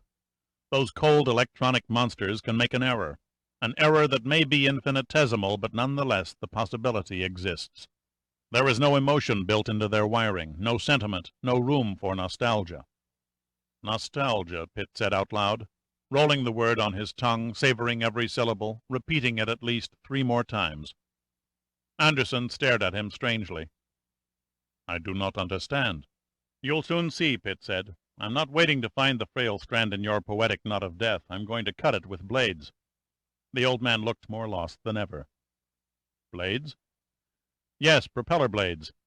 3 of them, to be exact. Chapter 19. There are many wondrous sights to behold in this world, but to Pitt nothing, not even a 30-story rocket blasting into outer space, or a needle-nosed supersonic transport streaking across the sky at twice the speed of sound, could ever look half as incredibly beautiful as that old Ford trimotor, the famed Tin Goose, pitching and rolling awkwardly in the fitful wind, curtained by the black folds of giant menacing clouds. Braced against the increasing gale, he watched intently as the ancient aircraft, graceful in its ugliness, circled Anderson's farm once before the pilot eased back on the throttles, skimmed less than 10 feet over a fence, and set it down in the meadow where the wide-set landing wheels rolled to a complete stop in less than 200 feet from touchdown. Pitt turned to Anderson. Well, goodbye, Golfer. Thank you for all you've done for me. For all of us. Golfer Anderson shook Pitt's hand. It is I who thank you, Major, for the honor and opportunity to help my fellow brother. God go with you. Pitt couldn't run. His cracked ribs wouldn't permit that, but he covered the distance to the trimotor in less than 30 seconds. Just as he reached the right side of the fuselage, the door flew open and willing arms reached down and pulled him into the cramped, narrow cabin. Are you Major Pitt? Pitt looked into the face of a great bull of a man, tan-faced with long blond sideburns. Yes, I'm Pitt. Welcome back to the Roaring Twenties, Major. This is a hell of an idea, using this old flying fossil for a rescue mission. He held out his hand. I'm Captain Ben Hull. Pitt took the massive paw and said, Best we move out if we expect to beat the snow. Right you are, Hull boomed briskly. No sense in getting ticketed for over-parking. If Hull was mildly shocked at Pitt's damaged face or his strange-looking clothes, he concealed it well. We ran this trip without a co-pilot, a reserved seat in your name, Major. Figured you'd want front-row balcony to lead us to the wreck. Before I signed off, I asked Admiral Sandecker for a couple of items. Got news for you, Major. That old sea dog carries a big, mean stick. Seems he pulled every plug to get them on board before we took off. He pulled a package from his parka and raised an inquiring eyebrow. Beats the hell out of me why you'd want a bottle of Russian vodka and a box of cigars at a moment like this. It's for a couple of friends, Pitt said, smiling. He turned and made his way past 10 men ranged in various relaxed positions along the floor of the cabin. Large, quiet, purposeful-looking men dressed in Arctic weather gear. They were men who were trained in scuba diving, parachute jumping, survival, and nearly every phase of emergency medicine except surgery. A wave of confidence surged through Pitt just from observing them. Ducking his head to clear the low cockpit door, Pitt moved into the cramped confines and eased his sore body into the worn and cracked leather bucket seat, sitting vacant on the co-pilot's side. As soon as he was safely strapped in, he turned and found himself staring into the grinning face of Sergeant Sam Cashman. Howdy, Major. Cashman's eyes widened. God almighty, who stomped on your face? Tell you over a drink sometime. Pitt glanced at the instrument panel, quickly familiarizing himself with the old-fashioned gauges. I'm a bit surprised to see a sergeant flying this mission instead of a genuine flight officer, Cashman finished. You got no choice, Major. I'm the only one on the whole island who's checked out on this old bus. Ain't she a winner? She'll take off and land on a dollar bill and give you change." "Okay, Sergeant, you're in command. Now let's swing this bird into the wind and get her up. Bear due west along the river until I tell you to cut south." Cashman merely nodded. Deftly he jockeyed the Tin Goose on a 180-degree turn until it faced into the wind at the far side of the meadow. Then he shoved the 3 throttles forward and sent the lumbering old airliner bouncing and shuddering on its way, ever closer to the fence on the opposite end of the field, no more than 300 feet away. As they lurched past the front of Golfer Anderson's little house with the plane's tail wheel still glued to the ground, Pitt began to have a vague idea of what Charles Lindbergh's thoughts must have been when he urged his heavily laden Spirit of St. Louis off the muddy runway of Roosevelt Field back in 1927. It seemed impossible to Pitt that any aircraft short of a helicopter or light two-seater could leave the earth in so small a space. He shot a fast look at Cashman and saw only icy calmness and total relaxation. Cashman was indifferently whistling a tune, but Pitt couldn't quite make out the melody above the roar of the trio of 200-horsepower engines. There was no doubt, Pitt reflected. Cashman certainly displayed the image of a man who knew how to handle a plane, especially this one. With 2/3 of the meadow gone, Cashman eased the control column forward and lifted the tail wheel and then pulled back, floating the plane a few feet above the turf. Then, to Pitt's horror, Cashman suddenly dropped the trimotor back hard on the ground no more than 50 feet in front of the fence. Pitt's horror turned to amazement as Cashman jerked the controls back against his chest and literally bounced the old Tin Goose over the fence and threw it into the air. "Where in hell did you learn that little trick?" Pitt said, exhaling a great sigh of relief. It was then he recognized the tune Cashman was whistling as the theme from the old movie, Those Magnificent Men and Their Flying Machines. "Used to be a crop duster in Oklahoma," Cashman replied. "How did you wind up as a mechanic in the Air Force?" "One day the junker I was flying developed a nasty cough, plowed up a farmer's pasture and butchered his champion beef sire years before its time. Everybody in the county was out to sue me. I was flat broke, so I split the scene and enlisted." Pitt couldn't help smiling as he peered through the windshield at the river 200 feet below. From that height he could easily spot the sloping ridge where Anderson had found him. He saw something now he didn't expect to find. Almost imperceptibly he became aware of a long, even line against the landscape that trailed off toward the south. He pushed open the little side window and looked again. It was there all right, the dark shade of green against the lighter-tinted tundra. His footprints, where they had sunk into the soft vegetation, had left a path that was as easy to follow as the white line down the center of a highway. Pitt caught Cashman's eye and motioned earthward. "To the south. Follow that dark trail to the south." Cashman banked the plane and stared for a moment out the side window. Then he cocked his head in acknowledgment and turned the nose of the trimotor southward. 15 minutes later, he could only wonder at the unerring trail Pitt had made during his trek to the river. Except for a few occasional deviations around rough or uneven ground, the man-made mark on the earth was almost as straight as a plumb line. 15 minutes, that was all the old antique needed to cover the same distance that had taken Pitt several hours. "I have it now," Pitt shouted. "There, that crack-like depression where my path ends." "Where do you want me to set her down, Major?" "Parallel to the rim of the ravine. There's a flat area running about 500 feet east and west." The sky was darkening by the moment, darkening with the mist of falling snow. Even as Cashman made his landing approach, the first flakes began dotting the windshield, streaking to the edges of the glass before being blown into the sky by the airstream. Pitt's race had been won, but only by the barest of margins. Cashman made a safe landing, a smooth landing considering the rugged terrain and the difficult wind conditions. He timed his run so that the cabin door of the trimotor ended up within 10 yards of the steep drop-off. The wheels had hardly rolled to a halt when Pitt leaped from the plane and was stumbling, sliding to the bottom of the ravine. Behind him, Hull's men began methodically unloading supplies and arranging them on the dampening ground. 2 of the paramedics uncoiled ropes and threw them down the slopes in preparation of bringing up the survivors. Pitt ignored all this. He had one driving desire: to be the first into that chilling pit of hell. He came upon Lily still stretched out on his back with Teedy huddled over him, his head cradled in her arms. She was talking to Lily, saying words Pitt couldn't understand, her voice no more than a weak, hoarse whisper. She seemed trying her best to smile, but her lips barely curved in a pitiful grimace, and there was little pleasantry in either the voice or the eyes. Pitt walked up behind her and gently touched her wet-streaked hair. "It seems you two have become rather close friends." Teedy twisted around and stared dazedly at the figure standing over her. "Good Lord, you've come back!" She reached out and touched his hand. "I thought I heard an airplane. Oh, God, this is wonderful. You've come back." "Yes." Pitt smiled faintly, then nodded at Lily. "How is he?" "I don't know," she said wearily. "I just don't know. He slipped into unconsciousness about half an hour ago." Pitt knelt down and listened to Lily's breathing.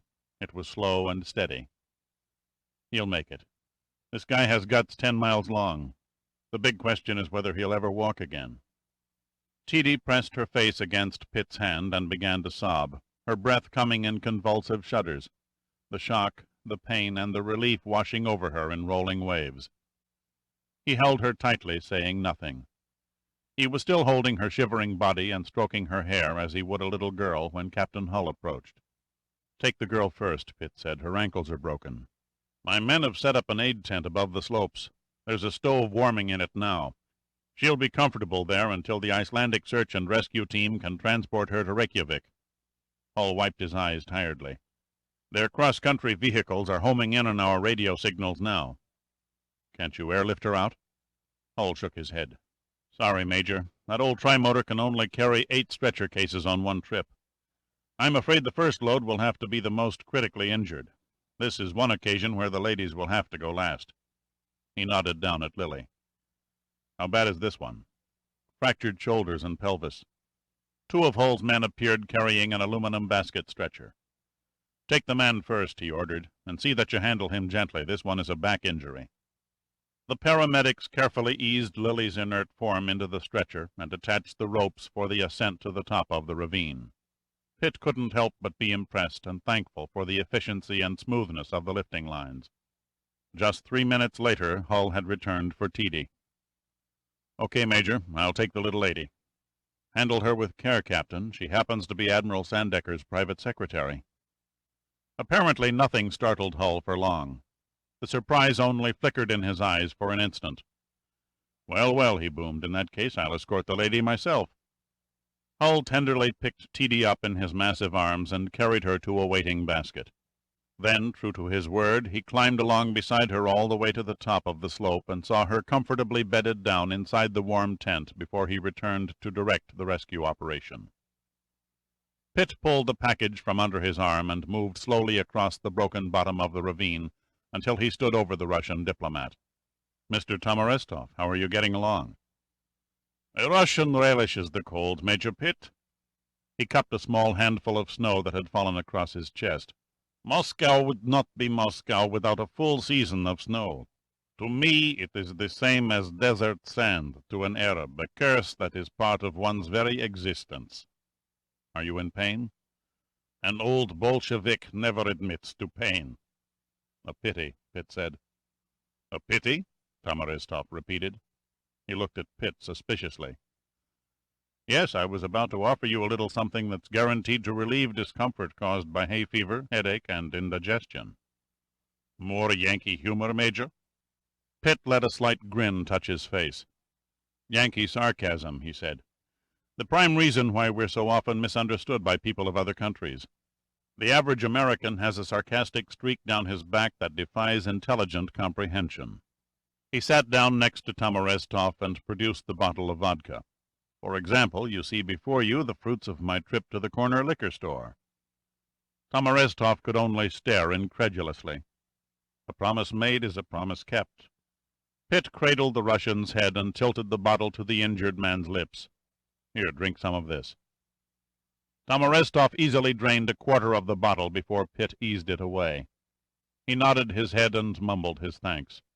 Then his eyes took on a warm, penetrating expression. "Domestic? True Soviet domestic? How in the world did you manage that?" he asked. Pitt tucked the bottle in Tomarestov's armpit. "It was on sale," he said. Then he rose and turned to leave. "Major Pitt?" "Yes?" "Thank you," Tomarestov said simply. He was white with snow, lying there vacantly staring at the clouds when Pitt found him. His face, calm and serene, had the expression of a man untouched by pain, a man who was happy and content and at last at peace with himself. A medic was bending over, examining him. "Heart?" Pitt asked softly, somehow afraid he might wake him. "Considering his age, that's as safe a bet as any, sir." The medic turned and motioned to Hull, who was standing but a few feet away. "Shall we evacuate him now, Captain?" "Leave him lay," Hull said. "It's our job to save the living. This man is dead. As long as there is a chance to keep any one of these people from joining him, our attention must go to them." "You're right, of course," Pitt said wearily. "This is your show, Captain." Hull's tone softened. "You know this man, sir?" "I wish I had known him better. His name is Sam Kelly." The name obviously meant nothing to Hull. "Why don't you let us take you topside, Major? You're in a pretty bad way yourself." "No, I'll stay with Sam here." Pitt reached over and gently closed Kelly's eyes for the final time, and lightly brushed the snowflakes from the old wrinkled face. Then he took a cigar he recognized as Sandecker's special brand from the box, and slipped it into Kelly's breast pocket. Hull stood unmoving for nearly a minute, groping for words. He started to say something, but thought better of it, and instead simply nodded his head in silent understanding. Then he turned and plunged back to work. Chapter 20. Sandecker closed the file and put it down, and leaned forward as if he were about to spring. "If you're asking for my permission, the answer is an unequivocal no." "You place me in an awkward position, Admiral." The words came from a man who sat facing Sandecker. He was short and seemed almost as broad as the chair. He wore a nondescript black suit with a white shirt decorated by a black silk tie. Unconsciously, every so often, he ran his hand over a bald head as if searching for hair that once might have existed, and he peered through gray eyes that never blinked under Sandecker's blazing stare. "I had sincerely hoped we would have no disagreement. However, since that is not to be, I must inform you that my presence here is purely an act of courtesy. I already possess the orders for Major Pitt's reassignment." "By whose authority?" Sandecker asked. "They were signed by the Secretary of Defense," the other man replied matter-of-factly. "You wouldn't mind showing me the orders," Sandecker said. He was playing his last pawn, and he knew it. "Very well." His opponent sighed. He reached into his briefcase and pulled out a set of papers and handed them to Sandecker. Silently, the Admiral read the orders. Then his lips twisted in a wry smile. "I didn't really stand a chance, did I?" "No, you didn't." Sandecker looked down at the papers in his hands again and shook his head. "You're asking too much. Too much. I don't enjoy this sort of thing, but time is a commodity we can't afford. This whole scheme, a naive scheme, spawned by Hermit Limited, is totally impractical. I admit it sounds inspiring and all that. Save the world, build a paradise. Who knows, maybe F. James Kelly has the answer for the future. But, at the moment, he is the leader of a gang of maniacs who have murdered nearly 30 people. And exactly 10 hours from now, he plans to assassinate 2 heads of state. Our course is determined by one elementary fact. He must be stopped. And Major Pitt is the only one who is physically capable of recognizing Kelly's hired killers. Sandecker threw the papers on the desk. Physically capable. Nothing but goddamned words that have no feeling. He pushed himself from the chair and began pacing the room. "You're asking me to order a man who has been like a son to me, a man who has been beaten within an inch of death, to get up from a hospital bed and track down a gang of vicious killers 6,000 miles from here?" Sandecker shook his head. "You don't know the half of what you're demanding from human flesh and blood. There are limits to a man's courage. Dirk has already done far more than was expected of him." "Granted, that courage is reduced by expenditure. And I agree that the Major has done more than was thought humanly possible. God knows there are few, if any, of my men who could have pulled that rescue off." "It could be we're arguing over nothing," Sandecker said. "Pitt may not be in any condition to leave the hospital." "I'm afraid your fears or should I say hopes, are groundless." The bald man checked through a brown folder. "I have here a few observations from my agents, who, by the way, have been guarding the Major." He paused, reading, then went on. "Excellent physique, constitution like a bull, unique rapport with, the nurses. 14 hours of rest, intensive care, and massive vitamin injections, plus the finest muscle therapy known by the top doctors in Iceland. He has been stitched, massaged, and taped. Fortunately, the only major damage was to his ribs, and at that the fractures were minor. All in all, he's a sorry mess, but I can't be particular. I'd take him if they were lowering him into a coffin." Sandecker's face was cold and blank. He turned as one of the embassy secretaries poked her head around a door. "Major Pitt is here, sir."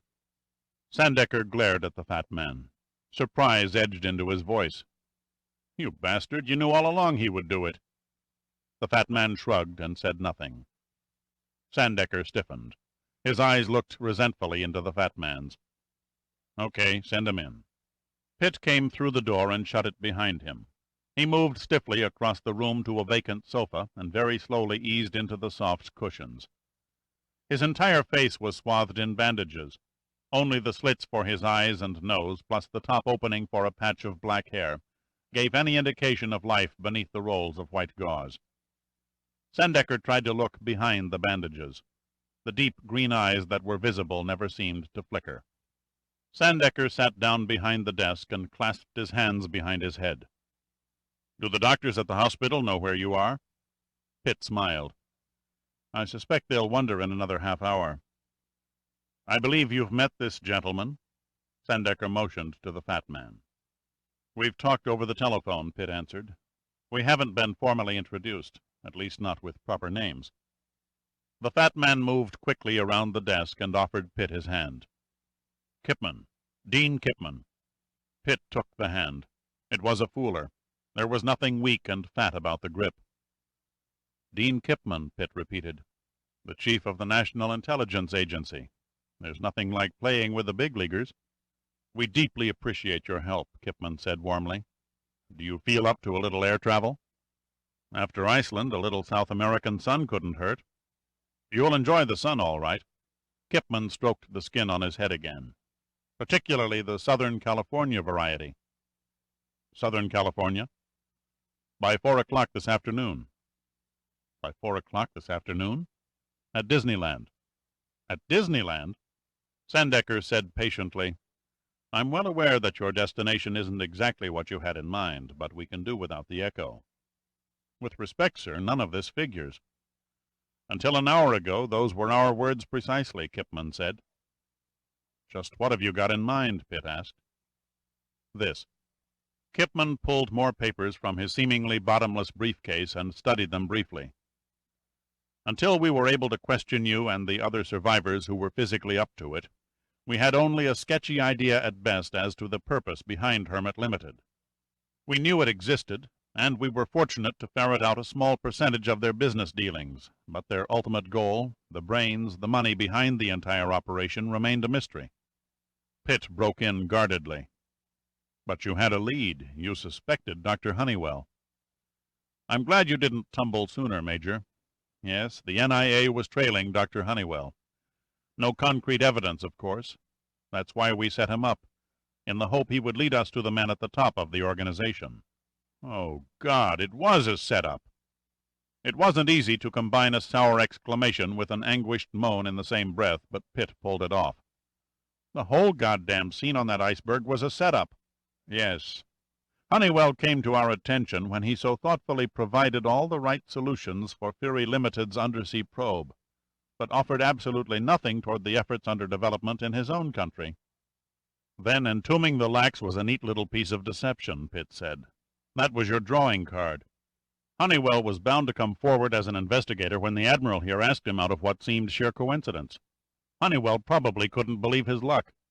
He immediately volunteered, not to see what happened to his old friend Christian Fury, he'd already guessed that, or to inspect the strange phenomenon of a ship locked in ice, but rather to discover what had become of his precious undersea probe. Again, yes, Major." Kipman handed Pitt several glossy photographs. Here are pictures taken from the submarine that kept a watch on the Lax for almost 3 weeks. They show an unusual feature about the crew." Pitt ignored him and looked up at Sandecker severely and steadily. "The truth comes out at last. The Lax was found by the search fleet and then tailed until it burned." Sandecker shrugged. "Mr. Kipman took the trouble to notify me of that interesting little fact only last night." The tight grin on his griffin-like features hardly indicated friendliness toward Kipman. "Reproach us if you will," Kipman said seriously, "but it was vital that you both were kept on the sidelines as much as possible. If Kelly or Rondheim, or particularly Honeywell, had smelled your connection with us, our whole operation would have bombed." He stared at Pitt, his voice low. "Major, you were simply to act as pilot and escort for Honeywell while he inspected the Lax. You then were to fly him to Reykjavik, where we would have again taken over our observation of his movements. It didn't quite work out that way, did it?" "We underestimated the other side," Kipman said candidly. Pitt inhaled on a cigarette and idly watched the smoke curl toward the ceiling. "You haven't explained how the Lax came to be in the Iceberg. Nor have you shed any light on what happened to the pirate crew, or given a hint as to how Fury and his crew and scientists could disappear for over a year, and then suddenly have their charred bodies turn up on the ship again." "The answer to both questions is simple," Kipman said. "Fury's crew never left the ship." Sandecker took his hands from behind his head and slowly leaned forward, placing them palms down on the desk in front of him. His eyes were rock hard. "Matagic reported a crew of Arabs, not fair-haired Scandinavians." "That's true," Kipman agreed. "I think if you gentlemen will oblige me by glancing at these photographs, you'll see what I mean about the crew." He passed the prints to Sandecker and extra copies to Pitt. He then sat down in a chair and lit a cigarette after inserting it in a long holder. Kipman was totally relaxed. Pitt was beginning to think the man would have yawned if he'd been stabbed in the crotch. "Please note photo number 1, Kipman said. "It was taken with a very sharp telephoto lens through a periscope. As you can see, it clearly shows 10 crew members going about their duties on various parts of the ship. There isn't a dark-skinned man in the bunch." "Coincidence," Sandecker said guardedly. "The Arabs Matagic reported seeing might have been below." "A slim possibility, Admiral, providing we stopped at one picture. However, the other photos were taken at different times and on different days. By comparing them all together, we get a count of approximately 14 men, not one of Arab ancestry. Surely, gentlemen, if there were even one Arab on that ship, he would have had to make an appearance during a 3-week period." Kipman broke off and tapped his cigarette holder against the rim of an ashtray. "Also, we have definitely identified the faces in the photographs as the same people who set sail on the Lax shortly before it vanished." "And what of Matagic?" Sandecker asked, probing. "He was a top scientist, trained in accurate observation. Surely he was positive of what he saw." "Matagic saw men who were made up to look like other nationalities," Kipman said. "The crew should have been masters of disguise by the time he stumbled onto them. Remember, they had visited a number of ports. They took no chances of recognition. It's only guesswork, of course. We'll never know for certain, but it's fairly safe to say the crew caught O'Reilly watching them and slipped into their phony pose before Matagic came on board for supper." "I see," Pitt said mildly. "And then what?" "You can guess the rest, if you don't already know it." Kipman toyed with his cigarette holder a moment and then continued. "Somehow, it's not difficult to imagine, the Celtinium-279 ignited and transformed the Lax into a floating incinerator. Our submarine could only stand by and watch helplessly. It happened so quickly there were no survivors. Fortunately, the Navy had a fast-thinking skipper in command of the sub. A storm was approaching, and he knew it was only a question of time before the red-hot plates on the Lax's hull cooled and contracted, bursting their seams and letting the seawater flood in and sink her. A finale further speeded by the Force 8 storm building on the horizon. So he turned a $20 million submarine into a tugboat and nudged the burning hulk against a convenient iceberg until it melted its way inside." Pitt sat there looking at Kipman, his expression pleasant. "Your theory is quite correct, Major," Kipman said thinly. "Not my theory." Pitt smiled. "Dr. Honeywell's. It was he who came up with the hot poker in ice proposal." I see, Kipman said, but he didn't. The next question that interests me directly, Pitt hesitated, mashing out his cigarette, is why did you send Honeywell and me chasing all over the North Atlantic, hunting down a particular iceberg after you erased all of its distinguishable markings? Why did you set Honeywell up to find the lax and then deliberately try to hide it? Impassively, Kipman stared at Pitt. Thanks to you, Major, my men were forced to work their asses off in freezing temperatures, chipping the Coast Guard's red dye marker from the iceberg simply because you showed up 2 days ahead of schedule. You were going over the lax with a fine-toothed comb and hadn't finished when Honeywell and I appeared on the scene, is that it? Precisely, Kipman said. Nobody expected you to fly a helicopter through the aftermath of the season's worst storm. Then your men were there. Pitt broke off, looked at Kipman for a long speculative moment, then went on quietly. Your agents were concealed on the berg the entire time Honeywell and I explored the lax. Kipman shrugged. You didn't give us a chance to pull them off. Pitt half rose from the couch. You mean they stood by and did nothing when Honeywell and I damn near fell from the berg into the sea? No rope, no help, no encouraging word, nothing? In our business we have to be ruthless. Kipman offered a tired smile.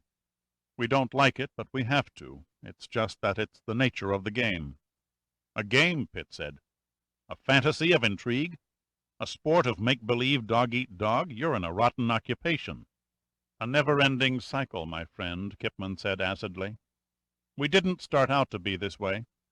America has always been the good guy.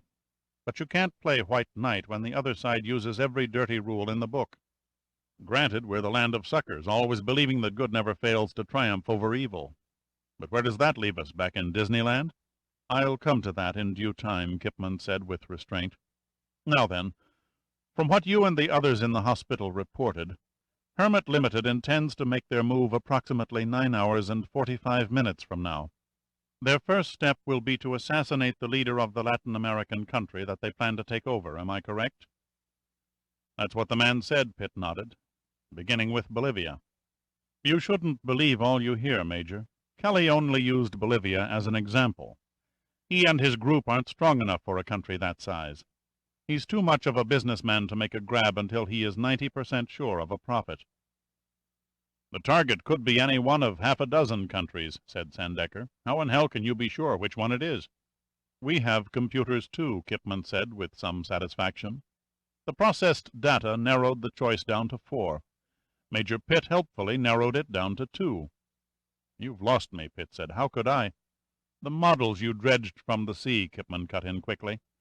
One is the exact replica of the Capitol building of the Dominican Republic. The other is the government legislative chambers of French Guiana.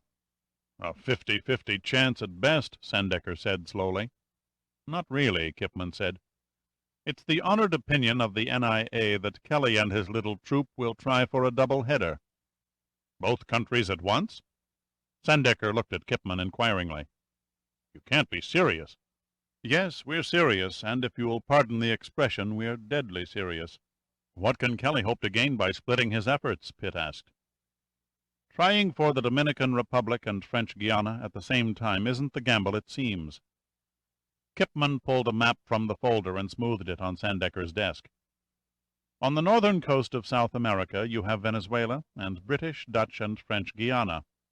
Further north, a day's passage by boat, a few hours' flight by plane, the island that contains Haiti and the Dominican Republic. Strategically, it's a beautiful situation. In what way? Suppose, Kipman said thoughtfully, just suppose a dictator who ruled Cuba also ruled Florida as well. Sandecker looked at Kipman, his face set and intense. By God, it is a beautiful situation. It would only be a matter of time before Hermit Limited, operating on the same island, strangled Haiti's economy and took over.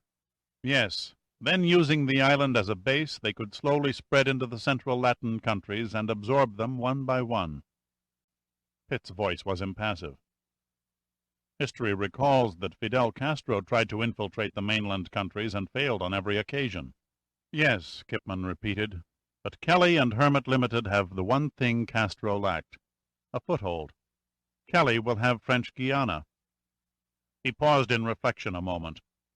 a foothold as sure and as firm as the Allies had in 1944 when they invaded France at Normandy. Pitt shook his head slowly. And I thought Kelly was insane. The bastard just might do it. He just might pull his fantastic scheme off. Kipman nodded. Let us say, considering all facts, at the present time the odds-makers would probably lay their bets in favor of Kelly and Hermit Limited.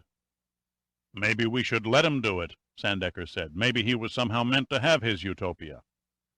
No, it is not meant to be, Kipman said calmly. It can never happen. You seem pretty certain, Pitt said. Kipman stared at him and grinned thinly. Didn't I tell you?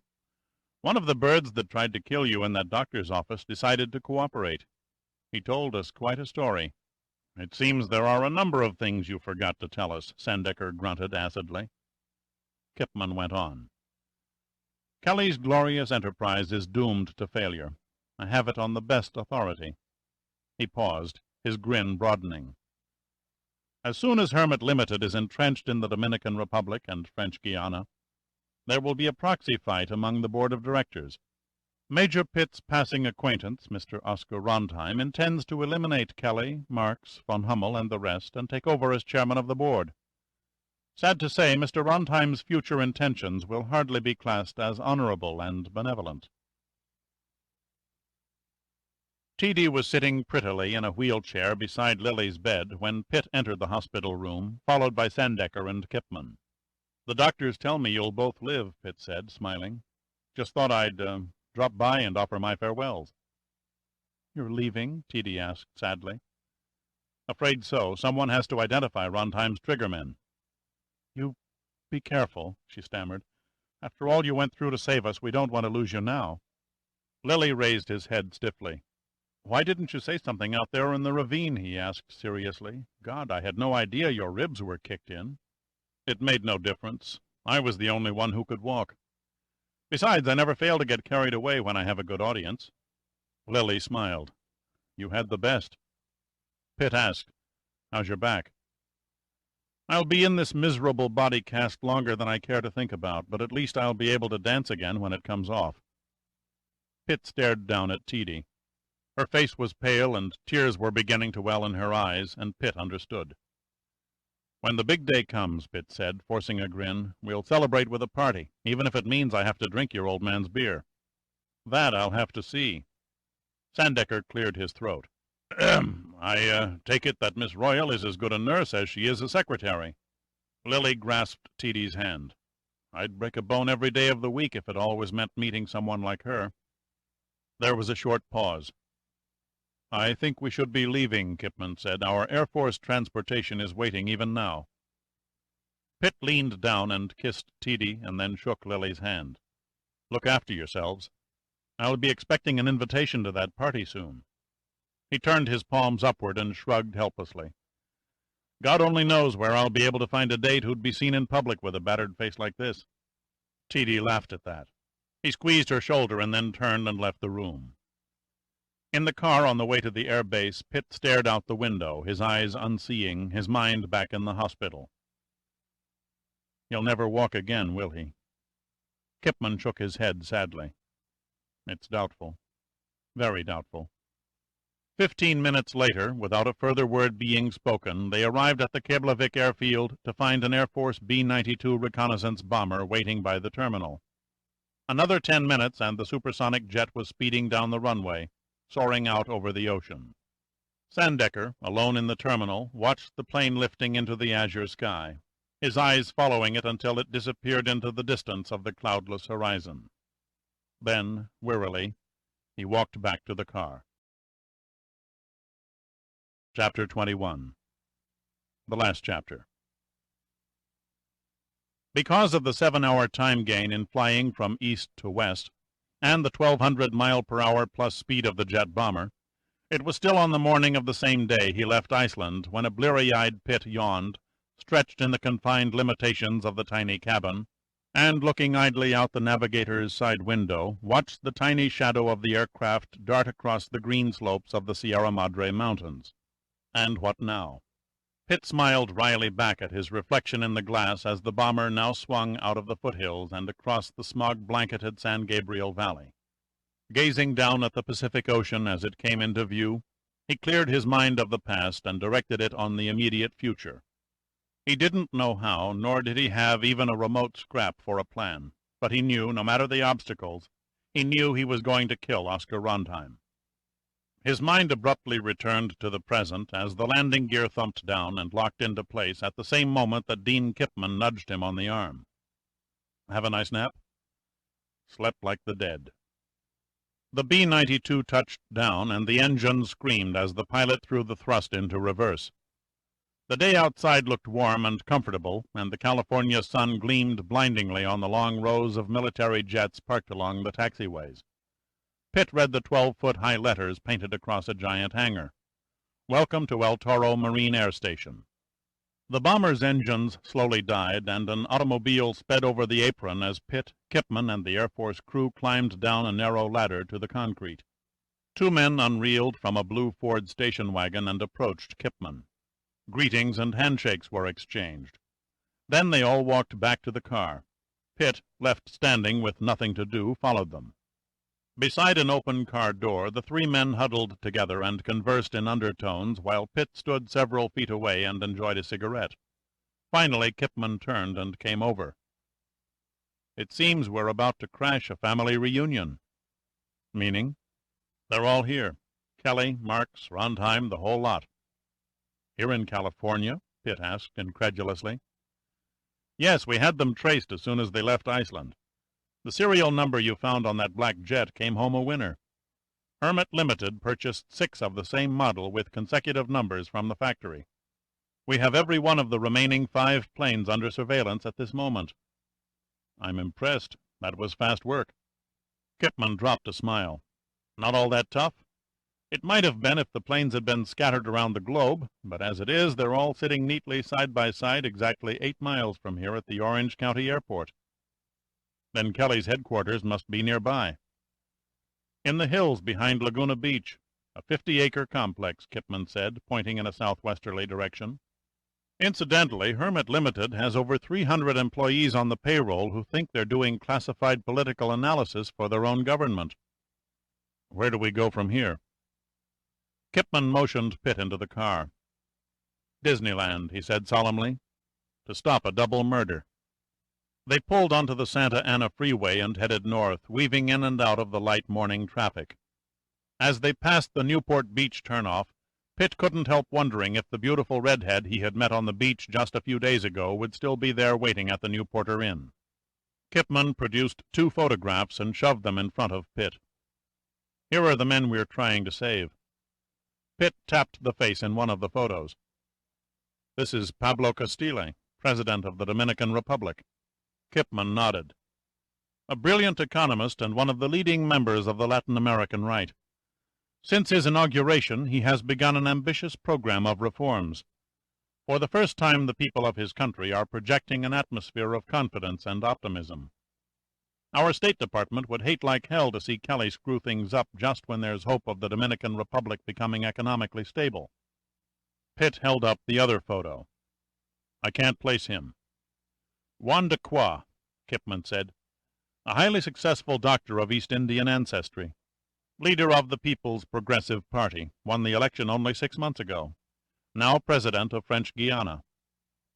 "If I remember my current events, he's got problems." "He's got problems, all right," Kipman agreed. "French Guiana is less prosperous than the British or Dutch Guianas. A movement for independence developed 5 years ago, but it was only under the threat of a revolution that the French permitted a new constitution and a general election. De Croix, of course, walked off with the votes and proclaimed total independence. He's got an uphill battle. His country suffers from tropical diseases of every type and from chronic shortages of domestic food. I don't envy him. No one does." "De Croix's government is vulnerable," said Pitt thoughtfully. "But what of Castile's cabinet? Aren't his ministers strong enough to survive his death?"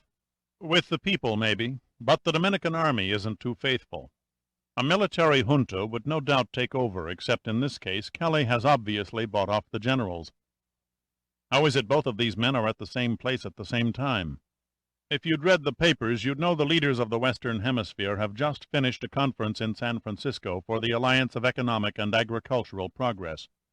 Dequoy, Castilli, and several other Latin leaders are doing a little sightseeing on the way home. It's that simple." "Why didn't you stop them from entering the park?" "I tried, but by the time our internal security forces could act, it was too late. Dequoy and Castilli have already been in the park for 2 hours, and both refuse to leave. We can only keep our fingers crossed that Rontheim's killers stick to their time schedule." "Cutting it a bit fine, aren't you?" Pitt said slowly. Kipman shrugged indifferently. "Some things you can control, others you can only stand by and watch." The car turned off the freeway onto Harbor Boulevard and soon pulled up to the employees' gate, and while the driver showed his credentials and asked directions from the guard, Pitt leaned out the window and watched the monorail train pass overhead. They were at the north end of the park, and all he could see over the landscaped mounds that surrounded the buildings was the top half of the Matterhorn and the turrets on the Fantasyland castle. The gate was pushed open, and they were passed in.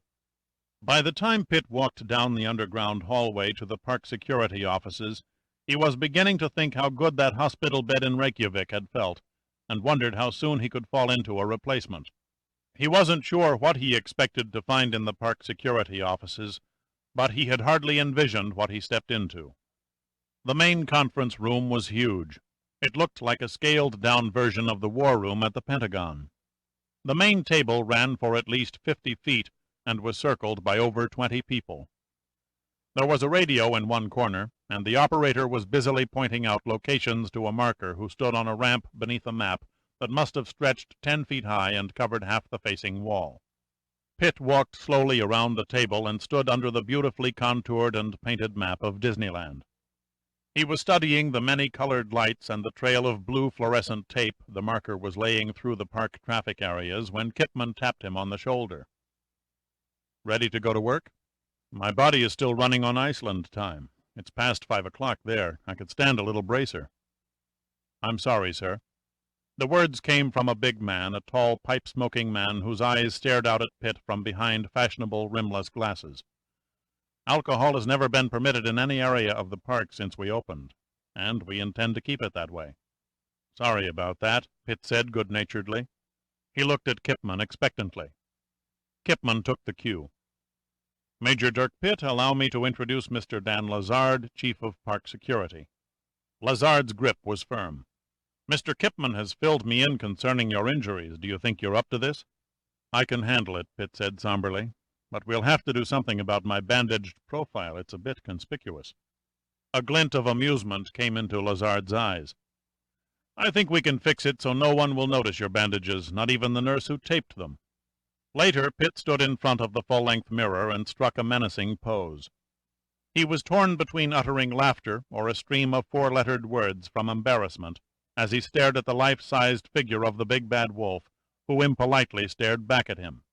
"You've got to admit," Kipman said, fighting back a chuckle, "your own mother wouldn't recognize you in that rig." "I suppose it is in keeping with my character," Pitt said. He removed the wolf's head, sat down in a chair, and sighed. "How much time have we left?" "Another hour and 40 minutes to go before Kelly's deadline." "Don't you think I should be sent in the game now? You're not leaving me much time to spot the killers, if I can spot them. Between my men, the park security staff, and agents from the FBI, there must be close to 40 people concentrating every effort on stopping the assassination. I'm saving you for when we come down to the wire. Scraping the bottom of the barrel for a last-ditch attempt." Pitt leaned back and relaxed. "I can't say I agree with your tactics.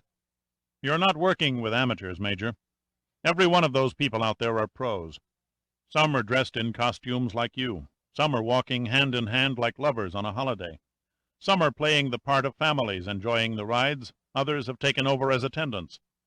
We even have men stationed on roofs and in the dummy second-story offices with telescopes and binoculars." Kipman's voice was soft, but it carried total conviction. "The killers will be found and stopped before they do their dirty work. The odds we've stacked against Kelly meeting his goal and deadline are staggering." "Tell that to Oscar Rontheim," Pitt said. "There's the flaw that knocks the hell out of your good intentions. You don't know your adversary." The silence lay heavy in the small room. Kipman rubbed his palms across his face, then shook his head slowly, as if he were about to do something he intensely disliked. He picked up the ever-present briefcase and handed Pitt a folder marked simply, 078-34. Granted, I haven't met him face to face, but he is no stranger to me. Kipman read from the folder. Oscar Rundheim, alias Max Roland, alias Hugo von Clausen, alias Chatford Marizan.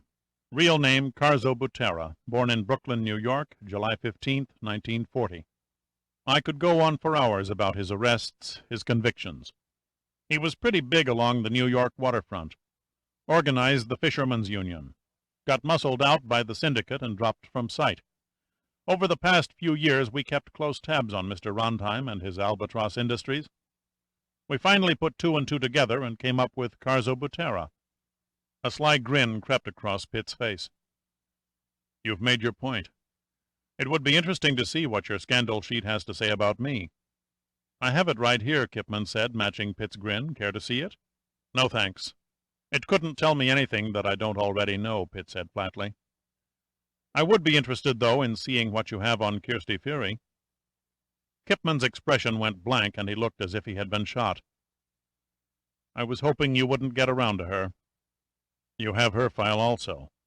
It was more statement than question. Yes, Kipman answered briefly. He saw there was no way out, no argument that would stand. He sighed with uneasiness and handed Pitt file number 883-57. Pitt reached out and took the folder. For 10 minutes he examined the contents, leafing very slowly, almost reluctantly, from documents to photos, from reports to letters. Then, finally, like a man in a dream, he closed the folder and gave it back to Kipman. I can't believe it. It's ridiculous. I won't believe it. I'm afraid what you read is true, all of it. Kipman's voice was quiet, even. Pitt pulled the back of his hand across his eyes. Never, never in 1,000 years would I have... His voice faded away. It threw us out of gear, too. Our first hint came when we could find no trace of her on New Guinea. I know. I'd already pegged her for a phony on that score. You knew? But how? When we had dinner together in Reykjavik, I described a recipe that called for shark meat wrapped in a seaweed known as echidna. Miss Fury accepted it.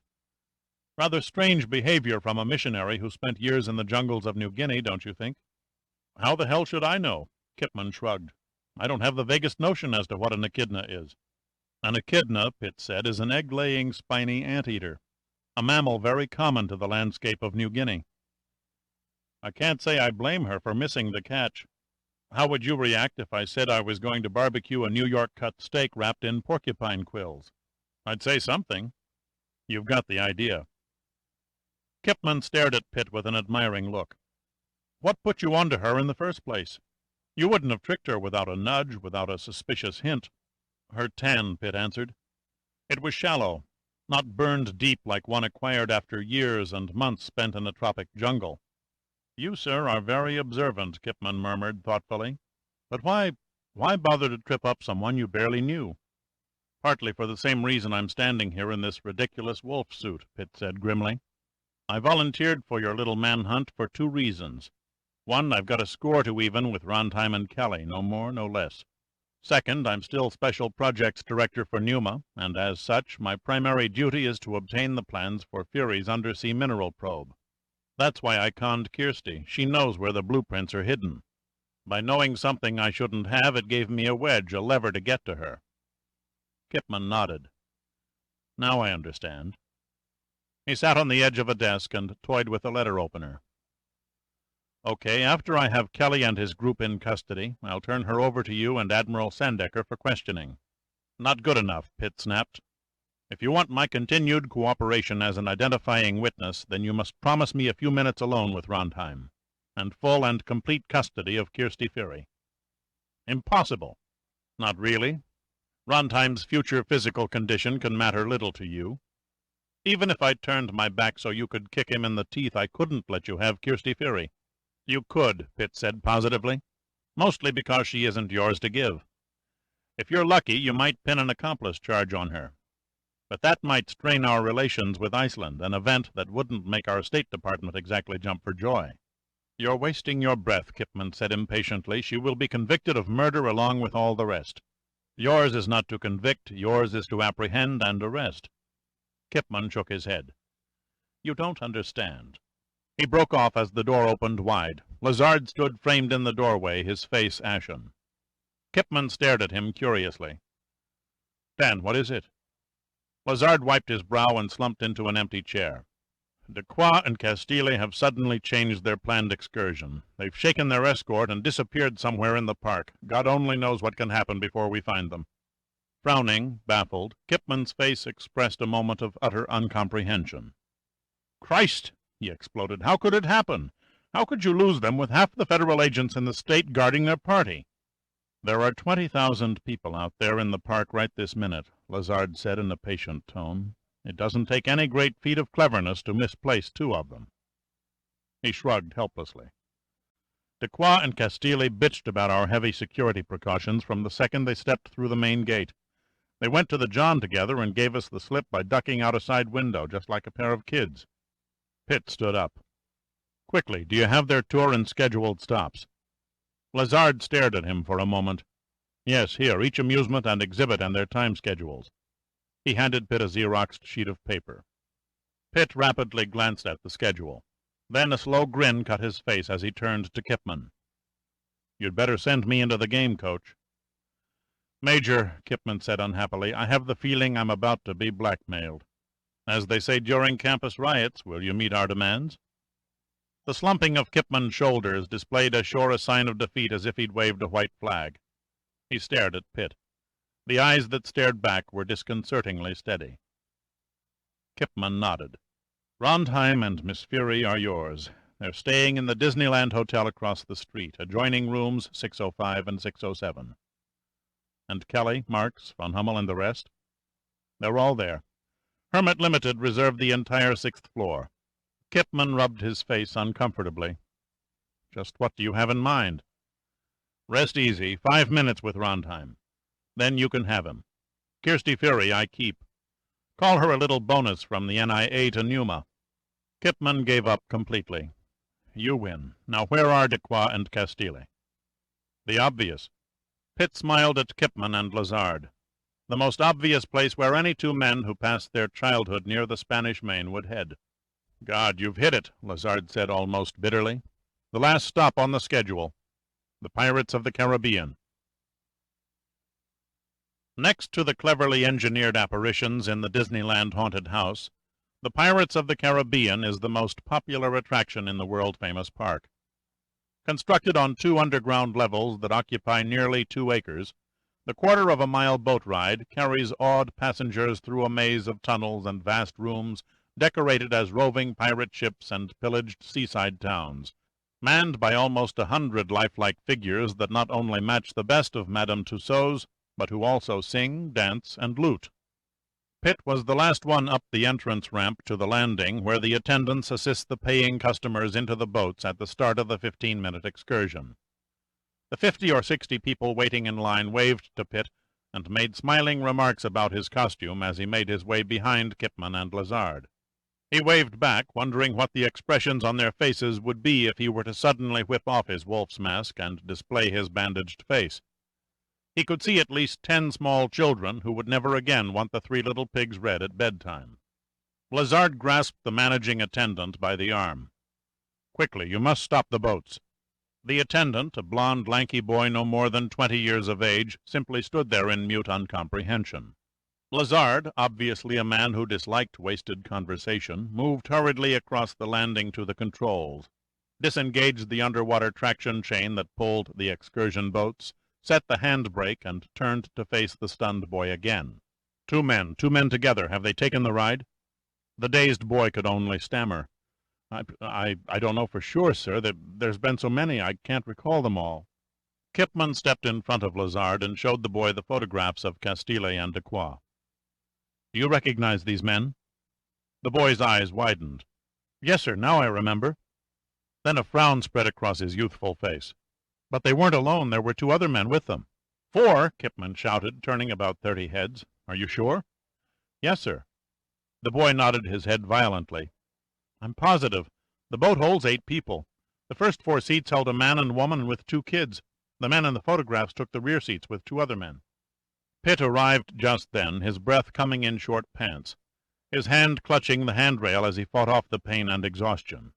Was one of them a big guy with a bald head, hairy hands, and the other red-faced with a huge mustache and shoulders like an ape? The boy stared dumbly for a moment at Pitt's disguise. Then his expression took on a half-smile. "You hit them exactly, a real pair like tough-looking Mutt and Jeff characters." Pitt turned to Kipman and Lazard. "Gentlemen," he said, his voice slightly muffled under the rubber wolf's head, "I think we've just missed our boat." "For God's sake," Kipman murmured in exasperation, "we can't just stand here." "No." Lazard shook his head. "We can't do that." He nodded at the boy. "Call extension 309. Tell whoever answers that Lazard has relocated the missing party in the Pirates of the Caribbean. Tell them it's a red situation. The hunters are in there, too." He turned back to Kipman and Pitt. "The three of us can work along the catwalks and the backdrops until we reach them, and only hope we're not too late." "How many boats ago did they board?" Pitt asked the boy. 10, maybe 12. They should be sitting about halfway, probably somewhere between the burning village and the cannon battle. "This way." Lazard almost snapped the words. He disappeared through a doorway at the end of the landing marked Employees Only. As they moved into the blackness that cloaked the mechanical workings of the pirates, the sound of voices from the passengers of the stalled boats could be heard murmuring throughout the cavernous amusement ride. Castile and de Croix, as well as their assassins, Pitt reflected, could have little suspicion as to the delay, but even so it didn't seem to matter. There was every possibility that Kelly's and Rontime's scheme had already been carried out. He fought off the ache in his chest and followed the squat dim form of Kipman past a Storyland setting of 5 pirates burying a treasure chest. The figures seemed so lifelike it was difficult for Pitt to believe they were only electronically controlled mannequins. He was so engrossed in the simulated reality of the scene that he rammed into Kipman, who had stopped abruptly. "Easy, easy," Kipman protested. Lazard motioned to them to stay where they were as he moved cat-like along a narrow corridor and leaned over the railing of a workman's gallery running over the canal that supported the boats. Then he waved Pitt and Kipman forward. "We got lucky for a change," he said. "Take a look." Pitt, his eyes not yet accustomed to the dark, stared below at a sight that never was. A wild fantasy night scene containing a band of at least 30 pirates, burning and looting what seemed to be a replica of a miniature Port Royal or Panama City. Flames were shooting out of several buildings, while silhouettes of laughing buccaneers chased screaming make-believe girls around and around the backlighted windows. Boisterous singing was reverberating out of hidden speakers, giving the illusion that rape and pillage were merely good, clean fun. The canal the boats circuited through cut between the town buildings, shifting the viewer's eyes from a pair of pirates trying vainly to get a mule to pull a wagon load of their loot on the left, to a trio of their shipmates drinking on a pile of wildly swaying wine barrels on the right. But it was the center of the canal that drew Pitt's attention. There, in a boat almost directly under a bridge that ran over the water, were Castile and de Croix, happily pointing out details of the wondrous scene like 2 schoolboys playing hooky at a Friday matinee. And, sitting ominously like disinterested statues on the seat directly in back of the South American presidents, Pitt could make out the 2 men who had held his arms while Rontheim had battered him to a pulp only 2 days before in Reykjavik. Pitt glanced at the luminous dial of the orange-faced Doxa watch on his wrist. Still an hour and 20 minutes before Kelly's countdown. Too early. Far too early. Yet there were 2 of Rontheim's killers sitting not 3 feet from their intended victims. A very large piece was missing from the puzzle. He had no doubt that Kelly told the truth about his timetable, and that Rontheim would stick to it. But would he? If Rontheim meant to take over Hermit Limited, it stood to reason that he just might make a change in plans. "This is your show, Dan." Kipman spoke softly to the security director. "How do we take them?" "No guns," Lazard said. "The last thing we want is a stray shot killing a child." "Maybe we'd better wait for reinforcements," Kipman said. "No time," Lazard said. "We've kept the boat stopped too long already. Everyone is starting to get edgy, including those 2 characters in back of Castile and de Croix. Then we'll have to take a risk." Kipman wiped a handkerchief across his damp brow. "Get the boats moving again. Then as soon as the one with our friends begins to cross under the bridge, we'll take them." "Okay," Lazard agreed. "The bridge will give us enough cover to close within 5 feet. I'll work around and come out of that doorway under the grog shop sign. Kipman, you hide behind the mule and wagon." "Need an extra hand?" Pitt asked. "Sorry, Major." Lazard gave Pitt a cool stare. "You're hardly in shape for hand-to-hand combat." He paused and gripped Pitt's shoulder. You could pull off a vital role, though. Say the word. By standing on the bridge in your wolf costume and mingling with the pirates, you could distract those two in the boat long enough to give Kipman and myself a few more seconds of insurance. I guess it beats hell out of matching wits with the three little pigs, Pitt said. As soon as Lazard found a call phone and ordered the attendant to start the canal boats moving in 2 minutes, he and Kipman dropped into the burning village behind the realistic-looking building fronts and took their positions. After he stumbled over the stuffed body of a pirate who supposedly had passed out from too much wine, Pitt reached down and relieved the mannequin of its cutlass and was surprised to find that it was a steel replica of the real thing. Even at close range he could only marvel at the true-to-life appearance of the mechanical pirates. The glass eyes set in brown wax faces stared unerringly in whatever direction the head was set, and the eyebrows raised up and down in unison with the lips as the strains of 16 men on a dead man's chest boomed from speakers concealed within their aluminum frame bodies. Pitt moved to the center of the arched bridge over the canal and joined in the singing amid 3 merry buccaneers who sat with their legs dangling over the fake stone parapet, swirling their cutlasses around in circles in tune with the songfest. Pitt, in his big bad wolf suit, and the frolicking pirates presented a strange sight to the people in the boat as they waved and sang the famous old seafaring ditty. The children, a girl about 10 and a boy, Pitt guessed, no more than 7, soon recognized him as the three-dimensional cartoon character and began waving back. Castile and de Croix also laughed and then saluted him in Spanish, pointing and joking to themselves while the tall, bald assassin and his accomplice, the broad-shouldered brute, sat stony-faced, unmoved by the performance. It occurred to Pitt that he was on thin ice, on which not merely a false move, but the tiniest miscalculation of any detail could spell death to the men, woman, and children who sat innocently enjoying his antics. Then he saw the boat move. The bow was just passing under his feet when the shadowy figures of Kipman and Lazard leaped from their cover, sprinted through the mass of animated figures, and dropped into the rear of the boat. The surprise was complete. But Pitt hadn't noticed. No fuss, no elaborate flourish, no token words of warning. He coldly and efficiently shoved the blade of his cutlass under the armpit and into the chest cavity of the pirate sitting nearest him. A curious thing happened. The pirate dropped his cutlass, his lips contorted into a soundless oval, eyes registering astonishment and shock, a shock almost immediately replaced by a final awareness. Then the eyes turned up in the head, and he fell forward, splashing into the now empty canal beneath the bridge. The second pirate failed to react in the split second when he might have parried Pitt's swing. He started to say something. Then, with cutlass still dripping red, Pitt put all his strength into a backhand slash that bit into the base of the pirate's neck at the left shoulder blade. The man grunted and flung up the opposite arm, made as if to roll clear, but his feet slipped on the uneven flooring of the bridge, and he came down on both knees, falling over sideways in a rubbery heap, blood pulsing from his half-opened mouth. Pitt had one fleeting glimpse of a flashing metallic glint in the fiery light, and the instinctive slight inclination of his head saved his life as the third pirate's cutlass sliced through the crooked top hat that was perched on the wolf mask. Too far. Pitt had pushed his luck too far.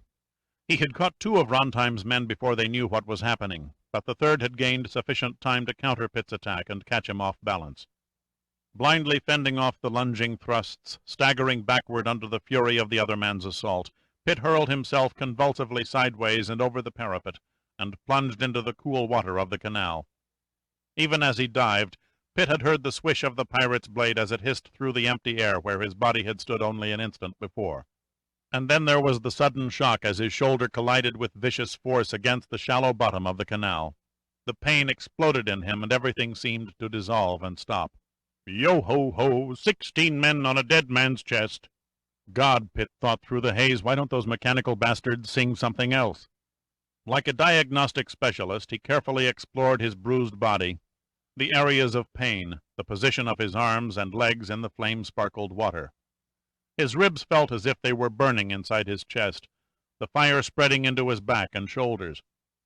Pulling himself onto the landing, Pitt stood up unsteadily, swayed and only kept erect by using the cutlass as a cane, somewhat bewildered to find the hilt still embedded tightly in his right hand. He crouched on one knee, fighting to catch his breath, waiting for his heart to slow down to a reasonably normal rate, and scanned the make-believe set, his eyes trying desperately to pierce the darkness beyond the flaming half-light. The bridge was empty. The third pirate was gone, and the boat was just disappearing around a curve into the next gallery. He turned in the opposite direction just in time to see another sightseeing boat approaching up the canal. All these things he noted mechanically, without consciously classifying their significance. All he could think of was that a killer was somewhere close by, disguised as one of the pirates. He felt helpless. The mannequins all began to look alike, and the action on the bridge had happened with such speed that he hadn't been able to perceive any details of the man's costume. Almost frantically he tried to plan the next step. There was no more chance in the world for surprise on his part. The human pirate knew what Pitt looked like, while he was helpless to detect the real from the fake, and had now lost the opportunity to move first. Even as these thoughts flashed through Pitt's mind, he knew he must act. A second later he was half running, half stumbling along the quay, gasping at every step as waves of pain shot through every tendon of his body. He burst through a black curtain and into the next stage set. It had a huge domed chamber dimly lit for a nighttime scene. Built into the far wall, a scaled-down version of a pirate's corsair ship, complete with dummy crew and Jolly Roger rippling in a breeze urged on by a hidden electric fan, fired simulated broadsides from replica cannon across 50 feet of water and over the heads of the people in the excursion boat at a miniature fortress sitting high atop a jagged cliff on the opposite side of the cavernous chamber. It was too dark to make out any details on the excursion boat. Pitt could detect no movement at the stern, and he felt certain that Kipman and Lazard had everything under their command. Everything, that is, that was within their reach.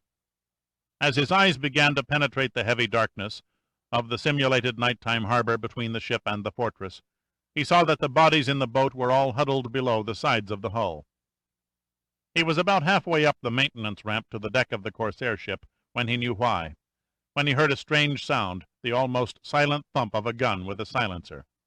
And then suddenly he was standing in back of a form in a pirate costume who was holding something in his hand and pointing it at the little boat in the water. Pitt looked at him curiously, with only a detached sort of interest. He raised the cutlass and brought the flat side of the blade down on the pirate's wrist. The gun vanished over the railing and into the water below. The pirate swung around, the white hair falling from under a scarlet bandana that was knotted around his head, the cold blue-gray eyes flashing with anger and frustration, the lines about the mouth deeply etched. He searched the comical figure that had so coolly killed two of his comrades. His voice was hard and metallic. "It seems I am your prisoner." Pitt wasn't fooled for an instant. The words were only a stall, a curtain to shield the lightning move that would surely come. The man behind the voice was dangerous, and he was playing for high stakes. But Pitt had more than an edged weapon. He had a newly found strength that was suddenly coursing through his body like a gathering tidal wave. He began to smile. "Ah, so it is you, Oscar." Pitt paused significantly, watching Rondheim like a cat. Holding Hermit Limited's chief executioner on the end of the cutlass, Pitt pulled off the rubber wolf's head. Rondheim's face was still set and hard, but the eyes betrayed total incomprehension. Pitt dropped the mask, bracing himself for the moment he had planned for but never really believed would happen. Slowly, he unwrapped the bandages with one hand, letting the gauze fall to the deck in little unraveled piles, building the suspense. When he finished, he gazed steadily at Rondheim and stood back. Rondheim's lips began to work in a half-formed question, and a dazed expression spread across his features. "Sorry you can't recall the face, Oscar," Pitt said quietly, "but you didn't leave a great deal to recognize." Rondheim stared at the swollen eyes, the bruised and puffed lips, the sutures that laced the cheekbones and eyebrows, and then his mouth fell open, and in a whisper he breathed, "Pitt." Pitt nodded. "It's not possible," Rondheim gasped. Pitt laughed. "I apologize for ruining your day, but it just goes to prove that you can't always trust a computer." Rondheim looked at Pitt long and searchingly. "And the others?" "With one exception, they're all alive and mending the broken bones you so generously dispensed." Pitt focused his gaze beyond Rondheim's shoulder and saw that the excursion boat was safely entering the next gallery. "Then it's back to you and me again, Major, under conditions more favorable to you than those I enjoyed in the gym, but don't get your hopes up." A sort of smile twisted the tight lips. "Fairies are no match for men." "I agree," Pitt returned. He hurled the cutlass over Rondheim's head into the water and stood back. He looked down and examined his hands. They would have to do the job. He took several slow, deep breaths, ran his hands through his wet hair, rubbed them roughly on the sides of his costume, and then gave a final flex to his fingers. He was ready. I misled you, Oscar. Round 1 was an unequal contest. You had the numbers, the planning, and the initiative from the beginning. How are you alone, Oscar, without your paid help to prop your victims? How are you when you're on strange ground? You still have time to escape. Nothing stands between you and a chance for freedom except me. But there's the rub, Oscar. You have to get by me. Rontheim's teeth showed. I don't need anyone to break you, Pitt. My only regret is that I don't have the time to stretch out your next lesson in pain. Okay, Oscar, so much for the psychological bullshit, Pitt said calmly. He knew exactly what he was going to do. True, he was still weak and dead tired, but that was more than cancelled out by the self-determination, the invisible figures of Lily, Teedy, Sam Kelly, Honeywell, and the rest, who stood at his side giving him strength he could have never possessed alone. An uncertain smile came to Rontheim's mouth as he crouched in a karate stance. The smile didn't last. Pitt hit him. He hit Rontheim with a right cross, a perfectly timed punch that jerked Rontheim's head sideways and staggered him into the ship's mainmast. Deep down, Pitt had known that he had little chance of taking Rontheim in a prolonged fight, that he couldn't hold the other man off for more than a few minutes. But he had schemed and timed for the element of surprise, the one advantage that played on his side before the karate blows could lash his face again. As it turned out, the advantage was a small one. Rontheim was incredibly tough. He had taken a hard blow, yet he was already recovering. He sprang from the mast and threw a kick to Pitt's head, missing by a scant inch as Pitt ducked easily away. The ill timing cost him. Pitt caught Rontheim with a series of left jabs and another short hard right that sent him to his knees on the deck, holding a hand to a broken, bleeding nose. "You've improved," Rontheim whispered through the streaming blood.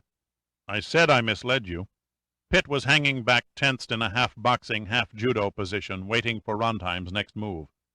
In reality, I'm about as queer as Carzo Butera. With the sound of his true name, Rontheim could see Death's fingers reaching out to touch him, but he kept his voice under iron control, his bleeding face an expressionless mask. "It seems I underestimated you, Major. You were an easy man to lead astray, Oscar, or should I call you by the name on your birth certificate? No matter, your run has played out." Mouthing a string of curses through blood-specked lips, his face now frozen in insane hate, Rontheim flung himself at Pitt. He hadn't taken a second step when Pitt brought an uppercut from the deck and rammed it as solidly as a sledgehammer into Rontheim's teeth. Pitt had given it everything he had, thrown his shoulder and body into it with such force that his ribs screamed in agony, and he knew even as he did it that he could never marshal the strength to do it again. There came a dull squish sound, mingled with a muffled cracking noise. Rontheim's teeth were jerked from their sockets and embedded in torn lips as Pitt's wrist snapped. For 2 or 3 seconds Rontheim seemed to straighten and stand there poised like a frame frozen in a movie projector. Then, with the unbelievably slow, irrevocable finality of a falling tree, he crumbled to the deck and lay still. Pitt stood and panted through clenched teeth, his right wrist hanging limply at his side. He stared up at the little lights flashing from the make-believe cannon on the fortress, and then he noticed that the next excursion boat was passing through the chamber. He blinked his eyes to focus more clearly, and the sweat ran into them and stung. There was something he had to do. At first the thought repulsed him, but he shook it aside, determined that there could be no other way. He stepped over the sprawling legs of the unconscious man and bent down, propping one of Rontheim's arms against the deck and the bottom base of the railing. Then, raising one of his feet, he stomped on it, shuddering inwardly as the bone broke a few inches below the elbow. Rontheim stirred sluggishly and moaned. "That's for Jerome Lilly," Pitt said, his voice bitter. He repeated the process with Rontheim's other arm, noting with grim satisfaction that his victim's eyes had opened and were staring vacantly, pupils enlarged, in a glassy state of physical shock. "Score that one for T.D. Royal." Pitt moved automatically as he turned Rontheim's body so that the legs were pointing in the opposite direction, propped as the arms had been on the deck and railing. The thinking, emotional part of Pitt's mind was no longer part of his brain. It floated outside its cranial vault, keeping enough contact to pull the strings that made the hands and feet work. Inside the bruised, cut, and in some places disjointed shelter, the machine was quietly, smoothly ticking over. The deathly exhaustion and pain were pushed into the background, forgotten for the moment until his mind regained full control. Then he jumped on Rontheim's left leg. Mark that up for Sam Kelly." Rondheim screamed a scream that died in his throat. The glazed blue-gray eyes stared upward into Pitt's. "Kill me," he whispered. "Why don't you kill me?" "If you lived for 1,000 years," Pitt said grimly, "you could never make up for all the pain and misery you've caused. I want you to know what it's like. Feel the agony as your bones part, the helplessness of lying there and watching it happen. I should break your spine like you did Lily's, watch you rot your life away in a wheelchair. But that would be wishful thinking, Oscar.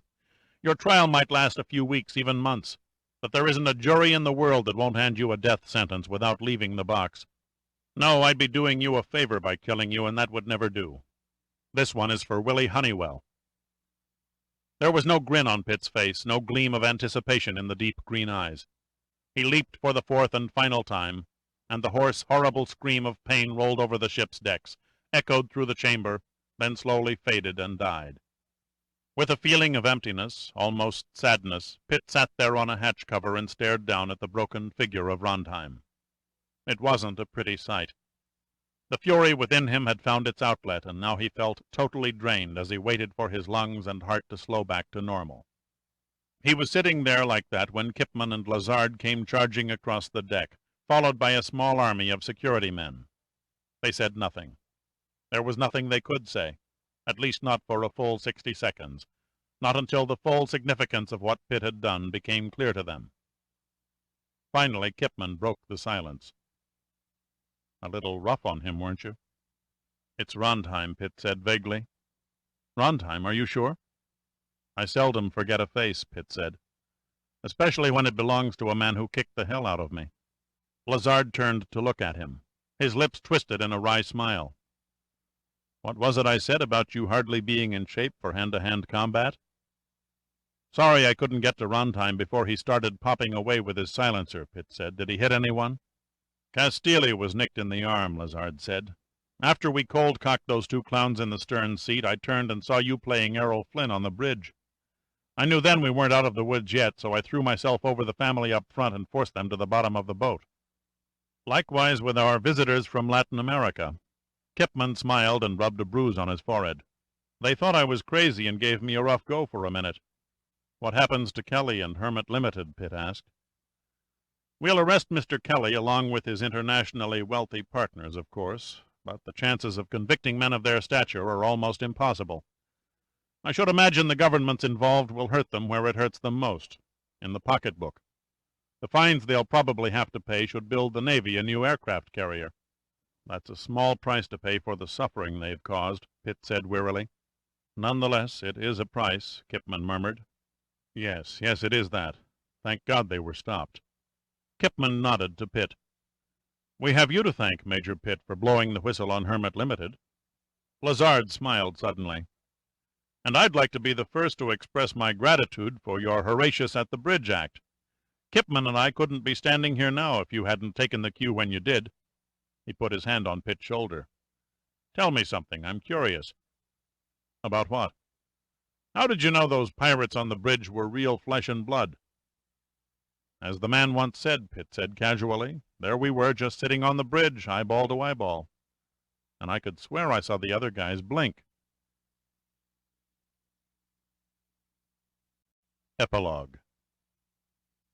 It was a pleasant Southern California evening. The day's smog had cleared away, and a cool breeze from the west carried the strong, clean smell of the Pacific Ocean through the center garden of the Disneyland Hotel, soothing the soreness of Pitt's injuries and tranquilizing his mind for the task ahead. He stood silent, waiting for the glass-enclosed elevator to descend along the exterior of the building. The elevator hummed and stopped, and the doors slid open. He scratched an imaginary itch in his eye and lowered his head, shielding his face as a young man and woman, arm in arm, laughing gaily to themselves, stepped past him without noticing his worse-for-wear features, or the arm enclosed in a plaster cast and supported by a black cloth sling. He entered and pushed the button marked 6. The elevator rose swiftly, and he turned and looked through the windows at the skyline of Orange County. He took a deep breath and slowly exhaled, watching the sparkling carpet of light spread and widen toward the dark horizon as the first 3 floors slid by. It hardly seemed like 2 hours since the park doctor had set his wrist, and Pitt had showered and shaved and eaten his first solid meal since leaving Reykjavik. The doctor was quite definite that he'd go to a hospital, but Pitt wouldn't hear of it. The doctor had said sternly, "You're a fool. You're damn near dead on your feet. You should have given up and collapsed hours ago. If you don't get your butt between the sheets of a hospital bed, you're going to experience a first-class breakdown." "Thanks," Pitt had said shortly. "I'm grateful for your professional concern, but there's one more act to play out.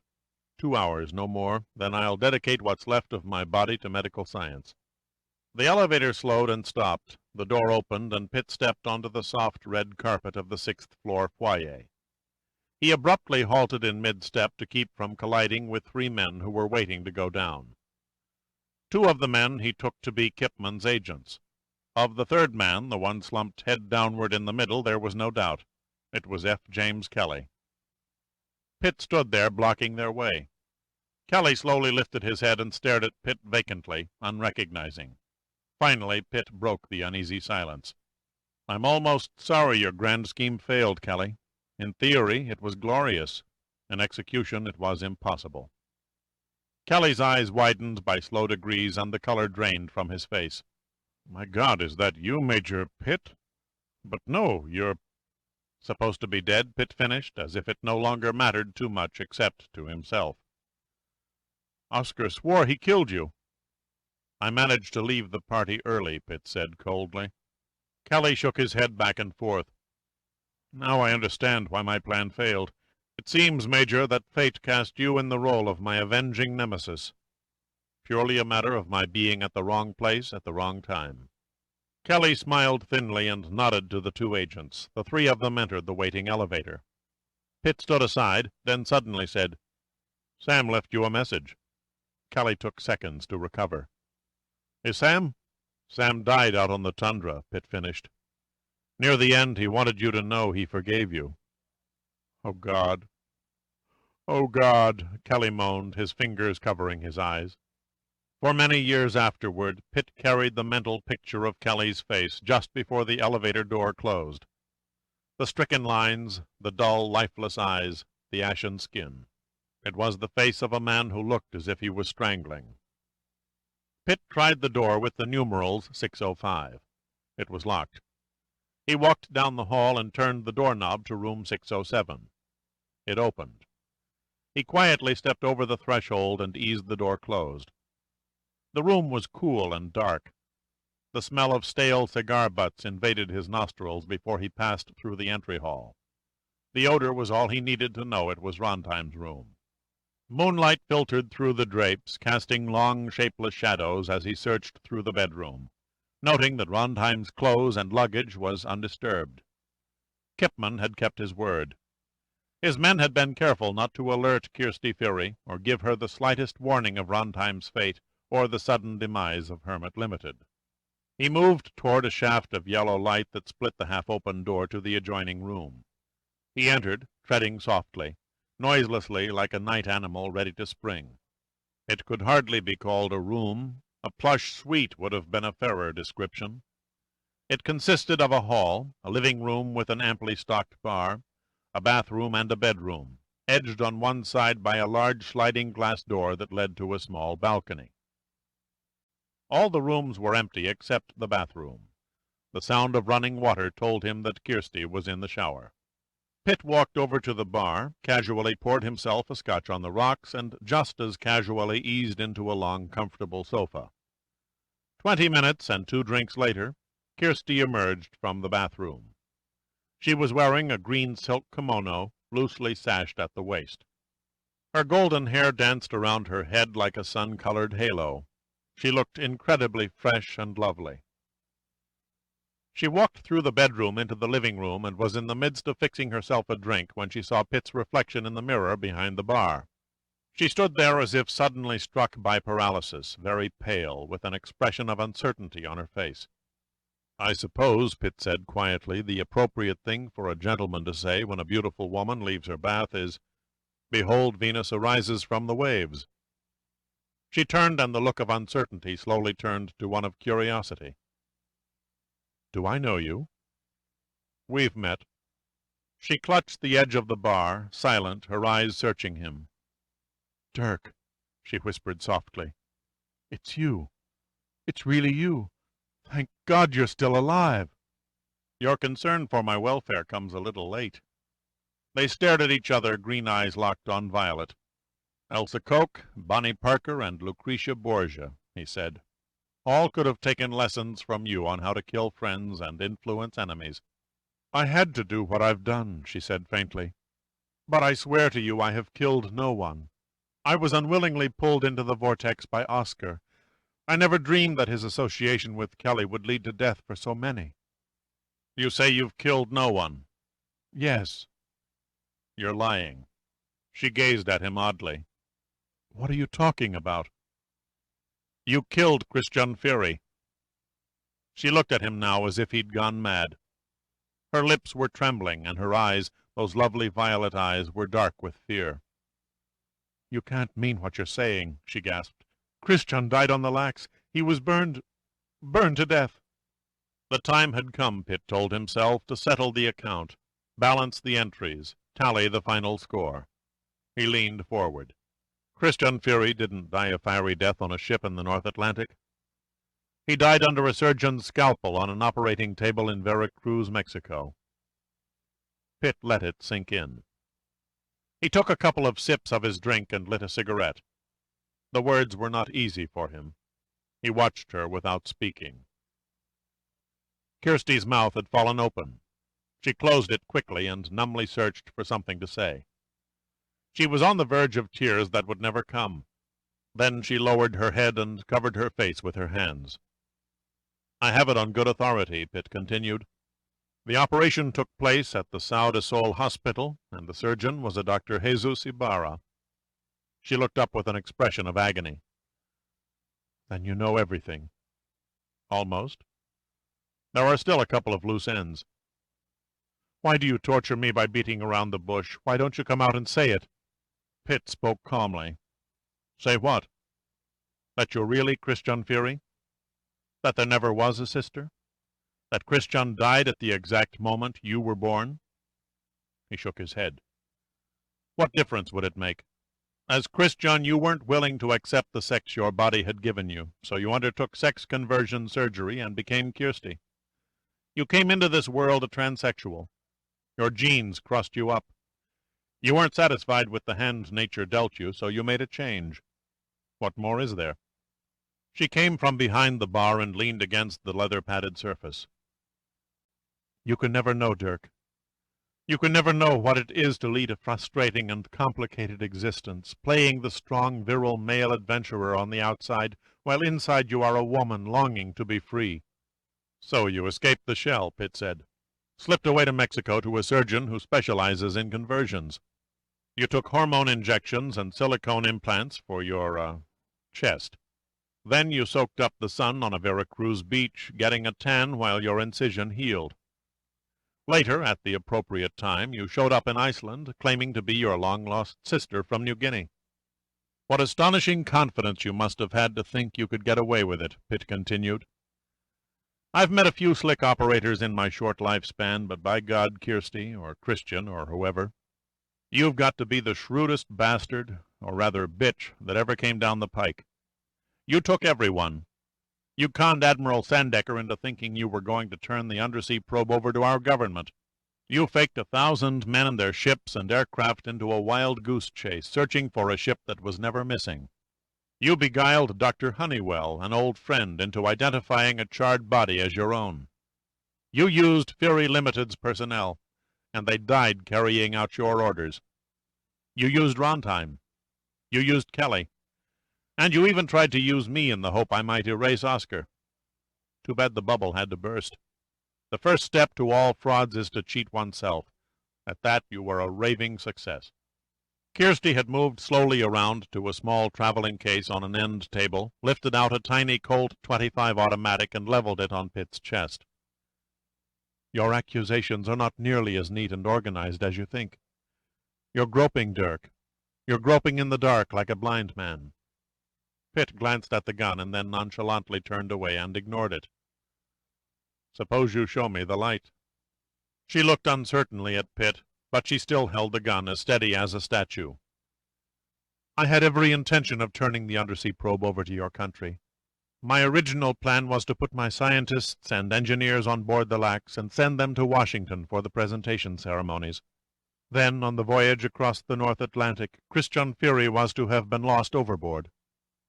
In the meantime, you had flown to Mexico for the operation." "Yes," Kirsty answered softly. "But a totally unexpected and unforeseen coincidence spelled disaster to the new life I had so carefully planned. Dr. Jesus Ibarra was a member of Hermit Limited." "So he blew the whistle and informed Rondheim?" Kirsty nodded. "From that moment on I was Oscar's slave. He threatened to expose my transition to the world if I didn't turn my business resources over to him and Kelly. I had no choice. If my secret had become known, the resulting scandal would have wrecked Fury Limited and shattered the economy of my country." "Why the masquerade with the Lax?" "Now that Oscar and Kelly controlled me, they were not about to let the sea probe out of their hands. So they created a fraudulent story about the Lax's disappearance. You must admit it was an efficient situation. To the world, the sea probe was lost on the bottom of the sea. And so was Christian Fury." "Yes, it also served my purpose." "That doesn't explain the alteration to the Lax's superstructure," Pitt persisted. "Why wasn't the sea probe simply removed and installed on another ship?" For the first time she smiled. "The sea probe is a complicated piece of equipment. A ship must literally be designed around it. To have taken it from the Lax and reinstalled it in a nondescript fishing trawler would have taken months. While everyone was searching for her, the Lax was secretly being facelifted in a cove on the eastern coast of Greenland. And Dr. Honeywell, how did he figure in the picture?" "He worked with me in developing the probe." "I know, but why you? Why not with someone in his own country?" She looked at him and studied his face for a long moment. "I paid for the research and development with no strings attached. The technological corporations in the United States wanted to tie up his services and all his experimental results. Dr. Honeywell despised doing anything that reeked of commercial profit. Yet he became associated with Kelly and Hermit Limited. When the Lax was prospecting the seafloor off Greenland, the probe malfunctioned. Dr. Honeywell was the only one with the technical knowledge to suggest a quick repair. Kelly flew him there from California. A very persuasive talker, that F. James Kelly. He sold Dr. Honeywell on joining Hermit Limited to save the world. The doctor couldn't resist. He was always what you Americans call a do-gooder." A pained expression crossed Kirsty's face. "He came to regret his decision, and he died for it." "That explains the fire on the ship," Pitt said thoughtfully. "You underestimated Dr. Honeywell. He didn't fall under the spell of Kelly. He saw through the whole dirty scheme. He didn't like what he saw on the Lax, Rondheim's crew holding your scientists prisoners. It's even likely your people on the ship slipped him the facts on Dr. Matagic's and his assistants' deaths.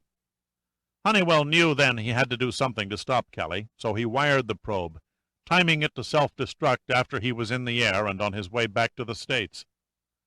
Only he made a mistake. Something even he didn't understand about the reactive elements of seltinium caused it to ignite and not only destroy the probe, but the entire ship and the crew as well. I was there when he set foot on the Lax again. I saw the stunned expression on his face when he realized what he'd done." "It was my fault," Kirsty said shakily. "I am to blame. I should have never divulged Dr. Honeywell's name to Oscar and Kelly." Kelly guessed what had happened and ordered Rondheim to silence Honeywell. "He was my oldest friend," Kirsty moaned softly, "and I signed his death warrant." "Did he know about you?" "No, Oscar simply told him I was in the hospital recuperating from an illness." "He was a better friend than you knew," Pitt said. "He falsely identified a body on the Lax as yours. Dr. Honeywell did it so the Christian Fury he knew wouldn't be implicated when he went to the authorities and spilled the damaging facts about Hermit Limited. Unfortunately, evil triumphed over good. Rondheim got to him first." Pitt shook his head sadly and sighed. Then entered Dirk Pitt, stage left. Kirsty shivered visibly. "That's why I insisted on meeting you. I had to express my gratitude for your attempt to save his life. I am still in your debt." Pitt rolled the cool glass over his forehead. "Too late. It makes little difference now," he said wearily. "It does to me. That's why I saved you from being beaten to pieces by Oscar." Her voice began to tremble. "But I can't save you a second time. I must protect myself, Dirk. I am sorry. Please do not move and make me pull the trigger. You must wait until Oscar arrives." Pitt shook his head again. "Don't look for Oscar to come bounding in here to rescue you. At this moment your ex-slave master is lying unconscious, encased in half a ton of plaster in a hospital bed, surrounded, I might add, by a bevy of national intelligence agents. They may have to push him to the gallows in a wheelchair, but walk or ride he will surely swing." The gun wavered a hair. "What do you mean?" "It's done. Over with. You're free. Hermit Limited and its management just went belly up." Strangely, Kirsty didn't accuse Pitt of insanity. "I want to believe you, but how can I?" "Pick up the phone and call Kelly, Marks, Von Hummel, or your friend Rondheim. Or better yet, search every room on the 6th floor. "And what do you expect me to find?" "Nothing. Nothing at all. They've all been arrested." Pitt finished the drink and set it down. "You and I are the only ones left. Courtesy of the NIA. You're my bonus, a little side gift for services rendered.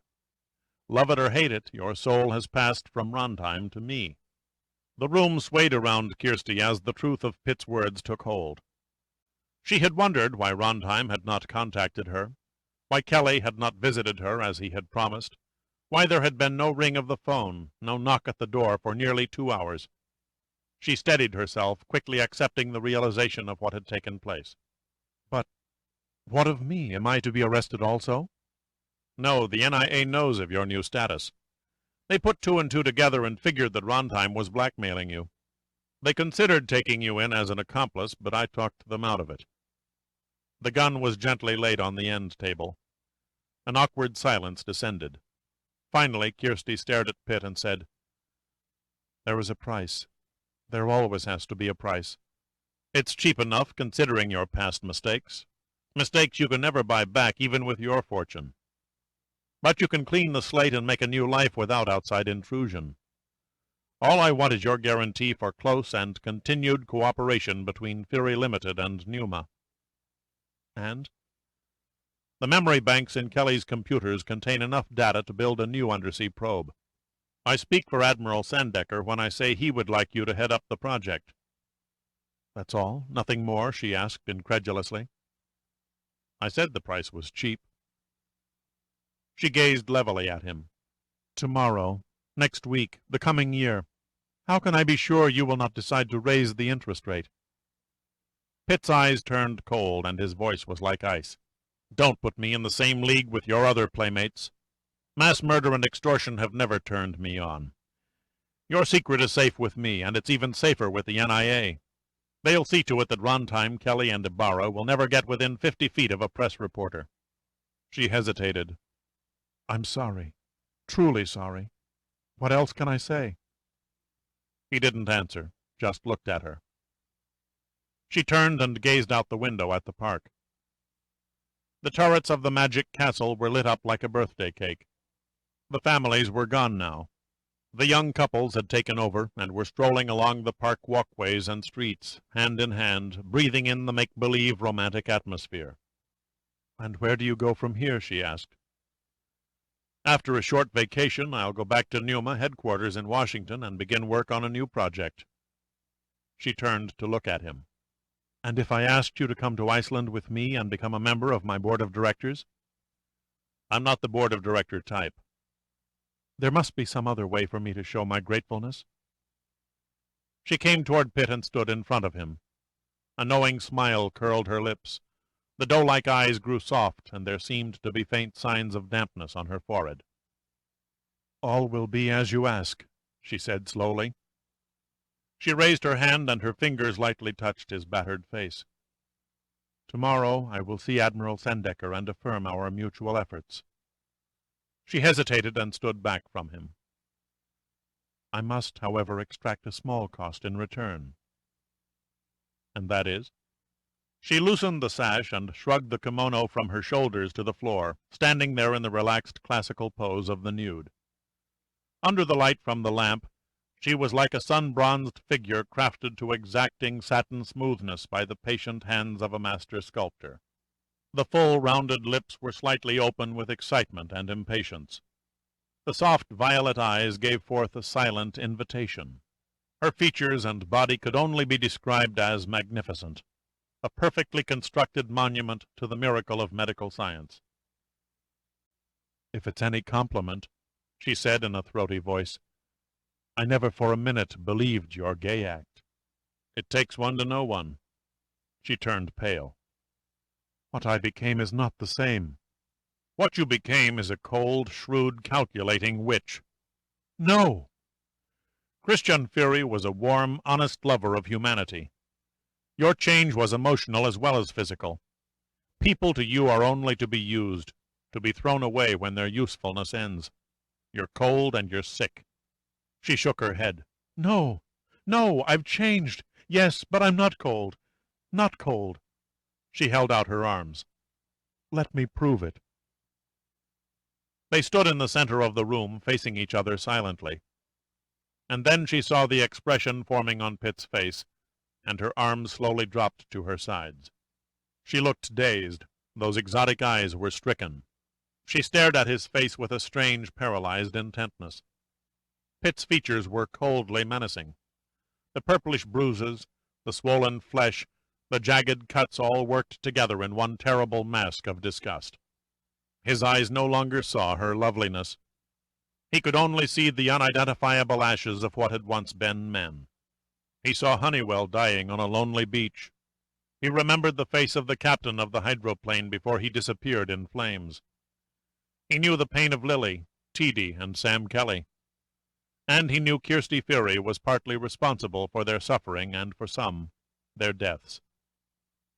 Kirsty paled and backed away a step. "Dirk, what's the matter?" "God save thee," he said. He turned and opened the door. The first few steps toward the elevator were the hardest. Then it got easier.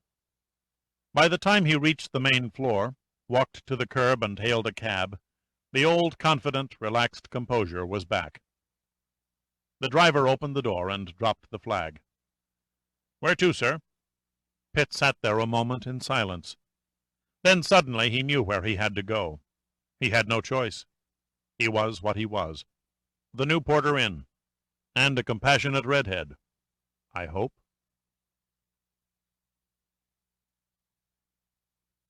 This concludes the reading of Iceberg by Clive Cussler. This book was read by Michael Pritchard.